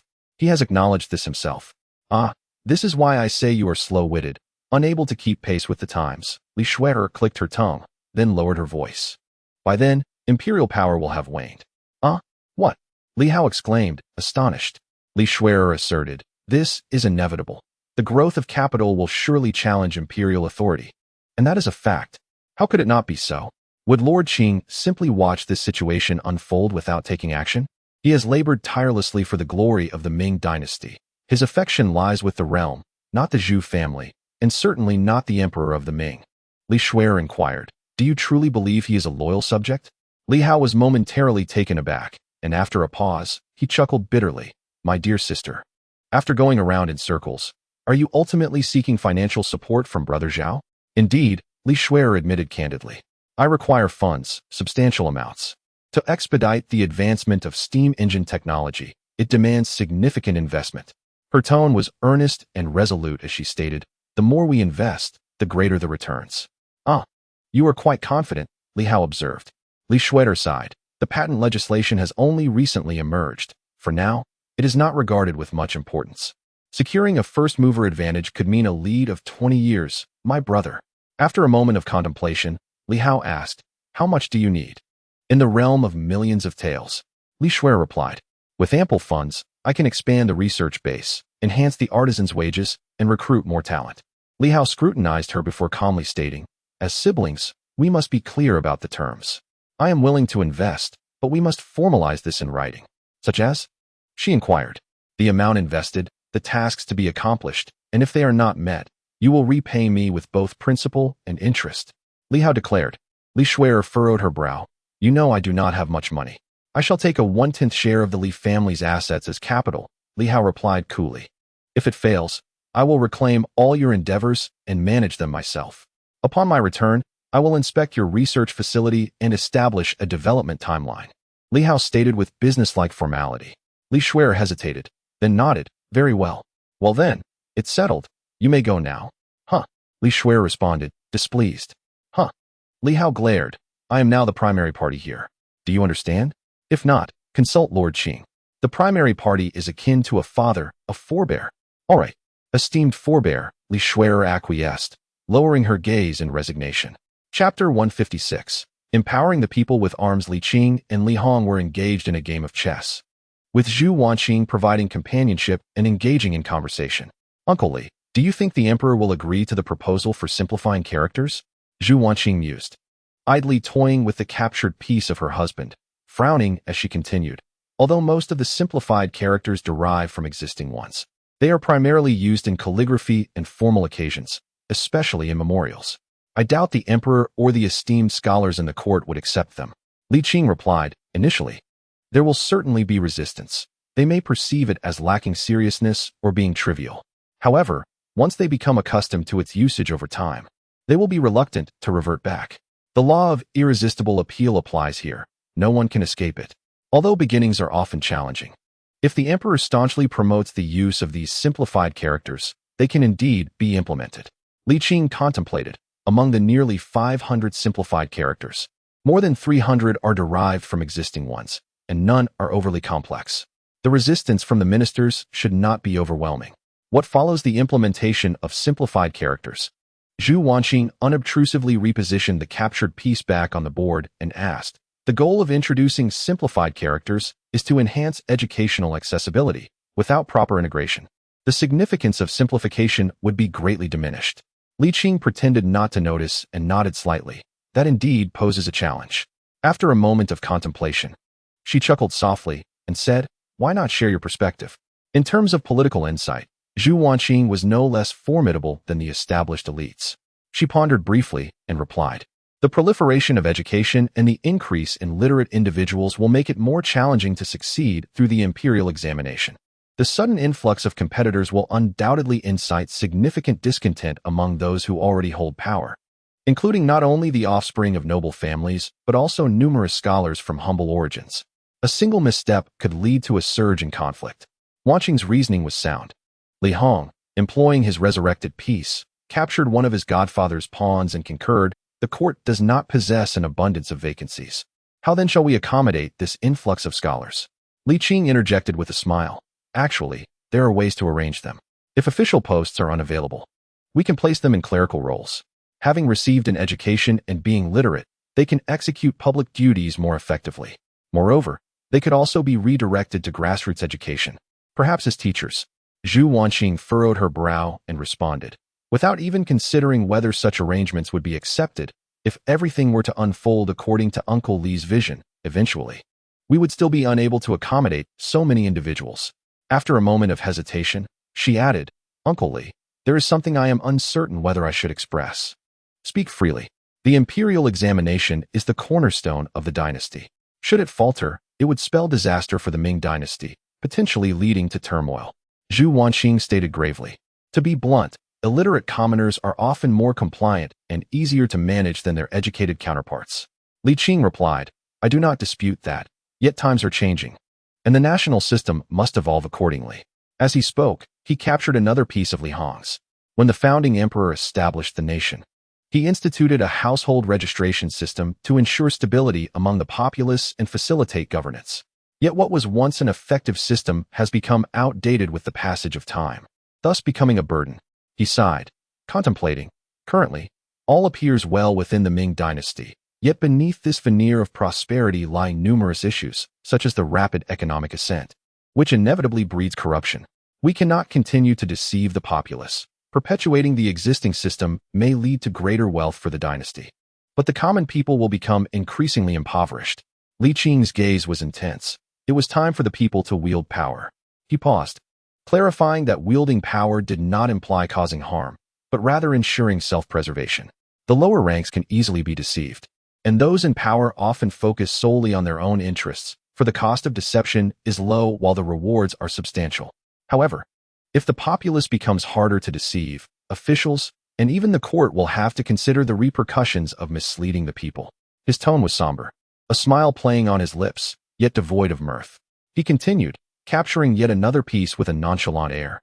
The vast machinery of power in the Ming dynasty consumes an immense amount of energy, often necessitating additional impetus to function.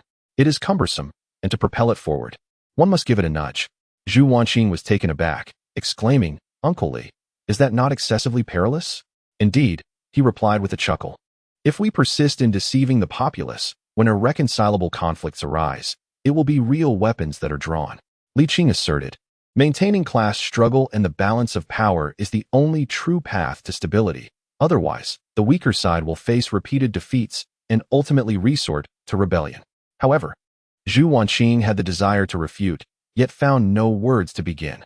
After a long pause, she sighed, what you propose may not be feasible. The emperor is unlikely to agree, and the court officials will surely oppose it vehemently. Li Qing chuckled softly. Achieving everything in one fell swoop is, of course, impossible. This merely outlines the developmental trajectory ahead. I shall not act recklessly. Instead, I will implement changes gradually and methodically. Zhu Wanqing fell into silence. At that moment, Li Hong spoke up. Foster father, are you not concerned that once the common people possess weapons, they might resort to violence? That is an unlikely scenario. Li Qing resolutely shook his head. With food to eat, clothes to wear, and warmth from their families, who would forsake a good life for a reckless act? On the contrary, if we continue to adhere to the current model of development, the moment the common people lose everything, they will indeed rise in rebellion. Li Qing laughed. Do you think that once the common people understand reason and learn to read, the nation will be doomed? Sipping his tea, he continued nonchalantly. I advocate for a path of capital industrialization, not to glorify capital itself. Once it grows into a colossal entity within the Ming dynasty, it will undoubtedly exploit wealth by any means necessary. However, before that, we must ensure the common people have a preliminary grasp of the power to resist. Li Hong nodded, somewhat comprehending. That makes sense. How do you know this? Zhu Wanqing teased. Li Hong, feeling somewhat embarrassed, replied, I may not know much. But I do know that if anyone were to utter something like nobility and power, who among them holds true worth, in the streets, not a single commoner would respond. And they would even report it to the authorities.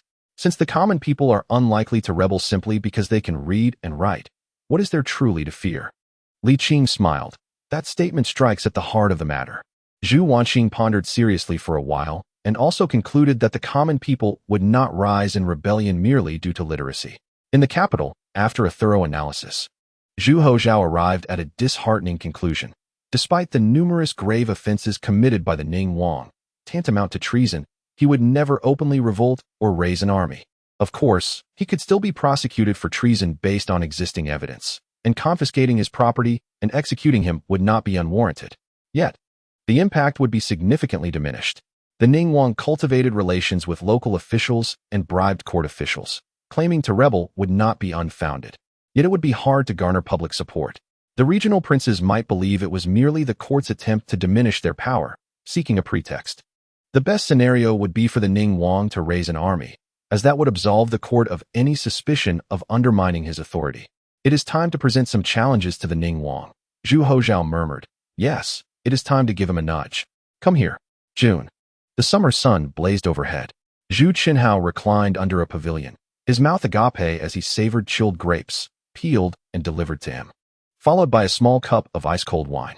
Such a luxurious life was rarely rivaled in the world, and Zhu Qinhao was acutely aware of this. Yet, an inner restlessness was hard to suppress. The throne of the 9-5 sovereign, the power that looked down upon the world, the lofty heights above thousands. Merely contemplating these notions set his blood aflame. However, recalling the princess's counsel from the previous night, he felt he should not take risks. The turmoil and struggle within him left him inexplicably agitated. Withdraw, everyone. Leave. Yes, my lord. The maidservants, puzzled by their master's sudden anger, dared not show any disrespect. They bowed and retreated meekly. Zhu Qinhao paced back and forth for a few steps before suddenly raising his voice. Come here, summon Mr. Li. Before long, Mr. Li arrived at the pavilion to pay his respects to the prince. Zhu Qinhao, having transformed from his earlier irritation, greeted him with a warm smile and said, Mr. Li, please, no need for such formalities. Come, have a seat. Are you comfortable at the residence? Your Highness's generosity overwhelms me. I possess knowledge and skills, yet I find myself unable to repay your kindness, Mr. Li said, exhaling a heavy sigh, his face reflecting deep remorse. His demeanor, however, left Zhu Qinhao feeling slightly embarrassed. Alas, how I wish I could do more. The enemy is numerous while we are few. Thus, I must deliberate cautiously, Zhu Qinhao replied with a bitter smile, shaking his head repeatedly. Your Highness, forgive my boldness, but today we are akin to family. How could I not offer my utmost assistance? I have absolute trust in you. Mr. Li, Zhu Qinhao quickly reassured him. Zhu Qinhao's overtures were not without reason. Mr. Li was a distinguished scholar from the second year of the Chenghua reign, having served in various capacities including as a chief official in the Ministry of Justice, and later as an assistant governor and a right inspector of the censorate. Though now retired, his connections within the imperial court remained strong. The Ning prince often bribed officials in the capital, and Mr. Li played a significant role in these dealings, making him a valuable ally. In an effort to strengthen their bond, Zhu Houzhao even arranged a familial alliance with Mr. Li. Alas, brother Sure, the 3 guards have already been disbanded, significantly diminishing my strength, Zhu Houzhao lamented. I yearn to march toward the capital and exact vengeance upon that wretched child. But my power does not permit such actions. Perhaps your strength is not as limited as you believe, Mr. Li stroked his beard and replied. The emperor's discord with his ministers has not arisen overnight, particularly after the last military campaign, which has exacerbated the rift beyond reconciliation.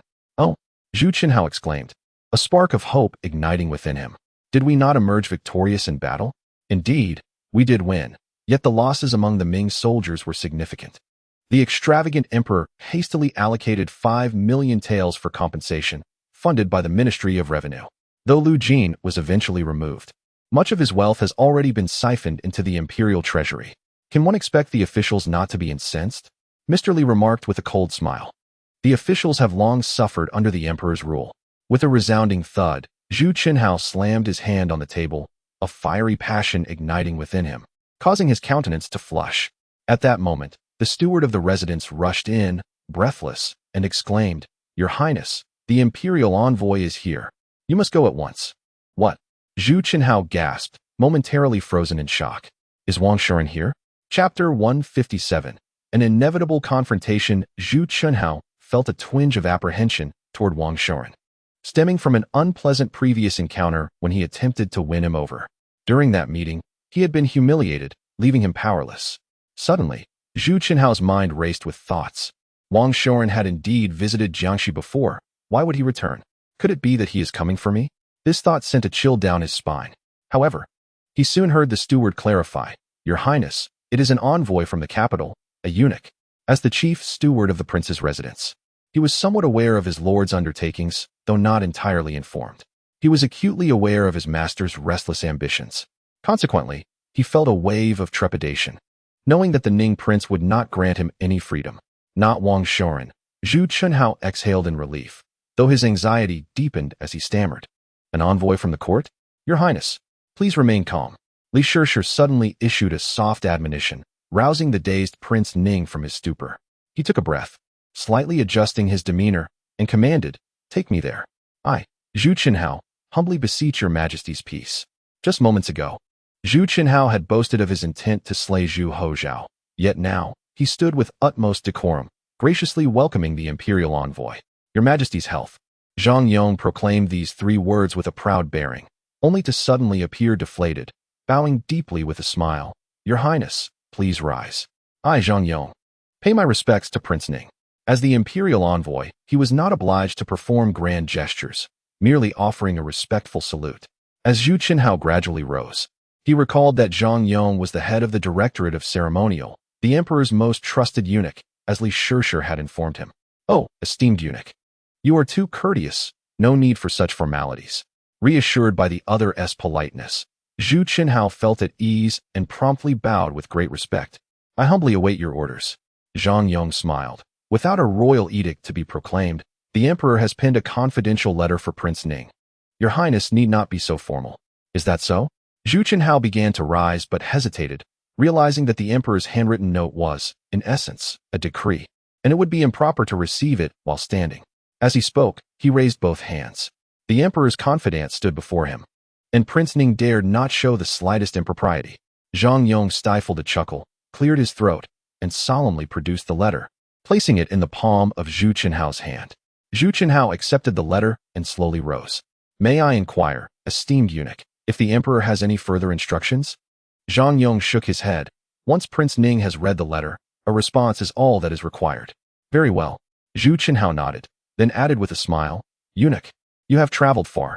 Please take a moment to rest. I shall have someone prepare a banquet. Your Highness need not be so polite. I am merely a messenger. Eunuch, as you serve the emperor, how could I not honor you as well? Prince Ning stated earnestly, the imperial envoy represents the emperor. I dare not lose propriety. Then let us proceed accordingly, Zhang Yong replied, chuckling.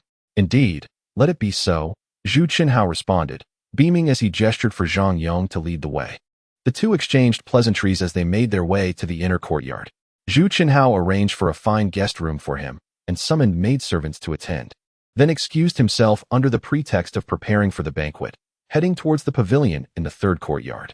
Li Qing had been waiting and, upon seeing Prince Ning enter, quickly approached him. What did the decree say? It is a letter.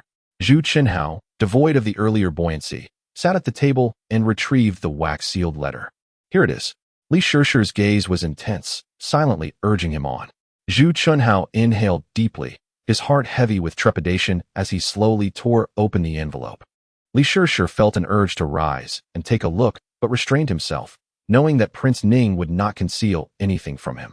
Initially astonished, the prince's expression shifted to one of triumph, then to a cold smirk, and finally to a furious scowl, his teeth clenched in rage. Li Qing, unable to contain his curiosity, implored, "Your Highness, what does the letter say?" With a sudden thump on the table, Zhu Houzhao thrust the letter toward him. "You read it." Li Qing took it, unfolded it, and mirrored the previous expressions of Prince Ning. The contents of the letter were quite straightforward, beginning with flattery towards Prince Ning, extolling his virtues. Subsequently, it devolved into a tirade against the officials of the court, followed by lamentations of his own hardships, ultimately revealing his true intention, an appeal for assistance from Prince Ning, who, as a man of understanding, had previously aided the lords by easing their tax burdens during the court's financial straits. "This is an egregious affront," Li Qing exclaimed indignantly. His deep allegiance to Prince Ning naturally fueled their shared enmity. "Hush," Zhu Houzhao cautioned. "The imperial envoy is in the front courtyard. We must not allow him to overhear." Li Qing managed a wry smile. "Your Highness, you must realize that should you heed the emperor's commands, your opportunity for rebellion will vanish entirely." Zhu Houzhao ground his teeth in frustration, feeling trapped. "Your Highness, the previous rebellion led by the Li Qing was not a solitary endeavor.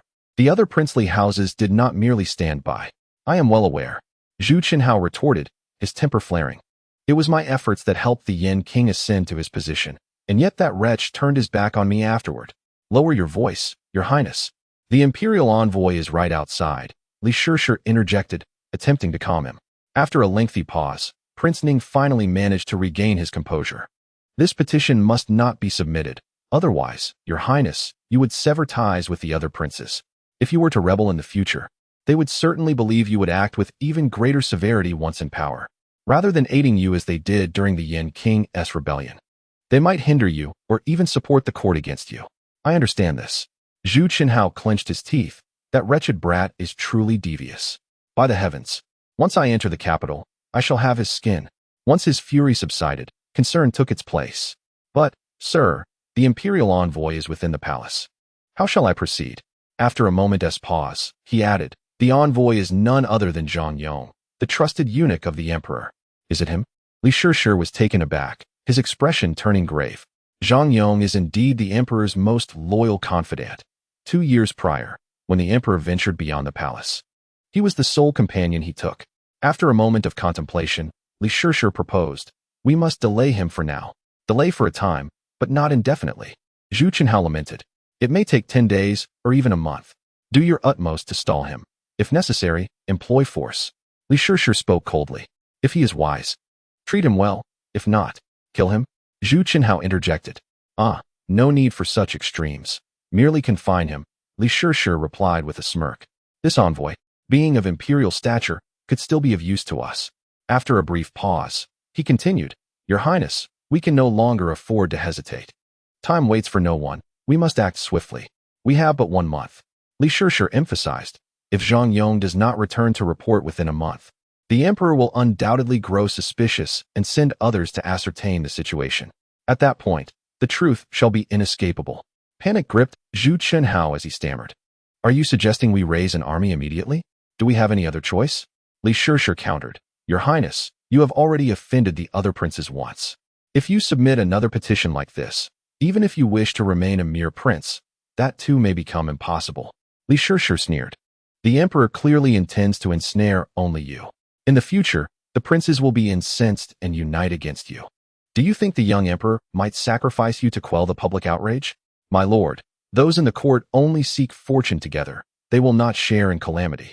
Once the situation turns unfavorable, They will undoubtedly spare no effort in fabricating charges against you. Li Shirshi's expression turned grave. The arrows are already knocked. We must release them. What? Zhu Chunhao was filled with fury, and a chill surged from his spine to the back of his head. You bastard! You vile cur! My lord! Now is not the time for anger, Li Shirshi replied with calm composure. The court may have disbanded the 3 guards, but in this process, we have seized the opportunity to expand our ranks by nearly 10,000 soldiers, all now under the command of those generals who have allied with you. You hold their fates in your hands. They cannot betray you. The combined forces of over a dozen key leaders, along with our temporary expansion, will allow us to muster an army of no less than 30,000 men at your command. 30,000. Zhu Qinhao felt his blood surge. But then he recalled the court's might, boasting 1,000,000 troops, and his spirits sank. Can we truly contend with the court? My lord, do not think this way. You are a prince of the royal family. You are a member of the Zhu clan. No one dares to strike you down. When the Prince of Yan rebelled, he initially relied only on the household guards. Yet what was the outcome? Once he raised his banner, thousands of soldiers in Beiping responded immediately. Li Shirshi chuckled. The same will happen with you, my lord. Once you make your move, those eager to contribute to your cause will certainly flock to your side. Li Shirshi spoke truthfully, yet he overlooked the fact that the soldiers of Beiping were personally trained by Zhu Di, and the Prince Ning lacked such an advantage. He also neglected the current political landscape and the presence of Wang Shoren, as well as Zhang Yong of the royal household. With 30,000, along with the soldiers who voluntarily join us, we could rapidly assemble a force exceeding 50,000. My mathematical prowess allows me to see that within a month, our strength could surpass 150,000, and the court may not even react in time. Li Shirshi declared confidently. At that point, we shall march towards Jinling, creating a standoff between the north and south, using the restoration of the Hongji system as a pretext to denounce Zhu Houzhao's tyrannical rule and unfilial behavior. We could claim Zhu Houzhao is not the legitimate son of the late emperor, and that we act in accordance with the Empress Dowager's wishes. As he spoke, Li Shirshi became increasingly animated, chuckling. When that time comes, chaos will undoubtedly engulf the capital, especially among those who have already accepted bribes from you. They will not hesitate to turn against the court, and the tide will surely shift in our favor. Zhu Qinhao's emotions surged, his face flushed, and in a fit of rage, he smashed the teacup, snarling, You wretched cur, you have forced my hand. Chapter 158. The Emperor's heart is hard to gauge. The Prince of Ning's emotions oscillated wildly, filled with excitement, trepidation, and the release of long-suppressed frustration. After a considerable time, he gradually regained his composure, allowing his intellect to reclaim dominance. Pondering, the court indeed commands 1,000,000 troops. Is this not too perilous? Not at all. Li Shirshi shook his head. The late emperor had but one son, and that son has no heirs. In the absence of a legitimate foundation for the state, it becomes all the easier to benefit amidst the ensuing chaos. Within the capital, amidst the myriad officials and military leaders, one might ponder, does it truly matter who ascends to the throne? Li Shirshi chuckled, asserting that the Ming remains the Ming. It is merely a different member of the Zhu family assuming the imperial mantle, of little consequence. Furthermore, considering that Emperor Zhengde was not particularly esteemed, what concern should the prince harbor? Pausing, he noted that while the Ming might boast 1,000,000 strong troops, why could they not be employed by the prince? He cited Zhu Di as an example. When the Prince of Yan first rose in rebellion, he commanded but a handful of followers. Yet, as time passed, his numbers swelled. The court dispatched 500,000 troops in one sweep, but what could they do against the Prince of Yan? Moreover, Your Highness possesses advantages that the Prince of Yan did not. Oh, Zhu Qinhao's heart leapt with excitement. What advantages? Unlike Jiang Wen, who reduced the fiefs, the emperor has not done so. The court is utterly unprepared. We can exploit this temporal advantage, Li Shirshi replied with a self-satisfied smile. By the time the court reacts, we could at least seize Jinling. In that moment, the gentry of Jiangnan will surely rush to support you, drawn by the region's wealth, which you must surely understand. Even if we merely hold Nanjing without engaging in battle, the court will inevitably falter. Well said. Zhu Qinhao felt his confidence rekindle and commanded, Summon someone. What is your highness's wish?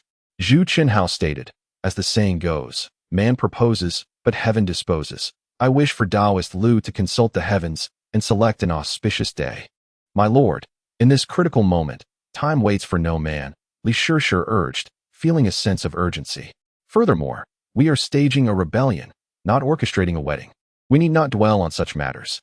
Yet Zhu Houzhao, slightly disgruntled, replied, I envisioned initiating our endeavor at the darkest hour of the Ziwei star. Would that not be more fortuitous? Li Qing sighed. My lord, according to that old Taoist, the Ziwei star has never shone brightly. Ah, that seems to hold some truth. Zhu Houzhao conceded with a nervous chuckle. He had envisioned this day countless times, but now that it was upon him, he felt utterly unmoored. Unable to make a decisive choice. Brotherly, what course should I take next? After a moment of contemplation, Li Qing suggested, first, gather your supporters and agree upon a time. Next, find a pretext to host a banquet for the many officials of Nanchang. During the feast, we will proclaim the Empress Dowager's edict, invoking the banner of Zhengde as a legitimate descendant of the late emperor, and claim to safeguard the three palaces in accordance with her wishes, thereby initiating our rebellion. With his background in the imperial examinations and years of service, Li Qing's strategy was indeed masterful. In this regard, it rivaled the renowned slogan of Zhu Di's Feng Tianjing Nan. In fact, it was perhaps even more cunning, as Zhu Di's slogan had legitimate origins in the ancestral instructions of the Ming, whereas the banner of Prince Ning relied solely on rhetoric. However, such legitimacy need not be verified, for how could one drag the Empress Dowager before them to inquire? What was required was merely a semblance of justification. Very well, Zhu Houzhao resolved, gritting his teeth, let it be so. As he entered the courtyard, in the adjoining room, Zhang Yong muttered to himself, before our arrival, we encountered Wang Shoren, who has also made ample preparations. The emperor is soon to personally lead another expedition. The prospect of Prince Ning's rebellion has no chance of success. We must contemplate our own safety. Before arriving, Zhang Yong had met Wang Shoren in advance, revealing the emperor's plans to him. He had also received the emperor's directive that, in life and death situations, any compromise was permissible. Nevertheless, Zhang Yong felt a sense of unease, fearing that Prince Ning might use him as a scapegoat. Alas, he silently prayed that his fate would not be so dire. His thoughts involuntarily drifted to Li Qing. Had he been present, Zhang Yong believed he would certainly escape death. Yet, he quickly realized that Li Qing would hardly concern himself with the fate of a mere eunuch. Zhang Yong was plagued by anxieties, both about his own mortality and the emperor's intentions. Although he lacked brilliance, he had witnessed the emperor's rise and understood that he was not a reckless child. The emperor's apparent rebelliousness merely served as a facade, a means to achieve his own ends. Yet, Zhang Yong could not comprehend the emperor's decision to personally lead an expedition. Logically, Prince Ning would not succeed. Even with the emperor's timely arrival, he would likely be too late, further straining the relationship between sovereign and subjects. Zhang Yong pondered the emperor's motives, worried that he lacked ambition. Now occupying a coveted position, he wished for harmonious relations between the emperor and his ministers for everyone's ease. Could it be that the emperor intended to provoke the officials? After much contemplation, Zhang Yong concluded that this was the only plausible explanation. As for the underlying purpose, he truly could not fathom it. Oh, Emperor, could it be that you seek merely to enjoy a journey to the south? Alas, the emperor's heart was inscrutable. In the capital, within the imperial study, Zhu Houzhao perused the flattering correspondence and the simplified and traditional character dictionary. He meticulously examined the dictionary for an extended period, contemplating deeply. Ultimately, he chuckled softly to himself, stating, since it is his suggestion, why not acquiesce? After all, Zhu Houzhao smirked. It will ultimately be he who must deal with the consequences. Mid-sentence, his smile faded, and he murmured, am I being too cruel to him? With a sigh, he revisited the simplified and traditional character dictionary, locked it away in a drawer, took a deep breath, and called out, summon General Jiang Bin to the palace. Your servant pays homage to his majesty. Jiang Bin entered with the eunuch and bowed deeply. Rise, Zhu Houzhao gently gestured, and the eunuch bowed again before exiting. Zhu Houzhao inquired, how are preparations for your mission coming along? Your majesty, everything is ready. Jiang Bin hesitated before adding, but there are only a few thousand men. That will suffice, Zhu Houzhao replied with a smile. We are not going to war. We merely wish to witness a spectacle. But, Jiang Bin interjected, lowering his head. If I may be so bold, when shall we depart? Zhu Houzhao reflected for a moment before responding, at dawn tomorrow. Understood. Jiang Bin dared not object, but quietly reminded. Your majesty, it will be difficult to conceal our departure from the capital. If it cannot be concealed, then it shall not be. I am not ashamed to survey my realm. Zhu Houzhao retorted. It is not that I fear those people. It is simply that I wish to avoid unnecessary disputes. After a pause, he continued, the eunuch Zhang Yong, who accompanied us before, is now the head eunuch of the court of ceremony. Though he began with humble beginnings, he is still capable of serving as a commander. Jiang Bin's face lit up with joy, and the last remnants of hesitation and struggle vanished from his heart. He respectfully stated, I shall return to make arrangements at once, Your Majesty. Rest assured, these individuals hail from Datong and are former subordinates of mine. They are entirely trustworthy. Zhu Houzhao nodded slightly. Go and attend to your tasks. I obey, Jiang Bin replied. In Suzhou, before a tavern, Li Qing remarked, this roast duck is quite good. Let us step inside and give it a try. Li Hong, Zhu Wanqing, and Li Hao were unaware of the tavern's background, but Li Shuer, with a playful smile, chimed in, he may not even be here. We are merely here for leisure. His presence or absence is of little consequence.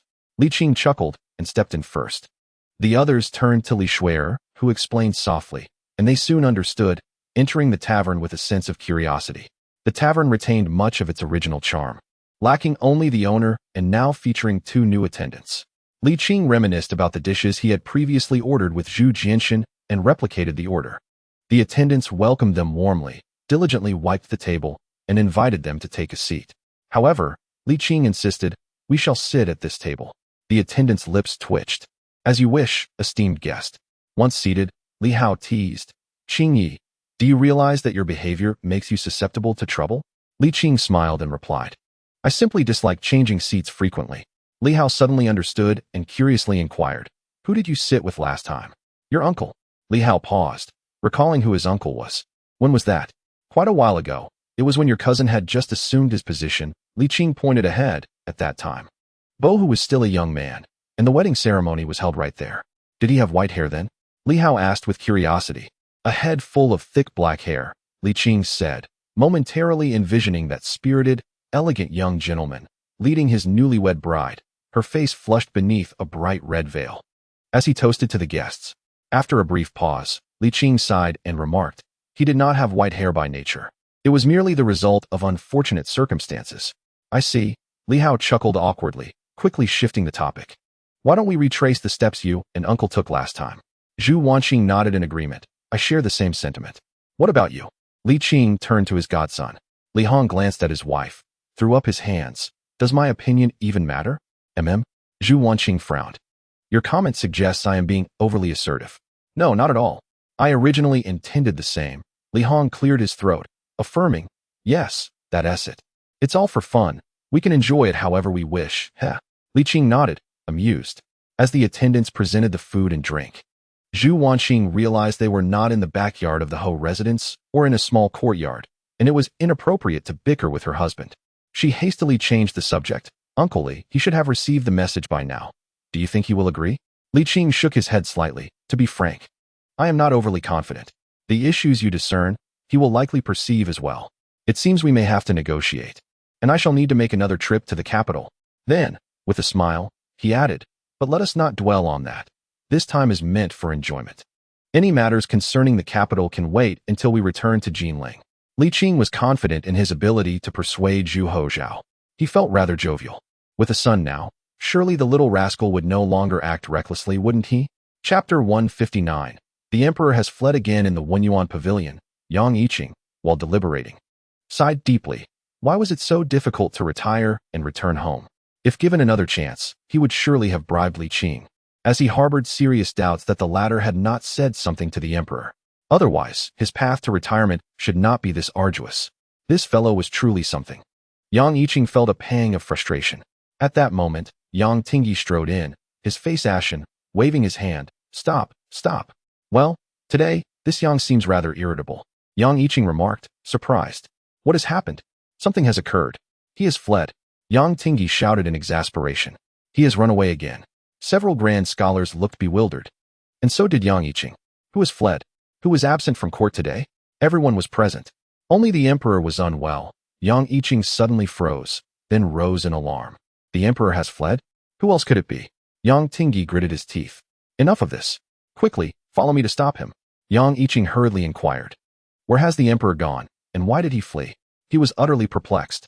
What on earth is happening? There are no battles to fight at present. Yang Tingyi took a deep breath, speaking somewhat awkwardly. It may be related to Prince Ning. In any case, our urgent task is to retrieve the emperor. We cannot allow him to act on his whims.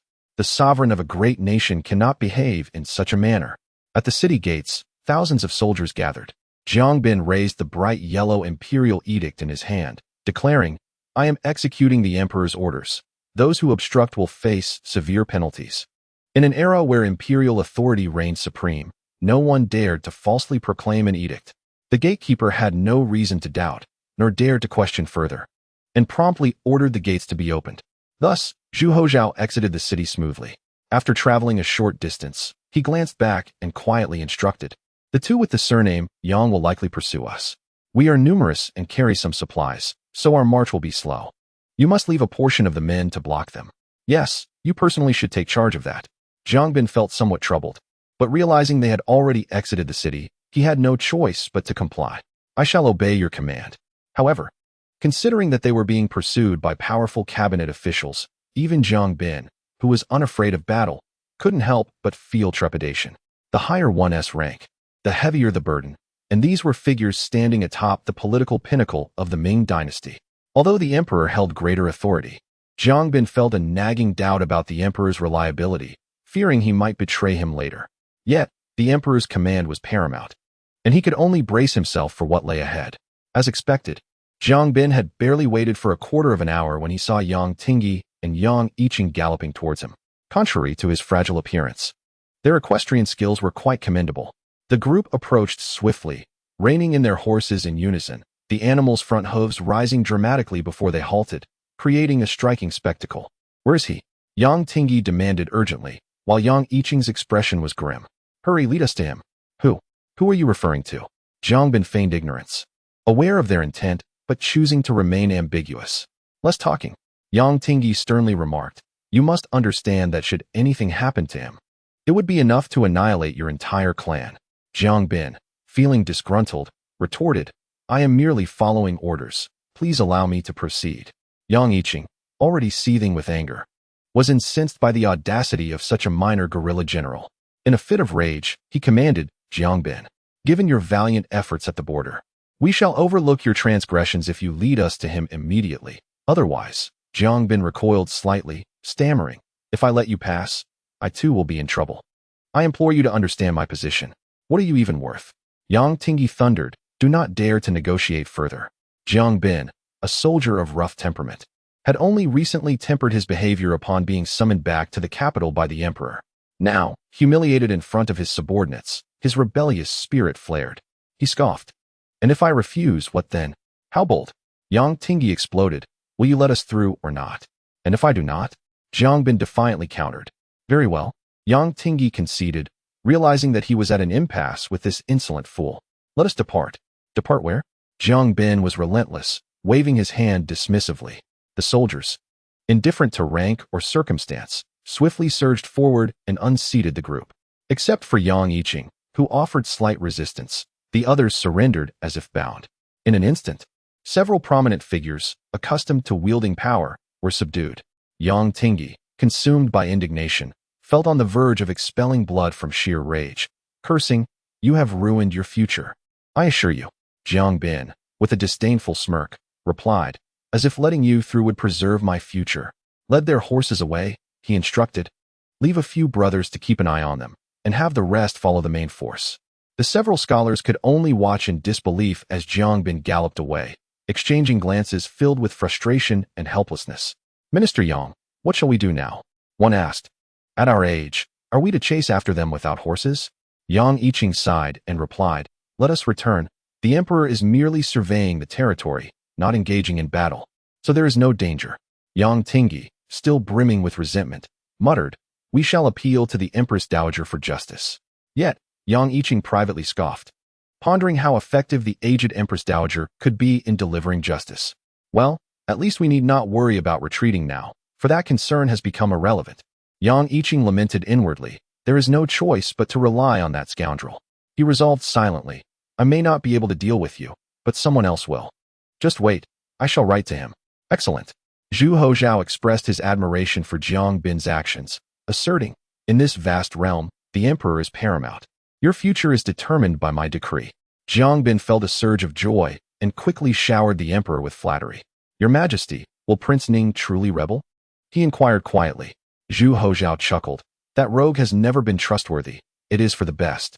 Otherwise, the uncertainty of rebellion would leave me in a precarious position. Jiang Bin felt somewhat speechless, reflecting on the emperor's unconventional approach. In terms of generational hierarchy, Prince Ning and Zhu Jianxin belonged to the same generation, akin to Zhu Houzhao's grandfather. Despite being part of the Zhu family, Zhu Houzhao's actions seem somewhat incongruous. However, the nature of royal families has always been such, especially considering that this is a relative of the Taizong who once split allegiances. The bonds of kinship have long since faded, and Zhu Houzhao has shown no mercy even to his own uncle. Jiang Bin exhaled deeply and said earnestly, Your Majesty, should Prince Ning rise up in rebellion, our forces may prove inadequate. As the main general accompanying the emperor into battle, he had to prioritize the emperor's safety. Yang Tingyi's warning that any misstep could lead to the annihilation of 9 clans was not merely a threat. There's no need for us, Zhu Houzhao replied, as it has been stated. We are merely spectators. By the time we arrive, it is highly likely that matters will have settled. Jiang Bin hesitated. Has your Majesty already made arrangements? What else would it be? Zhu Houzhao said with a self-satisfied smile, exuding an air of tranquility. Why is it imperative for your Majesty to lead the charge personally? Jiang Bin queried, perplexed. Zhu Houzhao cast a casual glance at him. Your inquiries are becoming rather probing. Jiang Bin stiffened, hastily bowing in apology. I acknowledge my fault. Very well, Zhu Houzhao responded with a slight hum, choosing not to elaborate further. Jiang Bin dared not speak again. At the Prince Ning's residence, in the guest hall, Zhu Qinhao believed he had made all necessary preparations, declaring, Tomorrow, I shall host a banquet for the local officials. Let the festivities commence. Your Highness. That may not be feasible tomorrow, Li Shishir interjected suddenly. Zhu Qinhao paused. Why not? The local officials have gone to the envoy's headquarters. Wang Shoren has sent out invitations. Li Shishir replied with a wry smile. I received one myself. At that moment, a monk, who claimed to rival Dao Yan, spoke up. Why not investigate the situation, sir? It is several dozen miles away. The round trip, coupled with the banquet, would take 2 or 3 days. Moreover, what is there to uncover? Li Shishir shrugged. After all, they were poised to instigate a rebellion. In truth, he felt apprehensive, fearing that Wang Shoren, with his keen insight, might seize the opportunity to apprehend him. His instincts proved correct, for Wang Shoren harbored such intentions. The envoy's headquarters had prepared ropes, ready to bind anyone, regardless of loyalty or malice, once they arrived. Wang Shoren's actions aimed to prevent these officials from being coerced by Prince Ning into escalating the situation, while also ensuring their personal safety. With Prince Ning on the verge of rebellion, those who did not comply would likely face execution, and those who did would suffer the same fate afterward. Thus, Wang Shoren was left with little choice. However, Li Shishir was different. He had virtually aligned himself with Prince Ning. Should he attend, Wang Shoren would not spare him. Then let us wait, Zhu Qinhao said with a hint of frustration, feeling a sense of impending failure. Mr. Li, what shall we do about Zhang Yong? Li Shishir pondered for a moment, saying, We shall present him during the banquet, invoking the authority of the Empress Dowager in the name of the envoy for greater persuasion. That makes sense, Zhu Qinhao nodded slightly. As the crucial moment approached, he found himself disheartened, realizing that apart from his fervent spirit, he possessed no coherent strategic plan, leaving him with a sense of helplessness. Fortunately, he was not lacking in talent. The higher echelons must primarily excel in managing people. It was not necessary to cover every aspect, Zhu Qinhao reassured himself, feeling considerably better. On the day of the banquet, I shall first bestow rewards. Once the matter is settled, I shall grant additional honors. Zhu Qinhao began to uphold the traditions of the Zhu family.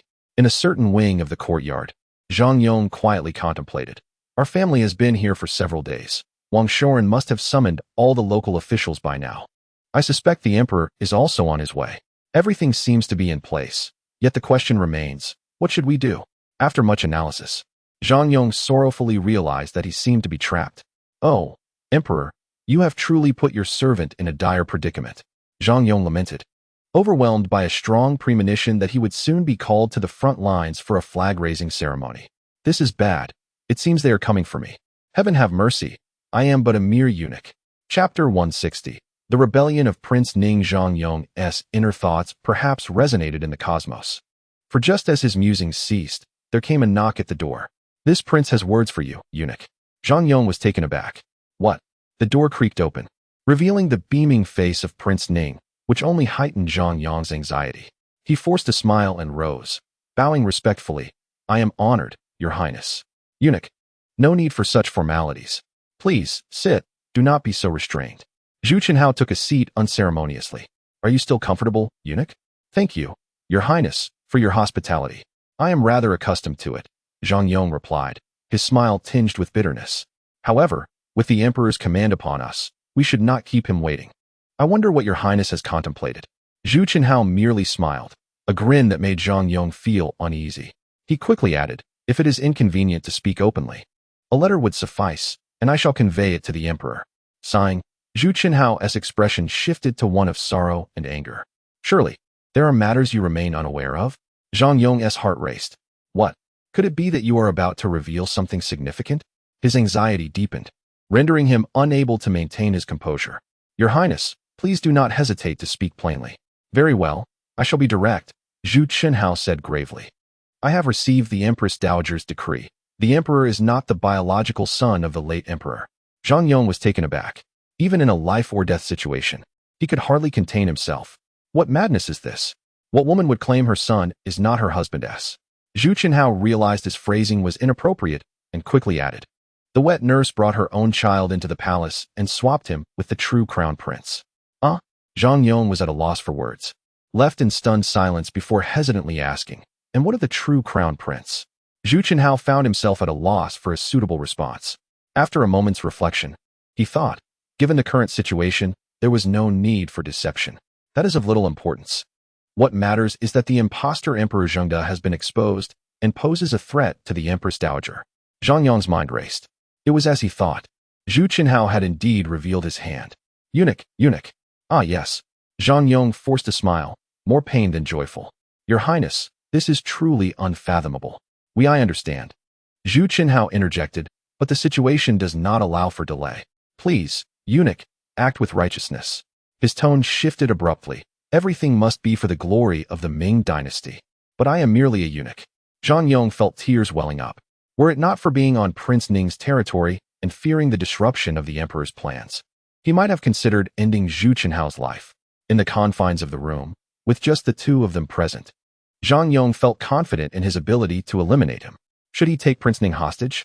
If this must be done, then the Emperor's plans shall be utterly disrupted, and Wang Shoren is under tremendous pressure. Faced with the choice between life and death, he ultimately chose loyalty. "Your Highness, this is truly beyond the capacity of a mere eunuch like myself. Might you grant me some time to deliberate?" "Certainly," Zhu Houzhao replied coolly.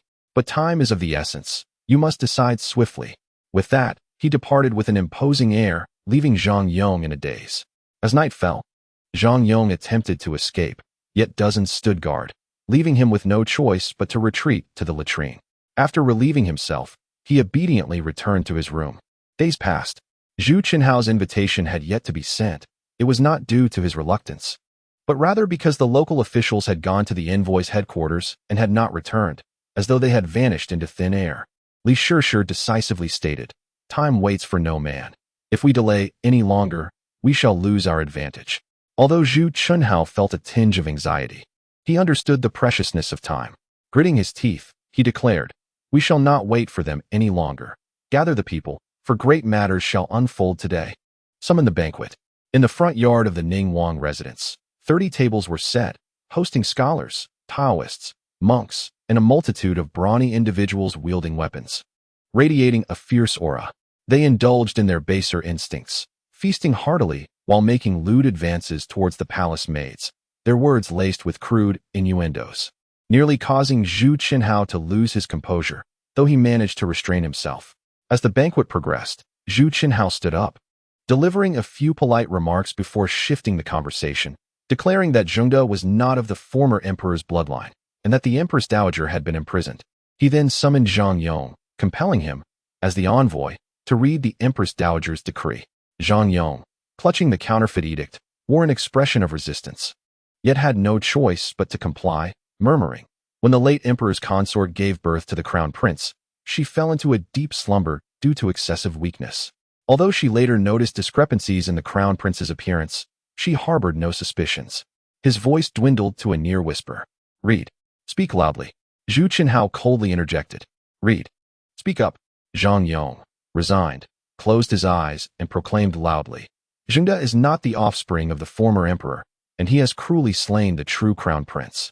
Zhengde has acted immorally, endangering the ancestral state, and now seeks to harm this consort. The virtuous and capable Ning Wang holds great esteem among the princes. The nation cannot be without a worthy ruler for even a day." The late emperor entrusted this consort to pass the throne to Ning Wang. Upon finishing, Li Qing and the others promptly rose, bowing in unison. "Long live our emperor! Long live for 10,000 years." Some set the example, and others followed suit. All present understood the underlying intent and cooperated wholeheartedly. "Long live our emperor! Long live for 10,000 years." Zhu Qinhao gazed skyward, slightly closing his eyes, savoring this moment of triumph. For years, his dreams had come to fruition. The elation and satisfaction of this moment plunged him into an indescribable ecstasy. The only flaw was that none among them were officials of the current Ming dynasty. While the cheers were resounding, they felt somewhat out of place.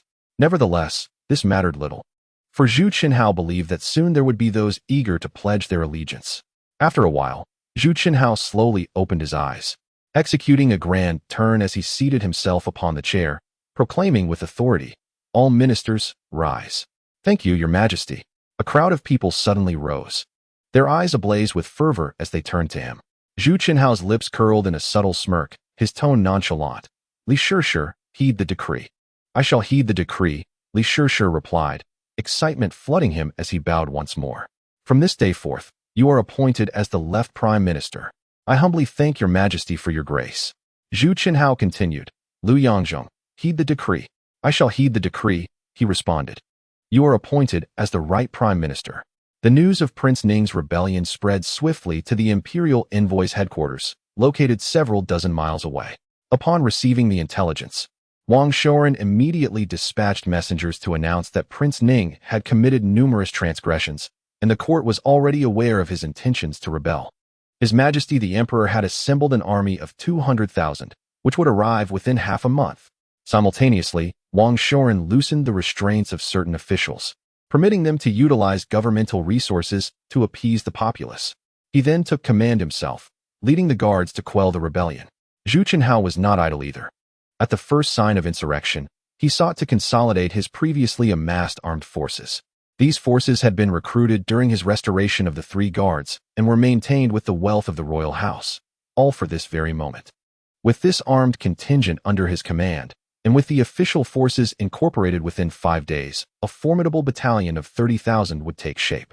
Such a force could achieve much, provided he displayed sufficient strength. It would not be long before the wealthy gentry of Jiangnan and even the feudal lords would rally to his side. Zhu Qinhao's spirits soared with these thoughts, even allowing himself to envision the grandeur of wearing the dragon robe, reigning supreme over the realm. "This world, the king of Yen has seized, and so shall I." Prince Ning. His ambition soared. However, reality swiftly doused his fervor. When Zhu Qinhao brought his band of brigands to consolidate his forces, they paid him no heed. While it was true that this battalion was funded by Prince Ning, they had been initially recruited under the auspices of the court due to his uncertainty about the timing of the uprising. Thus, these soldiers believed they were sustained by the imperial provisions. Of course, the commanding officer was aware of the truth, but he had been taken by Wang Shouren to the imperial envoy's headquarters. The guard system was based on the household soldier system, enlisting from military households, binding generations to the court. Unlike the conscription system, soldiers under this system were exceptionally loyal to the emperor. This loyalty stemmed not from higher ideals, but from the necessity of securing sustenance for future generations. Rebellion was a risk they could not afford to take. Not only was the commanding officer absent, but even if he were present, persuading these men to rebel alongside Prince Ning would prove exceedingly difficult, a factor that Prince Ning had not anticipated. Zhu Qinhao, in his desperate attempts to convince them that he was their true benefactor, providing for their needs and paying their salaries, found no gratitude in return. They were resolute in their disbelief. They insisted they were regular troops. The Empress Dowager's edict? Apologies, we only recognize the Emperor's decree. You claim that the Emperor is an impostor? That will only be valid once you ascend the throne. By heaven, a pack of ungrateful wretches. Zhu Houzhao seethed with fury, eager to issue an order to attack, but was restrained by his chief strategist. Your Majesty, our immediate priority is to breach the Imperial Envoy's headquarters and rescue our men. Once we have our commanding officer, the consolidation will follow effortlessly. A sound argument. Zhu Houzhao gradually regained his composure and scoffed. Wang Shoren, it is time to settle our accounts. With over 10,000 troops at his command, attacking an Imperial Envoy's headquarters seemed almost too easy, and he doubted that the local garrison in Nanchang would dare to act against him, a prince, without a decree from the court. After all, during the time of the Yin prince's usurpation, he had strolled unscathed among the imperial forces. With a swift motion, Zhu Houzhao drew his sword, pointing it toward the direction of the Imperial Envoy's headquarters. All troops, heed my command, march towards the Imperial Envoy's headquarters. The vast army, comprised of ruffians recruited over the years by the Ming prince, marched forward, indifferent to the envoy's authority. Having already rebelled, what did they have to fear? However, after a little more than an hour, the army halted, still some distance from their destination. There was no need to advance any further, for the imperial envoy had come to them, accompanied by a contingent of 5,000 garrison soldiers. Zhu Houzhao pondered, without a military token, how can he mobilize troops? The envoy lacks the authority to command the army. Indeed, the envoy had no power to mobilize troops. But Wang Shoren possessed the royal command banner, an authority surpassing even that of the imperial sword. Ming Prince, turn back while there is still time. Wang Shoren bellowed. Caught off guard twice, Zhu Houzhao felt an ominous chill, yet at this juncture, he had no choice but to press on. Turn back? How ridiculous. There is no turning back from rebellion, especially when it is our own kin in revolt. Not even Zhu Houzhao or Hongji would tolerate this. With a cold smile, Zhu Houzhao commanded his men to relay a message. Wang Shoren, I advise you to recognize the situation. The emperor is not of the previous sovereign's bloodline. I have risen in arms by the decree of the Empress Dowager. If you submit, you shall be rewarded with titles and ranks. If you remain obstinate, I shall destroy you at once. Wang Shoren could not help but laugh heartily upon hearing the Ming prince's retort. You, who have instigated a senseless rebellion, are beyond redemption. The court has mobilized 200,000 troops, who will arrive within half a month. You have the chance to abandon your dark path and return to the light. I, as the imperial envoy, guarantee that only the instigator will be punished, while the coerced will be spared. Historically, rebels were often dealt with leniency towards common soldiers, primarily to prevent escalation and minimize costs in quelling the rebellion, as well as to utilize them for the court's advantage. Zhu Houzhao sneered. You think a mere 5,000 can subdue my over 10,000 troops? Such delusions. Yet, as soon as the words left his lips, he realized that something was amiss. His army, which he had presumed to be resolute, was showing signs of intimidation. Zhu Houzhao had been overly optimistic, failing to consider the psychological state of the ruffians he had nurtured when faced with the imperial forces. Bandits naturally feared official soldiers, as has been the case throughout history. Shouting slogans was one thing, but facing armed officials caused them to falter, even when outnumbering the enemy. These ruffians might bully the common folk, yet they trembled at the thought of confronting official troops. If Wang Ning were to easily recruit that contingent of guards, the situation would significantly improve. Under favorable conditions, these unrefined individuals might indeed dare to fight. However, failing to enlist them and suddenly encountering the imperial army, especially with reports of the court mustering 200,000 troops, would only increase their trepidation. It is imperative to recognize that this is not the chaotic end of the Yuan dynasty. The current Ming dynasty is robust, and the court can concentrate its full might against them. While they number merely around 10,000, hardly sufficient to even serve as a mere distraction to the imperial forces. It is said that 2 years prior, His Majesty the Emperor personally led an expedition where 50,000 infantry faced off against 50,000 cavalry, resulting in a resounding defeat for the Tartars. Should they not simply continue their lives as outlaws? It is not only the lowly foot soldiers who harbor such sentiments. Even some of the leaders share this mindset. Their lack of formal education and inability to read does not equate to foolishness. This stands in stark contrast to Wang Ning's assertions. Initially, they had envisioned a grand endeavor, seizing the opportunity to capture Jinling while the court was unprepared. ensuring personal gain regardless of Wang Ning's success or failure. Yet, the reality is that Wang Ning is woefully inept, unable to recruit, and with the court already prepared. What hope do they have of achieving victory? Observing this predicament, Wang Shoren redoubled his efforts, calling out, "Whoever captures Wang Ning will not only be absolved of guilt, but will also be richly rewarded with 1,000 taels of gold and 1,000 acres of fertile land. This ambassador shall petition the emperor for a hereditary title, ensuring a prosperous life for their descendants." Upon hearing this, the already disheartened morale of the outlaws waned even further, with some even contemplating defection. Zhu Houzhao, filled with rage and anxiety, exclaimed, "Do not be swayed by his words. Capture them and advance to Jinling. The advantage lies with us." This did have a modicum of effect, yet given their poor position, these chivalrous men still refrained from launching a direct assault on the imperial forces. The atmosphere thus became stagnant. Li Qing had not anticipated such a scenario. Feeling overwhelmed and unsure of how to navigate the situation, it was Liu Yangzheng, the Right Chancellor, who proposed a solution, suggesting that Wang Ning call upon high monks and Taoist priests to rally the troop spirits. Before long, the eminent monk Dao Yin, known for his celestial insights, was brought forth. However, when faced with the imperial army, particularly upon seeing the ominous cannon muzzles glistening in the sunlight, all they could utter were invocations of Amitabha and the glorious celestial sovereign. Zhu Houzhao, consumed by fury yet overshadowed by fear, wrestled with his thoughts before finally commanding, "Retreat.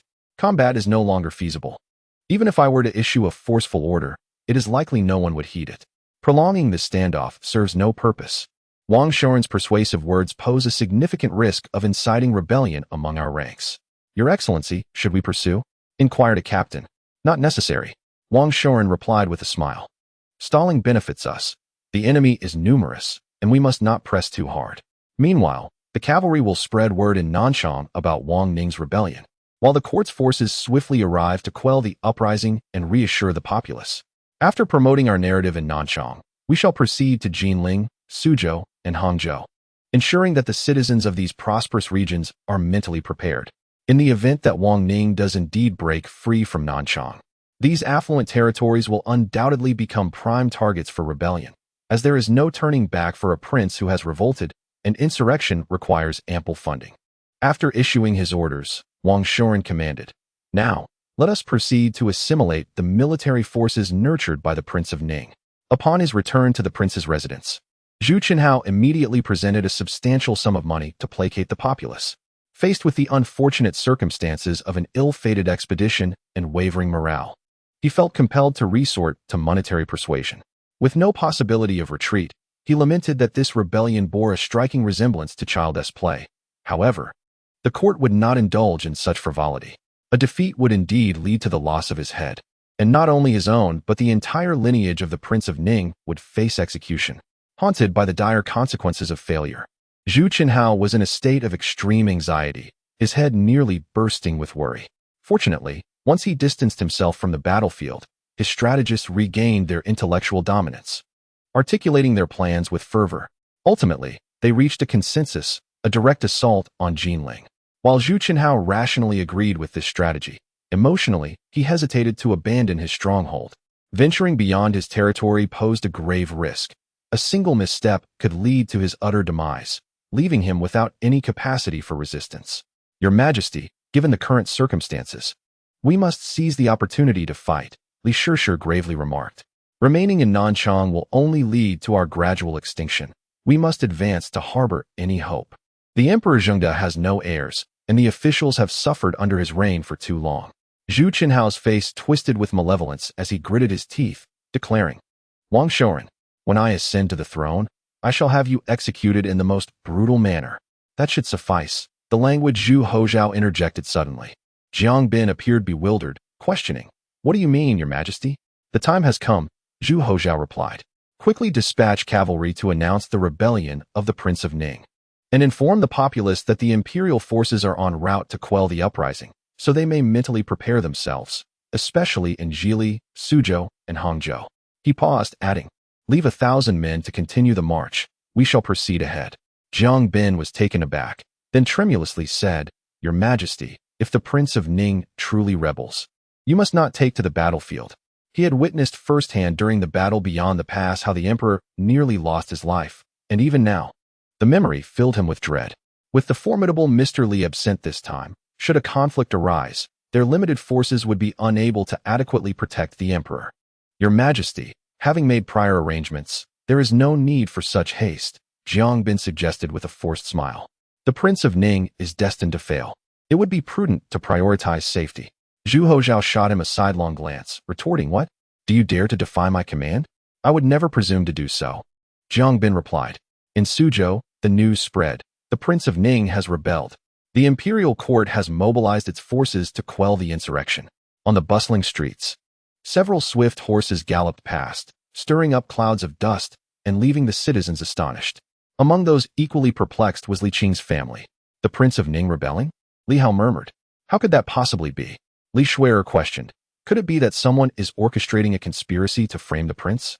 Li Hong gazed at the retreating cavalry and replied softly, "It seems the soldiers from the vanguard cannot be mistaken."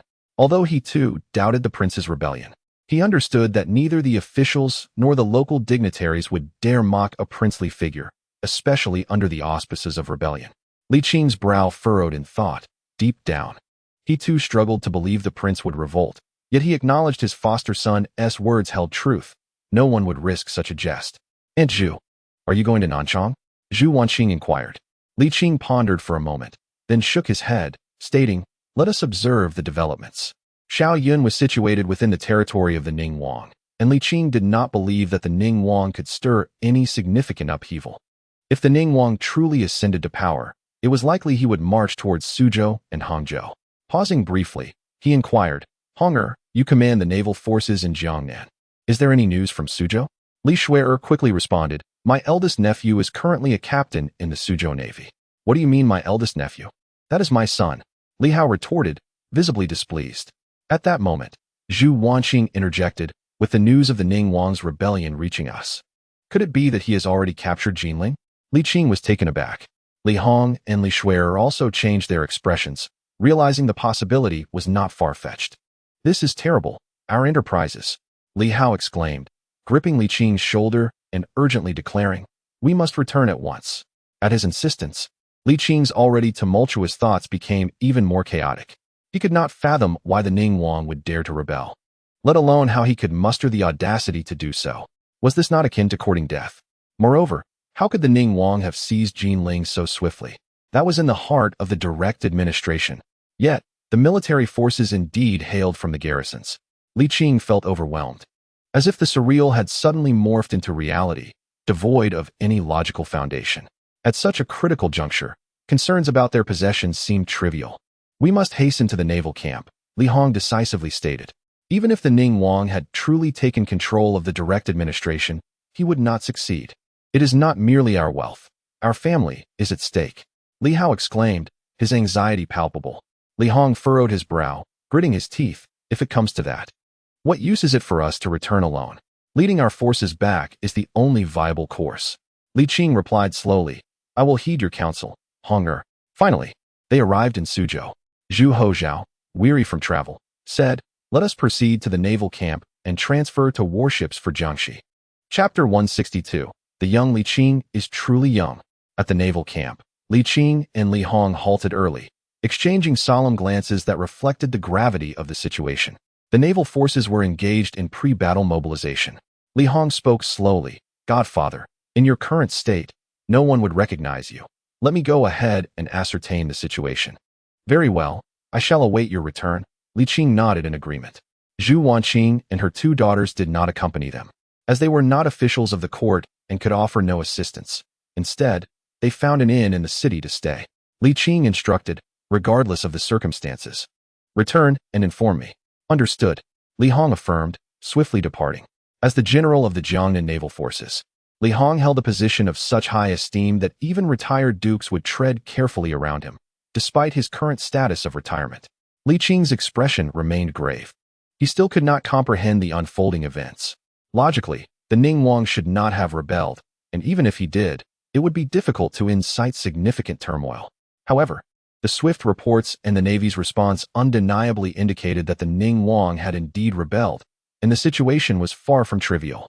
Typically, Even if a prince of the Ming dynasty rebelled, the local response would be to report to the court.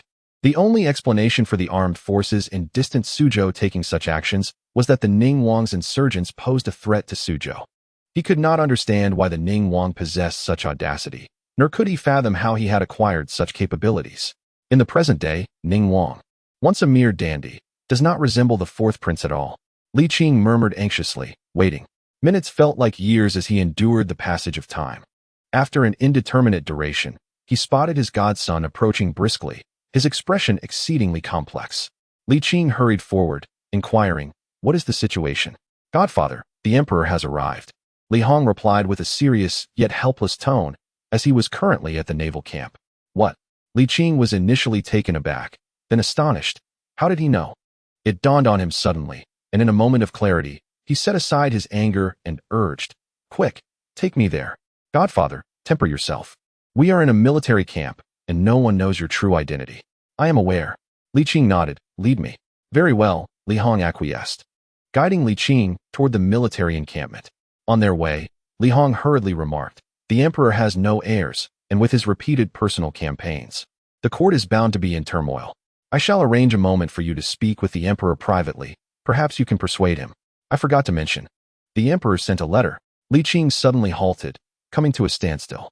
Li Hong, unable to stop in time, took a few steps before turning back, puzzled. "What is it?" "The emperor has an heir," Li Qing declared solemnly, realizing something was amiss. "What? When did this happen?" Li Hong appeared dazed. "That is precisely the issue. If a dragon son were born, the court would not conceal it. On the contrary, it would be widely announced." Yet Li Hong remains oblivious. Indeed, there had been no whispers in Jinling about the birth of a dragon son. What could be the explanation? Could the young one be deceiving him? No. The joy expressed in the letter did not seem feigned, and the young one had no motive to lie. Li Qing resumed his pace, dismissing the matter for now. "Let us meet the emperor." "Godfather, does the emperor truly have a son?" Li Hong queried. "Yes, that is what he conveyed to me." "I shall inquire further to ascertain the truth," Li Qing said, feeling inexplicably irritable. Noticing his agitation, Li Hong quickly advised, "Please remain calm." "I understand." At the command tent, Zhu Houzhao sat in his position, perplexed by the earlier actions of General Li, muttering, "Indeed, proximity to the red and black influences often leads one astray. He is likely affected by that rascal, Li Qing, showing me no respect at all." Suddenly, he froze, astonished, murmuring to himself, "Could it be that scoundrel is in Suzhou as well?" With this thought, Zhu Houzhao became increasingly convinced. For Li Hong was of an age where he should be enjoying retirement at home. What business would he have in Suzhou? Though the two locations were not far apart, age was a factor. Zhu Houzhao's scalp prickled, and he hastily rose to rush outside, intending to board a warship. "Where are you going, Your Majesty?" Jiang Bin called out, noticing the emperor's hasty exit, and promptly followed. Just as Zhu Houzhao exited the command tent, he saw Li Hong returning, causing him to freeze in astonishment. There stood Li Qing. Instead of fleeing as he should have, Zhu Houzhao felt as though he had been ensnared by a spell, unable to move. It was indeed Li Qing, the same as he had seen in his youth. At the age of maturity, he stood tall in his dark attire, his visage resembling a polished jade, his eyes akin to bright stars. He was precisely the Li Qing that Zhu Houzhao had encountered during his childhood days of playing in the mud. Yet now, he had become a father. Despite being well aware of this transformation and harboring unwavering certainty, the sight of such a Li Qing still inflicted a profound psychological impact upon Zhu Houzhao. 20 years is an eternity for an individual. Childhood memories have mostly faded into obscurity, creating a sensation as if they belonged to a past life. Yet, after such a prolonged span, no traces remained upon this singular person. "Your Majesty, what troubles you?" Jiang Bin inquired, noticing the emperor appeared lost in thought, concerned whether the dragon's body was unwell. Just then, Li Qing and Li Hong approached. "Minister Li Hong, your humble servant, pays his respects to Your Majesty." "Long live the emperor." "Please, no need for that," Zhu Houzhao replied, swallowing hard, seemingly addressing Li Hong while his gaze remained fixed on Li Qing. One must admit, the youthful Li Qing was indeed remarkably youthful. As Zhu Houzhao gazed at him, Li Qing returned the scrutiny with a piercing glare. A sudden chill ran down Zhu Houzhao's neck. "Where are you headed, Your Majesty?" Li Qing's tone was somewhat aloof. Jiang Bin frowned, tempted to interject, but hesitated. Remembering these were individuals brought by Lord Li, and since the emperor had not spoken against it, he remained silent. Zhu Houzhao composed himself, offering a sheepish smile. Well, with the Prince of Ning in rebellion, I must quell the insurrection. Li Hong clasped his hands, saying, though I am aged, I can still serve the nation. Might we discuss this further in the tent? He understood the temperament of his adoptive father. Should the emperor utter a careless remark, it would not matter the occasion. This proposal aligned with Zhu Houzhao's intentions. He had no desire to lose face in front of others. Clearing his throat, he declared, I shall discuss military affairs with Lord Li. Any eavesdroppers will face military law. With that, he turned and proceeded towards the command tent, dismissing the guards as he arrived. Jiang Bin noticed the youthful companion of the Marquis. Yongqing followed closely and opened his mouth to speak, yet ultimately refrained. There were many influential figures, yet not many held the stature of Lord Li.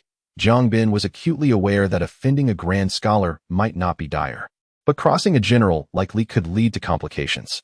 In terms of power and wealth, the Li family was a force to be reckoned with in Jiangnan. It was best to avoid conflict. After all, the emperor was not in immediate danger. Inside the tent, Zhu Houzhao took a seat at the head, attempting to lighten the mood. He turned to Li Qing, jesting, should I address you as Mr. Li, Divine Physician Li, or Marquis Yongqing? Li Qing's voice was frosty. Do you find yourself amusing? Zhu Houzhao recoiled slightly, then countered, I truly did not expect you to remain so youthful, much like I was in my youth. Your Majesty, you are not old either. Li Hong could not help but interject. Oh, there is no comparison to my youthful days, Zhu Houzhao replied. Adept at deflecting with a humble boast, elaborating on the tribulations endured over the years, the exertions, the diligence, which had taken a toll on his health. Li Qing, uninterested in such pleasantries, cut to the chase. I ask you, what is the situation with the Prince of Ning? Rebellion. Indeed, Zhu Houzhao replied. Zhu Houzhao let out a hum, pondering, is it wrong for me to quell a rebellion he instigated? Li Qing inquired, why did he rebel? Moreover, how did you come to know so swiftly and manage to bring an army with you? After a brief pause, he added, and what is the matter with the birth of the dragon's son? Zhu Houzhao felt a flush on his face and chuckled awkwardly. You pose so many questions at once. I scarcely know where to begin. Let us start with the matter of the dragon's son, Li Qing insisted. If you dare to deceive me, you know the consequences. Deceive you? Very well, the dragon's son is indeed real. Both of them are, Zhu Houzhao asserted. If I were to deceive you, I would be unworthy of my title. It is simply not yet public knowledge. Li Qing, filled with uncertainty, remarked, is it truly something you can keep private? The late Emperor Xianzong did not make it public during his reign. Zhu Houzhao responded with a grin, if you doubt my word. The Prince of Ning can accompany me to the capital to witness for himself. The pressing concern is the rebellion of the Prince of Ning. Upon hearing this, Li Qing ceased his doubts and said, now, address the two questions I posed earlier. Zhu Houzhao mumbled, when it rains, it pours, when a mother remarries. Who can stop a rebellion? I merely advanced the timing of his insurrection. Seeing Li Qing rolling up his sleeves, he quickly added, rest assured, the news has been relayed. The Prince of Ning has not even left Jiangxi. To be precise, he has not ventured beyond his fief, and aside from a few bandits. He has not gathered a single official soldier. The old king has him cornered. Zhu Houzhao hurriedly recounted the military intelligence he had received. After listening, Li Qing's expression softened somewhat, yet he still wore a displeased countenance. I cannot fathom why you insist on leading the charge yourself, Li Qing frowned. Do you wish to provoke an irreconcilable conflict between ruler and subject? Zhu Houzhao sighed. I have been on the throne for so long without having paid respects to my revered ancestor. Alas, I am unfilial. Li Qing regarded him coldly and slowly said, do you perhaps wish to abdicate? Startled, Li Hong interjected, such words are not fit for a subject to utter. In truth, Li Hong had misinterpreted. Li Qing was not issuing a veiled threat, but merely speaking literally, questioning Zhu Houzhao's desire to remain emperor. Beyond that, Li Qing could not conceive of any other motive that would compel Zhu Houzhao to act in such a manner. What do you mean by that? Zhu Houzhao exclaimed. Irritation etched across his face, though inside he felt a pang of anxiety. Li Qing gazed at him intently, demanding, speak the truth. Your words are truly amusing. Is there anyone in this world who does not wish to be emperor? Zhu Houzhao retorted with a dismissive glance. Why did the Prince of Ning rebel? Then what is your reasoning for your own actions? Li Qing's gaze was piercing. I have stated my intentions. First, to quell the rebellion, and second, to pay homage to my ancestor. Zhu Houzhao proclaimed defiantly. Very well, very well. Li Qing chuckled. Excellent. Li Hong felt a shiver run down his spine. Recognizing this as a sign of his guardian's rising fury, he quickly stepped forward to embrace his guardian, urging him, calm yourself, remain composed. Release him, let him go. Zhu Houzhao exclaimed, invigorated by the unfolding situation, yet his eyes darted toward the entrance. Truly, he was both inexperienced and eager for play. You should speak less. If I were to truly let go, you would face dire consequences, Li Hong reasoned, holding on tightly. This is a military camp. If this escalates, where will the emperor's authority lie? How will my guardian resolve this? Li Hong felt overwhelmed. Let go, Li Qing said calmly. After a moment of hesitation, Li Hong released his grip. No, you really let go? Zhu Houzhao immediately wilted, attempting to save face. The Ning Wang is raising an army to rebel. This cannot be taken lightly. I am quite busy at the moment. With that, he attempted to flee.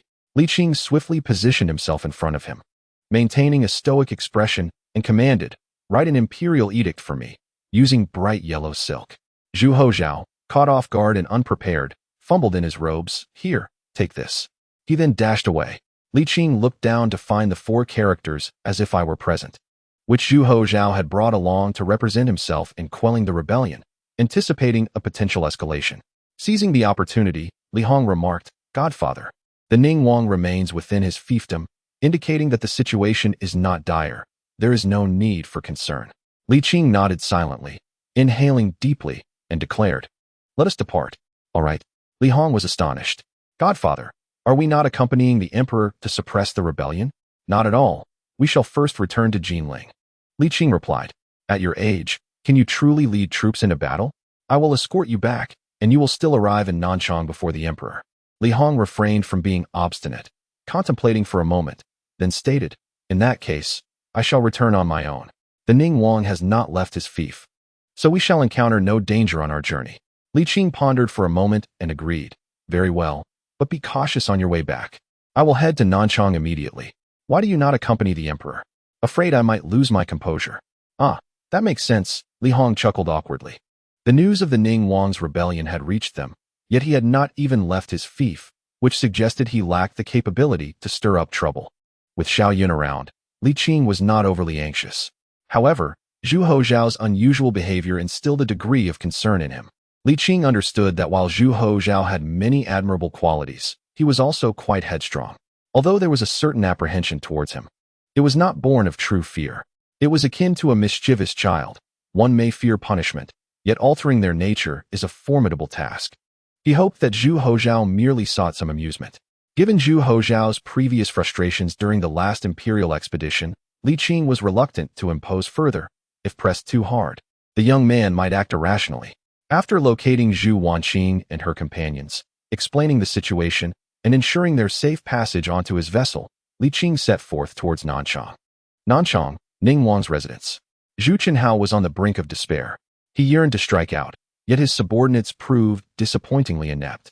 When it came to money, they were valiant heroes. When it was time to act, they faltered. In stark contrast, Wang Shoren had swiftly amassed an army of over 10,000 men.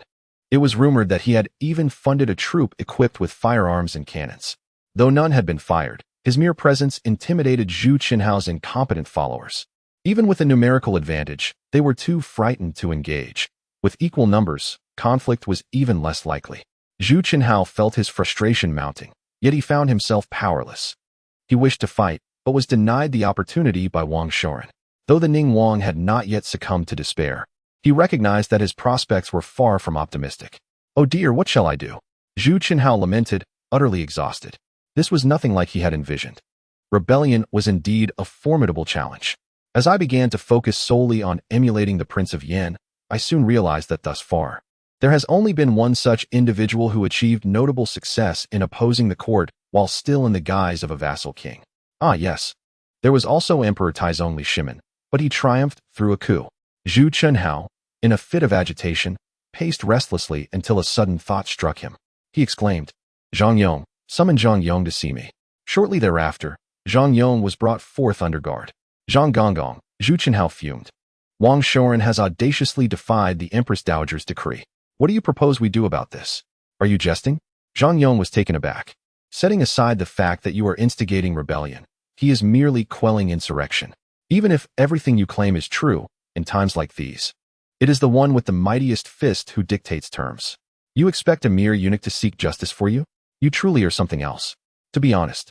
Zhang Yong held Wang Shoren in contempt. However, with his life in Wang's hands and the emperor's explicit instructions, he prioritized survival and forced a smile, saying, "This Wang Shoren is truly insufferable. I am asking you what you will do about it." Zhu Houzhao thundered. "You are the one rebelling. Yet you demand to know what I shall do?" Zhang Yong, feeling both wronged and furious, managed to muster a smile that was more pitiful than a cry, lamenting, "My lord, no, your majesty, I am but a eunuch."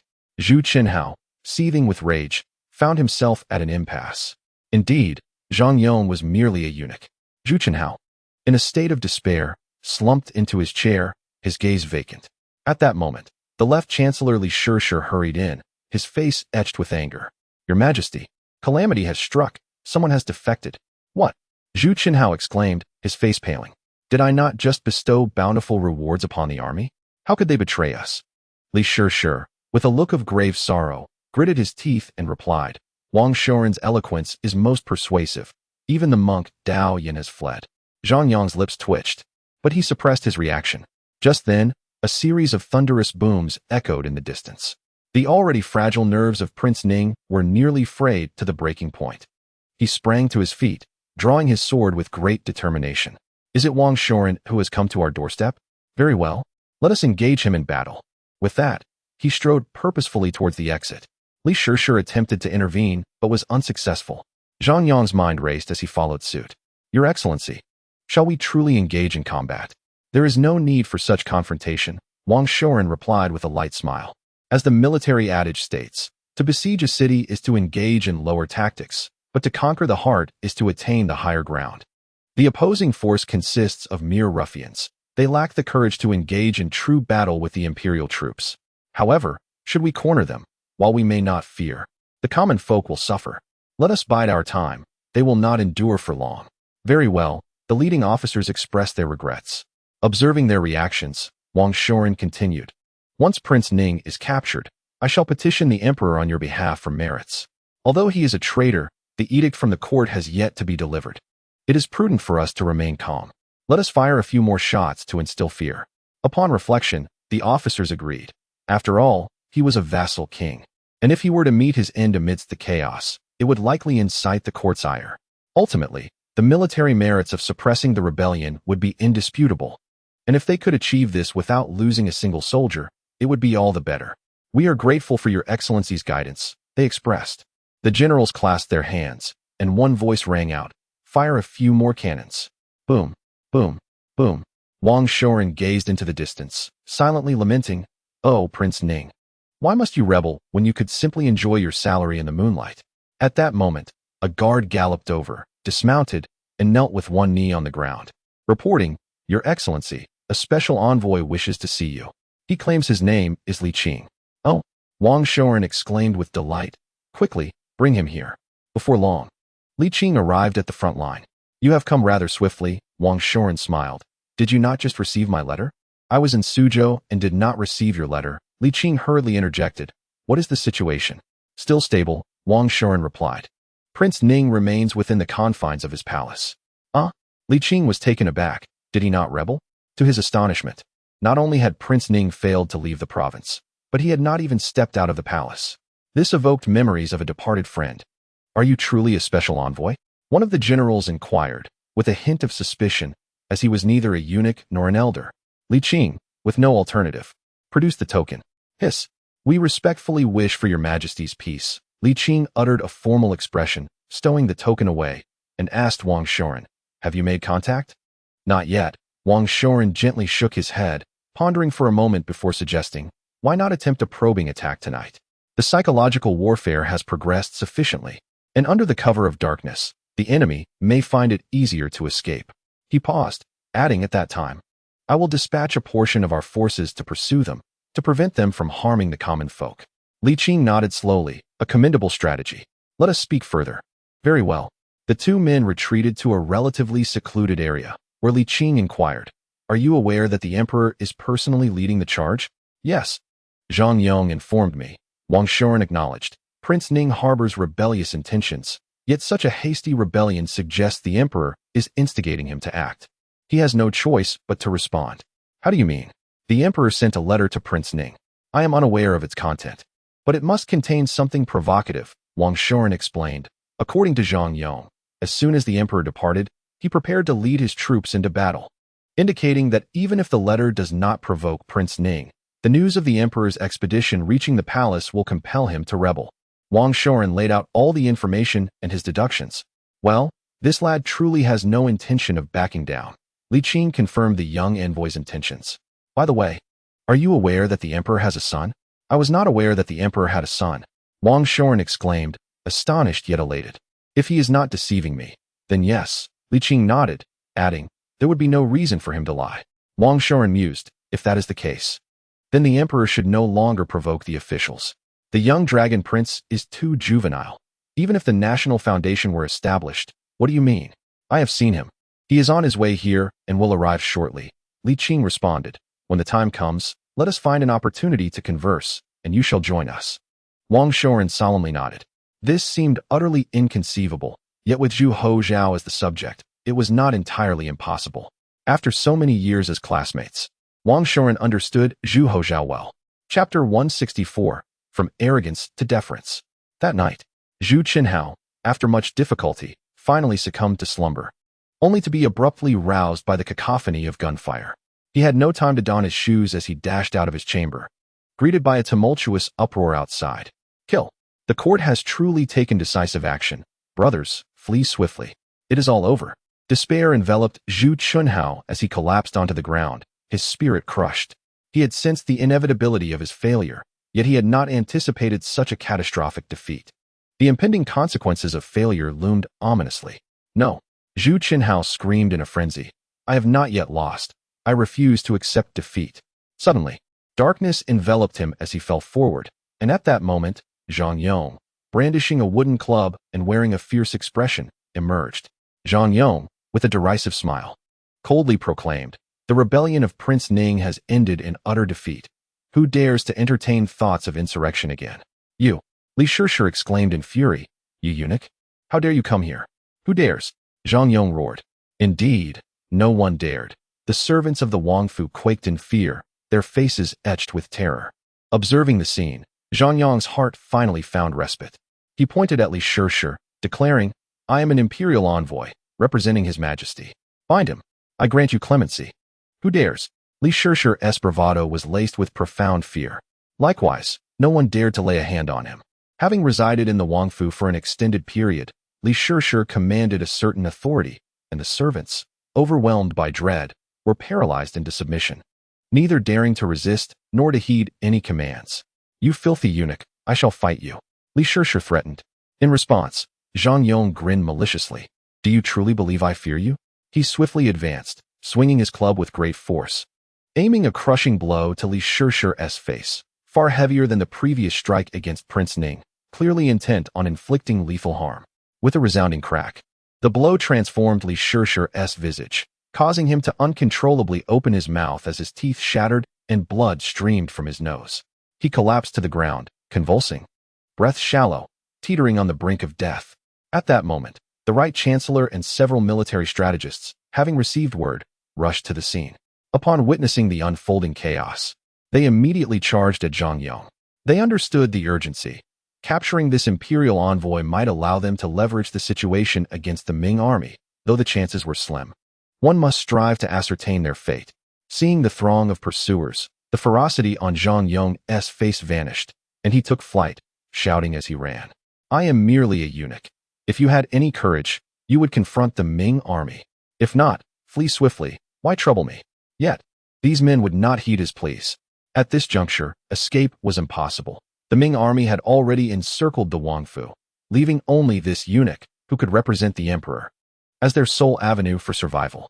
Despite being a eunuch, Zhang Yong possessed considerable martial prowess. He managed to fell 3 of his assailants before being subdued. Spare me, brave sirs, Zhang Yong, recognizing the gravity of the situation, implored. Should you kill me, you will lose your last glimmer of hope. By heavens, you, a mere eunuch, truly possess remarkable strength. A bandit leader struck Zhang Yong with great force several times, causing his body to curl up before he finally ceased, breathing heavily. In that case, we shall trouble the esteemed envoy. The sound of hurried footsteps approached, followed by hundreds of Ming soldiers bursting in, leading to a cacophony of screams and chaos within the Wang residence. Stay back. We have the envoy in our grasp. One man brandished a dagger, pressing it against Zhang Yong's throat, his face twisted with malice. Where's Prince Ning? Over there, Zhang Yong hurriedly indicated, adding, Lord Wang. It was us who brought him down. Wang Shoren stepped forward to verify, and upon confirmation, signaled for the man to be bound. He then turned to the bandit holding Zhang Yong hostage. Release the envoy, and your crime will be lessened. We have no intention of rebellion. We were merely misled by Prince Ning. Grant us a chance for survival, and we shall not harm the esteemed envoy. The man hoped that admitting fault would suffice, as it had not stirred much commotion. Wang Shoren, however, was unwilling to comply. With so many present, he could not simply let them go. Li Qing, disinterested in further debate, advanced resolutely. Hey, do you not care for the envoy's life? Li Qing did not respond, continuing his approach. Damn it, you want to die? With that, the man pressed the blade against Zhang Yong's throat, ready to slash. Clang. The man felt a sharp pain in his wrist, causing the dagger to fall to the ground. Before he could process his shock, a flurry of movements transpired. In a matter of moments, Li Qing had dispatched all of them. Zhang Yong, stunned and bewildered, took a while to recover from his fear, only to be struck by astonishment. You? It's really you? He had seen Li Qing before, in his youth, but had overlooked him. Li Qing furrowed his brow. Who am I? You are fortunate not to know. Zhang Yong shook his head vigorously, fearing for his life. Not knowing is your blessing. Li Qing threatened him lightly before turning to Wang Shoren. Prince Ning has been captured. We should withdraw for now. It would be unwise to raid the prince's residence at night. Wang Shoren understood the gravity of the situation and waved his hand. Surround Prince Ning's residence. All soldiers who quelled this rebellion shall be rewarded. The following day, Zhu Qinhao awakened with a start, realizing he was not in the Wang residence. Understanding that the tide had turned against him. Where is Wang Shoren? Summon him. Wang Shoren and Li Qing were just outside. Upon hearing the commotion, he inquired, Do you wish for me to enter? No, you go in, Li Qing replied, shaking his head. He did not want to further expose himself. Having been recognized by Prince Ning, Wang Shoren nodded and stepped into the tent. Wang Shoren, has the emperor truly arrived? Indeed, Wang Shoren replied. I estimate he will arrive in a few days. Zhu Qinhao clenched his teeth, then muttered, Wang Shoren, you have seen the situation. Does this count as rebellion? What do you think? Zhu Qinhao continued. I have neither harmed officials nor harmed the common people. How can this be considered rebellion? He exclaimed. Have you ever witnessed rebellion in such a manner? I have not, Wang Shoren admitted candidly, then shrugged. But you know, my word does not carry weight in this matter. Zhu Qinhao fell silent for a moment, then begrudgingly said, If Lord Wang could speak a few kind words, I would offer a generous gift. Wang Shoren replied, As for the emperor's proposal, I have agreed. Surely that is acceptable? Zhu Qinhao lowered his stance once more, desperate to survive. The life of a feudal prince is truly delightful. Apart from the constraints of remaining within the fiefdom and wielding lesser power than the emperor, his existence is scarcely distinguishable from that of the emperor. Indeed, in terms of quality of life, it may even surpass that of the emperor. There are no burdens of state affairs, no need to engage in political machinations with ministers. One can simply indulge in the pleasures of life. Living in a state of leisurely anticipation of death, it is undeniably blissful. You go tell the emperor that I shall draft a memorial. He need not trouble himself to come here again, declared Zhu Qinhao. Wang Shoren replied. Zhu Qinhao, in a fit of anger, retorted, I have acknowledged my mistakes and consented to the national policies of the court. What more do you expect of me? My lord, I have already mentioned that this is beyond my authority to decide, Wang Shoren said, bemused. Given the circumstances, very well. I shall not press you further. Just convey my stance to the emperor. Please, do not let him come here. Zhu Qinhao took a step back. Wang Shoren chuckled and nodded, certainly. Hearing this, Zhu Qinhao felt somewhat relieved. After a pause, he continued, Might I be allowed to return to the prince's residence? As you can see, everyone has fled. And even if I were to remain obstinate, there is no longer any possibility of me acting unwisely. Wang Shoren slowly shook his head. That is not permissible. A prince must not be humiliated. Zhu Qinhao, though fierce in countenance, was inwardly anxious. I have many womenfolk at home. Let us not forget. I too bear the surname Zhu, a descendant of the founding emperor. Rest assured, the soldiers withdrew last night, and none of the women in the prince's residence were disturbed. Wang Shoren replied with a smile. The court has yet to accuse you, and no one dares to harm you. I wish to indulge in some gossip, Zhu Houzhao said. Very well, Wang Shoren replied. I shall send someone to fetch it from the prince's residence. No men are allowed to enter the residence. Zhu Houzhao insisted. Not to worry. I shall send eunuch Zhang, Wang Shoren replied. Is he still alive? Zhu Houzhao asked in astonishment, followed by indignation. Is that dog of a eunuch trying to play tricks on me? Wang Shoren could not suppress his laughter and stood up, assuring, Rest easy, your highness. Until the emperor's edict arrives, you remain a prince with all your rights intact. No one shall harm you. After a moment, he added, I will also convey your attitude to the emperor. Upon hearing this, Zhu Houzhao's mood gradually stabilized, and he muttered, Thank you for your trouble. What did he say? Li Qing inquired. Wang Shoren replied with an odd expression. He admits his mistake. Li Qing remarked, I am now writing a war report for the emperor. Do you have any messages for him? Not necessary. We shall discuss it when he arrives, Wang Shoren said. Li Qing shook his head slightly, sighing, however. This incident could indeed facilitate the implementation of the Zhonglu Yongyi policy. The outcome may be favorable, but the manner in which it has been executed is excessively aggressive. Zhu Houzhao's repeated table flipping, with utter disregard for rules, is hardly a wise course of action. Such behavior inevitably jeopardizes the already fragile relationship between ruler and subjects. What troubles me further is that the little one seems to be contemplating resignation, Wang Shoren gently reassured. Things may not be as dire as you imagine. With the emperor having an heir, he will not act solely for himself, nor will he neglect his son. At the very least, we must wait until the crown prince is established and reaches adulthood, right? Li Qing scoffed. Do you think he possesses much patience? Wang Shoren furrowed his brow. In that case, let us wait for the emperor to arrive and discuss things calmly. Indeed, 5 days later, another imperial envoy arrived, announcing that the emperor had altered his route to South Jili and ordered the confiscation of the Ning Wang's estate, apprehending the treasonous Ning Wang and his heir for transport to South Jili. Chapter 165. I wish to drag you down with me. You cannot treat me this way. I am the Ning Wang. I am the Ning Wang. Zhu Qinhao was filled with fear as his home was being raided. How could he not be afraid? My bloodline flows with the essence of the founding emperor. During the reign of Emperor Yongzong, the Ning Wang lineage had contributed greatly. Zhang Yong forcefully stuffed a large cloth bundle into the mouth of the Ning Wang, then imperiously declared, Bring him along to South Jili. Li Qing observed this scene from a distance, his brow furrowing slightly. Wang Shoren sighed, saying, Throughout history, rebellion has always been met with severe punishment for the instigator. When it comes to familial betrayal, the roots must be eradicated. It is an unavoidable circumstance. Li Qing remained silent for a moment, and then remarked, Not entirely. Wang Shoren was taken aback, suddenly recalling tales of the Han Wang's rebellion, and could not help but inquire, was the Han Wang's rebellion genuine? Indeed, Li Qing nodded slightly. However, the Ning Wang's disturbance has garnered significant attention in Jiangnan. He cannot escape justice. Yet, to execute the entire Ning Wang lineage would indeed be excessively harsh, as his rebellion, in some respects, was provoked by the emperor. After all, the young 17 had aided Zhu Di, and the Ning Wang's lineage is also a descendant of the Zhu family, extending to at least 500 individuals, including grandchildren. To annihilate them all would be exceedingly ruthless. Wang Shoren pondered. The emperor has commanded the Ning Wang and his heir to be escorted to South Jili. The rest are merely detained and not yet sentenced to death. It seems the emperor does not intend to eradicate them completely. Li Qing exhaled slowly and said, With you here, I have no cause for concern. I shall return to Jinling for now. Indeed, Wang Shoren replied. Once this matter concludes, I shall request an extended leave from the emperor. Should you find leisure in the future, do visit my hometown.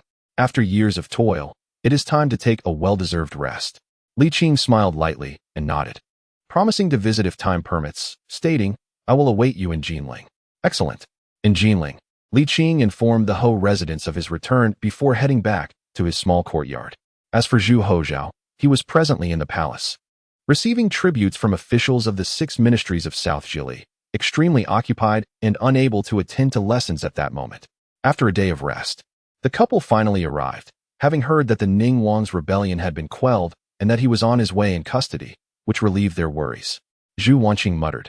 The Ningguang certainly caused a stir, but his rebellion during such a peaceful era is akin to the old immortal hanging himself for a longer life. Li Qing chose not to respond, turning to Li Hong, as the Marquis of Yongqing and former commander of the naval forces. Please arrange for the young emperor to visit at a convenient time. I have matters to discuss with him. That is certainly feasible, but remember he is still the emperor. Do not let your emotions dictate your actions, Li Hong advised. You know the emperor's temperament. This is not a matter that can be resolved with a mere beating and may even have the opposite effect. Yes, I am aware. Noticing his displeasure, the couple offered some comforting words before taking their leave. In the afternoon, the siblings brought food and drink to inquire about the suppression of the rebellion. And upon learning of the Ningguang's uprising, they wore expressions of disdain. After consuming some dishes and drinks, Li Qing's gloomy mood lightened somewhat. You often visit here. Surely the younger generation at home knows a thing or two. Li Shuai replied, Mother only mentioned that your ancestors had ties with the Li family, but did not divulge the details to the younger ones. Pausing for a moment, she chuckled, In truth, it matters not. Sooner or later, this secret will be passed down, and knowing it won't be an issue. Let us keep it confidential. Li Qing said softly, In the future, I may not need to save files. I will read them instead. What? Li Hao inquired. Li Shuai, having heard these terms from her mother, understood their implications and exclaimed in astonishment. Are you planning to pursue the imperial examination? Not quite. Li Qing sighed. By the time you both grow old, I likely will not change my identity again. What? Li Hao exclaimed. Does that mean your secret will be known to the entire world? Li Qing smiled wearily. Perhaps that is how it will be in a distant future. Li Hao's mouth fell agape in surprise. Are you planning a rebellion, Qingyi? Li Qing, exasperated, tapped him on the head. I am not from the Zhu family. How could I become an emperor unless there is a change of dynasty? Li Hao chuckled. Well, it's not entirely impossible. Stop being so clever, Li Qing retorted. Is that something you can jest about? The turmoil it would cause would be immense. It was just a joke, Li Hao muttered, then shifted the topic. Qingyi, why have you suddenly changed your mind? Li Qing replied calmly. The Ming dynasty is evolving, and the times are changing. I too must adapt. Then, with a bitter smile, he continued, Who can truly predict the future? I cannot foresee what the future landscape will be or what path the Ming dynasty will take. However, one thing is certain, as it improves, it will also become increasingly challenging to influence. Alas, one skill alone cannot suffice for all endeavors. Li Shuai inquired, Is it because of my nephew? How did my son come into this? Li Hao questioned, puzzled. I was referring to Emperor Jingde. Li Hao teased, Sister. You never miss an opportunity to gain an advantage. He then turned to Li Qing. Qingyi, is it truly because of the emperor? Not entirely. Li Qing shook his head. It mainly concerns capital. It won't be long before the Li family, benefiting from the patent law, becomes highly sought after, attracting numerous imitators. While this is a positive development, it will also lead to rapid capital expansion, inevitably impacting imperial authority. He did not elaborate further, stating, This is merely a conjecture of mine. Whether this path will be taken remains uncertain. In any case, do not let the younger generation know without my consent. Li Hao, feeling bewildered, suddenly grasped something, asking in astonishment, Qingyi, are you planning to sever ties with the Li family? Li Qing paused momentarily before slowly nodding. No. Are you no longer acknowledging us? Li Hao instantly felt insecure. Li Shuai shot him a reproachful glance, saying, Look at your lack of resolve. This course of action may indeed be for the good of the Li family. What good? I see none. Li Hao protested, glaring. Li Qing replied, If that path needs to be taken, cutting ties with the Li family is essential. Rest assured, I will not abandon my responsibilities. That is reassuring. Li Hao felt much better, but added, However, Qingyi, if the entire world discovers your secret, you might become a target. Li Qing chuckled. If you can think of it, surely I can too. How could I lack a contingency plan? Li Shuai frowned and remarked, From what you say, it seems you are indeed set on this course of action? Most likely, Li Qing did not deny, estimating that in another generation, the landscape of the Ming dynasty would undergo significant transformation. Li Hao scratched his head. 20 years? What substantial change could possibly occur? He was puzzled. Reflecting on the many years since he descended the mountain in the 15th year of Hongwu, could such a brief span of merely 20 years bring about profound upheaval? Due to the efforts of centuries, it is entirely plausible that an explosive realization could manifest within this 20-year time frame. Is it truly so outrageous? Li Hao remained skeptical. Li Qing chose not to elaborate further, instead stating, "You will undoubtedly witness this. In due time, you will understand." Li Hao dared not question further and chuckled. "As for the future, I shall leave it to you. However, you must not neglect the Li family. It is often said that wealth does not last beyond 3 generations. Which family hasn't produced a prodigal child? If the descendants of the Li family exhibit tendencies of deviation, you must intervene to prevent any true misalignment." Li Qing, both exasperated and amused, replied, "Yes, yes, I will." "Ah, splendid." Li Hao hurriedly poured wine, raising his cup. "To you, Qing Yi, from your grandson." 7 days later, Zhu Houzhao arrived. Upon entering the courtyard, he immediately began to praise the design of the small courtyard and the flourishing fruit trees, even extolling the pebbled path connecting the entrance to the guest hall. Li Qing ignored him until Zhu Houzhao himself grew weary of his own prattle, at which point he said, "Have you run out of things to say? If so, it is my turn." Fine, go ahead and ask." Zhu Houzhao cleared his throat and retorted, "I shall speak freely, withholding nothing." Li Qing settled at the stone table beneath the fruit trees, lifting his chin slightly. Zhu Houzhao approached and sat across from him, sitting straight with the demeanor of a diligent student. "Have I mentioned before that I would assist you with the matter of the Zhonglu Yongyi?" "You have," Zhu Houzhao replied sheepishly. "I was merely thinking that the sooner we resolve the Zhonglu Yongyi issue, the sooner the court's finances will ease.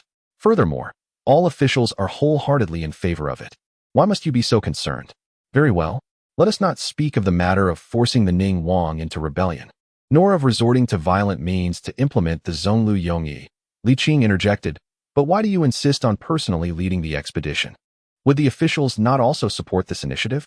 Zhu Houzhao retorted, "If a vassal king rebels, is it wrong for me to quell the insurrection? Do not be so evasive. Is this the sole issue at hand?" Li Qing's anger flared. "The real problem is your sudden incursion into Jiangnan. I ask you, how many officials from Jiangnan are present in the court? Moreover, I question you, as the emperor, do you not realize how reckless your abrupt arrival will be perceived by them?" Zhu Houzhao asserted, "You know well how many parasites lurk in this prosperous era. I am merely inspecting the realm to address the nation's ailments. Issues must indeed be addressed, but not in the manner you propose." Li Qing gritted his teeth. "Your sudden appearance conveys a political stance that you are oblivious to. This is akin to overturning the table. Regardless of whether you intend to do so, officials in the capital and local officials in Jiangnan will interpret it as such, especially given your history of acting with brutality. In light of this, how do you expect them to respond?" Li Qing scoffed, setting aside the further deterioration of the sovereign-minister relationship. "Merely your abrupt inspection as the emperor would send shockwaves throughout Jiangnan. You too have traversed the path of childhood, when you were young and made mistakes, would you not? In the face of an unexpected inspection by your elders, resort to a greater folly to conceal a lesser one? Such actions, if committed once, can ensnare a person in a perpetual state of crisis." Li Qing exclaimed in anger, "Do you not comprehend that an unexpected inspection signifies a severe crackdown? It implies a rift between sovereign and subject." With a sardonic laugh, he continued, "By your reasoning, should I announce my arrival in Jiangnan to them in advance? Of course, if that were the case, what issues could I uncover? It is through discerning the minutiae that one identifies problems and resolves them gently, rather than unveiling the gory reality from the outset." Li Qing added, "Have you considered how to conclude such actions? A rigid approach to addressing the root cause will inevitably lead to a recurrence, and the affliction may worsen." Taking a deep breath, Li Qing suppressed his fury and remarked, "There are indeed numerous ailments, yet under the auspices of a prosperous era, they remain manageable. There is no need for drastic measures." With a scoff, he continued, "Do you truly believe that upon your sudden arrival in Jiangnan, the officials of the 6 ministries will be pleasantly surprised? They will only be terrified. In their fright, might they react with excessive force? How can you expect to ease the tensions between sovereign and subject in such a manner?" Gritting his teeth, Li Qing asserted, "You know. In truth, you are well aware of everything. You merely wish to escalate the situation to an irrevocable state, thereby abdicating your responsibilities, do you not?" Zhu Houzhao fell silent. After a lengthy pause, he finally conceded, "Very well, I admit, you are correct in all your assertions. This is indeed my intention, to drag you into the quagmire." Chapter 166. Candor and openness. Zhu Houzhao exhaled a breath of pent-up frustration and retorted, "However, You portray the Emperor Zhengde in an excessively unfavorable light. Yes, I do wish to relinquish my responsibilities, and I understand the consequences of such actions. Yet, deep within, I aspire to resolve all manageable issues before doing so. This applies to the battles beyond the Great Wall, to Prince Ning, to the Zhonglu Yongyi, and to my journey to Jiangnan. Zhu Houzhao expressed indignation. I do not wish to be an emperor because I have been striving to fulfill that role diligently. Otherwise, would I not be reveling in wine and beauty each day? With a cold laugh, he added, if that were the case, how could there be a rift between sovereign and subject? As the conversation progressed, his anger flared. Zhu Houzhao abruptly rose, pressing his hands against the stone table, leaning forward, and shouted, do you not see my contributions to the Ming dynasty? They say I am addicted to pleasure, yet in the years since my ascension, when have I ever neglected governance for indulgence? Must I not possess a single flaw? Must I be flawless? Li Qing raised his arm and wiped his face with his sleeve, his expression stoic as he replied, I have never claimed you to be a tyrant, nor have I failed to acknowledge your accomplishments. The issue lies in your excessively abrasive approach. You often proclaim that governing a great nation is akin to cooking a delicate dish, yet your methods are often one-size-fits-all. Am I abrasive? Huh. How can one achieve results without firmness? Zhu Houzhao scoffed. Have you not observed how the officials were indulged when I ascended? Do you not consider my age? I have yet to reach 30. I am not yet 30. He laughed derisively. And you, how old are you? Do you truly wish to compare yourself to me? How absurd. Zhu Houzhao taunted. Li Qing, when you first descended the mountain to enter the court, were you not abrasive? Were you as composed, as cautious, as circumspect as you are now? How many young people are not impetuous? If one were not impetuous, could they still be called young? Since it is the right thing to do, why should it not be done? I am not you. I cannot live as long as you. Nor can I endure the endless years that others speak of. Life is fleeting, a mere few decades, and I wish to swiftly fulfill my responsibilities. What is wrong with that? You, surnamed Li, spare me your lectures. Zhu Houzhao grew increasingly furious, unleashing a torrent of curses upon Li Qing's ancestors. Suddenly, Zhu Houzhao stopped, resumed his seat, and his anger dissipated as he muttered, well, the situation is as it is. You may handle it as you see fit. After a brief pause, he added, I have vented my frustrations. There is no need to press me further. Li Qing's countenance darkened. Are you finished? Yes, I am done. Zhu Houzhao's gaze wandered, casting sidelong glances at Li Qing, his heart heavy with trepidation. After a moment, Li Qing slowly began. The Hongji era indeed harbored numerous flaws. I am aware of the hardships you have faced since ascending the throne, yet it is not as dire as you suggest. Sighing, he continued, admittedly, officials have been somewhat overindulged, yet they have also delivered results. The relationship between ruler and ministers is harmonious. While some officials may have strayed from virtue, they generally remain diligent, and the nation's strength is on the rise. Li Qing shifted his tone. Your desire to alter this atmosphere is commendable, but it must not be approached recklessly.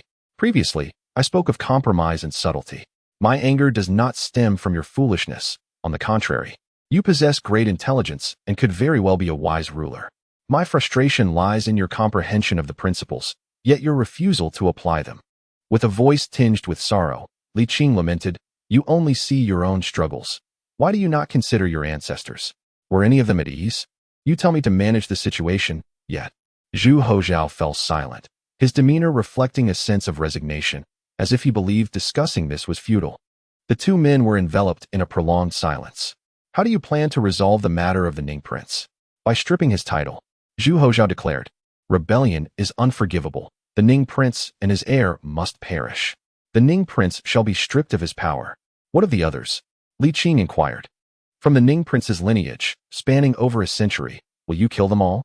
That need not be the case. They can simply be demoted to commoners, Zhu Houzhao responded. However, the children of Zhu Chenhao must face punishment, the males conscripted and the females spared. Li Qing fell silent for a moment before slowly nodding. Now tell me, what are your true intentions? Once all issues are resolved, I wish to enjoy a carefree life, Zhu Houzhao replied with a hint of bitterness. Before I abandon my duties, I will strive for perfection.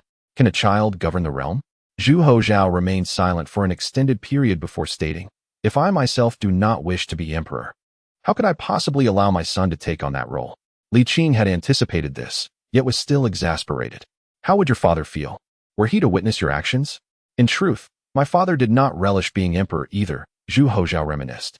When I was young, I asked him if being an emperor was good, and he would always smile wearily. When I pressed him further, he confessed that he had no choice. Indeed, it is not just him. I too have no choice, Zhu Houzhao sighed, and this is my unspoken reason. Then, does this imply that the princes are not born of consorts? Indeed, Zhu Houzhao hesitated for a moment, his face flushed, and confessed, it is the people outside, the courtesans of the brothels. Initially, you forbade me from visiting the pleasure quarters, so I chose the one I fancied the most. I had Zhang Yong arrange a place for her outside the palace. Her origins are somewhat humble, yet she possesses a genuine character, devoid of pretentiousness, akin to that of a common couple. Zhu Houzhao closed his eyes, bracing himself for an inevitable reprimand. However, after a considerable time had passed without the anticipated slap, he opened his eyes to find Li Qing lost in thought, showing no inclination to retaliate. A wave of astonishment washed over him, followed by a creeping dread. Well, there are no outsiders present. You need not stifle your feelings. Just avoid striking my face. Though, I suppose even that would be bearable. Provided you take care of the aftermath, Zhu Houzhao stammered, forcing a semblance of a flattering smile. I can endure it. After a prolonged silence, Li Qing finally offered this assessment. It is quite good. Li Qing refrained from acting. With heavy eyelids, he sighed softly, stating, unless the emperor is deceased, there is no possibility of passing the throne to a vassal prince. This door must remain firmly shut. The sycophantic smile on Zhu Houzhao's face froze, the corners of his mouth gradually drooping, his lips parting slightly as the gleam of hope in his eyes dimmed, replaced by despair. His expression was comical, reminiscent of a clown, yet it evoked sympathy, embodying the heartache of something cherished that is poised to be lost. It was a sorrowful state caught between the desire to strive for something while knowing it is unattainable, a bitter longing accompanied by a sense of helplessness. He understood that without his approval, he could not relinquish his responsibilities. There was no possibility of doing so, nor would he dare to. The absurd yet pitiable expression lingered on his face, vacant and dazed, staring blankly at Li Qing, gradually succumbing to despondency. Li Qing, with a heavy heart, remarked, the accomplishments of Emperor Taizong during the Jingnan campaign are well known, while the fate of Jiangwen remains uncertain. For over 20 years, Taizong has known no peace. I need not elaborate on the intricacies. You must understand. Yes, I understand. Zhu Houzhao attempted to muster a smile to salvage his dwindling pride, but his eyes betrayed him with tears. Nevertheless, he forced himself to smile, saying, it is my father's decree, and it is also my fate. I accept it. As Li Qing's figure grew increasingly blurred, he wiped away the tears with the back of his hand, but dared not look again. Fearing further distortion of Li Qing's visage, he turned his head, striving to maintain a steady voice, yet it quivered uncontrollably as he muttered in a comical tone. Each person has their own destiny. Indeed, it is somewhat disheartening. To put it plainly, perhaps it is because I have become a father. I do not wish my son to follow in my footsteps. I do not want him to become an emperor. I fear he may become a tyrant, bringing ruin to the Ming dynasty. I dread the thought of him toiling his entire life, enduring hardship, and compromising himself. I desire for him to be joyful, to lead a life of ease and comfort. I fear he may ask me, Father, is it good to be an emperor? I am afraid I will be like my father. Stroking his little head and responding in a tone laden with sorrow, my son, this is your father's fate, and it is also yours. He struggled to maintain his crumbling emotions, striving to appear magnanimous, to portray strength. The suffocating weight upon his chest and the dryness of his throat conspired to render him incapable of uttering a coherent sentence. By the end, he found himself at a loss for even a single word. He wished to maintain his dignity, yet he could not suppress the turmoil within. He longed to escape, but the throng outside only grew larger. Observing Zhu Houzhao in such a state, even with a heart of stone, Li Qing could not help but feel a twinge of compassion, letting out a deep sigh. There is no need to hold back. I shall not mock you. Zhu Houzhao yearned to protest, yet his voice failed him. This time, it was not Li Qing who took action. Li Qing opened his mouth, but refrained from offering further comfort, for he understood that any words spoken now would only serve to further agitate Zhu Houzhao's already fragile and near-crumbling heart. Thus, the silence lingered. Zhu Houzhao attempted to compose himself, but the more he struggled, the more elusive calmness became, until his face turned pale and his lips trembled. Realizing that this could not continue, Li Qing seized the moment and acted unexpectedly. Zhu Houzhao's eyes rolled back, finally liberated from his torment. Alas, while some yearn for such release, others flee from it. Truly, fate can be a cruel jester. Li Qing felt a pang of bitterness as he looked down at Zhu Houzhao, who, even in unconsciousness, bore the twitching of his body and the stubborn curl of his lips. With a sigh, Li Qing could not help but worry.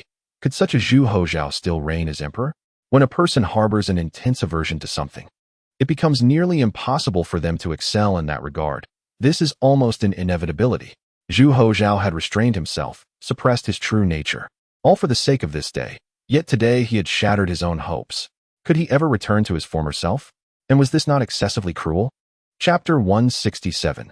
The candidate. As the cicadas chirped incessantly in the late summer night, the small courtyard was lush with greenery, and the crisp air carried a refreshing chill that invigorated the senses. Zhu Houzhao stepped out from the doorway of his chamber, gazing at the resplendent starry sky for a considerable time before lowering his gaze. Beneath the persimmon tree, Li Qing drank alone, his expression clouded with melancholy and gloom. After a moment's hesitation, Zhu Houzhao approached, thinking, drinking alone is a dreary affair. Pour me a glass. Li Qing ignored him, finishing the wine in his cup and pouring another for himself. Zhu Houzhao, undeterred by his own lack of amusement, retrieved a teacup from the tray, removed the lid, and poured himself a modest half-cup of wine. How disappointing, Zhu Houzhao muttered, taking a sip. Have I been here so long that no one has come to inquire after me? Li Hong, came the response. Ah, I see. Zhu Houzhao nodded, realizing it was best not to press further about his sudden bout of sleepiness. Instead, he inquired, is there more wine? Li Qing remained reticent. Zhu Houzhao then rose to head to the eastern kitchen, bringing back a large jar of wine. You are in a foul mood, and so am I. Let us indulge in a drunken revelry tonight. With a resounding thump, he placed the almost barrel-sized jar on the table. The cups are too delicate. I shall fetch a bowl. Li Qing continued to drink from his cup, not even lifting his eyelids. Before long, Zhu Houzhao returned with a bowl, pouring and drinking with abandon. In less than a quarter of an hour, his face flushed with color, and he had reached a state of mild inebriation. Is it true? Are you really being so stingy? Zhu Houzhao exclaimed dramatically, his expressions and gestures exaggerated. Is this what truly angers you? Li Qing sighed softly, raising his gaze to meet Zhu Houzhao's. Do you believe you can still be a good emperor? Zhu Houzhao hesitated for a moment, then burst into laughter. How can I guarantee that? Li Qing fell silent for a moment before asking, what was your original plan? Caught off guard, Zhu Houzhao looked at Li Qing incredulously, the effects of the wine fading rapidly. What do you mean? Speak plainly. Ah, very well, Li Qing replied. Zhu Houzhao struggled to suppress his excitement, fearing that greater hopes would lead to greater disappointment. I was considering letting Prince Xing ascend to the throne. Li Qing was not surprised. Both in terms of legality and familial ties, Prince Xing was undoubtedly the best candidate. However, if you allow Prince Xing to take the throne, it would mean your lineage has no claim to it, as if starting directly from Emperor Xianzong, Li Qing mused. This is akin to the situation during Emperor Taizong's time with Emperor Shaokong and Emperor Jiangwen. The circumstances differ, but concerning the succession of the throne between you and your father, I do not care for the throne itself. Why would I concern myself with this? Li Qing paused, shaking his head with a wry smile. Zhu Houzhao cautiously inquired, do you truly agree? Li Qing replied somberly. Your sudden arrival in Jiangnan has a tremendous impact on politics. You must understand this. Regardless of whether you crack down or not, officials will inevitably fall into a state of anxiety and fear, akin to a sword hanging over their heads. Trust has already crumbled. Indeed, having slipped out of the palace twice has led to an irreversible rift, Li Qing lamented. Not only the officials from Jiangnan and the capital, but all officials of the Ming dynasty will feel an acute sense of crisis. They will believe that if you can escape to Jiangnan, you can also flee to their hometowns. Moreover, the image you have cultivated over the years does not instill confidence in them.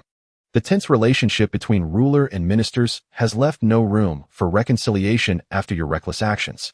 Li Qing took a sip of wine and continued. An emperor can certainly survey his realm.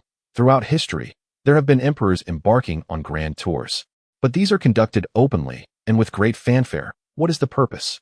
It is to resolve issues gently. Do those emperors not realize that a sudden attack could reveal problems more effectively? Alas, the nature is different. Zhu Houzhao remained silent. He understood the reasoning. This time, He merely sought to shift the blame onto Li Qing. So, do you agree or not? You have created such a mess and yet ask me if I agree? Li Qing scoffed. Did you give prior notice? To the officials, your actions are an ambush. To me, are they not the same? Zhu Houzhao felt ashamed. Li Qing took another sip of wine, stating, you cannot retreat now. Zhu Houzhao, feeling despondent, suddenly grasped the implication of Li Qing's words and exclaimed with surprise, then when? Wait a little longer, until the Ning Wang incident calms down, until the affairs of the royal family are settled, and until the turmoil you have caused subsides, Li Qing said, then suddenly paused, recalling the poor health of Prince Xing. Li Qing frowned again, pondering, are you familiar with the princes and royal family members? Yes, Zhu Houzhao replied, somewhat disgruntled. This plan has been in the making for quite some time. I thoroughly reviewed the genealogy before coming. Li Qing chose not to descend to his level, inquiring, who else, aside from Prince Xing, is more suitable to inherit the throne? Why am alone? Zhu Houzhao appeared puzzled. He may be nearing death, Li Qing replied. I had some interactions with him previously, and at that time, his health was already quite poor. The transition of imperial power demands immense energy, which his frail constitution cannot support. Zhu Houzhao furrowed his brow and responded, if that is the case, it complicates matters. How so? Zhu Houzhao spoke candidly. When I entertained this notion, I conducted an assessment of the various princes. My choice of Prince Xing was not solely based on his legal precedents. He possesses commendable character and a love for learning. If we were to consider other princes who indulge in pleasure, like Prince Ning, you have witnessed the consequences. Should such a man ascend the throne, it would be a strenuous endeavor, likely yielding no fruitful results. Li Qing nodded slowly, pondering, then suggested, why not select from the heirs of the princes? That too may not be feasible. Zhu Houzhao sighed. You must understand the weight of filial piety, the son as emperor. The father as prince. How could he continue the family legacy? He would likely prioritize the interests of his father, akin to a consort advocating for her family's welfare. Li Qing was momentarily taken aback, then retorted with sarcasm, you certainly go to great lengths.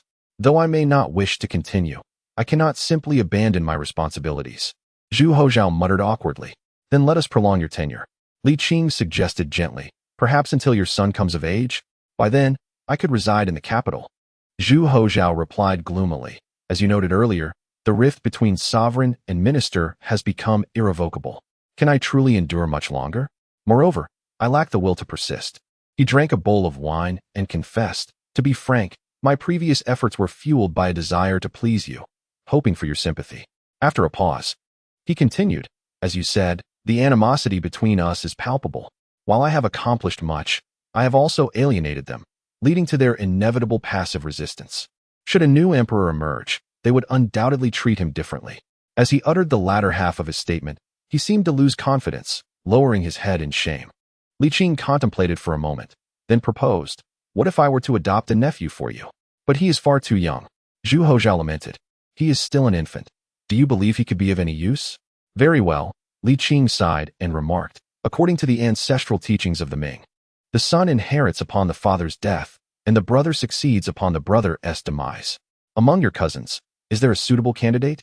After a moment of thought, Zhu Houzhao replied, if we adhere to the principle of brotherly succession in the Ming teachings, it can only be the heir of Prince Xing. Among the sons of Emperor Xianzong, excluding those who passed away prematurely, the heir of Prince Xing is the only one remaining after my father, making him the rightful choice. Pausing, Zhu Houzhao flushed and asked, how do I extricate myself from this predicament? Li Qing scolded, you have not even devised a plan for your escape. Yet you dare to overturn the table? Speak. Zhu Houzhao muttered, his gaze cast downward in guilt. Li Qing scoffed, what other means of escape could there be? Perhaps a fake death? What? How could that possibly deceive anyone? Zhu Houzhao exclaimed, incredulous. If you wish to abandon your responsibilities, then Emperor Zhengde must indeed perish.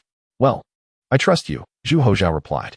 Then he inquired, and what of my son and the women? At this moment, you are only now considering your son and women. Li Qing thought to himself, suppressing the urge to strike him, and retorted, as for the women in the palace, do not expect to take any with you. You shall not be able to bring out even one. Zhu Houzhao is rather despicable. It's nothing, I never intended to bring them out. There is no affection between us. Those women are merely here to enjoy the comforts of the palace. I only desire that courtesan. Ha ha ha. And as for my son, Devise a plan for how I should live moving forward. Observing Li Qing's face darkening like a pot's bottom, he hurriedly added, if you are angry, a good beating will suffice. Li Qing took a deep breath and replied, this is not something you should concern yourself with right now. First, tell me so I can be at ease. Zhu Houzhao assured him, rest assured, I will faithfully fulfill my duties until the very end. Export to domestic sales? Zhu Houzhao appeared bewildered. Li Qing continued, first, go to Jiaoji for 2 years. Return only after Zhengde has passed away. That is feasible. Zhu Houzhao nodded. Having forgotten that you could communicate in Jiaoji? Yes, that sounds good. Unable to restrain himself, Li Qing resorted to fists. Zhu Houzhao bore the blows without anger. Standing at attention, grinning through the pain, and inquired, what shall we do next? First, send someone to investigate the situation with the Xing Wang, Li Qing pondered. Since we are here, we must adhere to the proper formalities. During this time, pay respects to Taizu and address any pertinent matters, but do not wander aimlessly. That would greatly trouble the people. Very well, is there anything else? Zhu Houzhao asked. Handle Ning Wang promptly, Li Qing sighed. For now, let it be. And do not think you can extricate yourself quickly. Even feigning death requires a process, and the political tumult will not settle so swiftly. Zhu Houzhao complied wholeheartedly. I will heed your counsel. Chapter 168. The passing of Xing Wang in the Xing Wang residence. The atmosphere was draped in white mourning attire. The entire estate enveloped in a pall of sorrow. The Xing Wang has passed. Young master, please eat something. Huang Jin gently offered a meal at the morning hall. Remove it. I am not hungry. Huang Jin hesitated, shaking his head, and retreated with the food. Before long, 2 young maidens clad in mourning garments entered, one older, around 14 or 15, and the other younger, about 8 or 9. The sisters, both delicate and lovely in their attire, appeared even more fragile. The elder cast a glance at the younger, who hesitated before timidly speaking. Wang brother, mother calls for you. After a moment of silence, the young boy replied, I understand. Seeing this, the elder hurried forward to support him, gently saying, mother is also very sorrowful. You should comfort her as much as you can. With his sister's assistance, Zhu Houzhao stood, slightly nodding, I understand. Mother only uttered 2 words, unsure of how to offer consolation. Should she say, may you find peace in your sorrow? Jiang Shi beckoned, and Zhu Houzhao approached the bedside, lowering his head in silence. Ah, my dear, the lineage of the Xing Wang will depend on you from now on, Jiang Shi said, her hand stroking her son's head, her expression filled with sorrow. Do not worry. Mother, Zhu Houzhao assured, shaking his head earnestly, having regained some clarity from his grief. I will manage this household well. You have lost weight these days. With a heavy sigh, Jiang lamented, your father has departed, yet our family must persist. Do not neglect your health. The 7 days of mourning have already elapsed. You ought to rest and eat well. Your father would not wish to see you in such a state. Zhu Houzhao nodded, tears streaming down his cheeks. At merely 12 years of age, how could he possibly acclimate to a life without his father? The loss of a father in youth is a profound sorrow. After a long pause, Zhu Houzhao wiped his tears and expressed his concern. Mother, there are rumors that the current emperor is reckless. Will he not arbitrarily assign a posthumous title to my father? Jiang gently shook her head. That shall not occur. Your father was always principled and shared a strong bond with the late emperor. Though the current emperor is young and impetuous, if he can temper his disposition and learn from the governance of the former emperor, he may yet become a wise ruler. We must not be swayed by partiality. Zhu Houzhao nodded slowly and inquired, Mother, news of the Prince of Ning's rebellion and the emperor's personal expedition has reached us. Why must we still report to the capital? It is the protocol, Jiang sighed. My dear, the vassal princes of our Ming dynasty are not comparable to those of the Hongwu era. When you inherit the title of Prince of Xing, you must adhere to the rules. Only then can it endure. The emperor harbors disdain for the vassal princes, and you must avoid mistakes. I understand, my child, Zhu Houzhao replied earnestly. But the emperor is not in the capital. Once the court receives the news, they will certainly inform him. This is beyond our control. Jiang forced a smile. Let us leave it to the court's arrangements. At that moment, the young princess rushed in. Breathless, Jiang, affectionate towards her son yet stern with her daughter, admonished, what a lack of decorum. You ought to emulate your sister. Mother, brother. Someone from the court has arrived. The little girl exclaimed anxiously. What? Jiang was startled, quickly sitting up from her bed. How many have come? Are they generals or eunuchs? It seems to be a eunuch, no beard, the young princess replied. He claims to be here on behalf of the emperor to pay respects to father. On behalf of the emperor? Jiang paused, feeling even more anxious. Quickly, have Huang Jin make the necessary arrangements. Where are they? They are in the morning hall. Paying respects to father. Understood. Return to your room, Jiang instructed, hurrying to the mirror to tidy her appearance. Houzhao, come along with your mother. In the morning hall, Zhang Yang's expression was one of deep sorrow as he forced out tears, all the while feeling anxious, wondering when the others would arrive. Their family was almost out of words. Although only a princess and a eunuch were present in the hall, the display of respect was imperative, for the deceased was a vassal prince of the Ming dynasty. As a special envoy, he could not afford to lose decorum.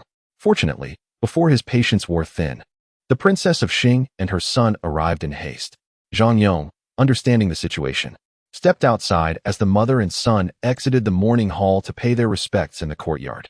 I, Jiang, and I, Zhu Houzhao, humbly request your peace.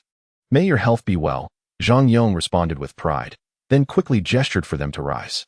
Please, princess, and you as well, your highness.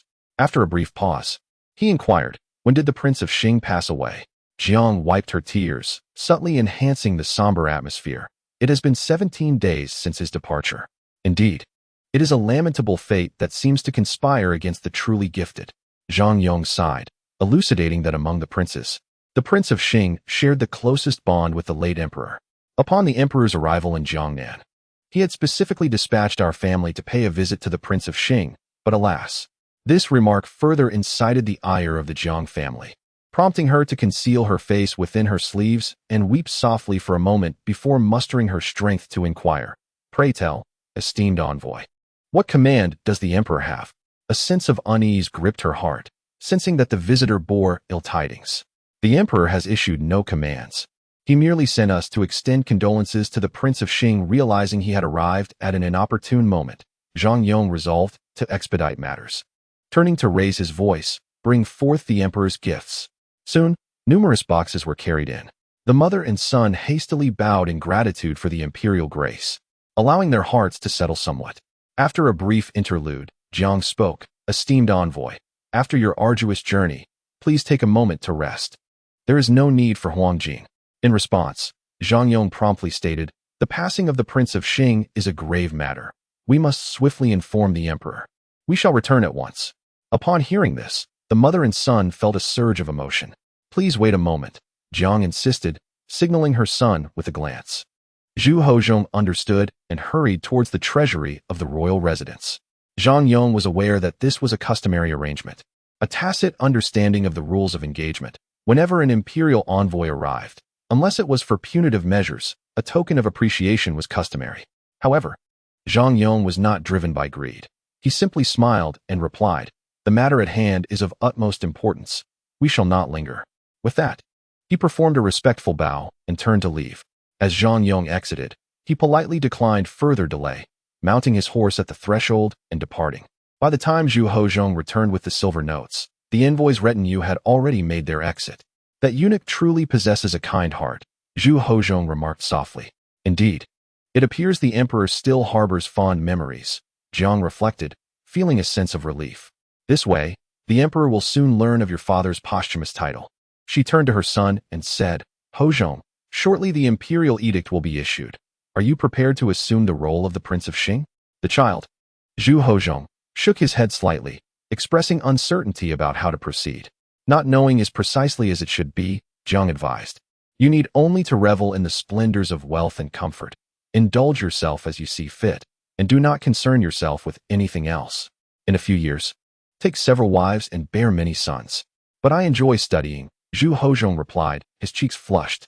"You cannot take the imperial examinations, so what purpose does excessive study serve?" Jiang seemed somewhat dissatisfied.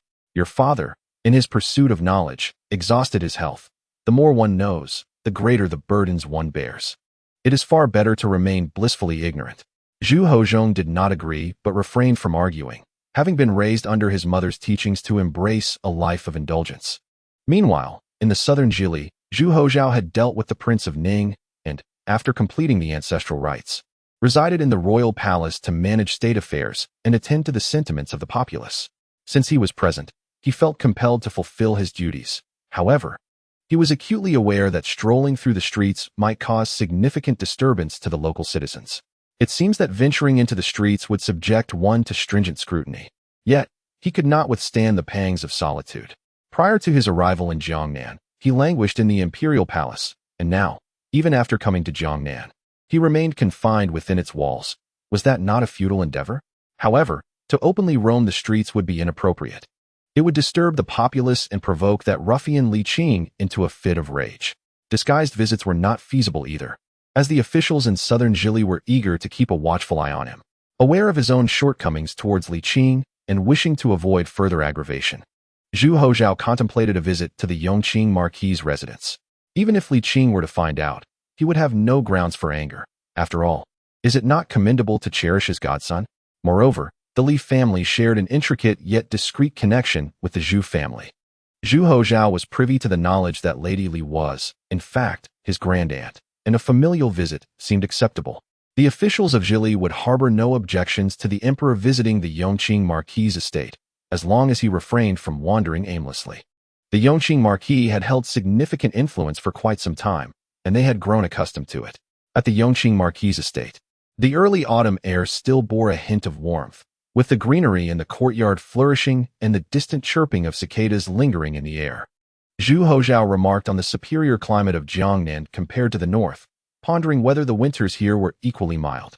Accompanied by Li Hong and his son, they strolled through the estate. Li Hao noted that winter was indeed cold, but far more temperate than in the capital. Mid-sentence, he was met with a sharp glare from his father, prompting him to fall silent. Zhu Houzhao stretched lazily and inquired about Lady Li's absence, jesting if she did not welcome him, to which Li Hao replied, "She is in the rear courtyard." Zhu Houzhao retorted, "What is the matter with that? Are you afraid I might take a fancy to your concubine?" Li Hao felt a strong urge to summon Qing Yi to properly discipline this errant creature. Chapter 169. The irate grandaunt mother. The emperor insists on seeing you. I shall not. If you refuse to see him, he will come to see you himself. Li Hao countered. Zhu Wanqing replied, after all this time, he has likely forgotten. And even if he remembers, what of it? Am I not allowed to chastise him? Taking a deep breath, she declared, very well, let us go. Ah, fine. Li Hao was reluctant for the emperor to venture into the rear courtyard. Though nothing untoward would occur, it would leave an unfavorable impression. At the pavilion, Li Hong and Zhu Houzhao engaged in a game of chess, with Li Hong losing several rounds, extinguishing his enthusiasm. He mused, had my carriage not been incapable of resurrection, would you truly have won? Zhu Houzhao, finding little satisfaction in besting an easy opponent, shifted the conversation to the past exploits of Li Qing, which piqued his interest immensely.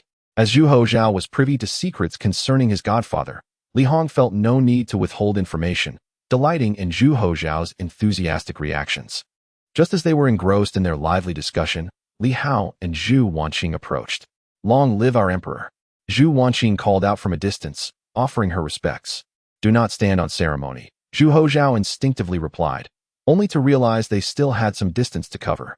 The upper beam being crooked leads to the lower beam being skewed. This truly echoes the frustrations of Zhu Houzhao.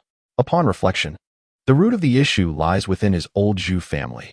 Zhu Houzhao chuckled and shook his head. Madam, please have a seat. Suddenly, his gaze sharpened, as he found this lady's appearance strikingly familiar, though he was certain he had never met her before. The thought flitted away like a wisp of smoke, and Zhu Houzhao, dismissing the notion, inquired with a smile, Madam, how is your health?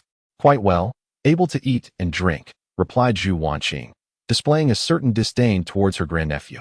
Speaking without courtesy and devoid of reverence. Zhu Houzhao remained unfazed, responding, that rascal Li Qing, cough cough, with his remarkable medical skills, assures that Madam shall remain free from ailments. He paused, adding, in truth, I am already aware. You know? Zhu Wanqing's confidence faltered momentarily, then she huffed. It is only natural for elders to instruct their juniors, is it not? What elders instruct juniors? How dare you lecture me? Zhu Houzhao exclaimed in astonishment. Who are you referring to? Li Hao inquired. That person who spanked me. Zhu Houzhao hesitated to articulate, feeling a twinge of surprise. It turned out that the term aunt was not an insult, but rather a fact. It made sense, after all, as it was Li Qing who had brought her along. However, Zhu Houzhao still felt indignation. His father had never treated him in such a manner, while Li Qing had repeatedly thrashed him, albeit without such humiliating methods. His backside had been left sore. Reflecting on it now, Zhu Houzhao felt a sense of humiliation wash over him, accompanied by an inexplicable ache. "It is nothing," Zhu Houzhao said with a stoic expression. "Li Hao, Li Hao, you may resume your duties. I wish to converse with Madame Li." How can one speak to an uncle so directly by name? Such a lack of decorum, Li Hao silently criticized, rising to bow. "I take my leave." Li Hong hesitated for a moment, then also rose, bowing in tandem with his son as they departed. Zhu Wanqing cast a sidelong glance at Zhu Houzhao, snorting. "What is it? Do you wish to settle old scores with your aunt? To avenge past grievances? How dare you still scold me?" "Very well, it is indeed, aunt," Zhu Houzhao replied with a wry smile. "Wasn't Emperor Yingzong once in seclusion here? Why do you ask that?" Zhu Wanqing frowned. "Could it be that you also wish to, You aren't contemplating resigning, are you?" Zhu Houzhao was taken aback, feeling a pang of guilt. "What do you mean by that?" Zhu Wanqing scrutinized him closely, stating, "Your journey to the south is nothing short of a fool's errand. If not sheer folly, it must bear ulterior motives." Zhu Houzhao stiffened. Astonished that his aunt could perceive such depths, he forced a smile, feigning indignation. "The world is vast, yet the emperor reigns supreme. Although you are an elder, you must not be so discourteous." Zhu Wanqing gazed at him for a long moment, then sighed. "You are indeed clever, but regrettably, your wit is not applied to matters of importance. Your venture southward is far too reckless. Political discussions are not to be entertained. Your good intentions have been misinterpreted. Had it not been for my father and brother, I would scarcely deign to engage with you." Zhu Wanqing showed no mercy. With Li Shu present, what did she have to fear? Besides, if the younger generation acted so rashly, what was wrong with the elder correcting them? She was not a feudal lord, merely a princess hidden from the limelight, unworthy of excessive caution. "You," Zhu Houzhao fumed, feeling as if he were being oppressed once more, following the tyranny of Li Qing. Upon contemplating the necessity of transitioning from export to domestic sales, reliance on the Li family became inevitable. He suppressed his ire and retorted, "A statesman's heart can accommodate great vessels. I possess the magnanimity to tolerate those of lesser understanding." Zhu Wanqing inquired, "When shall you return to the capital?" Zhu Houzhao, slightly displeased, replied, "Must I report my return to you?" "Of course not," he continued. "I merely wish to prevent your recklessness from burdening Uncle Li." Zhu Wanqing responded calmly. With the affairs of Prince Ning concluded and having been away from the capital for some time, it would be prudent to return sooner rather than later. A flush crept across Zhu Houzhao's face as he shifted the topic, chuckling. "I have perused the records of the Ming dynasty anecdotes. He entered the court in the 15th year of Hongwu. Thus he is indeed of the same generation as Emperor Taizong. To call him Uncle Li is to bestow upon him an immense favor." He continued, "Our elders have their own ways of discourse. It is not your place as a junior to interject." Zhu Houzhao, caught between amusement and exasperation, retorted, "You cannot possibly be the biological child of Li Qing, for you bear an uncanny resemblance." "You." Zhu Wanqing sprang to her feet, her face aflame with anger. Hey, what is the meaning of this?" Zhu Houzhao, startled, retreated a couple of steps, only to feel a twinge of indignity, responding angrily, "You do not wish to revisit the past, do you? Do you truly think I am so malleable? You little rascal." Zhu Wanqing fumed. "Is this how you speak to me? TCH. And you accuse me?" Zhu Houzhao countered. "If I am a rascal, then by that logic, all the way back it is nothing but rascals. You have insulted not only your elder brother, but also your father, and even Emperor Taizu himself." Before he could finish, he noticed his furious aunt was genuinely ready to strike, prompting him to quickly silence himself, muttering, "Do not be so hot-headed. At your age, one ought to yield gracefully." Sighing, he adjusted his garments and, filled with discontent, mounted the dragon carriage to return to the palace. His aunt's temper was too tempestuous, resembling a female version of Li Qing, albeit more vexing. While Li Qing could retaliate when provoked, albeit ineffectively, he could at least vent some frustration, but this aunt was genuinely beyond his capacity to confront. In the small courtyard, Zhu Wanqing's expression turned grave. "Uncle Li, the emperor's recent expedition to the south has far-reaching implications. Moreover, this little brat is lacking in many respects. I cannot shake the feeling that he is on the brink of a significant misstep." "It has already transpired," Li Qing replied, filled with helplessness yet reluctant to divulge too much, simply stating, "I will keep watch. There will be no chaos." It is not merely a matter of order. The relationship between sovereign and ministers may be beyond repair, Zhu Houzhao lamented. I fear that the anger of the courtiers will coalesce into a united front against the emperor, endangering the state and its people. Li Qing chuckled softly. It is not likely to be that severe, with Prince Ning's rebellion quelled. He shall return to the capital in due course. Zhu Houzhao pondered aloud. Uncle Li, will you accompany him back to the capital then? No, for now. I shall remain where I am. Why forsake a comfortable life to journey to the capital? Li Qing replied with a smile. It is best that the emperor learns a lesson from this. Zhu Houzhao sighed deeply, then regarded Li Qing with suspicion. Uncle Li, are you concealing something from me? What would I have to conceal from you? He replied, indeed. Zhu Houzhao offered a wry smile and shook her head, expressing her unease over that scoundrel's prolonged absence from the capital. Li Qing remarked that the Ningguang family was exceedingly wealthy, suggesting that he intended to return to Beijing with the Ningguang's riches. This explanation struck Zhu Houzhao as somewhat plausible, yet she remained unconvinced, ultimately attributing the situation to the playful nature of Emperor Zhengde. She hoped that this reckless behavior would impart a lasting lesson upon him. Li Qing smiled in agreement, assuring her that she need not worry, emphasizing that her priority should be to live well. As the Zhu family had many members, and it was unnecessary for a young woman like her to bear the weight of the nation as concerns. Zhu Houzhao sighed, expressing her desire not to burden Uncle Li too much. Li Qing chuckled, finding solace in her affection towards him. Zhu Houzhao teased, Indeed, how much you care for me. With a gentle touch like that of a tree branch. Enough of the banter, Li Qing interjected. Since you are here, let me take your pulse. With that, Zhu Houzhao placed her wrist on the table. Uncle Li, I feel relatively well. Primarily, it's about Hong Ji's many years in military service. His health must have suffered somewhat. Is he not facing significant issues? Young Hong is quite fine, Li Qing assured her in a gentle tone. My medical skills have improved immensely since the time I treated the Empress, which granted me access to the court. After a brief pause, he donned a smile, reflecting on his enhanced abilities over the years. Zhu Houzhao felt a tinge of melancholy. Uncle, how many more years do we have? With me around, my dear niece. That question pertains to you, he replied, scratching his head. Perhaps 500 years. That is far too long, Zhu Houzhao responded. The journey is long and arduous. Why not retrace the familiar path? One passage is sufficient. Why revisit the past? Li Qing chuckled, admitting that after all these years, he had somewhat acclimatized to the present. Reflecting on times gone by, he felt nostalgia, warmth, and less sorrow. It resembled aged wine, fiery upon entry, yet sweetly lingering, not as bitter as one might imagine. He paused, then jested, Why the sudden sentimentality? Zhu Houzhao replied, I worry that once capital expands, you may no longer enjoy such leisurely moments, uncle. Indeed. Li Qing nodded. The future of the Ming dynasty undoubtedly requires transformation, a systemic overhaul. Zhu Houzhao felt a pang of sympathy and urged, after centuries of relentless toil, why not indulge in a bit of decadence? Yet, decadence does not yield enjoyment. It only leads to emptiness, Li Qing said with a smile. Being busy is beneficial. It truly is. Chapter 170. Implementation of the eternal salary system. Zhu Houzhao did not make a grand spectacle of his actions after the visit to the Yongqing Marquis's residence. He seldom left the palace, attending to state affairs and wandering the imperial grounds. The Ming dynasty operated under a dual capital system, and following the relocation of the capital by Taizong, the political center shifted northward, yet the administrative framework in the southern province of Jiangsu remained intact, retaining a degree of administrative authority.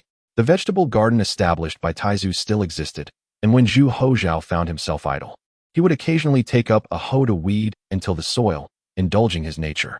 As the mid-autumn festival approached, Wang Shuren arrived with a substantial amount of gold and silver treasures to fulfill an imperial decree. Despite the Ningguang's lavish spending over the years, his wealth paled in comparison to that of the so-called Emperor Lu Jin, amounting to over 10 million taels, not including land holdings. Zhu Houzhao naturally felt elated. Yet amidst his joy lingered a tinge of regret. This was public money, and there was no way to appropriate it for personal use. With so many watchful eyes, how could he possibly maneuver it elsewhere? It was already commendable to manage to funnel some into the imperial treasury. However, this time Zhu Houzhao had no intention of channeling funds into the treasury. He could not abandon his responsibilities so easily. Life must go on, and stability remained paramount. he decided to allocate a portion as rewards, while the remainder would be sealed away for future use, to be returned to the capital when the time was right. In truth, the funds in the treasury were still the emperor's. Just because they resided there did not mean he could not access them, nor did it imply that the officials had rightful claim over them. Every household maintained its own accounts. How could a nation be any different? The money in the treasury was not something that could be manipulated at will, lest chaos ensue. The emperor favored transferring money into the inner treasury precisely because external ministers enjoyed quarreling and took the moral high ground to restrict the emperor's financial expenditures. For instance, when it came to palace purchases or renovations, if public accounts were involved, the censors would vehemently criticize the emperor. Moreover, the emperor himself occasionally indulged in luxury, which over time cultivated a habit of maintaining a private stash of gold. That said, it ultimately stemmed from the emperor's own lack of assertiveness. In contrast, the old Zhu was not so easily swayed. He spent money as he deemed fit, and ministers dared not utter a word. After bestowing rewards upon the soldiers, Zhang Yong returned with news that astounded Zhu Houzhao. What? The Prince of Qing has passed? Indeed, Zhang Yong replied with respect. When I arrived, the prince had already been deceased for over half a month. I assume the court in the capital has already dispatched someone to inform your majesty. It will not be long before the news reaches you. What troubles you? Nothing. Zhu Houzhao sighed deeply. You may leave now. Allow me some solitude. After Zhang Yong bowed and exited the grand hall, Zhu Houzhao furrowed his brow and muttered to himself, that rascal Li Qing spoke the truth. The Prince of Qing truly lacked the fortune to survive. After pondering for a while, Zhu Houzhao called out, prepare the carriage. In a small courtyard, Li Qing was napping on a swing nestled between two jujube trees. Hearing the commotion, he lifted his head towards the entrance and smiled upon seeing Li Hong. However, when he spotted Zhu Houzhao emerging, his smile vanished, and he lay back down. Zhu Houzhao approached with a grin. You don't even lock the door while you sleep? Why lock it in broad daylight?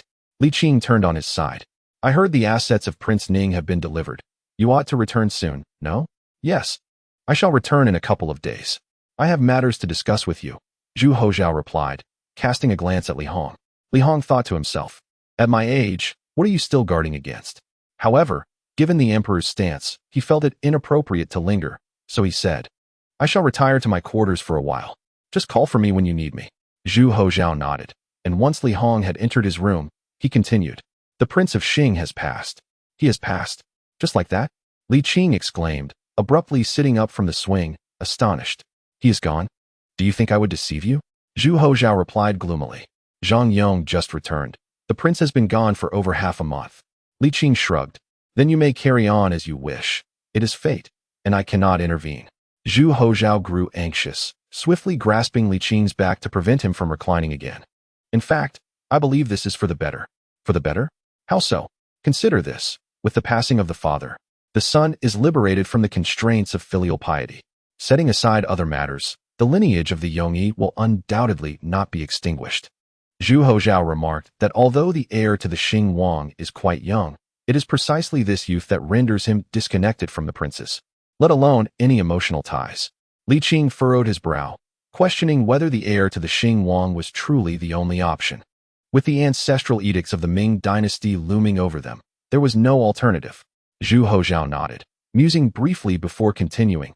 Of course, one could designate another.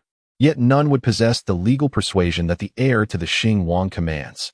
He is merely 13 years old. Only 12, 13, Li Qing retorted, disinterested in debating the nuances of age. He deemed the boy far too young to ascend the throne. However, Zhu Houzhao argued, it is exactly because of his youth that he is unencumbered by the ideologies of the princes. Just look at the case of Ningguang. You see the risks of placing an indulgent prince in power. There are certain advantages to having a young emperor who harbors ambitions of ruling. His potential for growth is far greater. He paused before adding, this applies to you as well. A young emperor is much easier to manage than an older one. Li Qing contemplated this and suggested, perhaps you should remain in power a few more years until he matures. Years? 3 or 5 would feel insufficient. 10 or 8 would feel excessive, Li Qing stated firmly. In any case, the age must not fall below that at which you ascended. That is my bottom line. I shall not bargain. Very well. Zhu Houzhao sighed lightly, saying, in 2 days, we shall host a celebration banquet. After that, I will return to the capital. Will you join me? Li Qing shook his head, replying, I have matters to attend to. I shall write. That is acceptable. Zhu Houzhao had anticipated this and was not particularly disappointed, merely adding, we have an agreement, after all. I will complete this last task. And you shall assist in my departure. Li Qing shot him a sidelong glance. The heir to the Xing Wang must not be informed. Naturally. Zhu Houzhao replied with a smile, I am not so foolish. Indeed. Li Qing nodded and reclined once more. Zhu Houzhao, feeling a sense of resignation, remarked, Are you truly so averse to my presence that you wish to see me depart?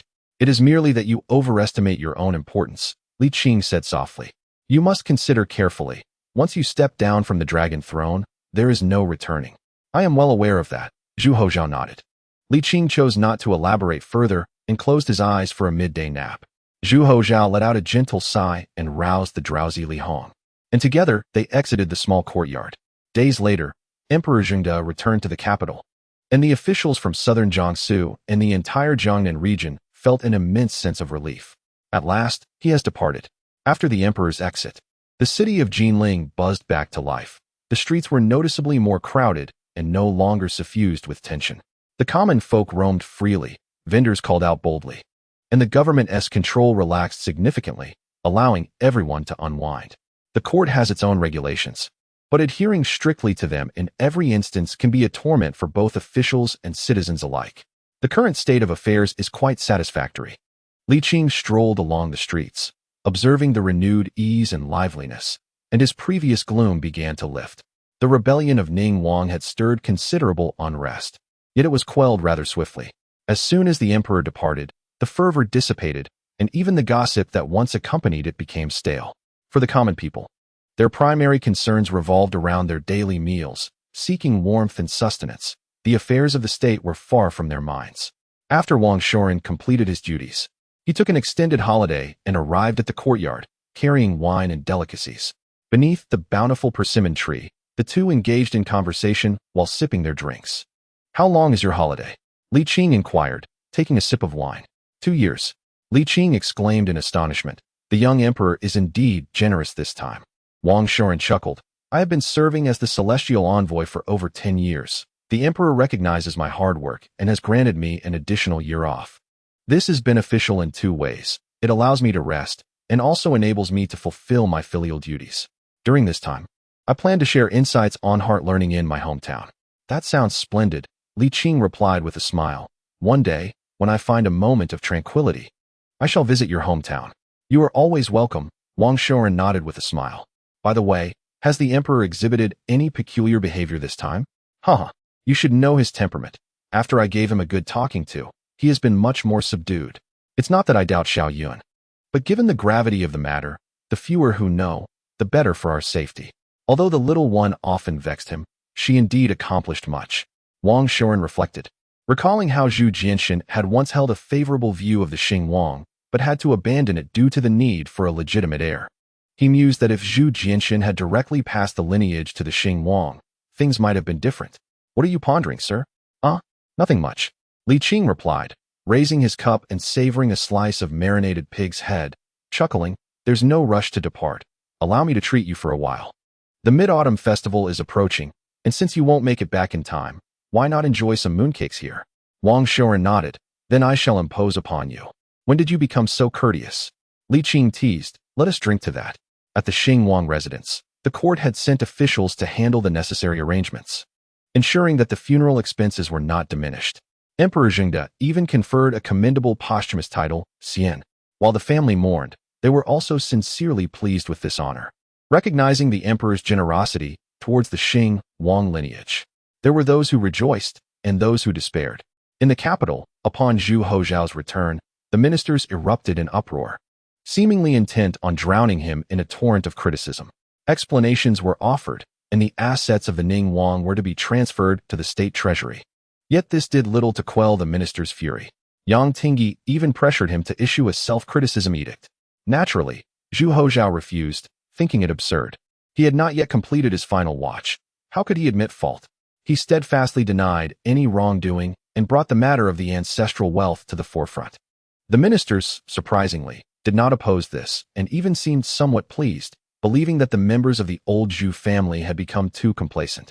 The ancestral wealth was successfully implemented, provoking a mix of anger and frustration among the princes.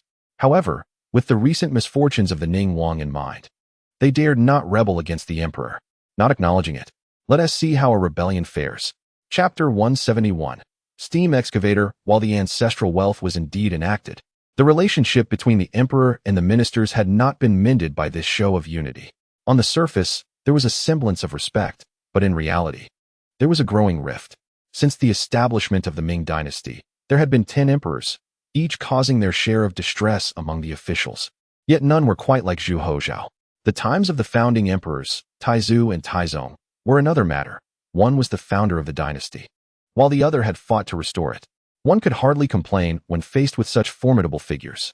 By the time of Emperor Renzong and Xuanzong, the situation had greatly eased, and the early reign of Emperor Yingzong was particularly prosperous. However, the latter period is best left unmentioned.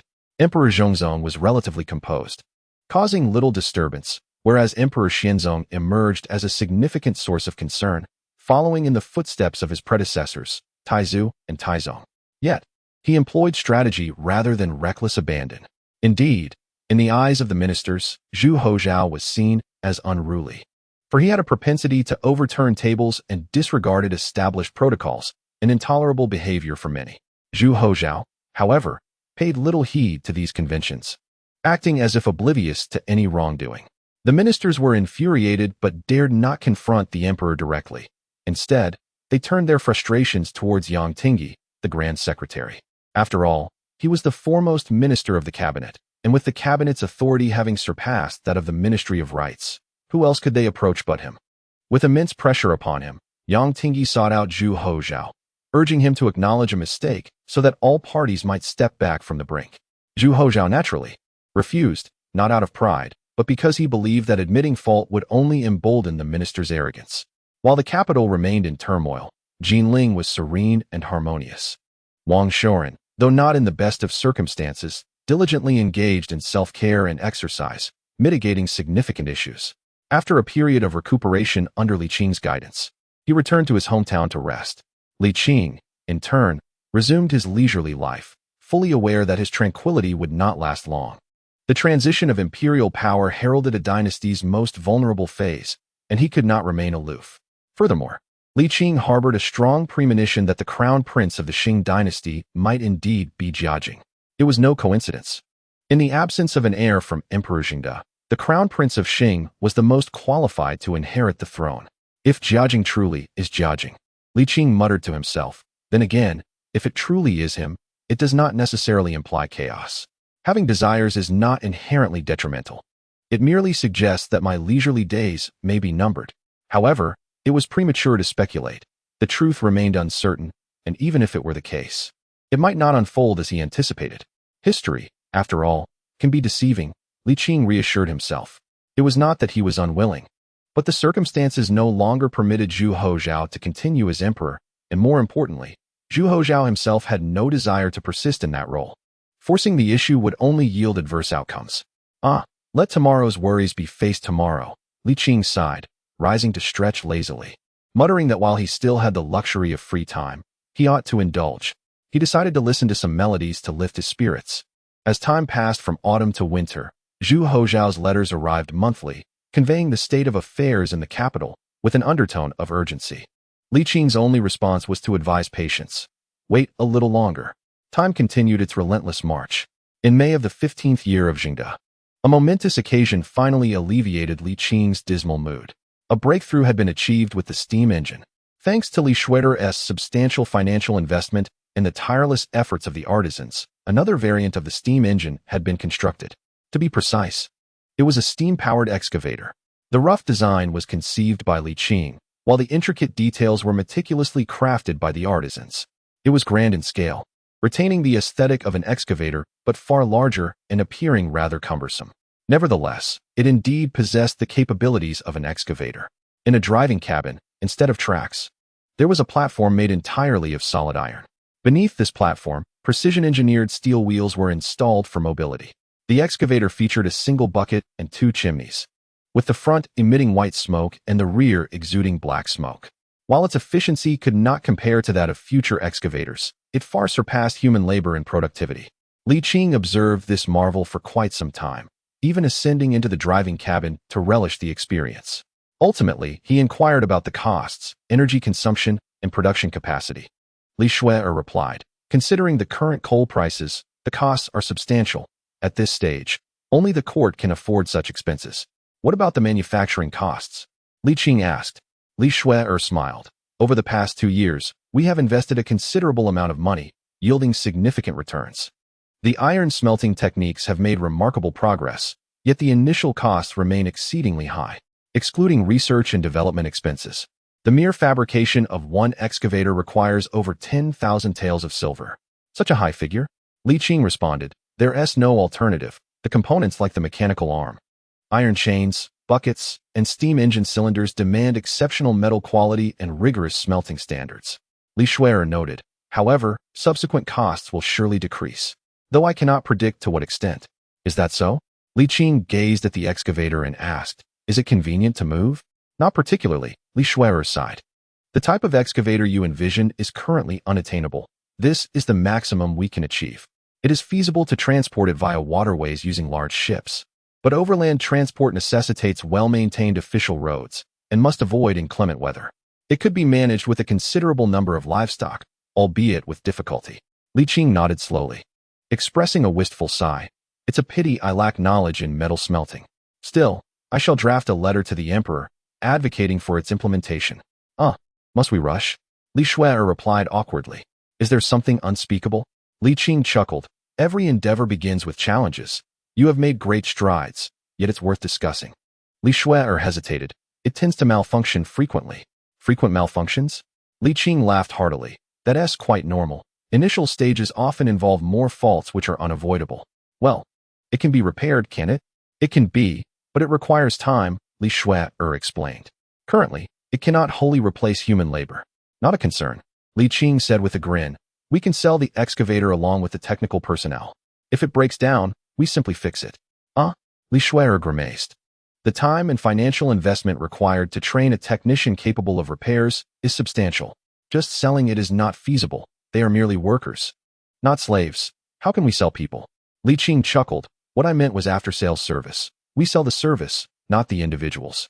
We will pay the technicians, along with travel allowances for their services. If that's the case, the cost will increase." Li Shui expressed her concerns. "Will the court buy it?" "Indeed," Li Qing assured her.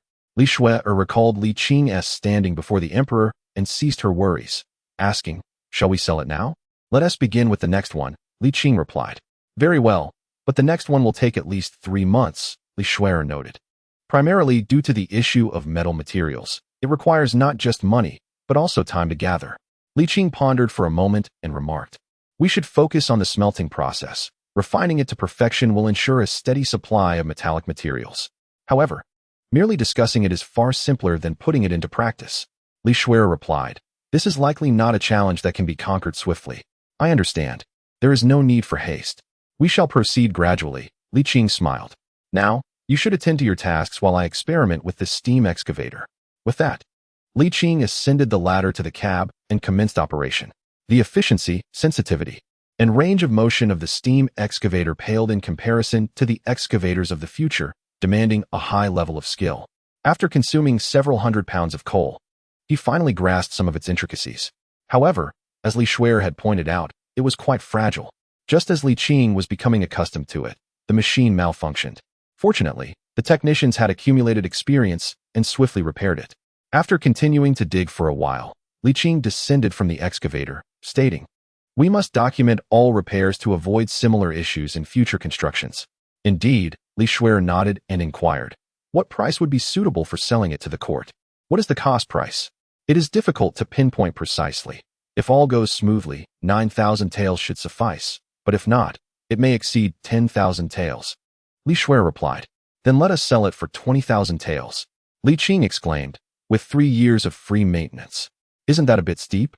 The costs are as they are, and moreover, without a return on investment, future research and development will be adversely affected." Li Qing smiled. "If this technology is perfected, its applications will be vast. Continue to persevere. This venture is no less promising than your brother's." Li Shui grinned. "I share your sentiment. Yet invention is indeed a costly endeavor. Fortunately, we have made significant progress this time. Otherwise. Otherwise what? Otherwise. I would have to hand over this venture to the party involved, Li Qing lamented. You are well aware of my brother's character. He is deeply entrenched in financial matters. And you think he would freely provide me with such funds? Li Qing paused, then chuckled softly. That's quite all right. This serves as motivation for you. Do not become complacent. I thought you would advocate for me, she teased. Rest assured, should he take serious action, I will stand up for you, Li Qing promised with a smile, casting a more cheerful glance at the steam excavator. The advent of the steam excavator would lead to a reduction in coal mining costs, thus lowering coal prices and facilitating the widespread application of steam engines. At this stage, it is best to focus on replacing heavy labor first. Once our trade with the West expands and strengthens, we can then turn our attention to boosting productivity. For now, a gradual approach is advisable. Rapid development may yield adverse outcomes. Li Qing felt a sense of joy, and his worries began to dissipate. In his view, this was fundamentally beneficial for the nation and its people. The question of who occupied the throne was of little consequence. Li Qing was not blindly confident. Having managed so many emperors, what difficulty could there be in managing one more? It was simply a matter of familiarity. Chapter 172. No heart or soul in the 15th year of the Zhengde reign, September, Zhu Houzhao wrote again.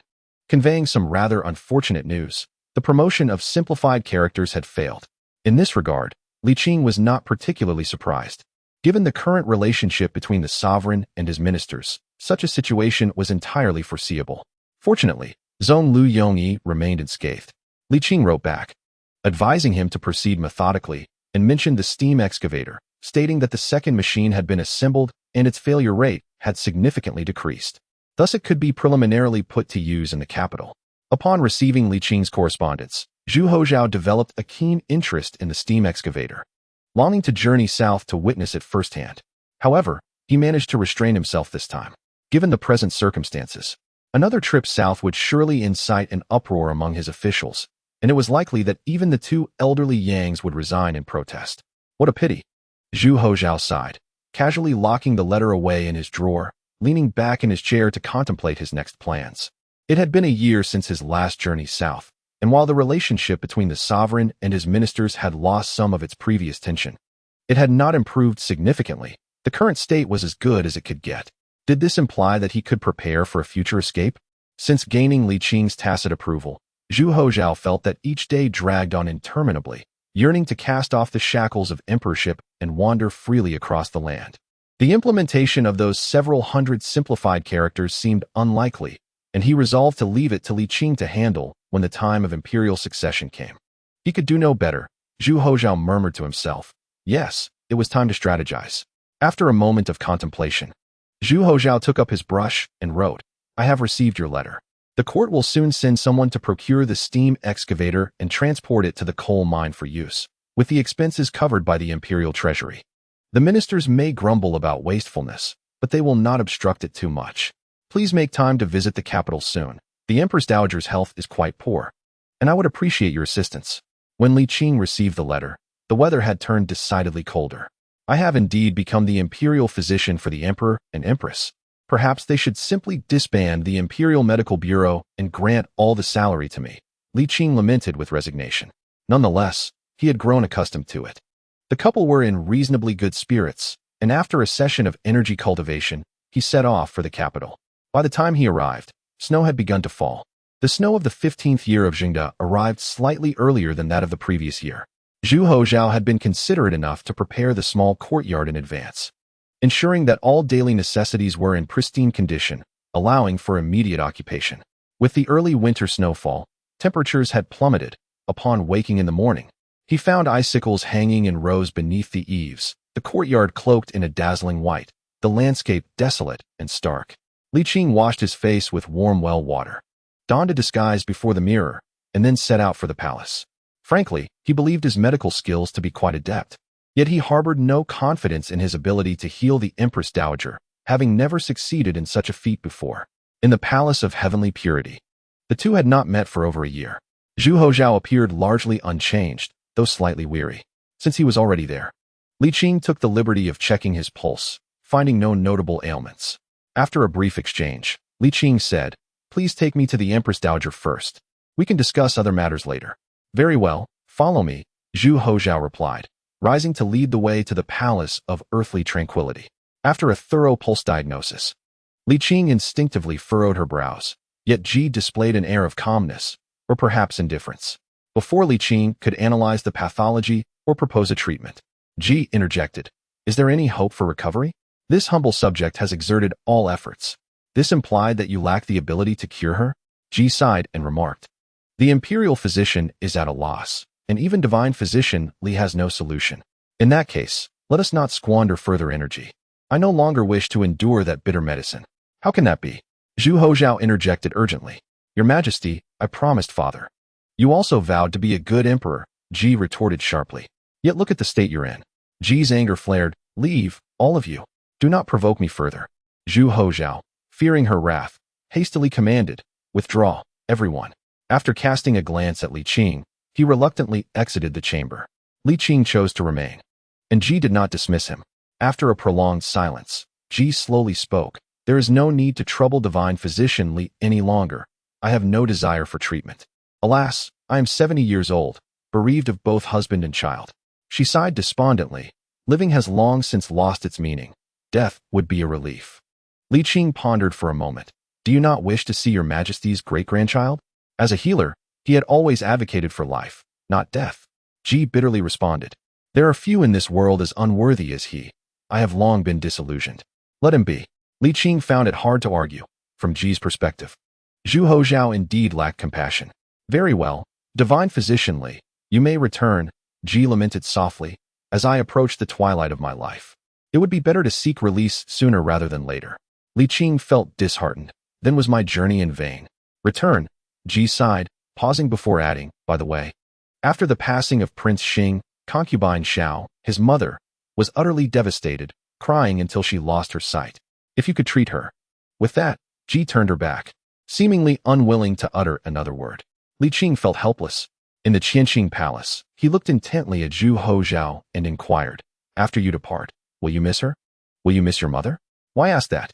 "Out of concern for your potential regrets." Zhu Houzhao scratched his head awkwardly. "Life in the palace is comfortable. I have no worries. I am not particularly close to them."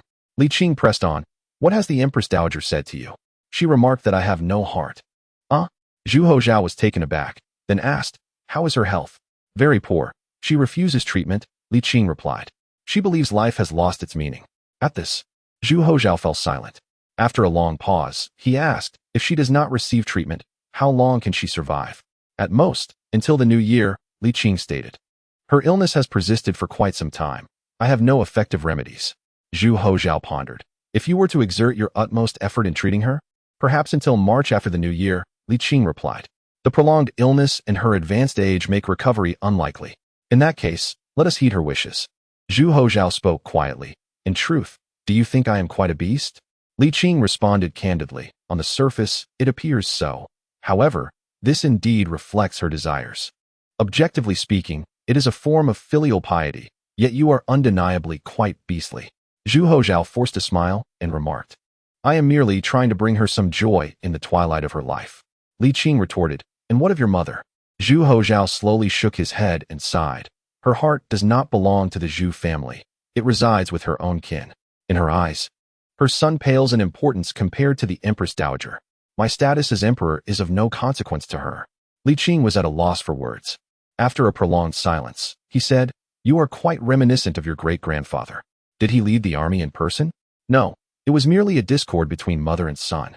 Li Qing chuckled, shaking his head. "By the way, is the condition of the Dowager Xiao, the mother of the Prince of Xing, quite severe?" Zhu Houzhao replied, "As one ages, and after enduring the grief of losing a child, she has gone completely blind." "That is indeed tragic," Li Qing said with a hint of regret. "If she is entirely blind, there is little I can do to assist." He recalled how Dowager Xiao had once aided in frightening the Zhou family. "Do you have other matters to attend to?" "There's no need to rush off," Zhu Houzhao said. "I have reached my limit. It cannot improve further. I desire, you do not wish to." Zhu Houzhao expressed his dissatisfaction. Li Qing replied indifferently, "I agreed. Yet I did not expect you to be in such a hurry to withdraw. It must be done. Prolonging it would only be detrimental." Zhu Houzhao stated seriously, "Indeed. I yearn for a carefree existence. Yet what I speak is the truth. When both ruler and subjects harbor discontent, I can maintain a positive demeanor, but I cannot compel them to do the same. The Ming dynasty is still flourishing. You would not wish to hinder its ascent, would you? Li Qing, irritated, retorted. Do you think I would hesitate to strike you within the palace?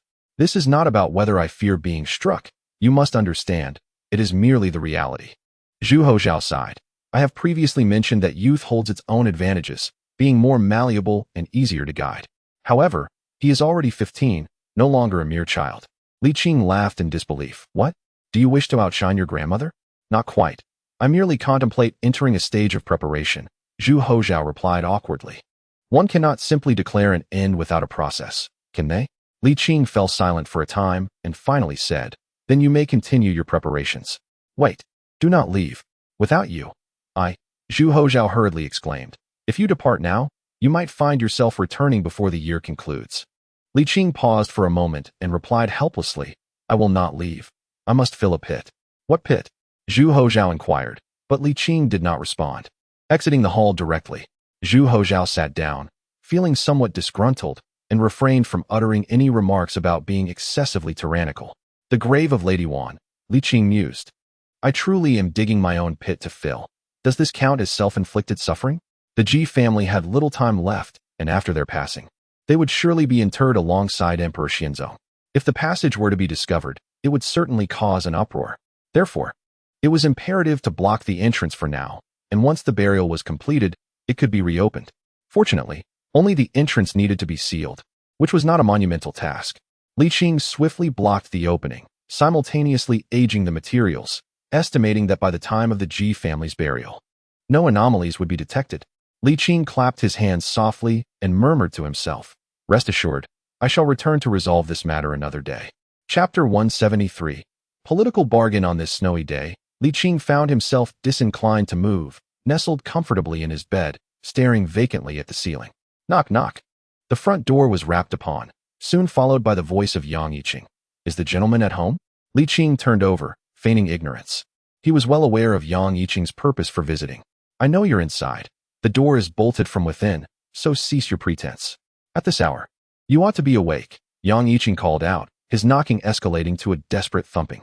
With a sigh of resignation, Li Qing shouted back, Stop banging. I shall be there shortly.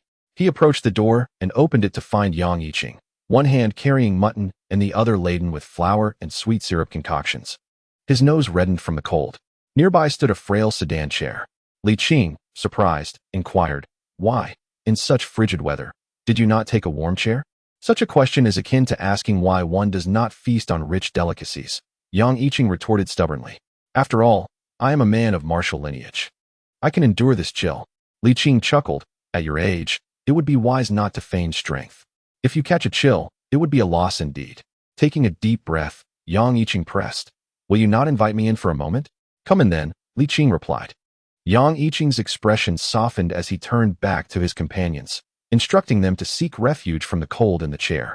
Once settled in the parlor, Li Qing noticed Yang Yiqing shivering, barely able to contain his shivers, and he secretly found it amusing. Please wait, I shall fetch some charcoal. After closing the doors and windows and lighting the charcoal, Yang Yiqing finally felt the warmth envelop him. I happened to overhear the emperor mention your arrival in the capital and thought to pay you a visit. Alas, time has not been kind, Yang Yiqing lamented. Li Qing interjected. Oh, esteemed scholar Yang, your spirit remains unyielding, undeterred by this harsh cold, a testament to your robust constitution. Yang Yiqing rummaged through his sleeve and produced a silver note, placing it on the table. I would be grateful if you could speak a few favorable words on my behalf before the emperor, to grant me permission to retire to my hometown. Li Qing cast a glance at the note, noting its denomination of 100 taels of silver, and upon seeing the pained expression on Yang Yiqing's face, he instantly understood why he had forsaken the warm chair. Surely, as the vice minister of the cabinet, you could have arranged for some charcoal? Li Qing inquired. Charcoal or ice, it amounts to the same. It is simply a form of bribery, Yang Yiqing scoffed. As a scholar, how could I ever stoop to such measures? Li Qing paused, slowly nodding, and sighed. In the Ming dynasty, officials of your caliber are scarce. Indeed, they are less than 1 in 100. Although official salaries have risen several times, prices have also surged. To rely solely on one's salary can lead to a rather frugal existence, especially when one must support a large family, parents, wife, children, maidservants, and attendants. These are unavoidable expenses, and prices in the capital are steep, leaving one often in a tight spot. Please take back your money, Li Qing said, unable to accept it with a clear conscience. Yang Yiqing's eyes brightened with joy. Does this mean you are willing to extend a helping hand? Li Qing chuckled. As I have not accepted your money, it is clear I must decline. By the way, these treats are delightful, quite sweet. You, Yang Yiqing, feeling frustrated, exclaimed, then why do you still eat them? Well, you are still a grand scholar, surely. You cannot simply return them. Li Qing remarked helplessly, patting his hands together. Given the current state of affairs between sovereign and subjects, how can you be at ease? Yang Yiqing pondered, my presence or absence has no bearing on the relationship between sovereign and subjects. Not only am I inherently unsociable, but even if it were Yang Tingi, he could not alter the situation. In fact, my continued presence might even be detrimental. How so? It affects Yang Tingi's performance. Yang Yiqing continued, in truth, Yang Tingi is a remarkably capable pragmatist. While I do not admire his style, I acknowledge his abilities. Li Qing, perplexed, asked, if that is the case, why not reconcile? Two tigers cannot coexist on the same mountain. I may be forthright, but he does not trust my candor. Yang Yiqing replied with a tone of resignation. Rather than being disliked, it is better for me to return home and recuperate. Li Qing coldly refused. I am afraid I am but a mere commoner. Yang Yiqing inquired. What if I could promote those hundreds of simplified characters? Oh, Li Qing exclaimed in surprise. If the emperor cannot, how can you? It seems my guess was correct, indeed. It originates from you. Yang Yiqing nodded, I can. Li Qing did not deny that he had proposed it, but curiously asked, by what means can you succeed? I cannot. Yang Tingi can. Yang Yiqing asserted. If you can assist me in securing my retirement, I can use that as political leverage to persuade Yang Tingi to advocate for it. Li Qing furrowed his brow slightly. He did not doubt Yang Yiqing's words. Yet, Yang Yiqing added, among those simplified characters, most have applications in calligraphy. Once promoted, it will not be long before they become mainstream. Not to mention, merely writing memorials would save considerable effort. Yang Yiqing fixed his gaze on Li Qing, enunciating each word. So what say you? Are you willing? Li Qing, skeptical, replied, do you truly believe Yang Tingi would engage in a political transaction with you? I am certain. Yang Yiqing affirmed, Yang Tingi possesses undeniable political talent, yet he has two shortcomings. He lacks magnanimity and is overly enamored with power. My departure will compel him to truly become a figure who stands above all others. Li Qing contemplated deeply. One must remember, these hundreds of character modifications will also impact the imperial examination. For now, we certainly cannot link it with the examination. We must first promote it within the circles of court officials and local magistrates before applying it in other contexts, Yang Yiqing replied. Studying is for the purpose of officialdom. If officials utilize those hundreds of simplified characters, scholars will surely follow suit, and in due course, it will become natural. After much contemplation, Li Qing nodded, very well. I shall advise the emperor on another day. But should you breach trust, I will ensure the emperor recalls you. I always keep my word and never speak without purpose. Yang Yiqing solemnly assured him. Li Qing smiled and nodded. Let it be settled then. Today as heavy snow will allow me to enter the palace tomorrow. That would be most excellent. Yang Yiqing, pleased to have achieved his goal, took his leave. Li Qing also rose. Safe travels, Sir Yang. After bidding farewell to Yang Yiqing, Li Qing found himself lacking the desire to return to bed. With the charcoal finally ignited and fresh lamb at hand, he decided to prepare a pot for hot pot. The following day, Li Qing entered the palace and discussed Yang Yiqing's matters. He did not hold back, including the promotion of simplified characters in his account. Zhu Houzhao readily agreed. Firstly, he wished to accomplish something meaningful before his departure, and secondly, he would need to rely on Li Qing for his exit. Thus he would not oppose it. As for the future implications of the simplified characters, Zhu Houzhao did not concern himself. In any case, it mattered little. For Li Qing would take responsibility. A fortnight later, the court introduced a new policy, starting from the 16th year of the Zhengde reign. Memorials were to reference the simplified and traditional character dictionary for the purpose of simplifying written characters. 500 characters might not seem excessive, yet it was not insignificant either.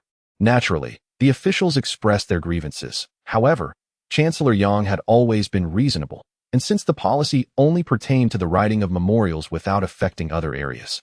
Their dissatisfaction did not escalate into significant opposition. Thus, the first step in the implementation of simplified characters was finally taken.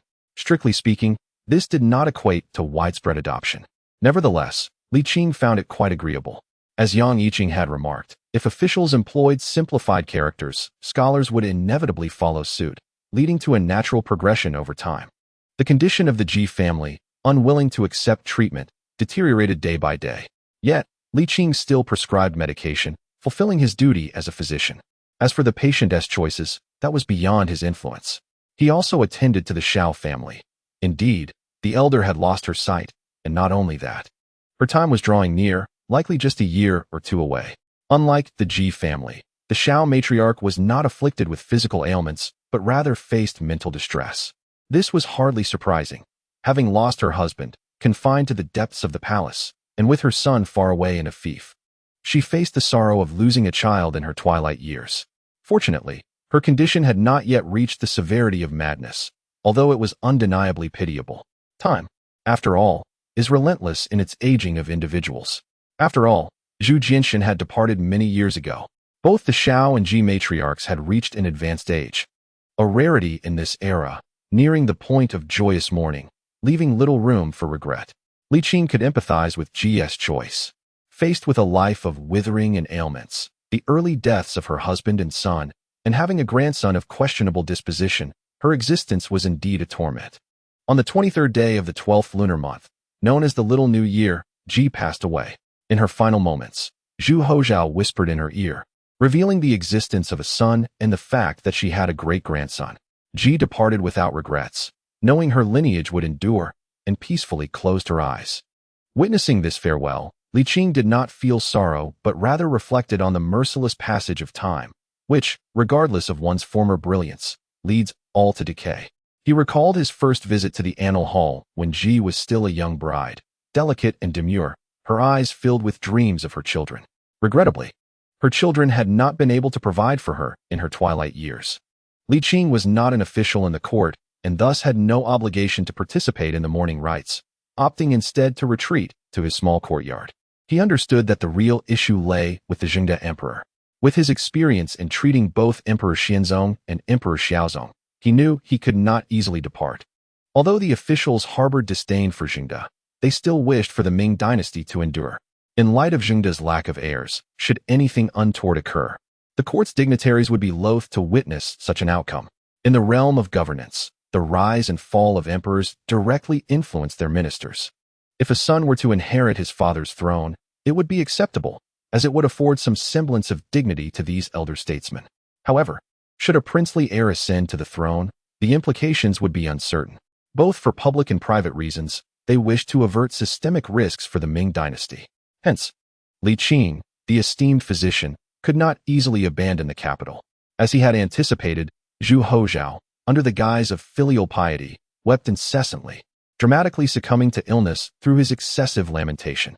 The imperial physician merely symbolically checked the pulse, but his expression changed dramatically as he exclaimed, "Quickly summon Dr. Li." Everything was unfolding according to a preordained script, yet Li Qing felt no joy. The shifting tides of imperial power were no trivial matter. In the future, he feared that moments of respite would become increasingly elusive. Chapter 174. A serious affliction. Zhu Houzhao was indeed unwell. It was not a grave illness, merely a common cold. Yet he incessantly lamented about a splitting headache, claiming his head felt as though it would burst, which left the physicians reluctant to prescribe any medication. The emperor's demeanor was far too genuine to be feigned. The physicians dared not take any chances, nor could they treat a mere cold lightly. Should anything go awry, the consequences would be dire. As the saying goes, one relies on the mountains for sustenance. Thus, with a ready scapegoat available, they were content to remain at ease. Dr. Li, renowned for his exceptional medical skills, had previously treated both Emperor Xianzong and Emperor Xiaozong, a fact well acknowledged, allowing them to shift blame without a shred of guilt. In the Qianqing Palace, Zhu Houzhao lay languidly on the bed, groaning pitifully, resembling a man who had lost half his life, prompting Li Qing to feel the urge to kick him.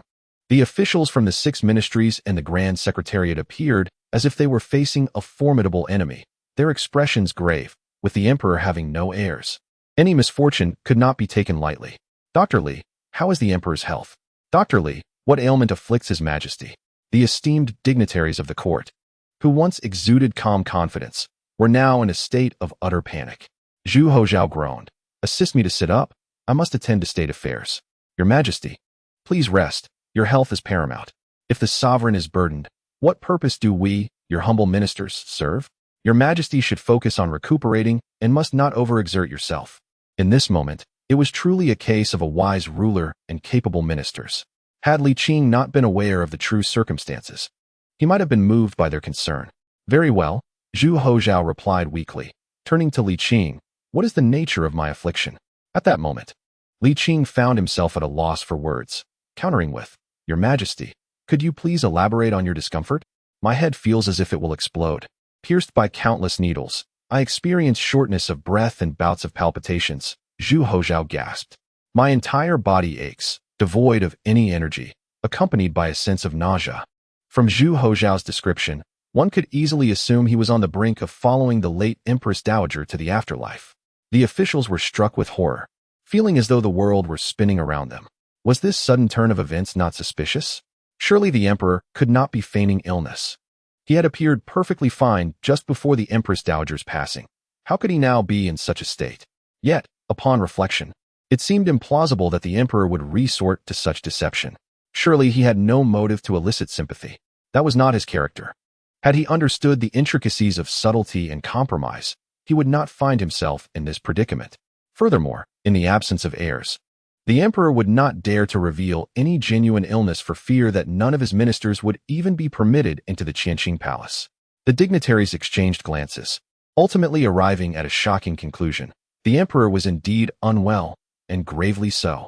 Dr. Li, you must ensure the emperor's recovery, implored Yang Tingi, his face etched with concern and a tone laced with desperation. The cabinet has completely overshadowed the 6 ministries, and the Chancellor Yang Yiqing has retired to his hometown. Now is a splendid opportunity for the current chancellor to realize his ambitions, should anything unfortunate befall the emperor.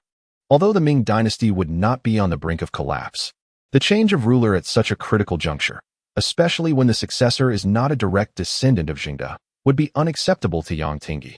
The 9 ministers share a similar sentiment. Having reached the pinnacle of their careers as civil servants, even though Jingde may be an incessant source of frustration, they are reluctant to easily replace the emperor. The cost would be exorbitant. Had they established a solid foundation for the state earlier and made preparations, they would not be in such a state of panic. The esteemed physician Li must heal his majesty, otherwise he would face severe consequences. A minister coldly remarked. Indeed, he must be cured. The others echoed in agreement. The pressure immediately fell upon Li Qing. Li Qing secretly found the situation amusing, but feigned a troubled expression and sighed. It is not that I fear the responsibility, but I cannot discern the emperor's specific ailment. Perhaps we should summon the Imperial Medical Institute. Their skills are quite remarkable. By pooling our collective knowledge, we may uncover the illness and devise a treatment. The situation is distinctly different this time. If Jingde were to pass away just like that, the blame would undoubtedly fall upon him. Only by involving more individuals and portraying the emperor as suffering from an incurable disease could he absolve himself of suspicion. The sudden and unexpected illness of the vigorous Zhu Houzhao is truly difficult to accept, and anyone would link the emperor's demise to the incompetence of the physician. Yes, Zhu Houzhao gasped for breath, saying, You all, please withdraw. There are too many people, I can hardly breathe. The ministers responded, Long live your majesty, we take our leave. Yang Tingi cast a significant glance at Li Qing, sighed heavily, and then withdrew.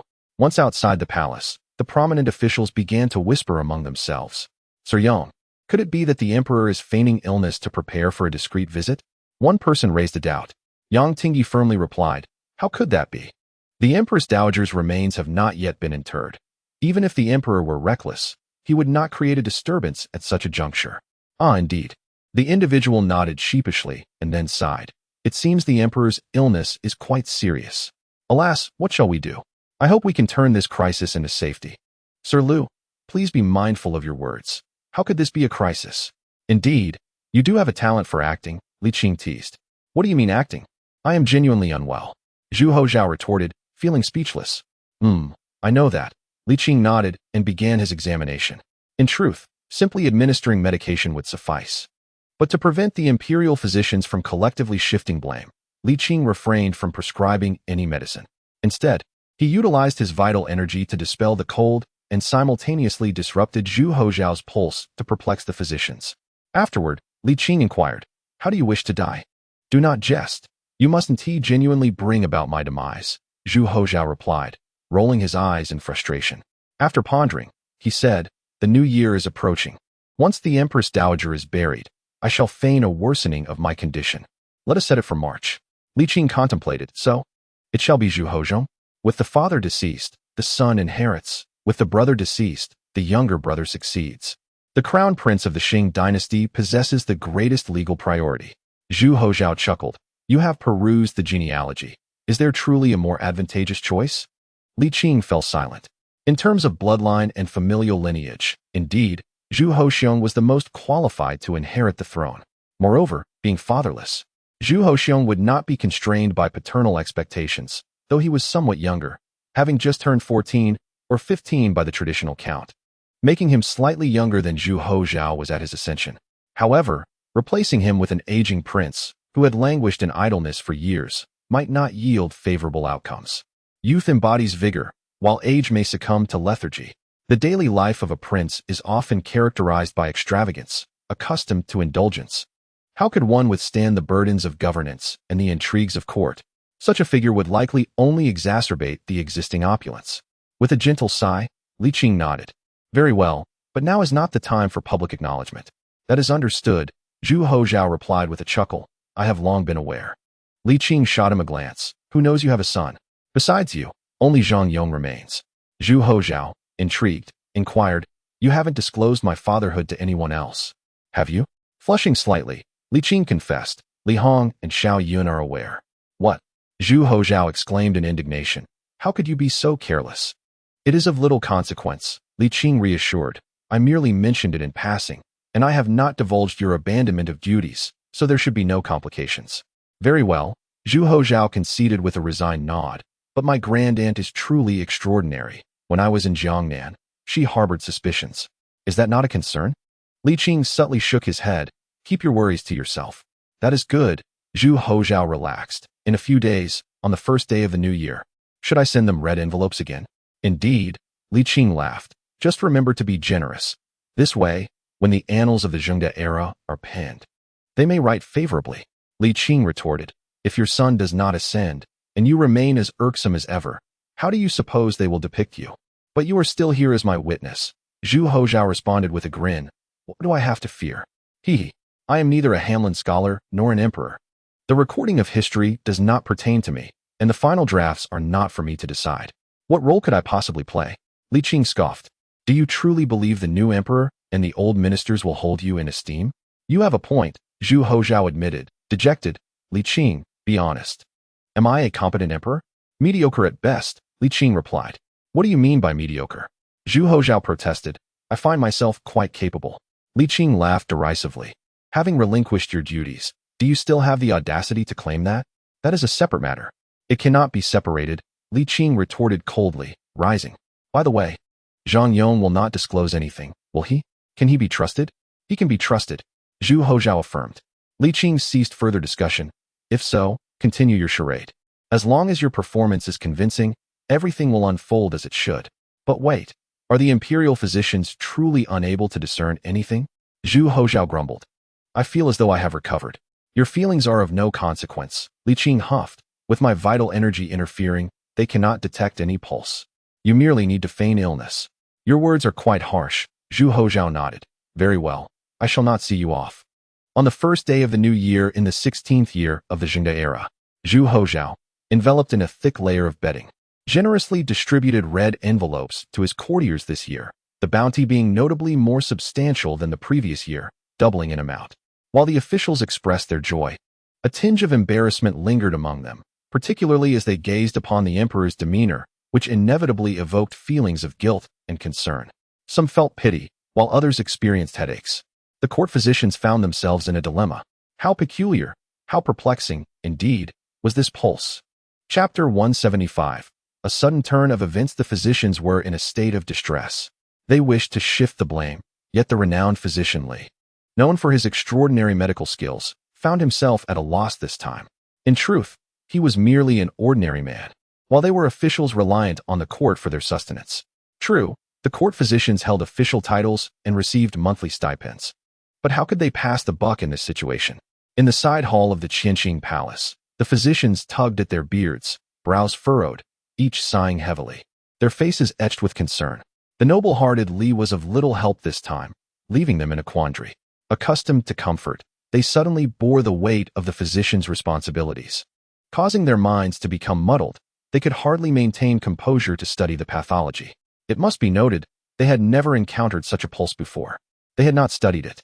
This was no ordinary patient, but His Majesty the Emperor of the Ming dynasty. None dared to employ reckless treatments. What to do? What indeed could be done? A crowd of anxious figures was left in despair. At that moment, upon seeing Li Qing approach, the physicians hurriedly rose and greeted him with utmost respect and politeness. Li, esteemed physician, have you made any progress? Li Qing shook his head forlornly and sighed. To be candid, in my many years of practice, I have never before seen such an unusual pulse. Alas, what shall we do? The group was filled with disappointment, yet held no doubts. Who would hide their achievements in curing the emperor? Furthermore, the peculiarity of the pulse was undeniable.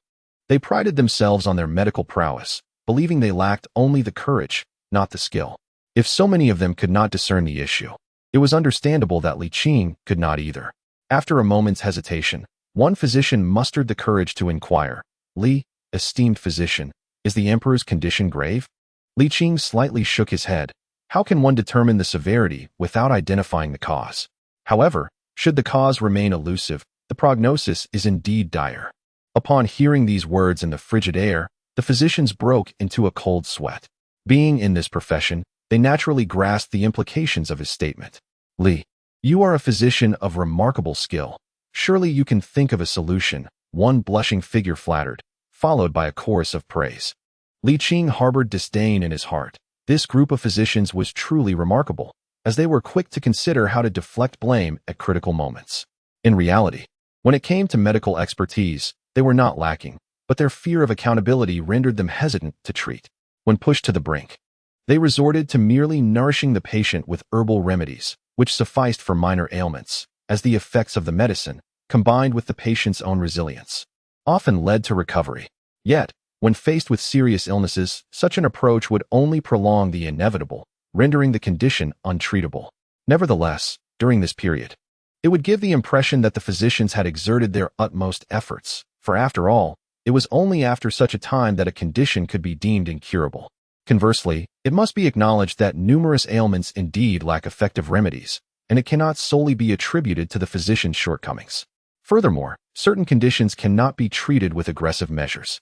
However, the physician's one-size-fits-all approach clearly betrays the ethical principles of the medical profession.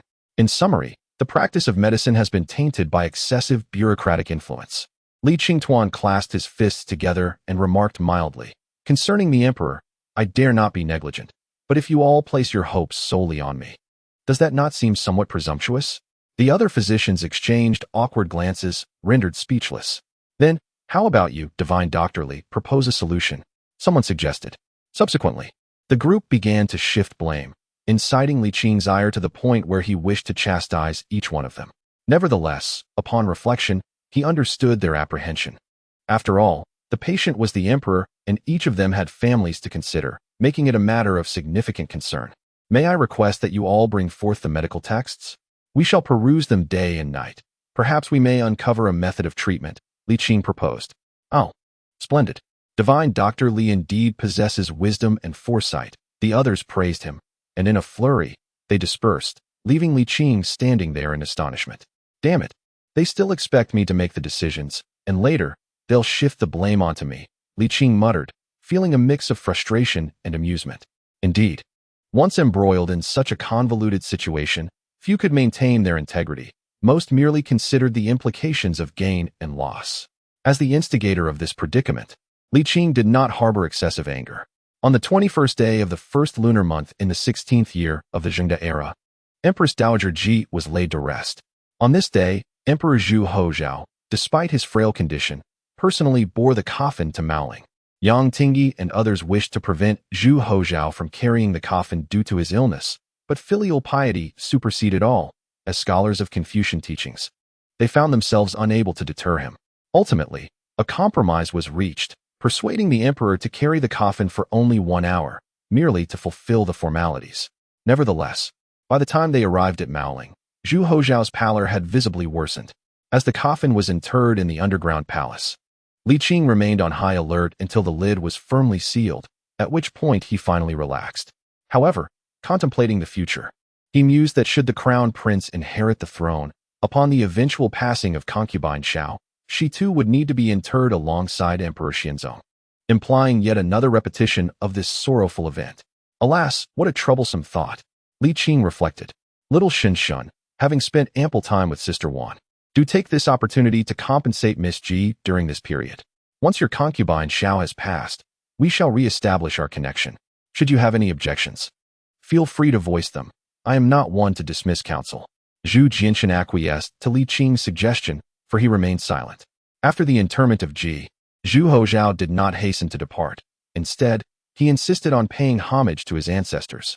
The ministers, apprehensive of openly opposing him, could only urge him to prioritize his health, suggesting that he wait until he was fully recovered to perform the rites with greater grandeur, regardless of the expense. Zhu Houzhao, however, was obstinate and insisted on conducting the ceremonies immediately, refusing to wait even a moment. This left the ministers both exasperated and powerless. While other matters could be negotiated, how could loyal subjects prevent the emperor from fulfilling his filial duties? With a heavy heart, Yang Ting and his companions sought out Li Qing, requesting his assistance in persuading the emperor and inquiring about the progress in finding a remedy. Li Qing readily agreed to advocate for the emperor. Yet his expression grew solemn when discussing the healing methods, indicating that no advancements had been made. The notable figures present were visibly shaken by his words. Yang Ting gasped.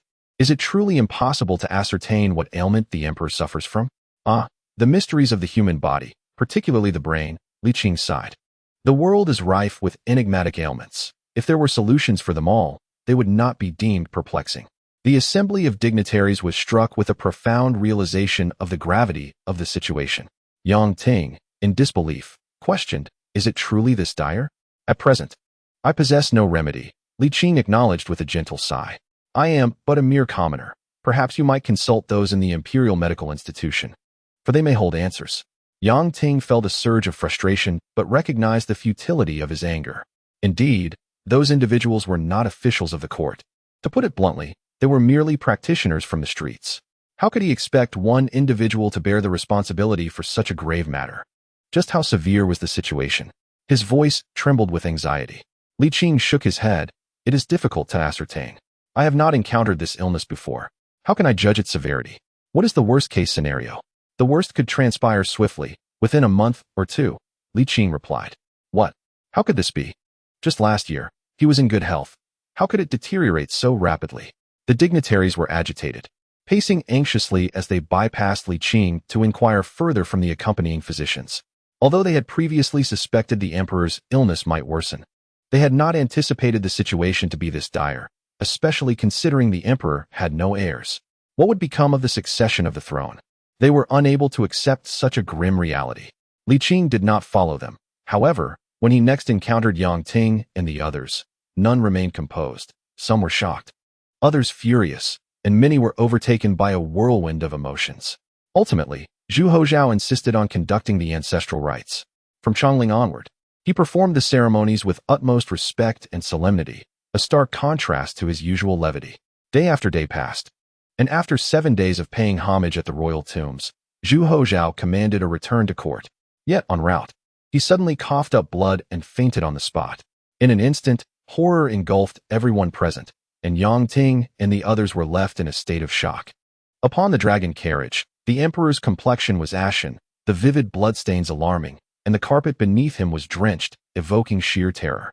Thankfully, the emperor remained conscious enough to speak. Gentlemen, do not worry.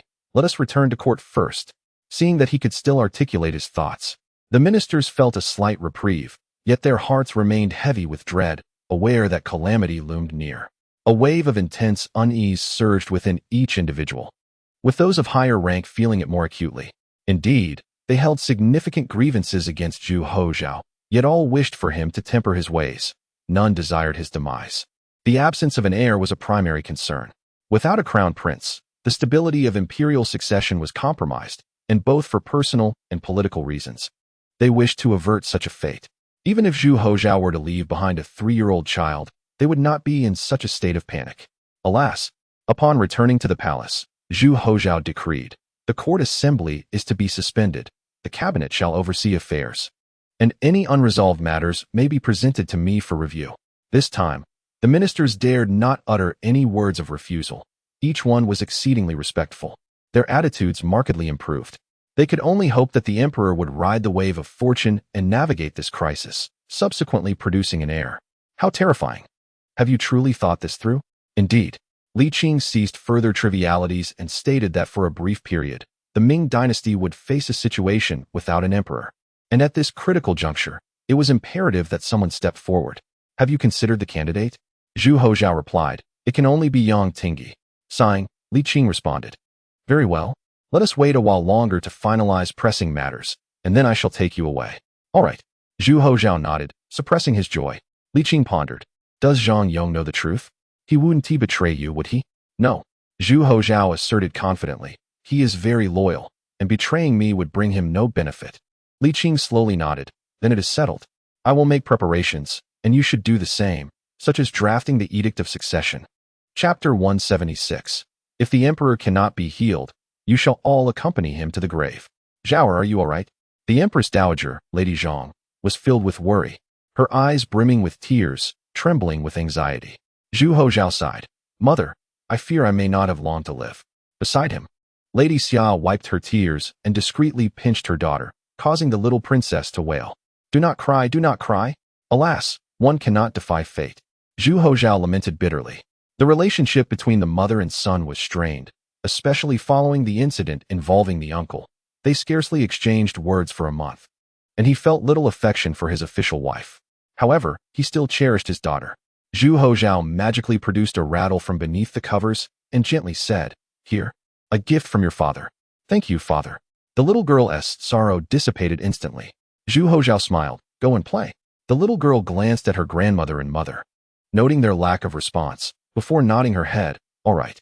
As he watched her walk away, Zhu Houzhao reassured, "Do not worry. She is just a girl and will not suffer any indignities." This was indeed true. A little princess would not evoke fear nor threaten imperial authority, and even his less than admirable cousin would not stoop to mistreating his niece. Lady Zhang lamented, "And what of the Empress Dowager? If anything were to happen to you, how would she survive? With no allies in the capital, do you not fear for her safety?" Zhu Houzhao pondered for a long while before nodding. "Then let the Marquis of Shaning and the Earl of Jianshang return to the capital." After a pause, he turned to Empress Xia. "Shall we grant a title to your family as well? It is rare for you to have such intentions. It will surely bring about good fortune." Lady Zhang replied softly. "Thank you, Your Majesty." Lady Xia nodded, wiping her tears. The tension between the two women visibly lessened. Zhu Houzhao smiled gently, weariness evident. "I wish to have some peace." Left alone with his minister, Li Qing inquired, "Shall we summon Zhu Houzhong in advance? He is not the crown prince and cannot come too early." "It must be after my demise." Zhu Houzhao shook his head. "If he comes now, my critical illness will be exposed, and too early a revelation may lead to chaos." Li Qing furrowed his brow and slowly asked, "Have you considered adopting him as your father's heir?" The practice of adopting a nephew as a son by uncles and aunts is not uncommon and seems quite reasonable. This matter does not require our intervention. Yang Tingi and his associates will surely pursue this path. However, Zhu Houzhao remarked, in the long run, this may prove detrimental. Li Qing paused for a moment and replied, "You have nearly resolved the dilemma. It would be prudent to have a more stable emperor. Moreover, with the turmoil you've instigated, the ministers cannot endure excessive upheaval. Life must continue, must it not? If this chaos persists, it may lead to a self-defeating outcome. Indeed, your words carry weight, yet I fear that once we retreat, it may spiral out of control, leading to further retreats and a catastrophic collapse." Zhu Houzhao sighed and suggested, "Perhaps we should allow the situation to unfold. If he possesses the ability to withstand the pressure and maintain order, would that not be preferable?" Li Qing merely smiled wryly and refrained from further comment. Zhu Houzhao inquired, "Will you reside in the capital henceforth?" "That depends on his performance," Li Qing sighed softly. "Your uncle and aunt are aging. If possible, I would prefer to stay in Jinling, not merely for the sake of idleness." Zhu Houzhao chuckled apologetically, saying, "With your capabilities, I trust you will soon stabilize the court. With my example as a contrast, as long as he does not overstep, the minister's tolerance will likely increase. In truth, it may not be so dire." Li Qing remained silent for a moment, then asked, "Is the edict for the succession prepared?" "Yes. What of your family outside the city?" "I have yet to inform Zhang Yao." Zhu Houzhao joyfully replied, "Do you mean we are nearing the final stage?" Li Qing nodded expressionlessly, "Since it has been decided, let us proceed promptly. The current state is unbeneficial to the governance." "Agreed." 2 days later, after much deliberation, Zhu Houzhao's illness took a severe turn, approaching its critical stage. The ministers were left in a state of shock, while the Empress Dowager, the Empress, and the high-ranking official Yang Tingyi felt as if the sky were collapsing. "If the emperor cannot be cured, I shall ensure all of you accompany him to the grave." Zhang scolded fiercely, brimming with rage.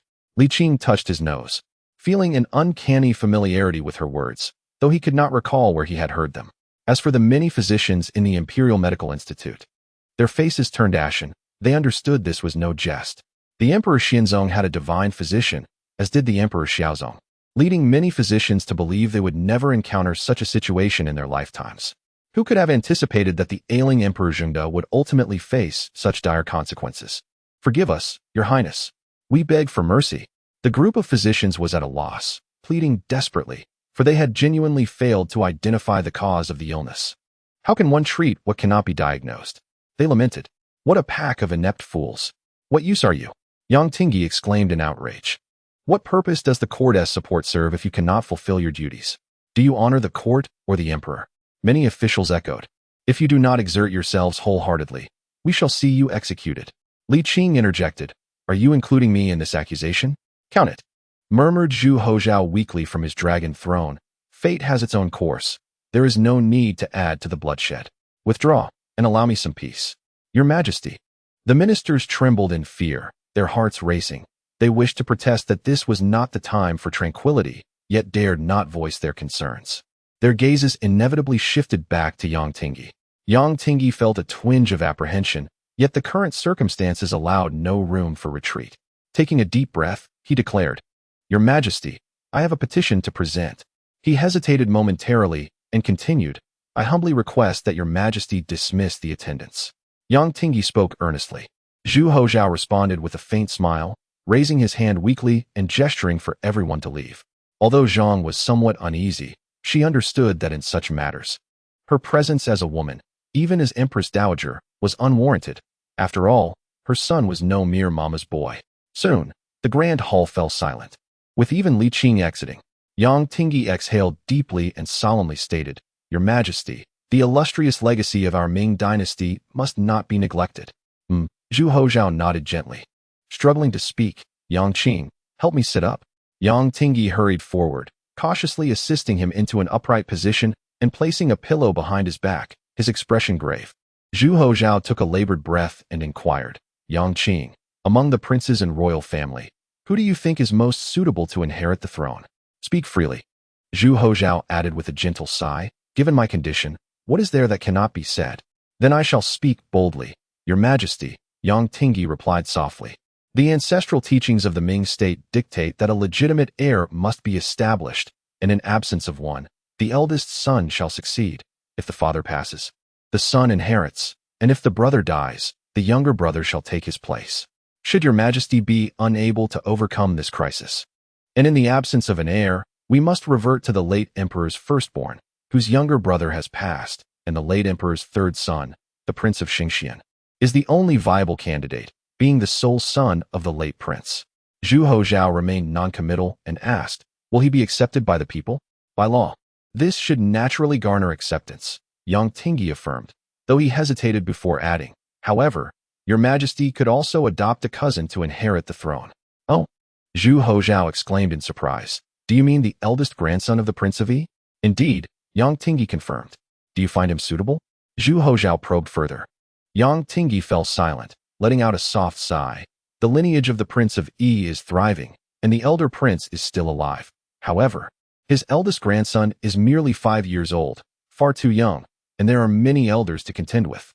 Yet, if we do not proceed this way, Your Majesty. Zhu Houzhao chuckled lightly and interjected, "Do not say that I have no sons. Even if I did, how could a mere child govern a nation?" Yang Tingyi fell silent once more. After a long pause, he concluded, "Then it must be the sole son of the Prince of Xingxian." After a brief moment, he conceded that he was indeed a suitable choice. Firstly, he has no elders overshadowing him. Secondly, he shares the closest blood relation to Your Majesty. And thirdly, after a moment of contemplation, Yang Tingyi cautiously suggested, "Could we not consider establishing a successor for the late emperor? Do you deem that appropriate?" Yang Tingyi was taken aback by the inquiry, yet he dared not respond further, respectfully stating, "Everything rests in Your Majesty's hands." Zhu Houzhao nodded slowly and said, "In the days to come, I shall deliberate on the choice of my successor." Yang Tingyi sighed, "Your Majesty, may the heavens favor you. It is not beyond possibility to turn peril into safety. I implore you to take care of your health. Matters of state can afford to be set aside for now. Please trust me, trust in the nobility of our court." Zhu Houzhao smiled and remarked, "Have the simplified and traditional character dictionaries been distributed to the officials?" "Your Majesty, each official in the capital has received a copy. The distribution to the provinces is still in progress, but it will be completed shortly," came the response. Zhu Houzhao sighed deeply. "This may well be my final initiative. You and I, as sovereign and subject, as well as teacher and pupil, must endeavor to see it through." Despite Yang Tingyi's numerous frenzied outbursts, at this moment, he could not help but feel a pang of sorrow. "Minister, I shall dedicate myself wholeheartedly." Zhu Houzhao slowly nodded. "You are now the head of the officials. In such times, it is imperative to stabilize the situation. When the officials in the capital are in a state of panic, the local officials will follow suit. If those in power are unsettled, the realm shall know no peace." "I understand, Your Majesty," Yang Tingyi replied gravely, nodding his head in acknowledgement. "Very well, go and reassure them. As for the issue of succession, I shall promptly determine the candidate." Zhu Houzhao's face revealed signs of fatigue. Yang Tingyi rose, assisted him in reclining once more, and bowed deeply. "I take my leave." Yang Tingyi's heart felt heavy, yet amidst this weightiness, there was an inexplicable thrill, not from the impending demise of Emperor Zhengde, but from the challenges that lay ahead. Upon exiting the Qinqing Palace, Yang Tingyi intended to assume his responsibilities as the chief minister, but was halted by a young eunuch. "Master Yang, please wait. The Empress Dowager summons you." Yang Tingyi furrowed his brow slightly. "What is the matter?" "Once you arrive, you will naturally understand," the young eunuch replied softly. Yang Tingyi narrowed his eyes, sensing the political undertones, and politely declined. "How can an official venture into the inner palace?" "No, the Empress Dowager awaits in the front hall. Please follow me, Master Yang." "This is the Empress Dowager's decree," the young eunuch emphasized.